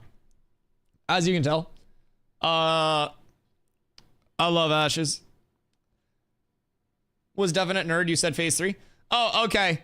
I'm not even gonna lie. Right before the raid, I went out to fill up my water bottle and I smoked. So I didn't know if I was saying phase 2 and going all crazy. Luca has 45, just got a standing ovation in Dallas. I have way more than 45 people watching right now. Fuck Luka Doncic. I actually don't know how many people I have watching right now. It's probably like 10 because Pac rated with 10. But Pac, what do you get up to today, dude? We've been talking about the new TTK changes. We sourced some good data so far. These are your new waterfall attributes. We have some unanswered questions as well that we're going to try to test tomorrow. So, been 45k viewers for Luca. Gosh darn it. So, at least 11. If Dusty has one fan, it's Leon. I see you, Leon. Okay, yeah. So, Leash, I would say, basically, in terms of secondaries, I would expect them probably a couple months after we get Summoner. Summoner is going to likely be July-ish, in my estimations, based on what Steven said. July-ish. Always subject to changes. I would have to guess that a couple months after we get Summoner, we'd start getting secondary archetypes. What's slated to release so far is every class receiving access to tank and cleric secondary archetype options first. So like you'll be able to have either tank or cleric as your secondary regardless of your primary class. And they'll add on more secondary options from there. You'll also be able to freely respec and freely swap secondary archetypes all throughout playtesting. So on launch, you won't be able to obviously freely respec. Sorry, Bards. I'm so fucking sorry, Bards. Oh my god. I'm so sorry to every Bard player, by the way. I won't even lie. After Summoner is released June at the earliest, they'll then add Cleric and Tank secondaries, but slowly adding the rest. Yep, exactly. I appreciate you, Seat. Yeah, let me know if you have any questions. So I've been live now for 8 hours today, talking about Ashes, sourcing data. As you can see, we had a big patch that went out today. So we did a lot of diving through the patch notes, and we also did some cool wiki diving today. So actually codex diving. But what we did find was the big copper spear. We found, actually, check this out. Big troll, legendary mace, two-hand gear. A powerful heavy mace. You may need to gain some strength to pick this one up. Grants the wielder with increased fizz power and attack speed. Level 10 two-handed mace, 303 to 371 fizz power. Absolutely juiced. So two-handed maces aren't in the game yet, as you can tell, but that's a two-handed mace. So then we did some more research, and we found a few staves. Now, what's important to note here is gear weapon staff one-hand Birdman. Gear weapon staff one-hand Carfin, right? So we did some corrupted wood research. We found an adventurer's axe, which is a two-hand starter axe. We found the two-hand big copper spear. We found another two-handed spear from Carfin. And then we also found Staff of the Merrymaker, which is another one-handed staff. But get ready for this. Staff of Briarholm, two-handed staff. So it seems like we may get one-hand and two-hand staffs. The same way we got swords. Based on what's here. Now, Codex basically just like takes game files and like compiles them. So it's never a one-to-one in terms of like what actually translates. But we went through every single weapon that is sourced on Codex to this point. And these were the ones that we found that would not be currently in the game because their weapon types don't exist. So, past all of that, all of the good news that we got from patch notes today regarding time to kill changes, all the new ratios that we figured out. We got a lot of information about maybe some things that could be coming up on the near horizon. So I'm pretty excited about that. We did a lot of sourcing based on what we were actually told through these patch notes as well. So a lot of this basically breaks down to like, we want people to die more slowly, so we're adjusting shit. I saved you about an hour of my VOD. So, this one introduces two new nodes. Vehicle reworks with caravels, the ships now getting storage. And then ships can't be spawned on land anymore. And then some updates to the Turquoise Sea. Past that, we got more updates here. So, there is a new Guild War mode that is murder defectors, which is meant to just be PvP. Another Harbor Master added to the Turquoise Sea. Let's see. Commodity stuff. Stations and nodes, relic slots, lighting issues. And then what was interesting down here? Oh, how we got on the stabs was actually Birdmen Necromancers. So this is a mob type that's not actually in the game yet. So this could be a new type of mob that we see with the entire Birdmen type coming out. So, should now be able to target foragers and stalkers with their Raise Dead ability. So, we may see a necromancer mob come into the game. I would imagine this would have to be in the tropics because I don't think they have any other biome access. Maybe in the June Dark, but I don't really think that that would be it. So, I don't know because they just tested. You guys don't have June Dark in the PTR, do you? They can actually reveal that. As soon as I started streaming, my smoke detector started to beep and annoyed the hell out of me. Oh, that sucks. That's so tragic. Oh, are they all linked too? So they were all like, oh God. Imagine having weight in your decision as a talent. Oh yeah. So hear me out, Pock. As a tank, I'm fine with it. By the way, I like people having to pay for respecs. I'ma just be tanking regardless. But I'm just saying, I feel bad for the bards, dude. What up, Golden? Pirate Island Castle and nodes released. So no Pirate Island yet, no castle nodes yet, but Jinnah and Squall's End, which was like the lawless zone in the Desert Peninsula, those got their playable or player ownable nodes. So this area, we got 2 new nodes. We got a new node like layout as well, which Thogli actually smuggled this live picture of the map out of the PTR. So it's crazy. I probably shouldn't show this because there is a visual NDA, and like the fact that we were able to get the real live Ashes of Creation in-game map out of the PTR itself is remarkable. It's insane. So big shout out to, Envious. How could Envious do this? So anyways, no one's actually going to get in trouble for this, by the way. But this is what we have for a new node layout. So it's a coastal node. You have your water access here. It's currently invisible walled because, again, if we look at it, it's going to be right here on the map. This part of the trade wind sea is not sailable yet. We have the tropics right now, so the invisible wall goes right around here. And then next month, when we get the June Dark, that expands the invisible wall all the way down to here, makes this sailable, and wraps it up to here. So that's when this will open up. So we see the water here, currently invis-walled, high ground leading up to the mayor buildings in the center back of town here, and then 3 gates, and for whatever reason, a hole in the gates. So, do you think Steven is going to wave his wand for the villagers, or they'll go up gradually? I think he's going to want to see how they develop on their own, and I'm going to do everything that I can to try to get every guild on Vyra to do a peace treaty for caravans so we can get the server progression jacked. I'm not like a pirate software level person by any means, but I do know a few powerful people in each powerful guild, and I feel like there's a chance that, like, regardless of who becomes like mayor or whatever, as long as like a few of the big guilds are like, hey, we need like caravans running back and forth, please everybody run caravans, we'll protect the vans from this time, like on these days. I hope for that on Vyra. I won't lie, because I know Lyneth will be able to do it. They've done it before and they'll do it again. And if we don't do it on Vyra, we're gonna get fucking made fun of. And you know what the worst part is? The last time that they did it, I wasn't like a streamer for Ashes. I was still new here. Now people are gonna come in and they're gonna fucking make fun of me for being on Vyra. So I need you motherfuckers to lock it in. It's me on the line, not you. Y'all ain't gotta get made fun of while you fucking work if your server sucks. People will come in here and they'll be like, take the L Vyra, stupid fucking Vyra, and it's better. Like, fuck me. It's because of you guys.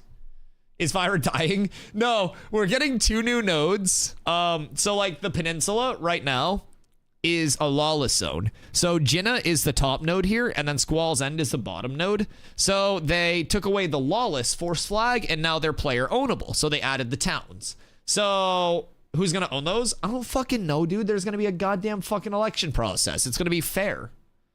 I don't fucking know. Fuck me. Maybe I'll run for one. Who knows? Wait, can I have the harbor one? Oh, wait, chat. What if I run for the harbor one? Oh, wait, I would totally do that. Oh, shit. Wait, that would be so fun. Nothing about testing's fair? Wait, okay, in that case, what about for the last month, since I won't really have to do shit and chat will just tell me what to do? What if I run for mayor of the harbor node so I got a flyer and have a harbor node? That'd be kind of fire. Because there'll be 2 new flyers too, right? All right. I mean, maybe I do it. Maybe I do it. Da-da-da. Who do you think? Would people just run up node versus node decks on me all the time at that point? Nah, probably not. Maybe though. What node would hate me? Would you be mad if our node decks on your node for content? No, wait. Wait, how many people do you have in your node? That would be sick. Wait, that would be so good. No, because Thogley's like Dune old guys. So like we would actually be able to like organize stuff and it wouldn't just be a slaughter. Like we could actually get fun content. No, that would be so fucking sick. Unironically, we could plan out node wars. Yeah. Yeah, that would be so good. I don't have the money for sieges, but I can't promise you much there, brother. That's a lot of fucking guap. But dude, I would be so down. I would be so down. I mean, realistically, I would be down with any other node. I know we would lose to obviously the most populated nodes and shit, but like just planning like, hey, this time, these days, we're going to have our citizens on, come through, run it up. We'll go through it. Our node or your node, we can like plan out where to go. Oh, that'd be fun as fuck. All right, maybe I do since it would be extremely low effort right now. Almost 1/4 of the map is going to be complete in Alpha 3. I thought that far ahead. I thought it wasn't that far ahead. So basically with like the map being expanded, keep in mind, this is Drew. Thank you for the hydrate. In terms of the 1/4, we're getting a biome a month. Last month we got the tropics. This upcoming month at the end of April, we get the June Dark, right? At the end of May, we get the anvils. So they have some processes that they've developed like in-house at Intrepid that allow them to generate the biomes way faster than like the previous process that they used with like the Riverlands, for instance. So they actually talked about this in one of their development streams, but they're able to essentially like generate the rough biome structure way quicker. And that's why like you'll occasionally see world seams and stuff like that, where there are like gaps in the world. And so once that's generated, they're able to go in and basically hand sculpt everything like and clean it how they need it and like make it what they want it to be. So through that process, that's what they use for like the desert revamp, for the tropics, and they're able to essentially implement these biome expansions much faster than even they thought they would be able to. And this was a process that they didn't really like have available to them at first, but they talked about in a dev stream. Like they just kind of like stumbled upon it and it's working great for them. When do we get our Nakuas? Man, I hope probably, what, start of phase 3, right? With the tropics? Is that where y'all live? I don't mean to be like that, but like, because there are a few islands. I'm assuming Nakuas are from the tropics, right? Thogley, this is a place of peace, please. Brother, I'm sorry, he's not intolerant. He's not intolerant. That he's territorial. I'm sorry, please don't mind him. Please don't mind him, Thogley. Brother, it's a place of peace. Can you imagine if I banned Thogley for being in-game racist in chat? He catches a Twitch ban because of Tunir Nakua beef in chat someday. Nobody ever gets banned from chat and he just fucking dies on the hill. He like finds an Akua player in chat and he's just like adding them, calling them a bitch constantly and like harassing them. And we're like, Thogley, calm the fuck down, brother. Oh my god, it'd be so good. How I got banned in DustyWhy's chat. Dude, it's so hard to get banned in here too. Like nobody gets banned in here. Holy fuck. Oh, that would be so legendary. I need like fucking grainy like slander videos that come out. Like I need like, I don't know, I need you to basically like be a Dunir posing as an Akua committing heinous acts, like just murdering innocents and shit, and then post it as this like grainy, like I believe Sasquatch video evidence type ass propaganda that's just like slandering Nakuas constantly. Thogley, I need that. I need that. I need the full commitment. Holy shit. You guys could show up at like Nakua functions and like crash it. I don't know which came first, Dunir or Nakua. I think Dunir, because the Dunir were the original dwarves. They were the ones that were born in the mountains. Be careful what you ask for. Man, just keep the uniforms in check, okay? Okay? We've been through this before. But if you're gonna hate rally, certain things are off limits, okay? Okay? You gotta keep it in check with the hate rallies. That's all. Junior don't even have a home. Literally living in a rock. Patrick Star-ass dwarves. I'm unbiased. I'm unbiased.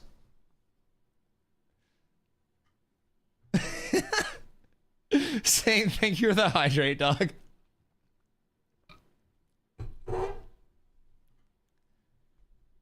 It's pronounced Nakua. That's what I'm saying.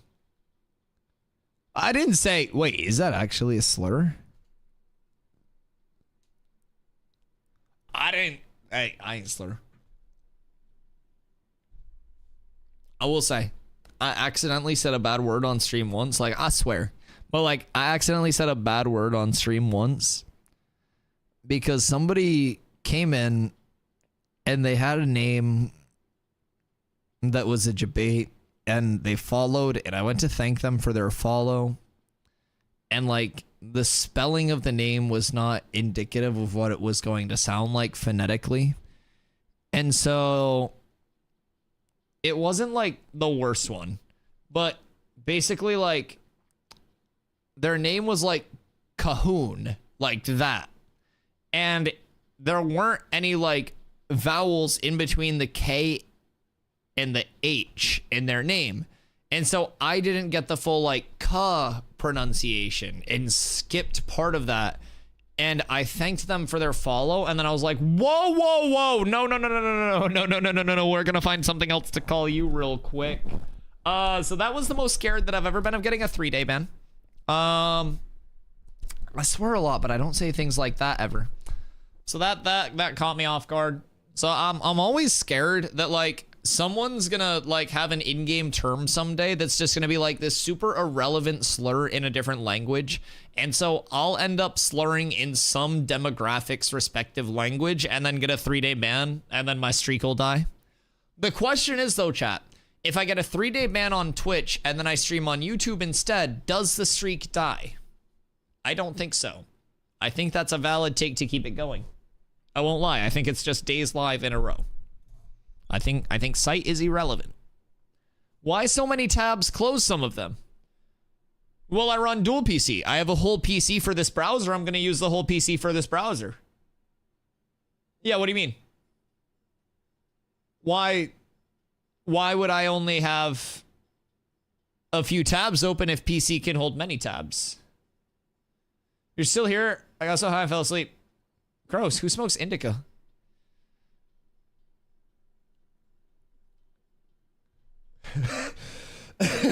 Can't say it like that. Listen, man. Thogly should just keep your goddamn name out his mouth. No hard A-ing. Hard A versus soft A is crazy. That's wild. Ouch. I mean, hear me out. I just don't like smoking indica. Like, why waste money on indica because you're just gonna get eepy and then like not actually benefit from it, right? Like, I don't know. I think of it much more as like a cup of coffee when I smoke sativa. It's like I get the little uppity vibe. I'm like, okay, we're ready to take on the day. Like, my morning routine is like 2 cups of coffee and 4 bowls, and then we stream. It's a good morning routine. I mix in some light cardio, a little bit of weight training, and you know, it's a great day. I've been recording a lot more content lately, looking more long term, so it's phenomenal. But that's thanks to sativa. If I started my day with indica, I'd just fucking fall asleep. Okay, that's fair. Everything right now, to be completely fair, is so hybrided the fuck out and strain matched. One quick side tangent. Things that I don't like that dispensaries do right now is they'll basically terpene match like like strains that are not actually the strain. So say you have a strain that smells and tastes very similar to mimosa because it's got similar terpenes with that like fruity vibe, right? So say you have a similar terp profile in a different strain, but it's a less known strain. So instead of selling that lesser known strain, if it's like a super boof with like that lemony undertone that may not be the most recognizable, you could rebrand that as like a mimosa, even though it'll be lemony, but not like true orangey. And certain dispensaries will just like match that flavor in that smell, and then they'll brand it as something else that's more like sellable in terms of the marketing. So you'll end up getting something that's not even the strain that you want because the dispensary itself was like, oh, this is a close enough match.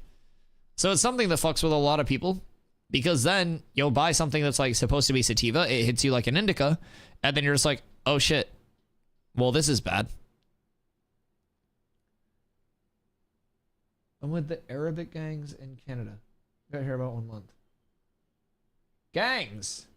Gang. What do Canadian gangs do? Because, like, I'm in Maine. I feel like Canadian gangs would probably just, like, I don't know, hang out at, like, the gang house and make, like, that poured maple syrup on snow shit. Snow fights. Snow fights. Yeah, you pull up to like the Canadian gang house and there's a snowman with like a stick, literally, right? So he's got like a little stick gun. They run the maple syrup supply chain. Rumor has it they've got the supply chain so locked in that they've actually diversified into legal maple syrup now. So they're too ingrained. They're actual businesses. So even if you tried to sue the gang directly, you'd have to sue the LLC. So like the OGs are protected, the double OGs are double protected. It's crazy. It's like, so basically them and the cartels are working together to kind of like sandwich America with this like Eiffel Tower of spit roasting. So we've got avocados coming in from Mexico. And like Carla's family actually used to have a tomato farm down there. So like veggies coming in from there. So it's like the healthy stuff for lunch and dinner. And then you got the breakfast stuff coming in from Canada with the maple syrup. And it's like 3 meals a day. We're getting fucked over here. So I definitely understand.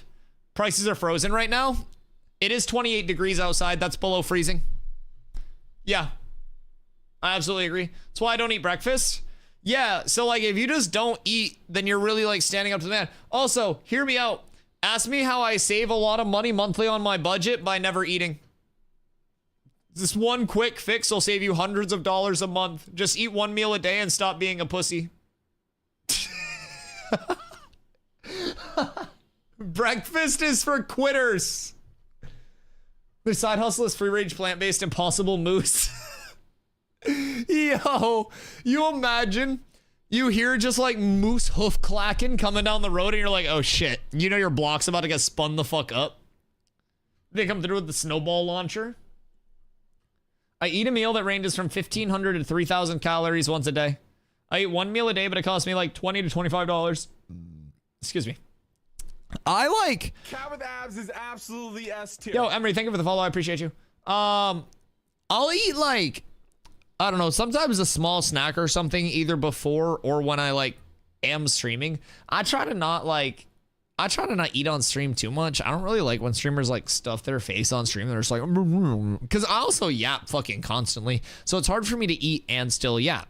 So that presents an issue in and of itself. But basically, I try to like get through stream, like not hungry, but like excited for a meal. I eat like a nice dinner when I get off stream. I hang out. I usually like watch a show or something with Carla for a little bit, and then we ball. And so I don't know. I really eat like one larger meal, and then go from there. For a while, it was bad because my one larger meal was like Taco Bell. That wasn't good. That was not good. I was getting Taco Bell multiple times a week. Dusty would have to spend 10 whole minutes not yapping. So funny enough, I was actually thinking about that for a subathon goal where I'd have to not talk for 10 minutes. Because realistically, I was thinking about an hour, but dude, if I had to sit here not talking for an hour on stream, I would get such bad anxiety because I would just feel like everybody was leaving chat because I wasn't being entertaining enough. Like, that's a constant fear. One of my not like a fear, but one of my mentality streaming is like, you never know when it's going to be somebody's like first, 30 seconds, first minute in your chat. So like, you want to be spamming ads constantly because before they're subbed, you're going to generate more ad revenue off of all those new viewers. So you just want to be fucking ripping those 3-minute bitches as soon as they go. Past that, you always want to be talking. So that way they don't come into you just like staring at a fucking screen. Like, there's always that level of like, I'll be browsing Twitches in the morning and I'll look at Ash's streamers. I'll look at every streamer from, Ash's is streaming. I'll look at New World streamers. I'll look at streamers. I don't care how large they are. I'll literally just be taking a shit, scrolling through Twitch.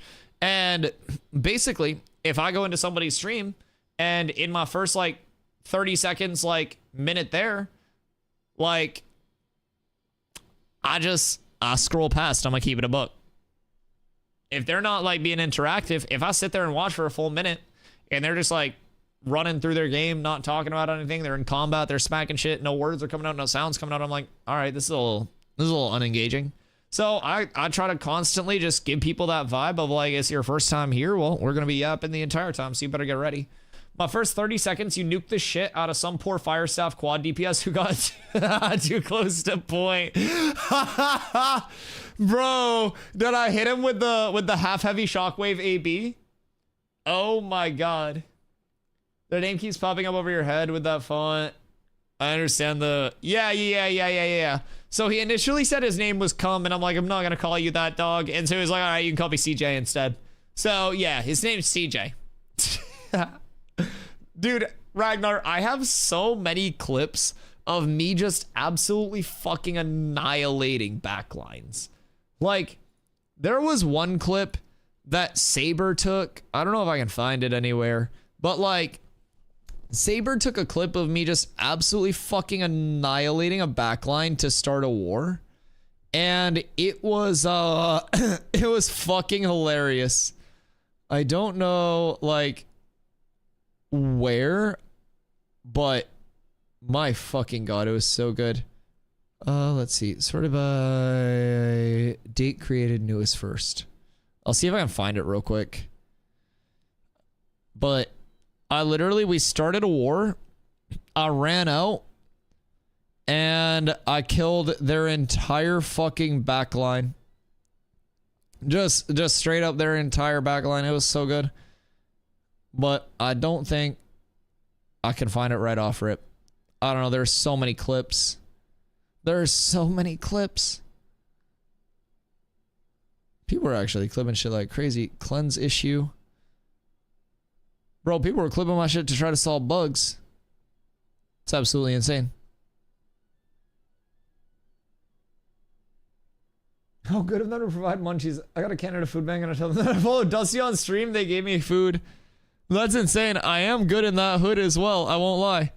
I won't lie. All right. That's an invasion clip. We're not going to talk about that one. Damn, I think this is like just gone somewhere. I think this is buried. I cooked an entire ass backline though. RIP. Too many clips. Too many. But yeah, I love destroying light armor players. I absolutely loved it. It was a blast. Anytime I could catch somebody and just like full CC them and burst them, it was beautiful. It was beautiful. So to keep on watching. You just gotta like drop the knowledge. That connection. That's what it's all about. I feel that. I feel that. Oh golly. So what do we think TTK is going to be like going forward after these changes? My PTR players. It'll definitely be intriguing. Yeah, I can't find this fucking clip. I give up.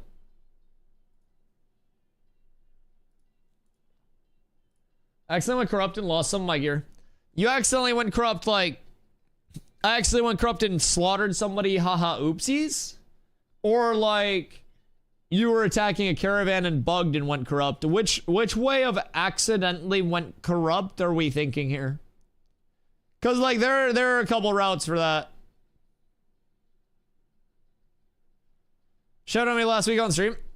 Bro, I went corrupt in the motherfucking node siege. I was popping the hell off too. I was cooking and I flagged up. Or I didn't flag up, I went corrupt. Someone was purple and I flagged to kill them, and when they died, I went corrupt. Oh, yep. That's been happening. That's super unfortunate. Not me packing a bowl right before talking to cops outside my door. Is weed legal where you are? And why the fuck are cops outside your door? You talking 1v1 TTK or group? All of it, honestly. Because if they're balancing around 8v8 TTK, then 1v1 should be, I mean, either slower or faster, depending on... I know that sounds really stupid to say, but like if they're factoring every group having a healer in a form of sustain, then 1v1 TTK will probably actually be faster than 8v8 TTK, and 8v8 TTK will be balanced in a way that if the entire like group coordinates burst, then you'll be able to burst through health pool, but... 1v1 currently depends on if enchants are on gear. Well, did you hear about the enchanting changes? Because like... post changes, enchanting scaling is way different. So Hoofsy had his entire set enchanted to plus 20. So that is 16 slots enchanted to plus 20, all with main stat on them, which gives 320 in terms of the additive main stat. So prior to these scaling changes, that would still give you 320 if you're getting plus 1 with everything, right? So he would have gone from previously, he was at like 225 power before enchanting anything. With old scaling, he'd be at 550 plus. So basically, with the new enchanting scaling, it took him from like 225 to 255 or something like that, or 275. It was basically like a 20%-ish, I think, maybe a little bit more than that, like 20 to 30%. But it was 270. Okay, yeah. So it was like 225 to 270, which is 45. So that'd be like what? 35, 40%, somewhere in there. So that's actually like good scaling. It's still very impactful, but it's not going to be like hundreds of percent. Consumes break TTK makes it feel like it was before, where a mage can kill someone in a few seconds. Still yapping? Yes, of course, love. Always. What consumes are we talking about? Because they did say, like, in the patch notes, they mentioned... reduce the power of equipment by better accounting for other sources of player power, such as skill trees, enchanting, consumes guilds, and other various system-related bonuses. Potions, scrolls, and food. You're so talented? You're so talented. It's crazy how you can have huge old boobas like that and, like, do all of that stuff that you do. Yeah, you're so talented and lovely. Didn't need to read a single note today. I love that. What? I'm complimenting you. Shut up. Just take the compliment, Carla. So yeah, like what's going on with potion, scrolls, and food? Did they balance around like low rarity and then you get high rarity? What rarity of consumes were you using? Is it acquirable player stuff? It's thankfully about some neighbor shit, I think. I just found it funny because I was 5 seconds away from blowing a cloud in their face on accident. So back when I was still streaming New World, I tell you guys, like, I have my, like, out that way is the front porch. It faces the road. Out that way is the back porch. The back porch is like an enclosed porch, like a 3 Seasons porch. Then it goes out to the wooden deck. But I'm basically smoking like the enclosed, like 3 Seasons porch area, right? It's got windows out there. I have Adirondack chairs out there, a little like stand. It's beautiful. Looks over the water and shit like that, because they're like a river. So I love smoking out there. One night, long ago, I accidentally left the doors out there unlocked. And basically, I say that it got broken into. By broken into, I mean they opened the door. And essentially, I had a couple ounces in like different bags that, like, it was a couple different ounces. And then I had like a small bag with like a couple grams in it of a different strain. And so basically, I had my bong and like my glass was to the right of my chair, like the bottom right of my chair on the floor. Because I have like Adirondack chair on the left, stand in the middle, Adirondack chair on the right. So that way if I have friends over or whatever, we can just chill, look out over the water and stuff like that. It's nice.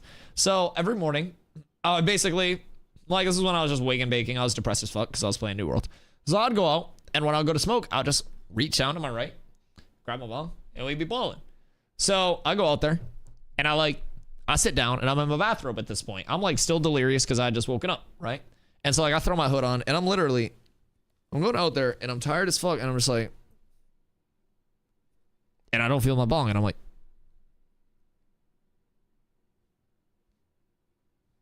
And I look, and my bong's not there.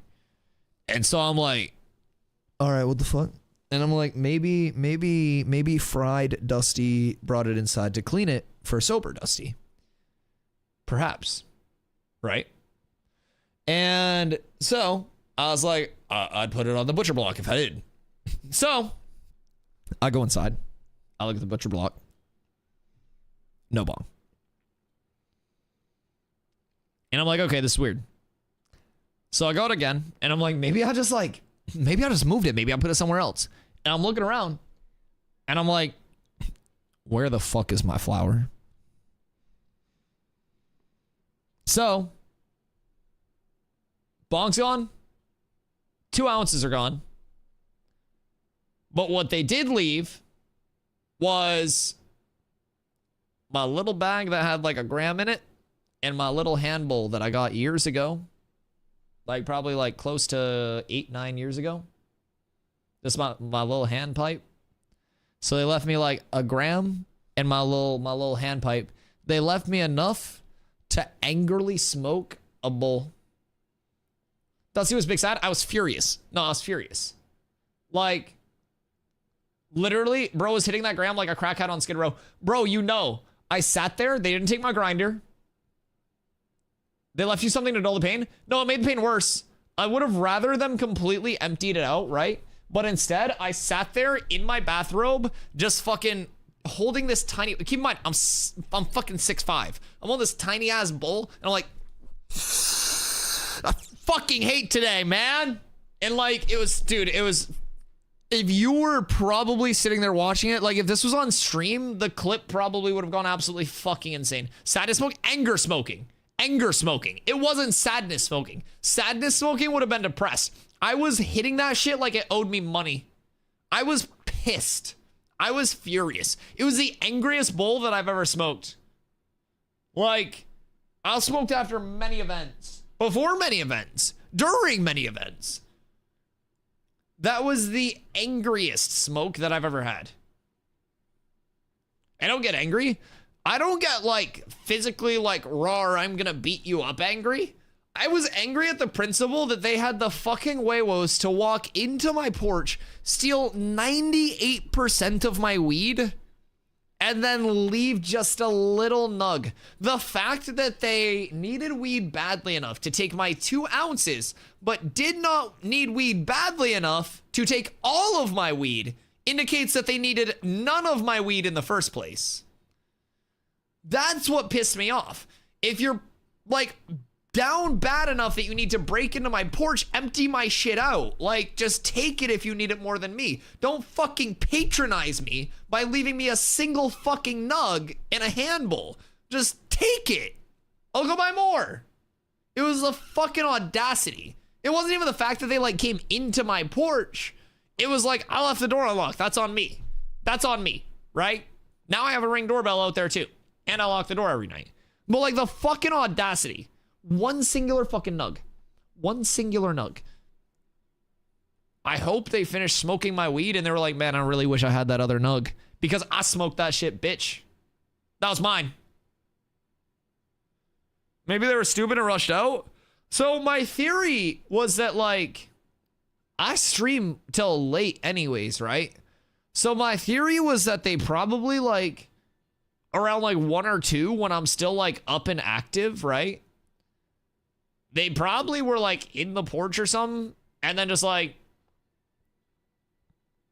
saw me and dipped and I didn't notice them, but I would have smoked them up too. They could have just, I would have given them weed. Dusty for mayor of Squall's End. Whichever one is, so Colton, I've actually talked about this. If I have people that are willing to assist, whoops, wrong one. I will be running for whichever one this node is. This is the new harbor node layout. Hold on. Jinnah. Dusty for Jinnah. Dusty for the people. I want the harbor node. Yeah, I will agree to run for mayor with the server's overwhelming support. Agreeance to assist when I need it.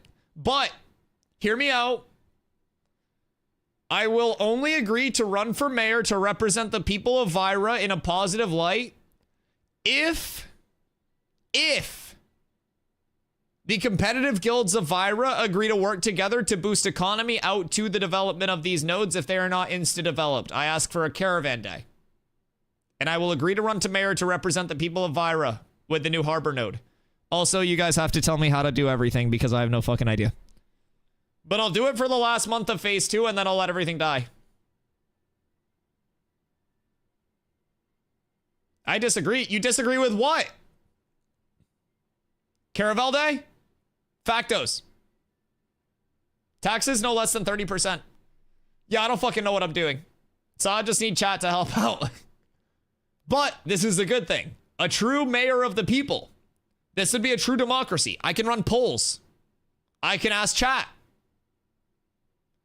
Take Pirates beginner course to mayorship. Like pirate software?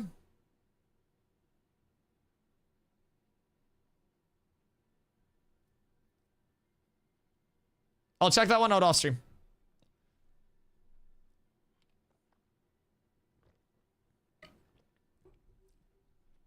Taxes to 100. Taxes on fleek.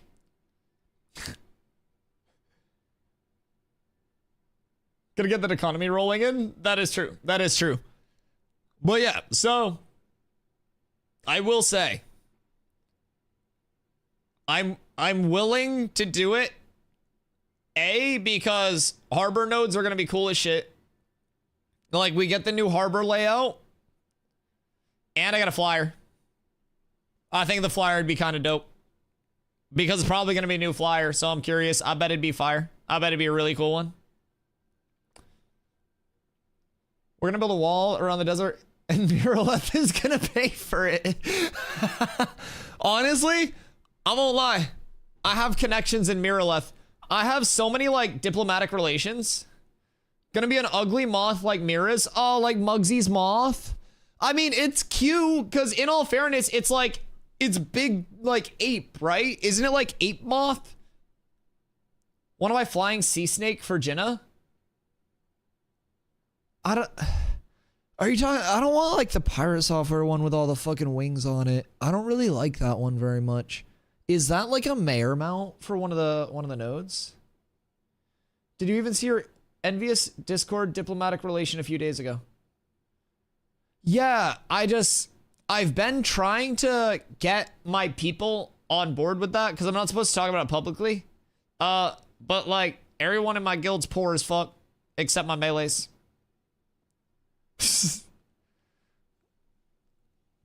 Thor's is the best by miles. Personal mount, he can fly on it whenever he wants. Oh, that's cool. Multi-wing or boiled chicken? I think it means a multi-wing. Boiled chicken sucks. Boiled chicken's ass. Thunderbird? I don't know, man. Like, something about it's just off to me. So is that just his snores? So he basically has air snores? That's cool. Shit looks insane and is way faster. Oh.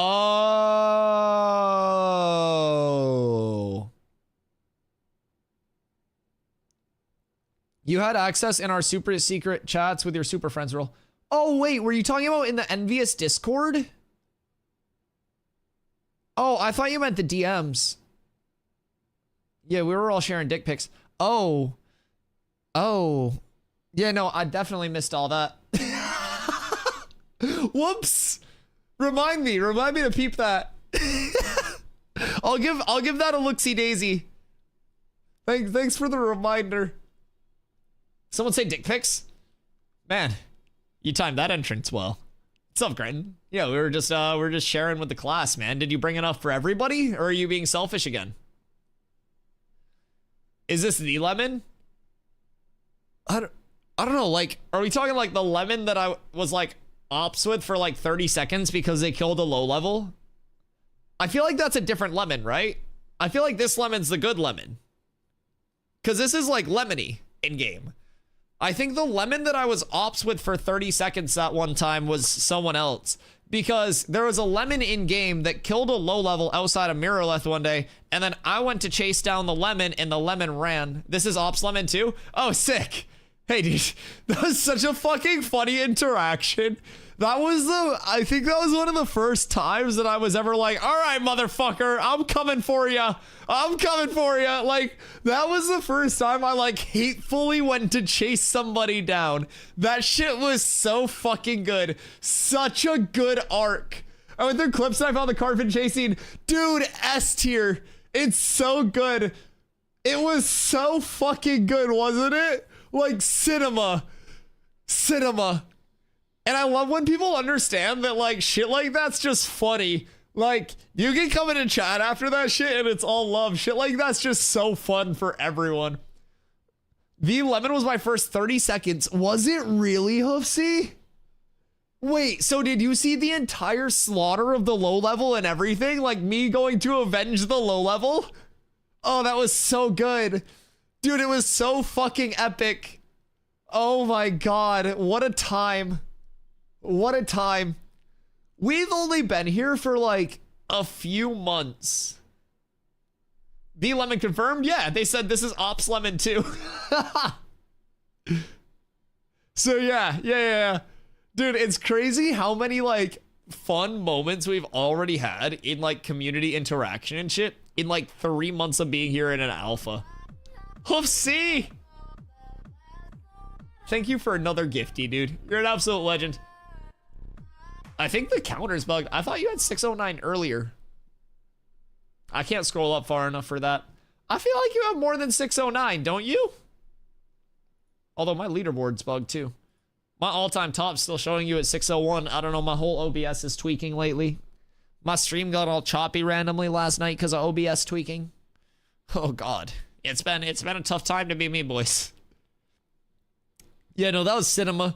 That was genuinely one of the first times where I ever just like hatefully ran at someone in the game and was like, all right, motherfucker, I am doing everything I can to kill you right now. It was so fucking good. It was so good. We got the barn making Lego quality weed and I'm mixing that shit up with semen and Viagra. So, do you think that, like, by mixing Viagra into the weed, you're actually increasing the semen supply within the community to further, like, give yourself more access to semen for your weed? Is that kind of like a self-fulfilling prophecy? Yeah, you put the Viagra in the weed and then it generates the semen to put the semen in the weed with the Viagra to put more semen in the Viagra weed because you're sourcing the semen organically. Because realistically, you'd be looking at organic free-range semen for your weed. Yeah. Yeah, absolutely. I don't think that your interaction with Dusty is what made me follow. Hear me out. I just want to say 30 seconds in chat. And Hoofsy said he felt compelled to follow, boys. If you're in chat right now, you're new here and you're not following, what are you doing with your life, boys? What are you doing with it? Look at Hoofsy now. He's got a sparkly banana. He's got a beautiful box beside his name. He's got a diamond. He's iced the fuck out, chat. The relationship could start whenever. All it takes is you following so you know when I go live every single day. Spoiler alert, it's 2 p.m. EST. And I haven't missed a day in like 649 days. Tomorrow's a big 650. So, if you're going to be here tomorrow, make sure you just follow the tradition. So, basically, there's like certain like, you know, sporting events will be like you show up, you get a bobblehead, or you get a t-shirt for these big days, right? So tomorrow, to celebrate me streaming 650 days in a row, I'm actually going to let you guys, as a chat, gift me 650 subs. So, like, I personally can't wait. I know you're all really thankful for the opportunity. And really, it makes me so happy to be able to provide this area for you guys to express yourselves in these ways. So generous, I know. I love being able to do this for the people. It's all about you guys. You guys are the ones that keep me here every day. And it's a way for me to show... Why is there sad music? It's a way for me to show my appreciation for you. So, yeah, day 650, it's going to be fucking lit. Day 1000 is going to be even better, man. It just keeps getting better. Day 669, we're going to do some fucked up shit. So, don't show up that day or day 696. If you're anywhere in public, if you're watching from work, it's not going to be safe. It's not going to be safe. So... Anyways, So yeah, if you guys didn't hear the news, I'll probably be trying to run for mayor for the last month of Jinnah. So Carla, if you haven't been lurking, this is gonna perk your ears right up. So basically, Jinnah can now level up to stage 3 and uses a new coastal layout. Now we do have real live pictures of the coastal layout. So these were smuggled from the PTR itself. And essentially what you have is the ocean here with a dock. So you have your mayoral buildings that are built up on the high ground. And you have 3 entryways. And currently, there's a gap in the wall here. So for node sieges, for instance. Yo, Drew, have a great night, brother. I appreciate you hanging out. So node sieges, you have 3 gates, right? And this gate has a hole right next to it. So if I am elected, my first pledge is to fix the hole in the wall. However I can do it, I will park a caravan there if I need to. I'll keep it there 24/7. But I will fix that goddamn hole in the wall or I'll die trying. I will restore infrastructure to... I'm running for Jinnah, right? I will restore infrastructure to Jinnah. We will build up the gates of this node stronger than they have ever been, chat. I will get a cool new flying mount to flex on all of the poor people for the last month of stream. Quitting stream at the end of this month. I'm out for the last month of phase 2. And then going into phase 3, I may have some idea of what I'm doing as a mayor so we can actually prosper. The caravansary is inside the town on the south side. Caravansary inside the town's kind of interesting. He's just going to stack Dunir in the gap? Listen. There are a lot of materials in Vera that are simply like finite, right? Things that can only be harvested so much before you face environmental punishments. You have a lower land management score. You could see lower tier nodes spawning simply because you're over farming to try to build that part of the wall back up. Now, Dunir life is near infinite. Everywhere I go, I see Dunir. Expendable, near worthless, and low cost. I propose, instead of high value materials going into this, as Hoofsy said, as one of my advisors, one of my close cabinet members, we stack Dunir. 3 high, 4 wide. Should be enough to cover the gap. We'll have basically a mage on the bottom. We'll have tanks second, a bard, and then a cleric on the high ground. So that way, the AoE heals will be able to hit everybody. We'll have a wall of tanks there. And we'll be fine. 3 deep at the base for sturdiness. Exactly. Will Dusty be in the middle of the wall? No. I'm going to be on my flying mount. No, everybody knows mayors don't actually play the game. They just sit there on the flyer and yell at people. Yeah, shut up, peasant. Why don't you go PvP? Like a poor person while I sit on my flyer. I'm probably not even going to get elected. Yo, any ballot box stuffers, anybody with 5 alts that wants to vote. I can stand in the hole in the wall as a rogue and stealth. Oh shit, wait. In front of the wall, we have rogues that are stealthed. Oh, so people think it's just the wall of Dunir and then they show up and they get stabbed. Yes. It's like the snack that smiles back, except it's the wall that stabs you back. Right. Okay, this is good. Yeah, no, I will not be in the wall. No, I'll be the one sourcing the Dunir for the wall. Yo, what up, Nadal?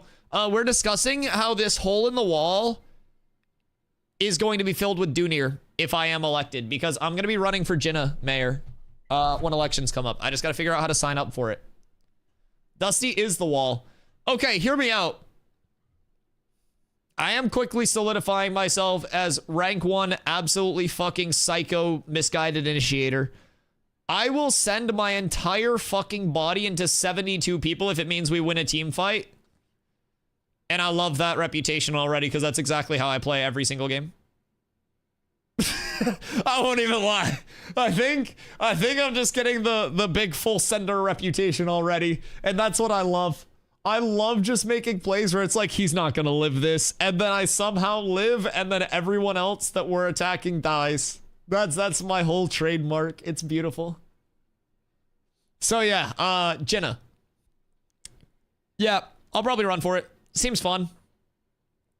I don't necessarily know if I'll win because there's surely like large communities out there. But I feel like if we get all the cats in one place, maybe people that have some citizenship that they don't mind rescinding want to come over and help as well. Surely it won't be like too contested, right? I feel like a lot of communities are already pretty well set up there, but yeah, I'm gonna definitely run for that shit on my tank. We'll see what we can do because I do want to like have a node for the community long term as well. I don't necessarily know if we'll ever push it up to like T6 on a server, right? But I'm never gonna learn how to do mayor shit if I don't start now. And with how much I have to play, my first hour of stream is already running around chopping trees. So I might as well do mayor shit, then chop trees. Just gives me more to do. Single wall-related DM, hold on.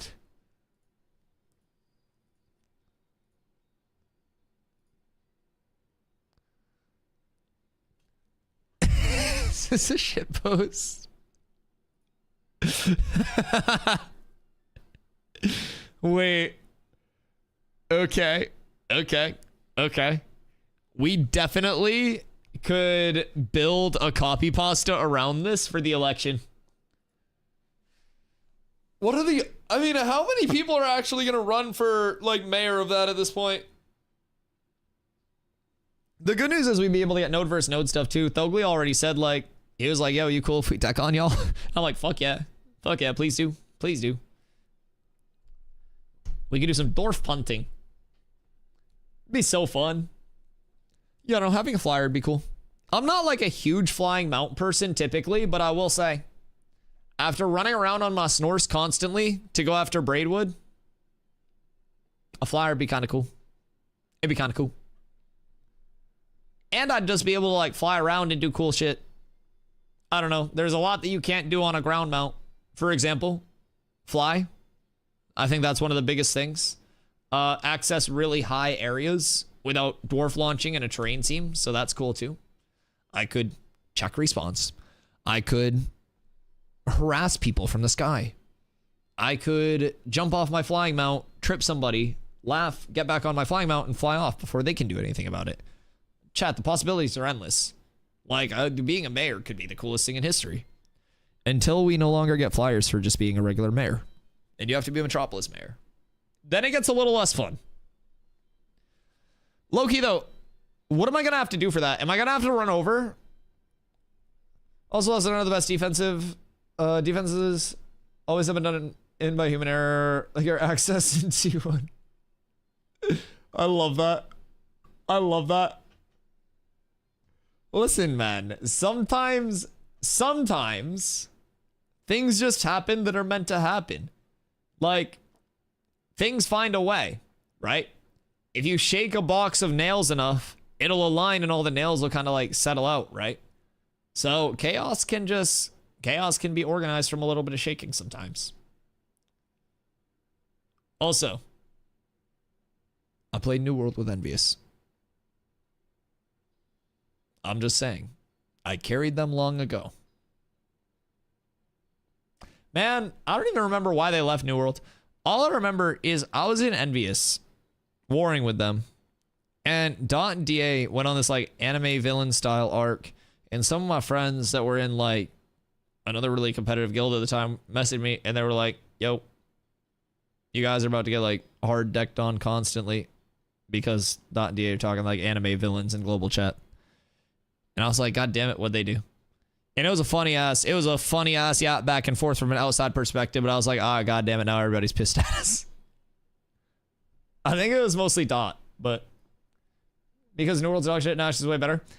Man, I agree. Hear me out. I agree. It just is crazy how hard of a fumble New World actually committed. Like, all they had to do was not completely destroy every aspect of their game, and it would have leveled at like 50 to 100K. Like, it would have. But I haven't even checked their population in so long. I don't even really care, but what are they at? Oh, they're under 6K again. Oh, fuck. Oh, I didn't even think it was that bad. The last time I checked was like February when they were at like 8K. Oh, Jesus Christ. Oh, fuck. Okay. We may actually have almost as many people globally as New World does. From 913K to 6K. Okay, dude, do you want to actually look at something compelling as well? The longest period of successive player growth that New World ever had was 3 months. Well, sorry, second longest. You had 4 months with free content. So it was 4 months and then 3 months, and that's it. So you have launch, 62% atrophy first month, 46 second month, and then it just keeps going down. You have fresh start hype and the Brimstone Sands expansion right here, which was a free update. And so fresh starts were in October of 2022. November, fresh start hype was still there. People had come back in. And then from there, population dropped off immediately after. This is going to be lyrical. So basically from there, population drops off again. This was Rise of the Angry Earth, which was a paid expansion. And then this was the Eternum relaunch. And they had, with the like console crossover, with like the full relaunch of quote unquote everything. I'm not good at math. I'm not very smart. That's ugly. They went back up a lot, right? It was a banger. This was a good month. Like, these 2 months were good months to be alive. I won't lie. But what you ran into very quickly was, again, player atrophy. So with every single launch, it's also important to realize, even though this number might look good, you go from 913K. First big relaunch with fresh start, 137K. Second big relaunch, 77K. Third big relaunch, 61K. Not only did they atrophy like crazy, but every single attempt at a relaunch is also worse and worse and worse, and people have just lost faith in not only Amazon games as a whole, but New World specifically. I'm so happy. I'm so happy to be in Ashes. I never even stepped foot into the first new territory in New World. Dude, it's just, there's nothing in New World. Yo, what up, Chris? How you doing, brother? Servers down, just got home. Yes, servers will be down for another 14 hours-ish. So 1 p.m. EST on Thursday, they typically come back up. We've been yapping for 9 hours just about all things Ashes. We legitimately haven't even like watched a video today. We've been talking about patch notes. We've been just chilling, yapping. Haven't played a single goddamn game, and we've been talking for 9 hours straight. So yeah, it's been fun. We got a lot of good changes coming in. I also said that I would run for mayor of Jinnah, so that way we can get some mayoral experience under our belt. And if I do get elected, I'll be the first person to have a coastal layout. So that'll be exciting. I would basically have that coastal node. We'd be able to hopefully test node siege defenses and stuff like that through it as well. And I think that that would be extremely fun. Extremely fun. So we'll see what's up with that tomorrow. Surely election processes will probably start pretty quickly after everything goes up. So we'll run over, we'll check it out. If the election is running, I'll get my name on the mayor board and we'll make a little push. Nin, thank you for the hydrate.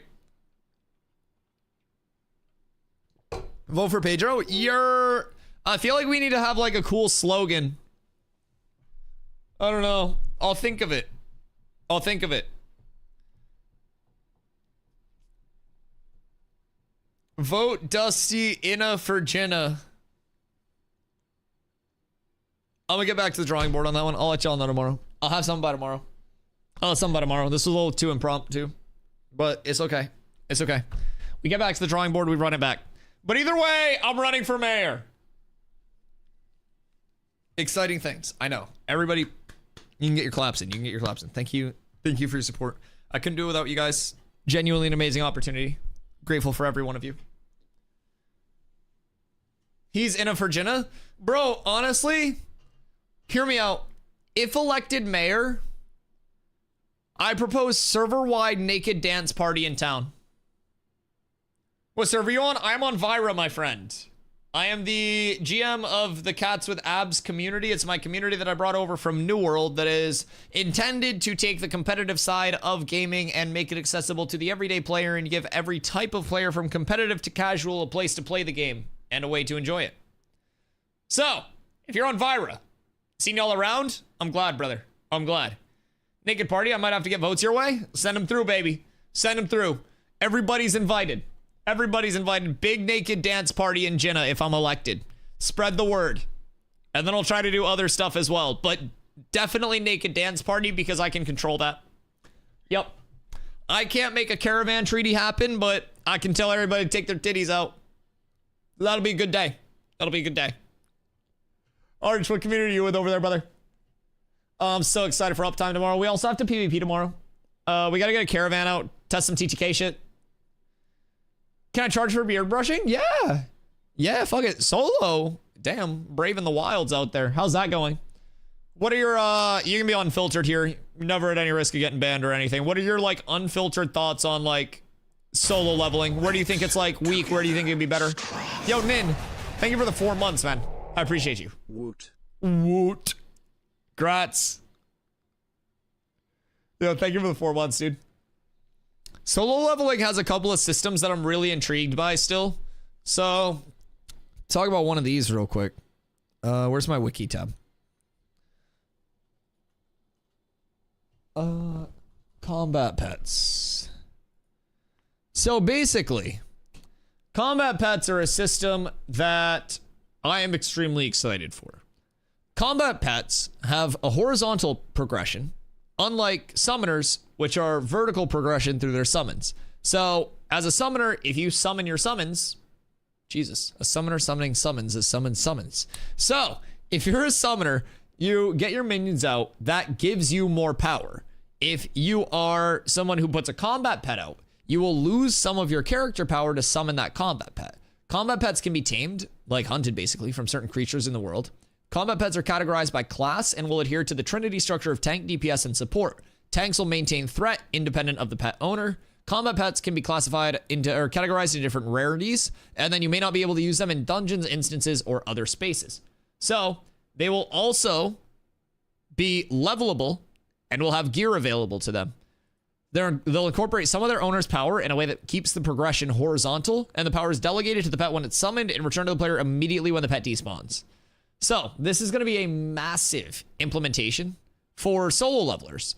If you're playing a pure DPS class and you want a tank, if you're playing a tank and you need a little bit of extra kick, right? Anything like that. It's going to be a huge system. You'll also be able to get really good combat pets, say you're leveling at all. You could get a super high rarity combat pet, maybe send that down to your alt, send some gear down, and that second character that you want to level is going to be easier than your first. But leveling's still going to be a long time. But how does it kind of weak as you get close to 10? I hope that, like, they're able to bridge the gap more for solo leveling areas. And definitely as the map continues to expand, like biomes become more relevant, more starter areas get put up as well. We'll have way more diversity in that, like, that solo leveler, like, small group experience and shit like that. I'm gonna chill out on Ale and Tavern. What's Ale and Tavern? Is that a game? Sounds like an RPS game. Election logo? That would be the flag of Jenna. Yes. Yes, that would be the flag.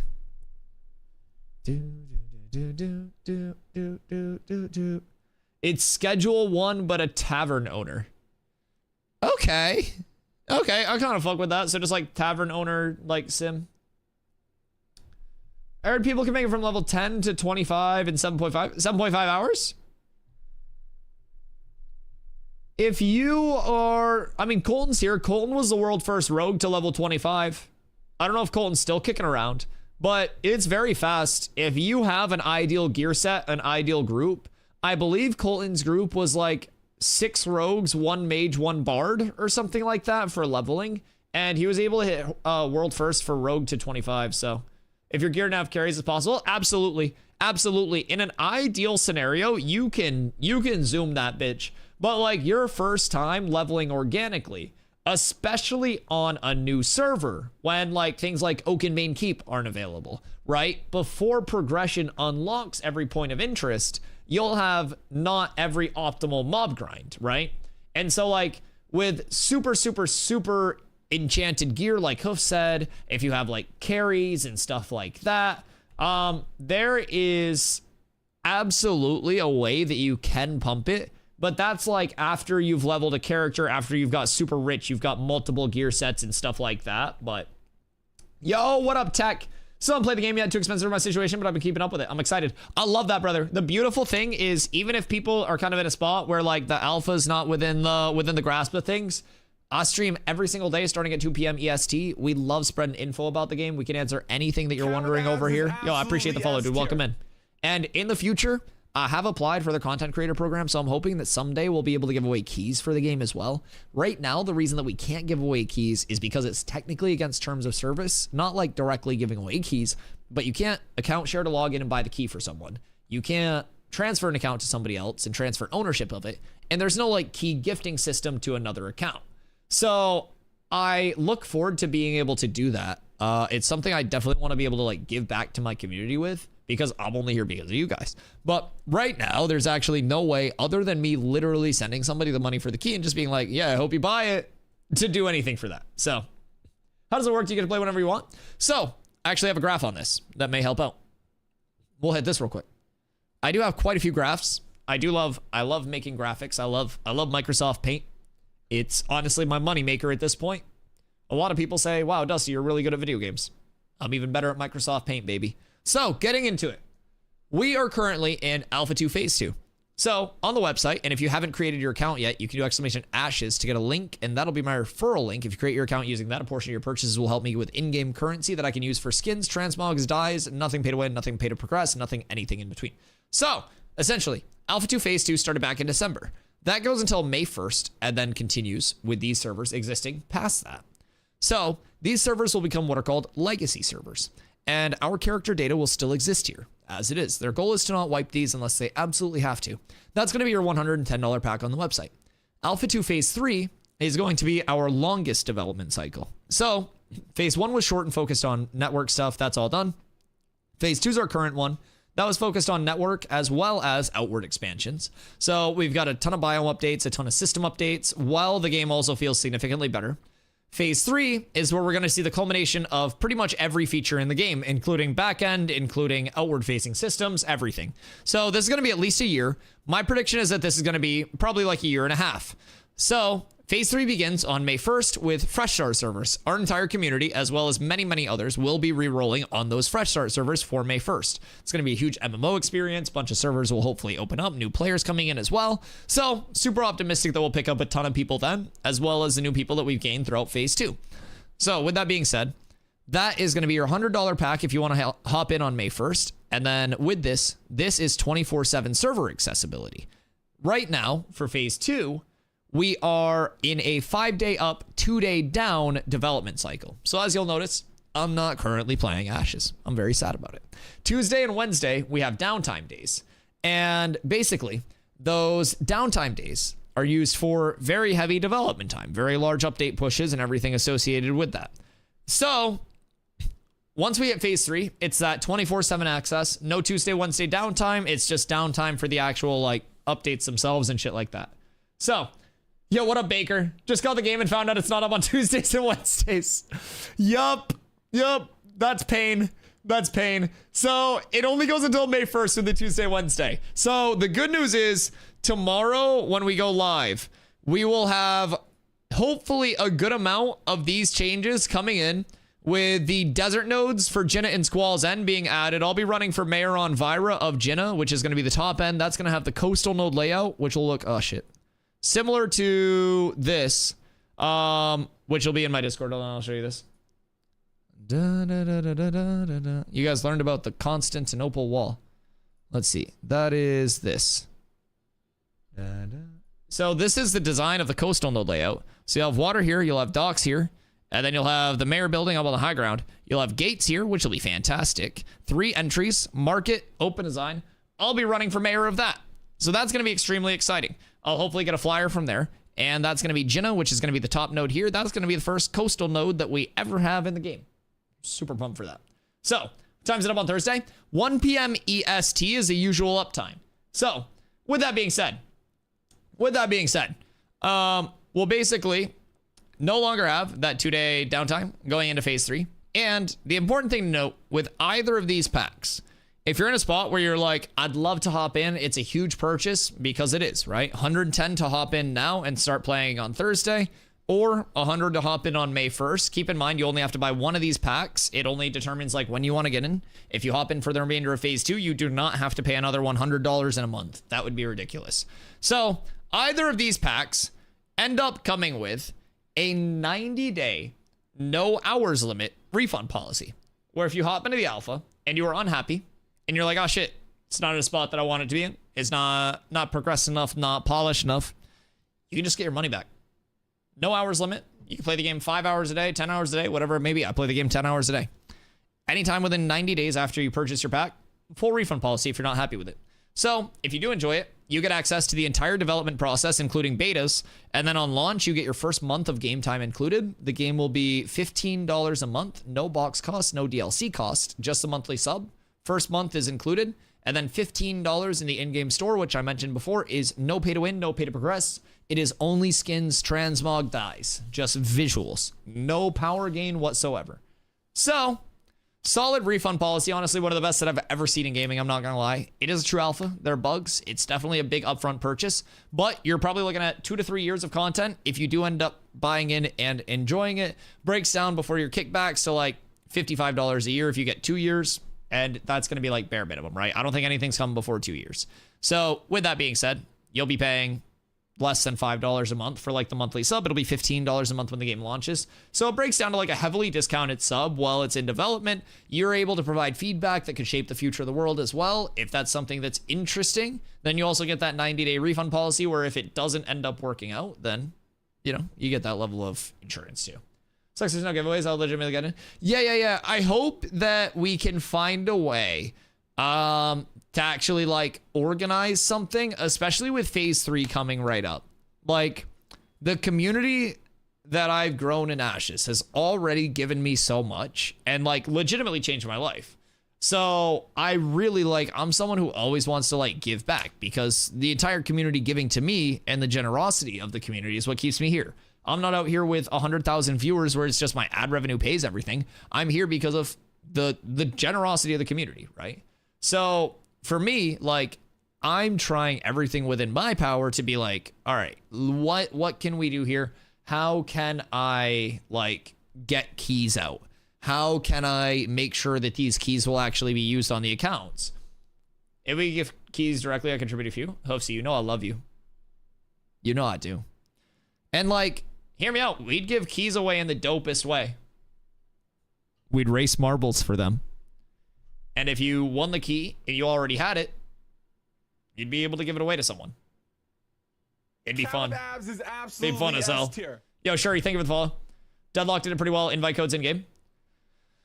Yeah, that was kind of a cool way that Deadlock did it, but it also kind of like, I don't know, it just made it arbitrary at a certain point because once you sent out codes to your entire Steam friends list, everybody got in, you know? So I did play Deadlock for a while. I was actually one of the top ranked Moe and Krills. I had a 65% win rate Moe and Krill. So, Moe and Krill. Sorry. Sorry. I made some nasty ass plays though. If you're a Deadlock fan, Ido, one of my boys from New World, we made out at TwitchCon and stuff. So, yeah, it was fun. Love the bot. Bro, man, having me in your lane in Deadlock was just a guaranteed win. But yeah, like, I would love to give away keys, especially for phase 3, man. Get some more people involved for phase 3. Get those keys out to new people that want to get into the community, show it off. I'd love it. Royals had a daily limited key giveaway, first come, first serve. So the reason that I don't think they're doing a lot of giveaways, especially from the Intrepid side directly, is because their emphasis is not to boost player base or anything throughout testing. Their emphasis is to have a very limited environment where every tester is like bought into a certain extent, right? Like every tester is actively making the investment to prove that they want to be there. And I know that's going to like, yeah, keep in mind, I'm just relaying information. But like, that is naturally going to limit a lot of testers who would be there that would provide quality feedback. But like by keeping it away from those like free, easily expendable key giveaways, you can also keep more keys out of the hands of like very bad actors that could actually like make the process a bit worse. Just hit the lotto. Well, like realistically, even if I hit the lotto, I wouldn't be able to give away Ash's keys because it'd be against terms of service. I don't think it's a matter of like money. Free-to-play players can be toxic. Well, any player can be toxic. You had people that you've had multiple people get banned from the Ashes playtest environment. Keep in mind, Intrepid has literally banned people from the playtest because of their actions in the playtest. So like you have people who 110 doesn't matter, or it does, and they're just terrible people. But like that'll always exist. But they put kind of that like coffee filter on it, right? So like you'll still have a couple grounds that get through, but they want to kind of like stop all of the, all of the coffee grounds from getting into the cup of coffee. Naturally, you'll still have some liquid that's absorbed into those grounds. Those are the players who would be quality playtesters that are kind of like stuck in that filter. But you're also going to prevent a lot more shit from getting into the game by limiting that mass player base that's going to grief your playtest. A lot less likely at that price. Absolutely. Absolutely. And that's the whole thing. Like, you'll have a few coffee grounds that get through, a few bad actors that are in your cup of coffee that ruin it, but you can pick those few out. You can ban those accounts a lot easier. You can identify that activity a lot easier. So yeah, I see both sides of it, and that's kind of why, I have a community that's extremely generous in supporting me. So that's why I want to kind of try to like use what I have for a platform to help people who aren't in a spot where they can like straight afford it to get in and give quality testing. Because this community, I've been extremely fortunate. I think like a lot of communities, especially those that look at Ashes from the outside, you ask any MMO content creator about like Ashes content, and they probably be like, oh, that shit's so toxic. That community's so toxic, like this, that, the other, right? I experience no toxicity in this community. And if we do, everybody always makes fun of the toxic people, me and chat included, until they fucking leave. We roast the shit out of people here when they come in weird. So like, I personally think this is like one of the lowest toxicity communities that I've ever streamed to. So I'm convinced anybody in my community that grabs a key would be a benefit. But people who bought and invested in the success of it, yeah. And I think like, their goal is definitely never to like make it so nobody has access to anything. But yeah, the way they're doing it, I think the playtesting environment so far has been a very productive environment. And I do love the level of transparency that what did I just hit? The level of transparency that they've provided as well, with like allowing people like me to stream the game every single day in its playtest state. Like, this is a true alpha. A lot of developers don't let you see things before like a post beta state, right? So they allow us to make content. They allow us to put everything out in the open. They allow us to show it off, right? And I really personally respect that a lot. I think that that is a sign of confidence. I think that that's a sign of like ongoing. They want people to see it organically. And it's also important to remember that they haven't spent a single dollar on marketing yet. Anybody that's heard about the game, it's organic. Intrepid hasn't paid a streamer. Intrepid hasn't paid a fucking article to be written about them. They haven't put out a commercial. They haven't put out a goddamn ad. It's organic word of mouth spread. It's impressive. It's impressive. They set the expectation that shit's not going to be perfect. Yeah, Steven's latest phrase that he's been rocking a lot is shit's going to be jank. I don't know if he like was told jank by somebody in the office lately, but he started saying it, I feel like a couple months ago, and has just been rocking with that. I feel like one day, one of the developers that they brought in as a new hire was talking about something. They were like, this is kind of jank. And Steven's like, what's jank mean? And then he learned it and he was like, this is cool. Then they also ban a lot of people that kill streamers. I don't know too much about that. I don't typically get like actually stream sniped very much. That may have been more related to the Asmongold line of things. I don't know if people ended up getting banned for the whole Asmongold shit, but they did actually put in like new player spawn protection, because when Asmongold came to play Ashes, so many people griefed him on like the new player area that he couldn't play and ended up like leaving because the stream snipers were so crazy. Again, I don't really deal with a ton of toxicity in chat, so I actually don't really get stream sniped at all. Like, the closest thing, I actually was heated, but it turned out to be the funniest coincidence in history. Last playtesting phase, it ended up being a misunderstanding, by the way, but like, we were farming in the lawless zone, which you're always flagged in. So shame on me for AFKing there. But I went to go take a piss and a bong rip because I had to pee. So I come back and we were farming a pocket dungeon. And I'm like, boy, am I ready to die. And as soon as I sit down, there was another player who had logged in, like in the pocket dungeon. They had just like logged out there and then logged back in and they saw people there. I was AFK. They killed me. I was like, oh shit. Motherfucker saw me go AFK and came and killed me. This is fucking ridiculous. And like 3 people from the dude's guilds were like, no, Dusty. Like this guy just logs in there. Like he logs in and out. And I was like, oh shit. Like that's my bad, dog. That was the craziest coincidence in history. And so like, even when like I as a streamer am like, whoa, this is the craziest thing. I think I just got stream sniped. People that are involved will literally reach out and be like, yo, our bad. That's just like the craziest timing. Just unlucky time. Exactly. And like, that's literally, I've run caravans and I've had my caravans hit. The last time that I ran caravans, it got hit. It wasn't anybody stream sniping. I was running a route and people were on a flying mount, just kind of like going around. And they had a group that was going around PvPing. And they happened to see our caravans. They ran over and then they saw that it was our caravans, like my caravans and my guilds. And they sat there and they were like, do we hit it or do we not? And then they ended up hitting us because all's fair in caravans. They came into my chat and it literally wasn't like, yo, fuck you. It was, dude, we're so sorry. We didn't even know they were your caravans. And I was like, no, please, like, don't, like, I have people that like anti-stream snipe me. Yeah. Stream sniping is real and it's an issue that's hard to deal with. Oh yeah, no, believe me, I went through a lot of stream sniping in various games. So I've streamed Dota 2, I've streamed Fortnite, I streamed New World a lot, and then here as like my main stream games, right? So with that, like a lot of those are very susceptible to toxic forms of stream sniping. One thing that I did to kind of like change how I looked at it was the mentality in New World of, you're stream sniping me in a PvP mode. You might get the jump, but if I'm better than you, I'm gonna just win the fight anyways. I'm gonna do what I can.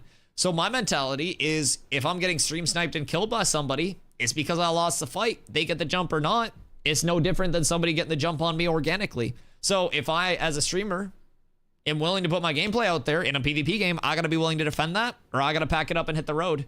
And not a lot of streamers will look at that and they're like, oh, well, I should be not hit by people.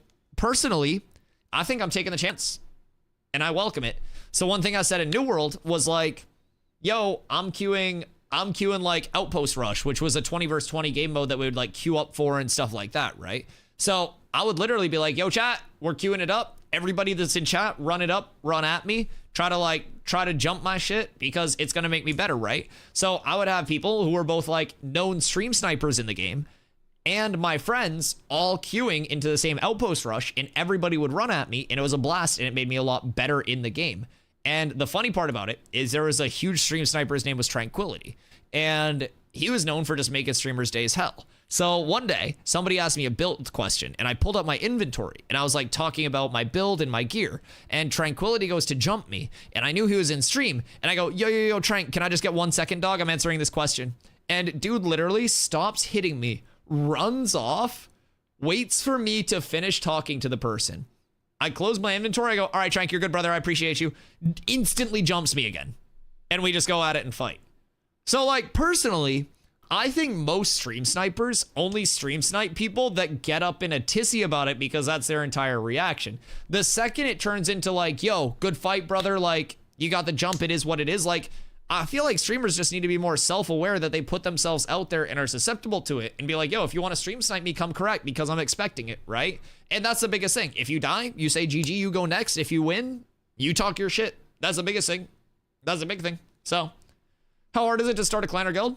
I would say like starting a guild can be a little bit tough as a new player coming in because there are a lot of communities that do have a larger presence right now. And like there's safety in numbers, there's safety in power, right? Because Ashes is a PvX game. So the more power your community has, the safer you are, the more you can play. So right now it can be a little bit difficult, but with that being said, I started Cats over here in December. I came over from New World late December, just after Christmas, started the community, me and a few friends.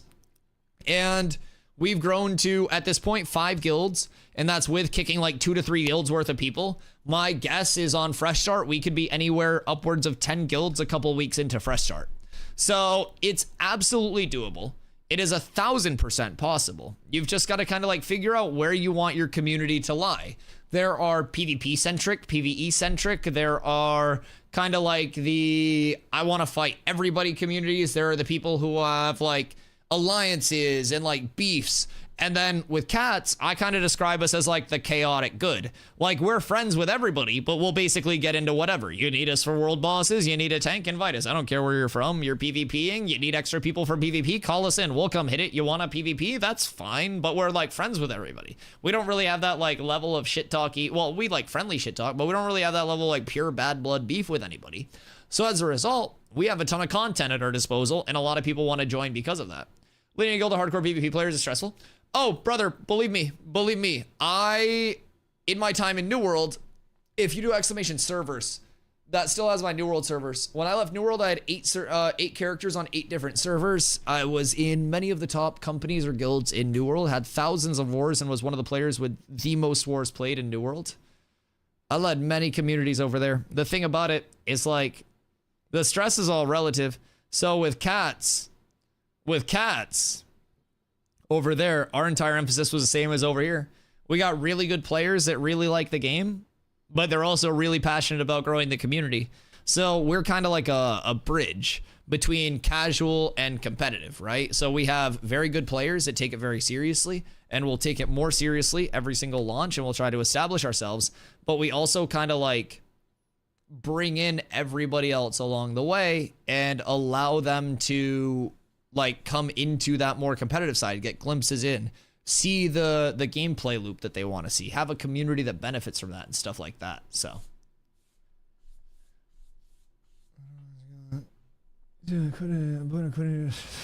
Jesus Christ. Yeah, I mean, I don't know how Throne is or anything like that, but New World scene came with its own stuff, but yeah, I don't know. We don't really deal with that too much. That seems like an extra level. I don't necessarily think New World had that much to deal with. That seems more like personal beefs that go outside the game, but yeah, fuck that. People are also afraid to do that if you put it out in public, though, in all fairness. Like, there are a lot of communities that have a lot of like deep toxicity rooted into it, right? But I will say the Ashes community is one that actually, like, despite all of the, you know, these guys are PvP warmongers, this, that, the other, right? Like, Ashes is a community that does root out true detrimental toxicity extremely quickly and will put it on blast extremely quickly. So I genuinely do think, like, a lot of the things that people bitch about in Ashes, oh my god, dude, we have it so good compared to so many other communities. Like, the Ashes community is so just chill to be a part of, especially as a content creator. Like, it's insanely phenomenal. Slacker, what up, baby? Ready for that grind on the first? Oh, me too, dude. You don't even understand. You don't even understand. I just want to hit the ground running. Oh, yo, who asked? Sorry, I skipped a message. Stronius? Was that Stronius? Yo, Stronius, what up, baby? What are the main changes on PTR? I heard new notes. Yes, brother, new notes. So, oh god, did I hit my DPI switch? Jesus. So basically, this entire page, long story short, they multiplied stats by 10. Numbers will look larger, but your output is going to be a little bit lower as a result. So, like, more stats, but, like, less total power output.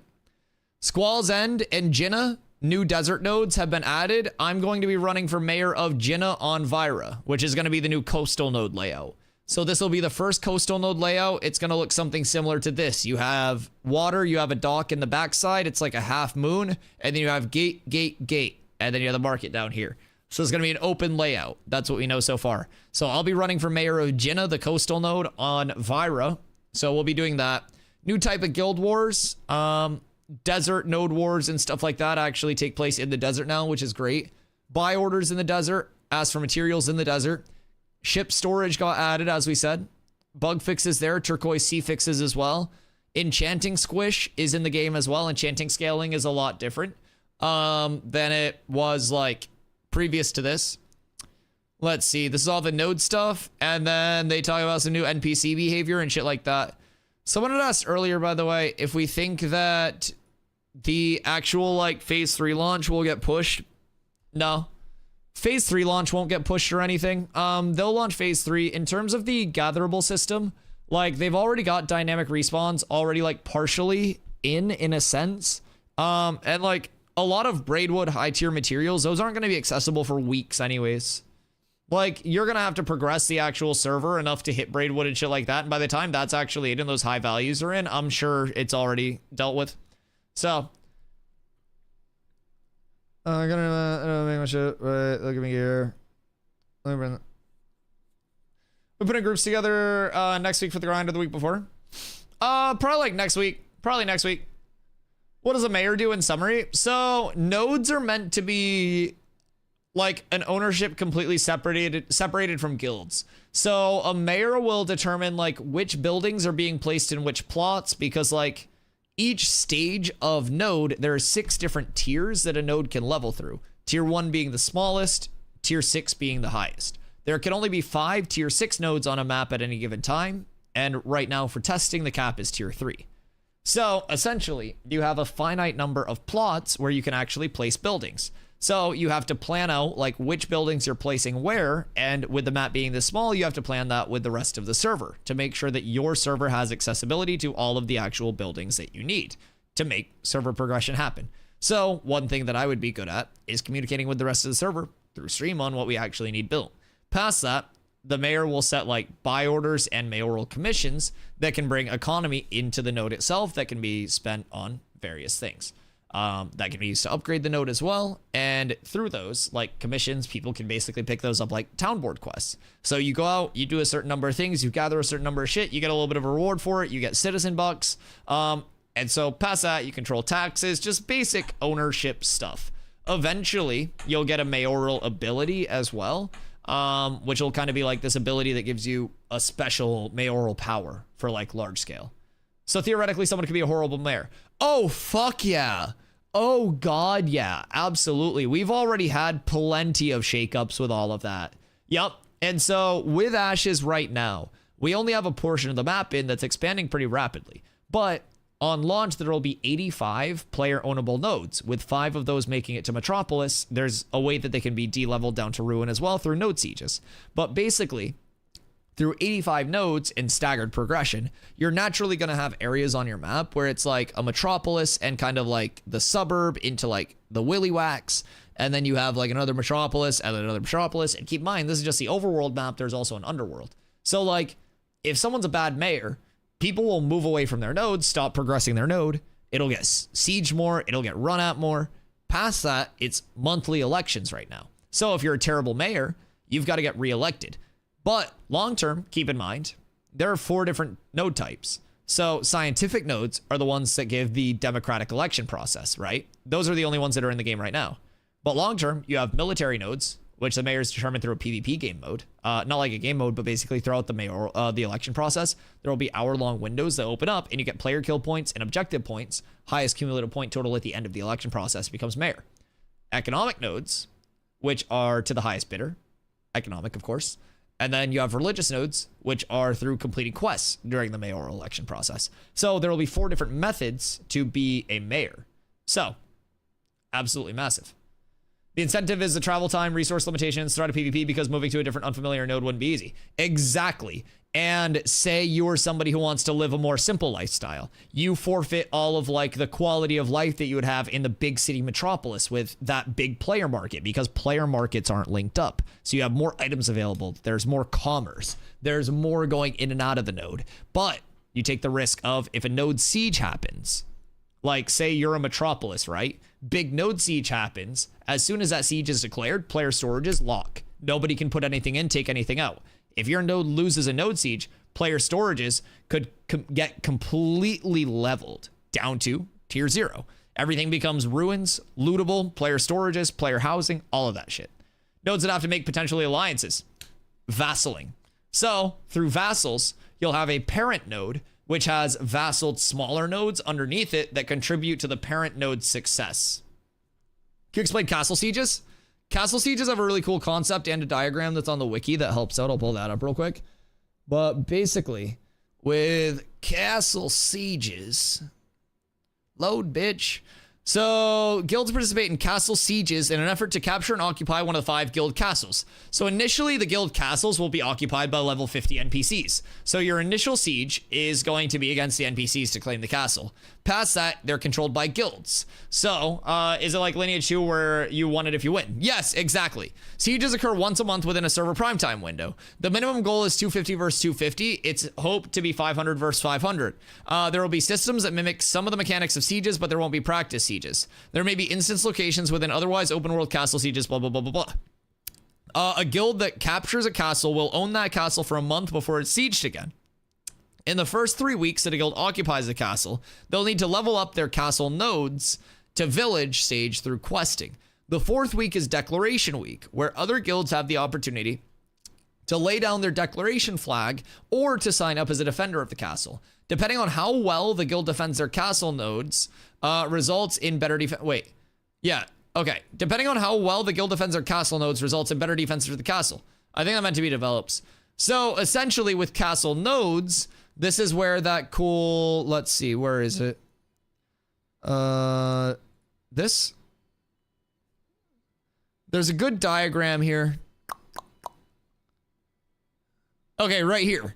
So this is essentially how a guild castle is going to look. You have your castle here, right? And that's where your leader of the guild castle gets the flyer. Then you have 3 independent castle nodes. Now keep in mind, these nodes can be leveled up to tier 3 or village. Nodes that are currently in ashes are tier 3 village. So just for a familiar size, you will have 3 smaller nodes defending your guild castle. Where'd that tab go? So basically, this is your castle, these are your castle nodes. Each of these 3 castle nodes will level independently through questing and other means. So you level these up, it aids in the defense of your castle node as a whole, and boom, you're up tremendous. Been waiting for a game that reminds me of Lineage 2, and this is it. This game takes so many elements of so many other MMOs and all of the beautiful parts and combines them so extremely well and holistically. Yep. I'm extremely, extremely, extremely excited.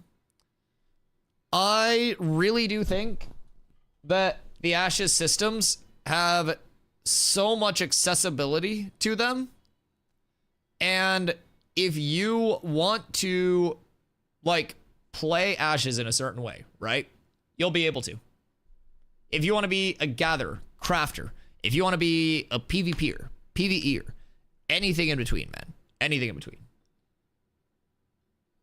No one's PC will be able to handle up to 1,000 people PvPing with spell effects and such. I don't know.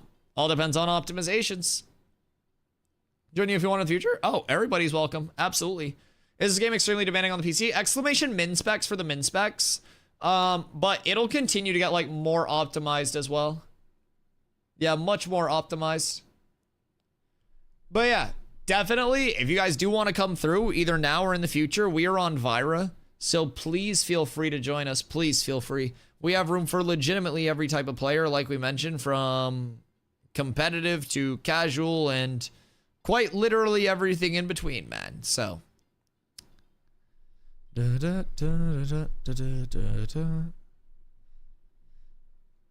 All right. Who's streaming right now? Anyone else in Ashes? What the fuck is Zine doing? Zine just like chilling, making music and shit? Alright, fuck it. Zine will be vibing. If we optimize it, we have to include the pores. That's crazy. That's so fucking funny. Might as well drop the price at that point, make it free to play. Jesus. Me, a streamer whose chat donated for them to have their PC. Yes, smite the pores. Yes. Yes, indeed. I could not have afforded this PC without chat. Yes. Smite them all. Steven's got me chasing BO3 zombie world records on downtimes. I know, I was watching you while I was taking a shit this morning. You were hitting slide cancels and you were knifing the shit out of one dog that just wouldn't die. And then I wiped my butt and stopped watching. But Yeah, I was watching you for a little bit while I was taking a dump. I'm a lurker. I don't really say hi much, but I watch a lot of people's streams before I get on each day. I always pop through and see what's up. Yeah, just know I'm probably lurking out there somewhere.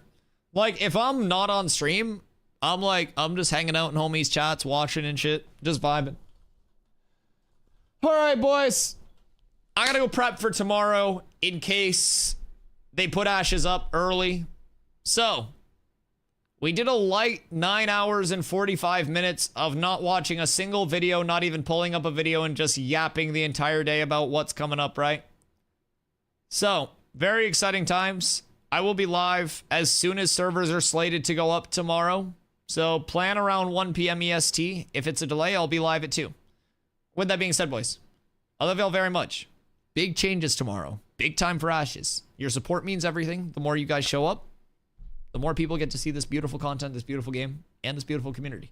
So, I appreciate you guys being here. I appreciate you guys choosing to spend every day here. I'll stream now 649 days in a row, and if it's your first one here, I hope you're here for many more, boys.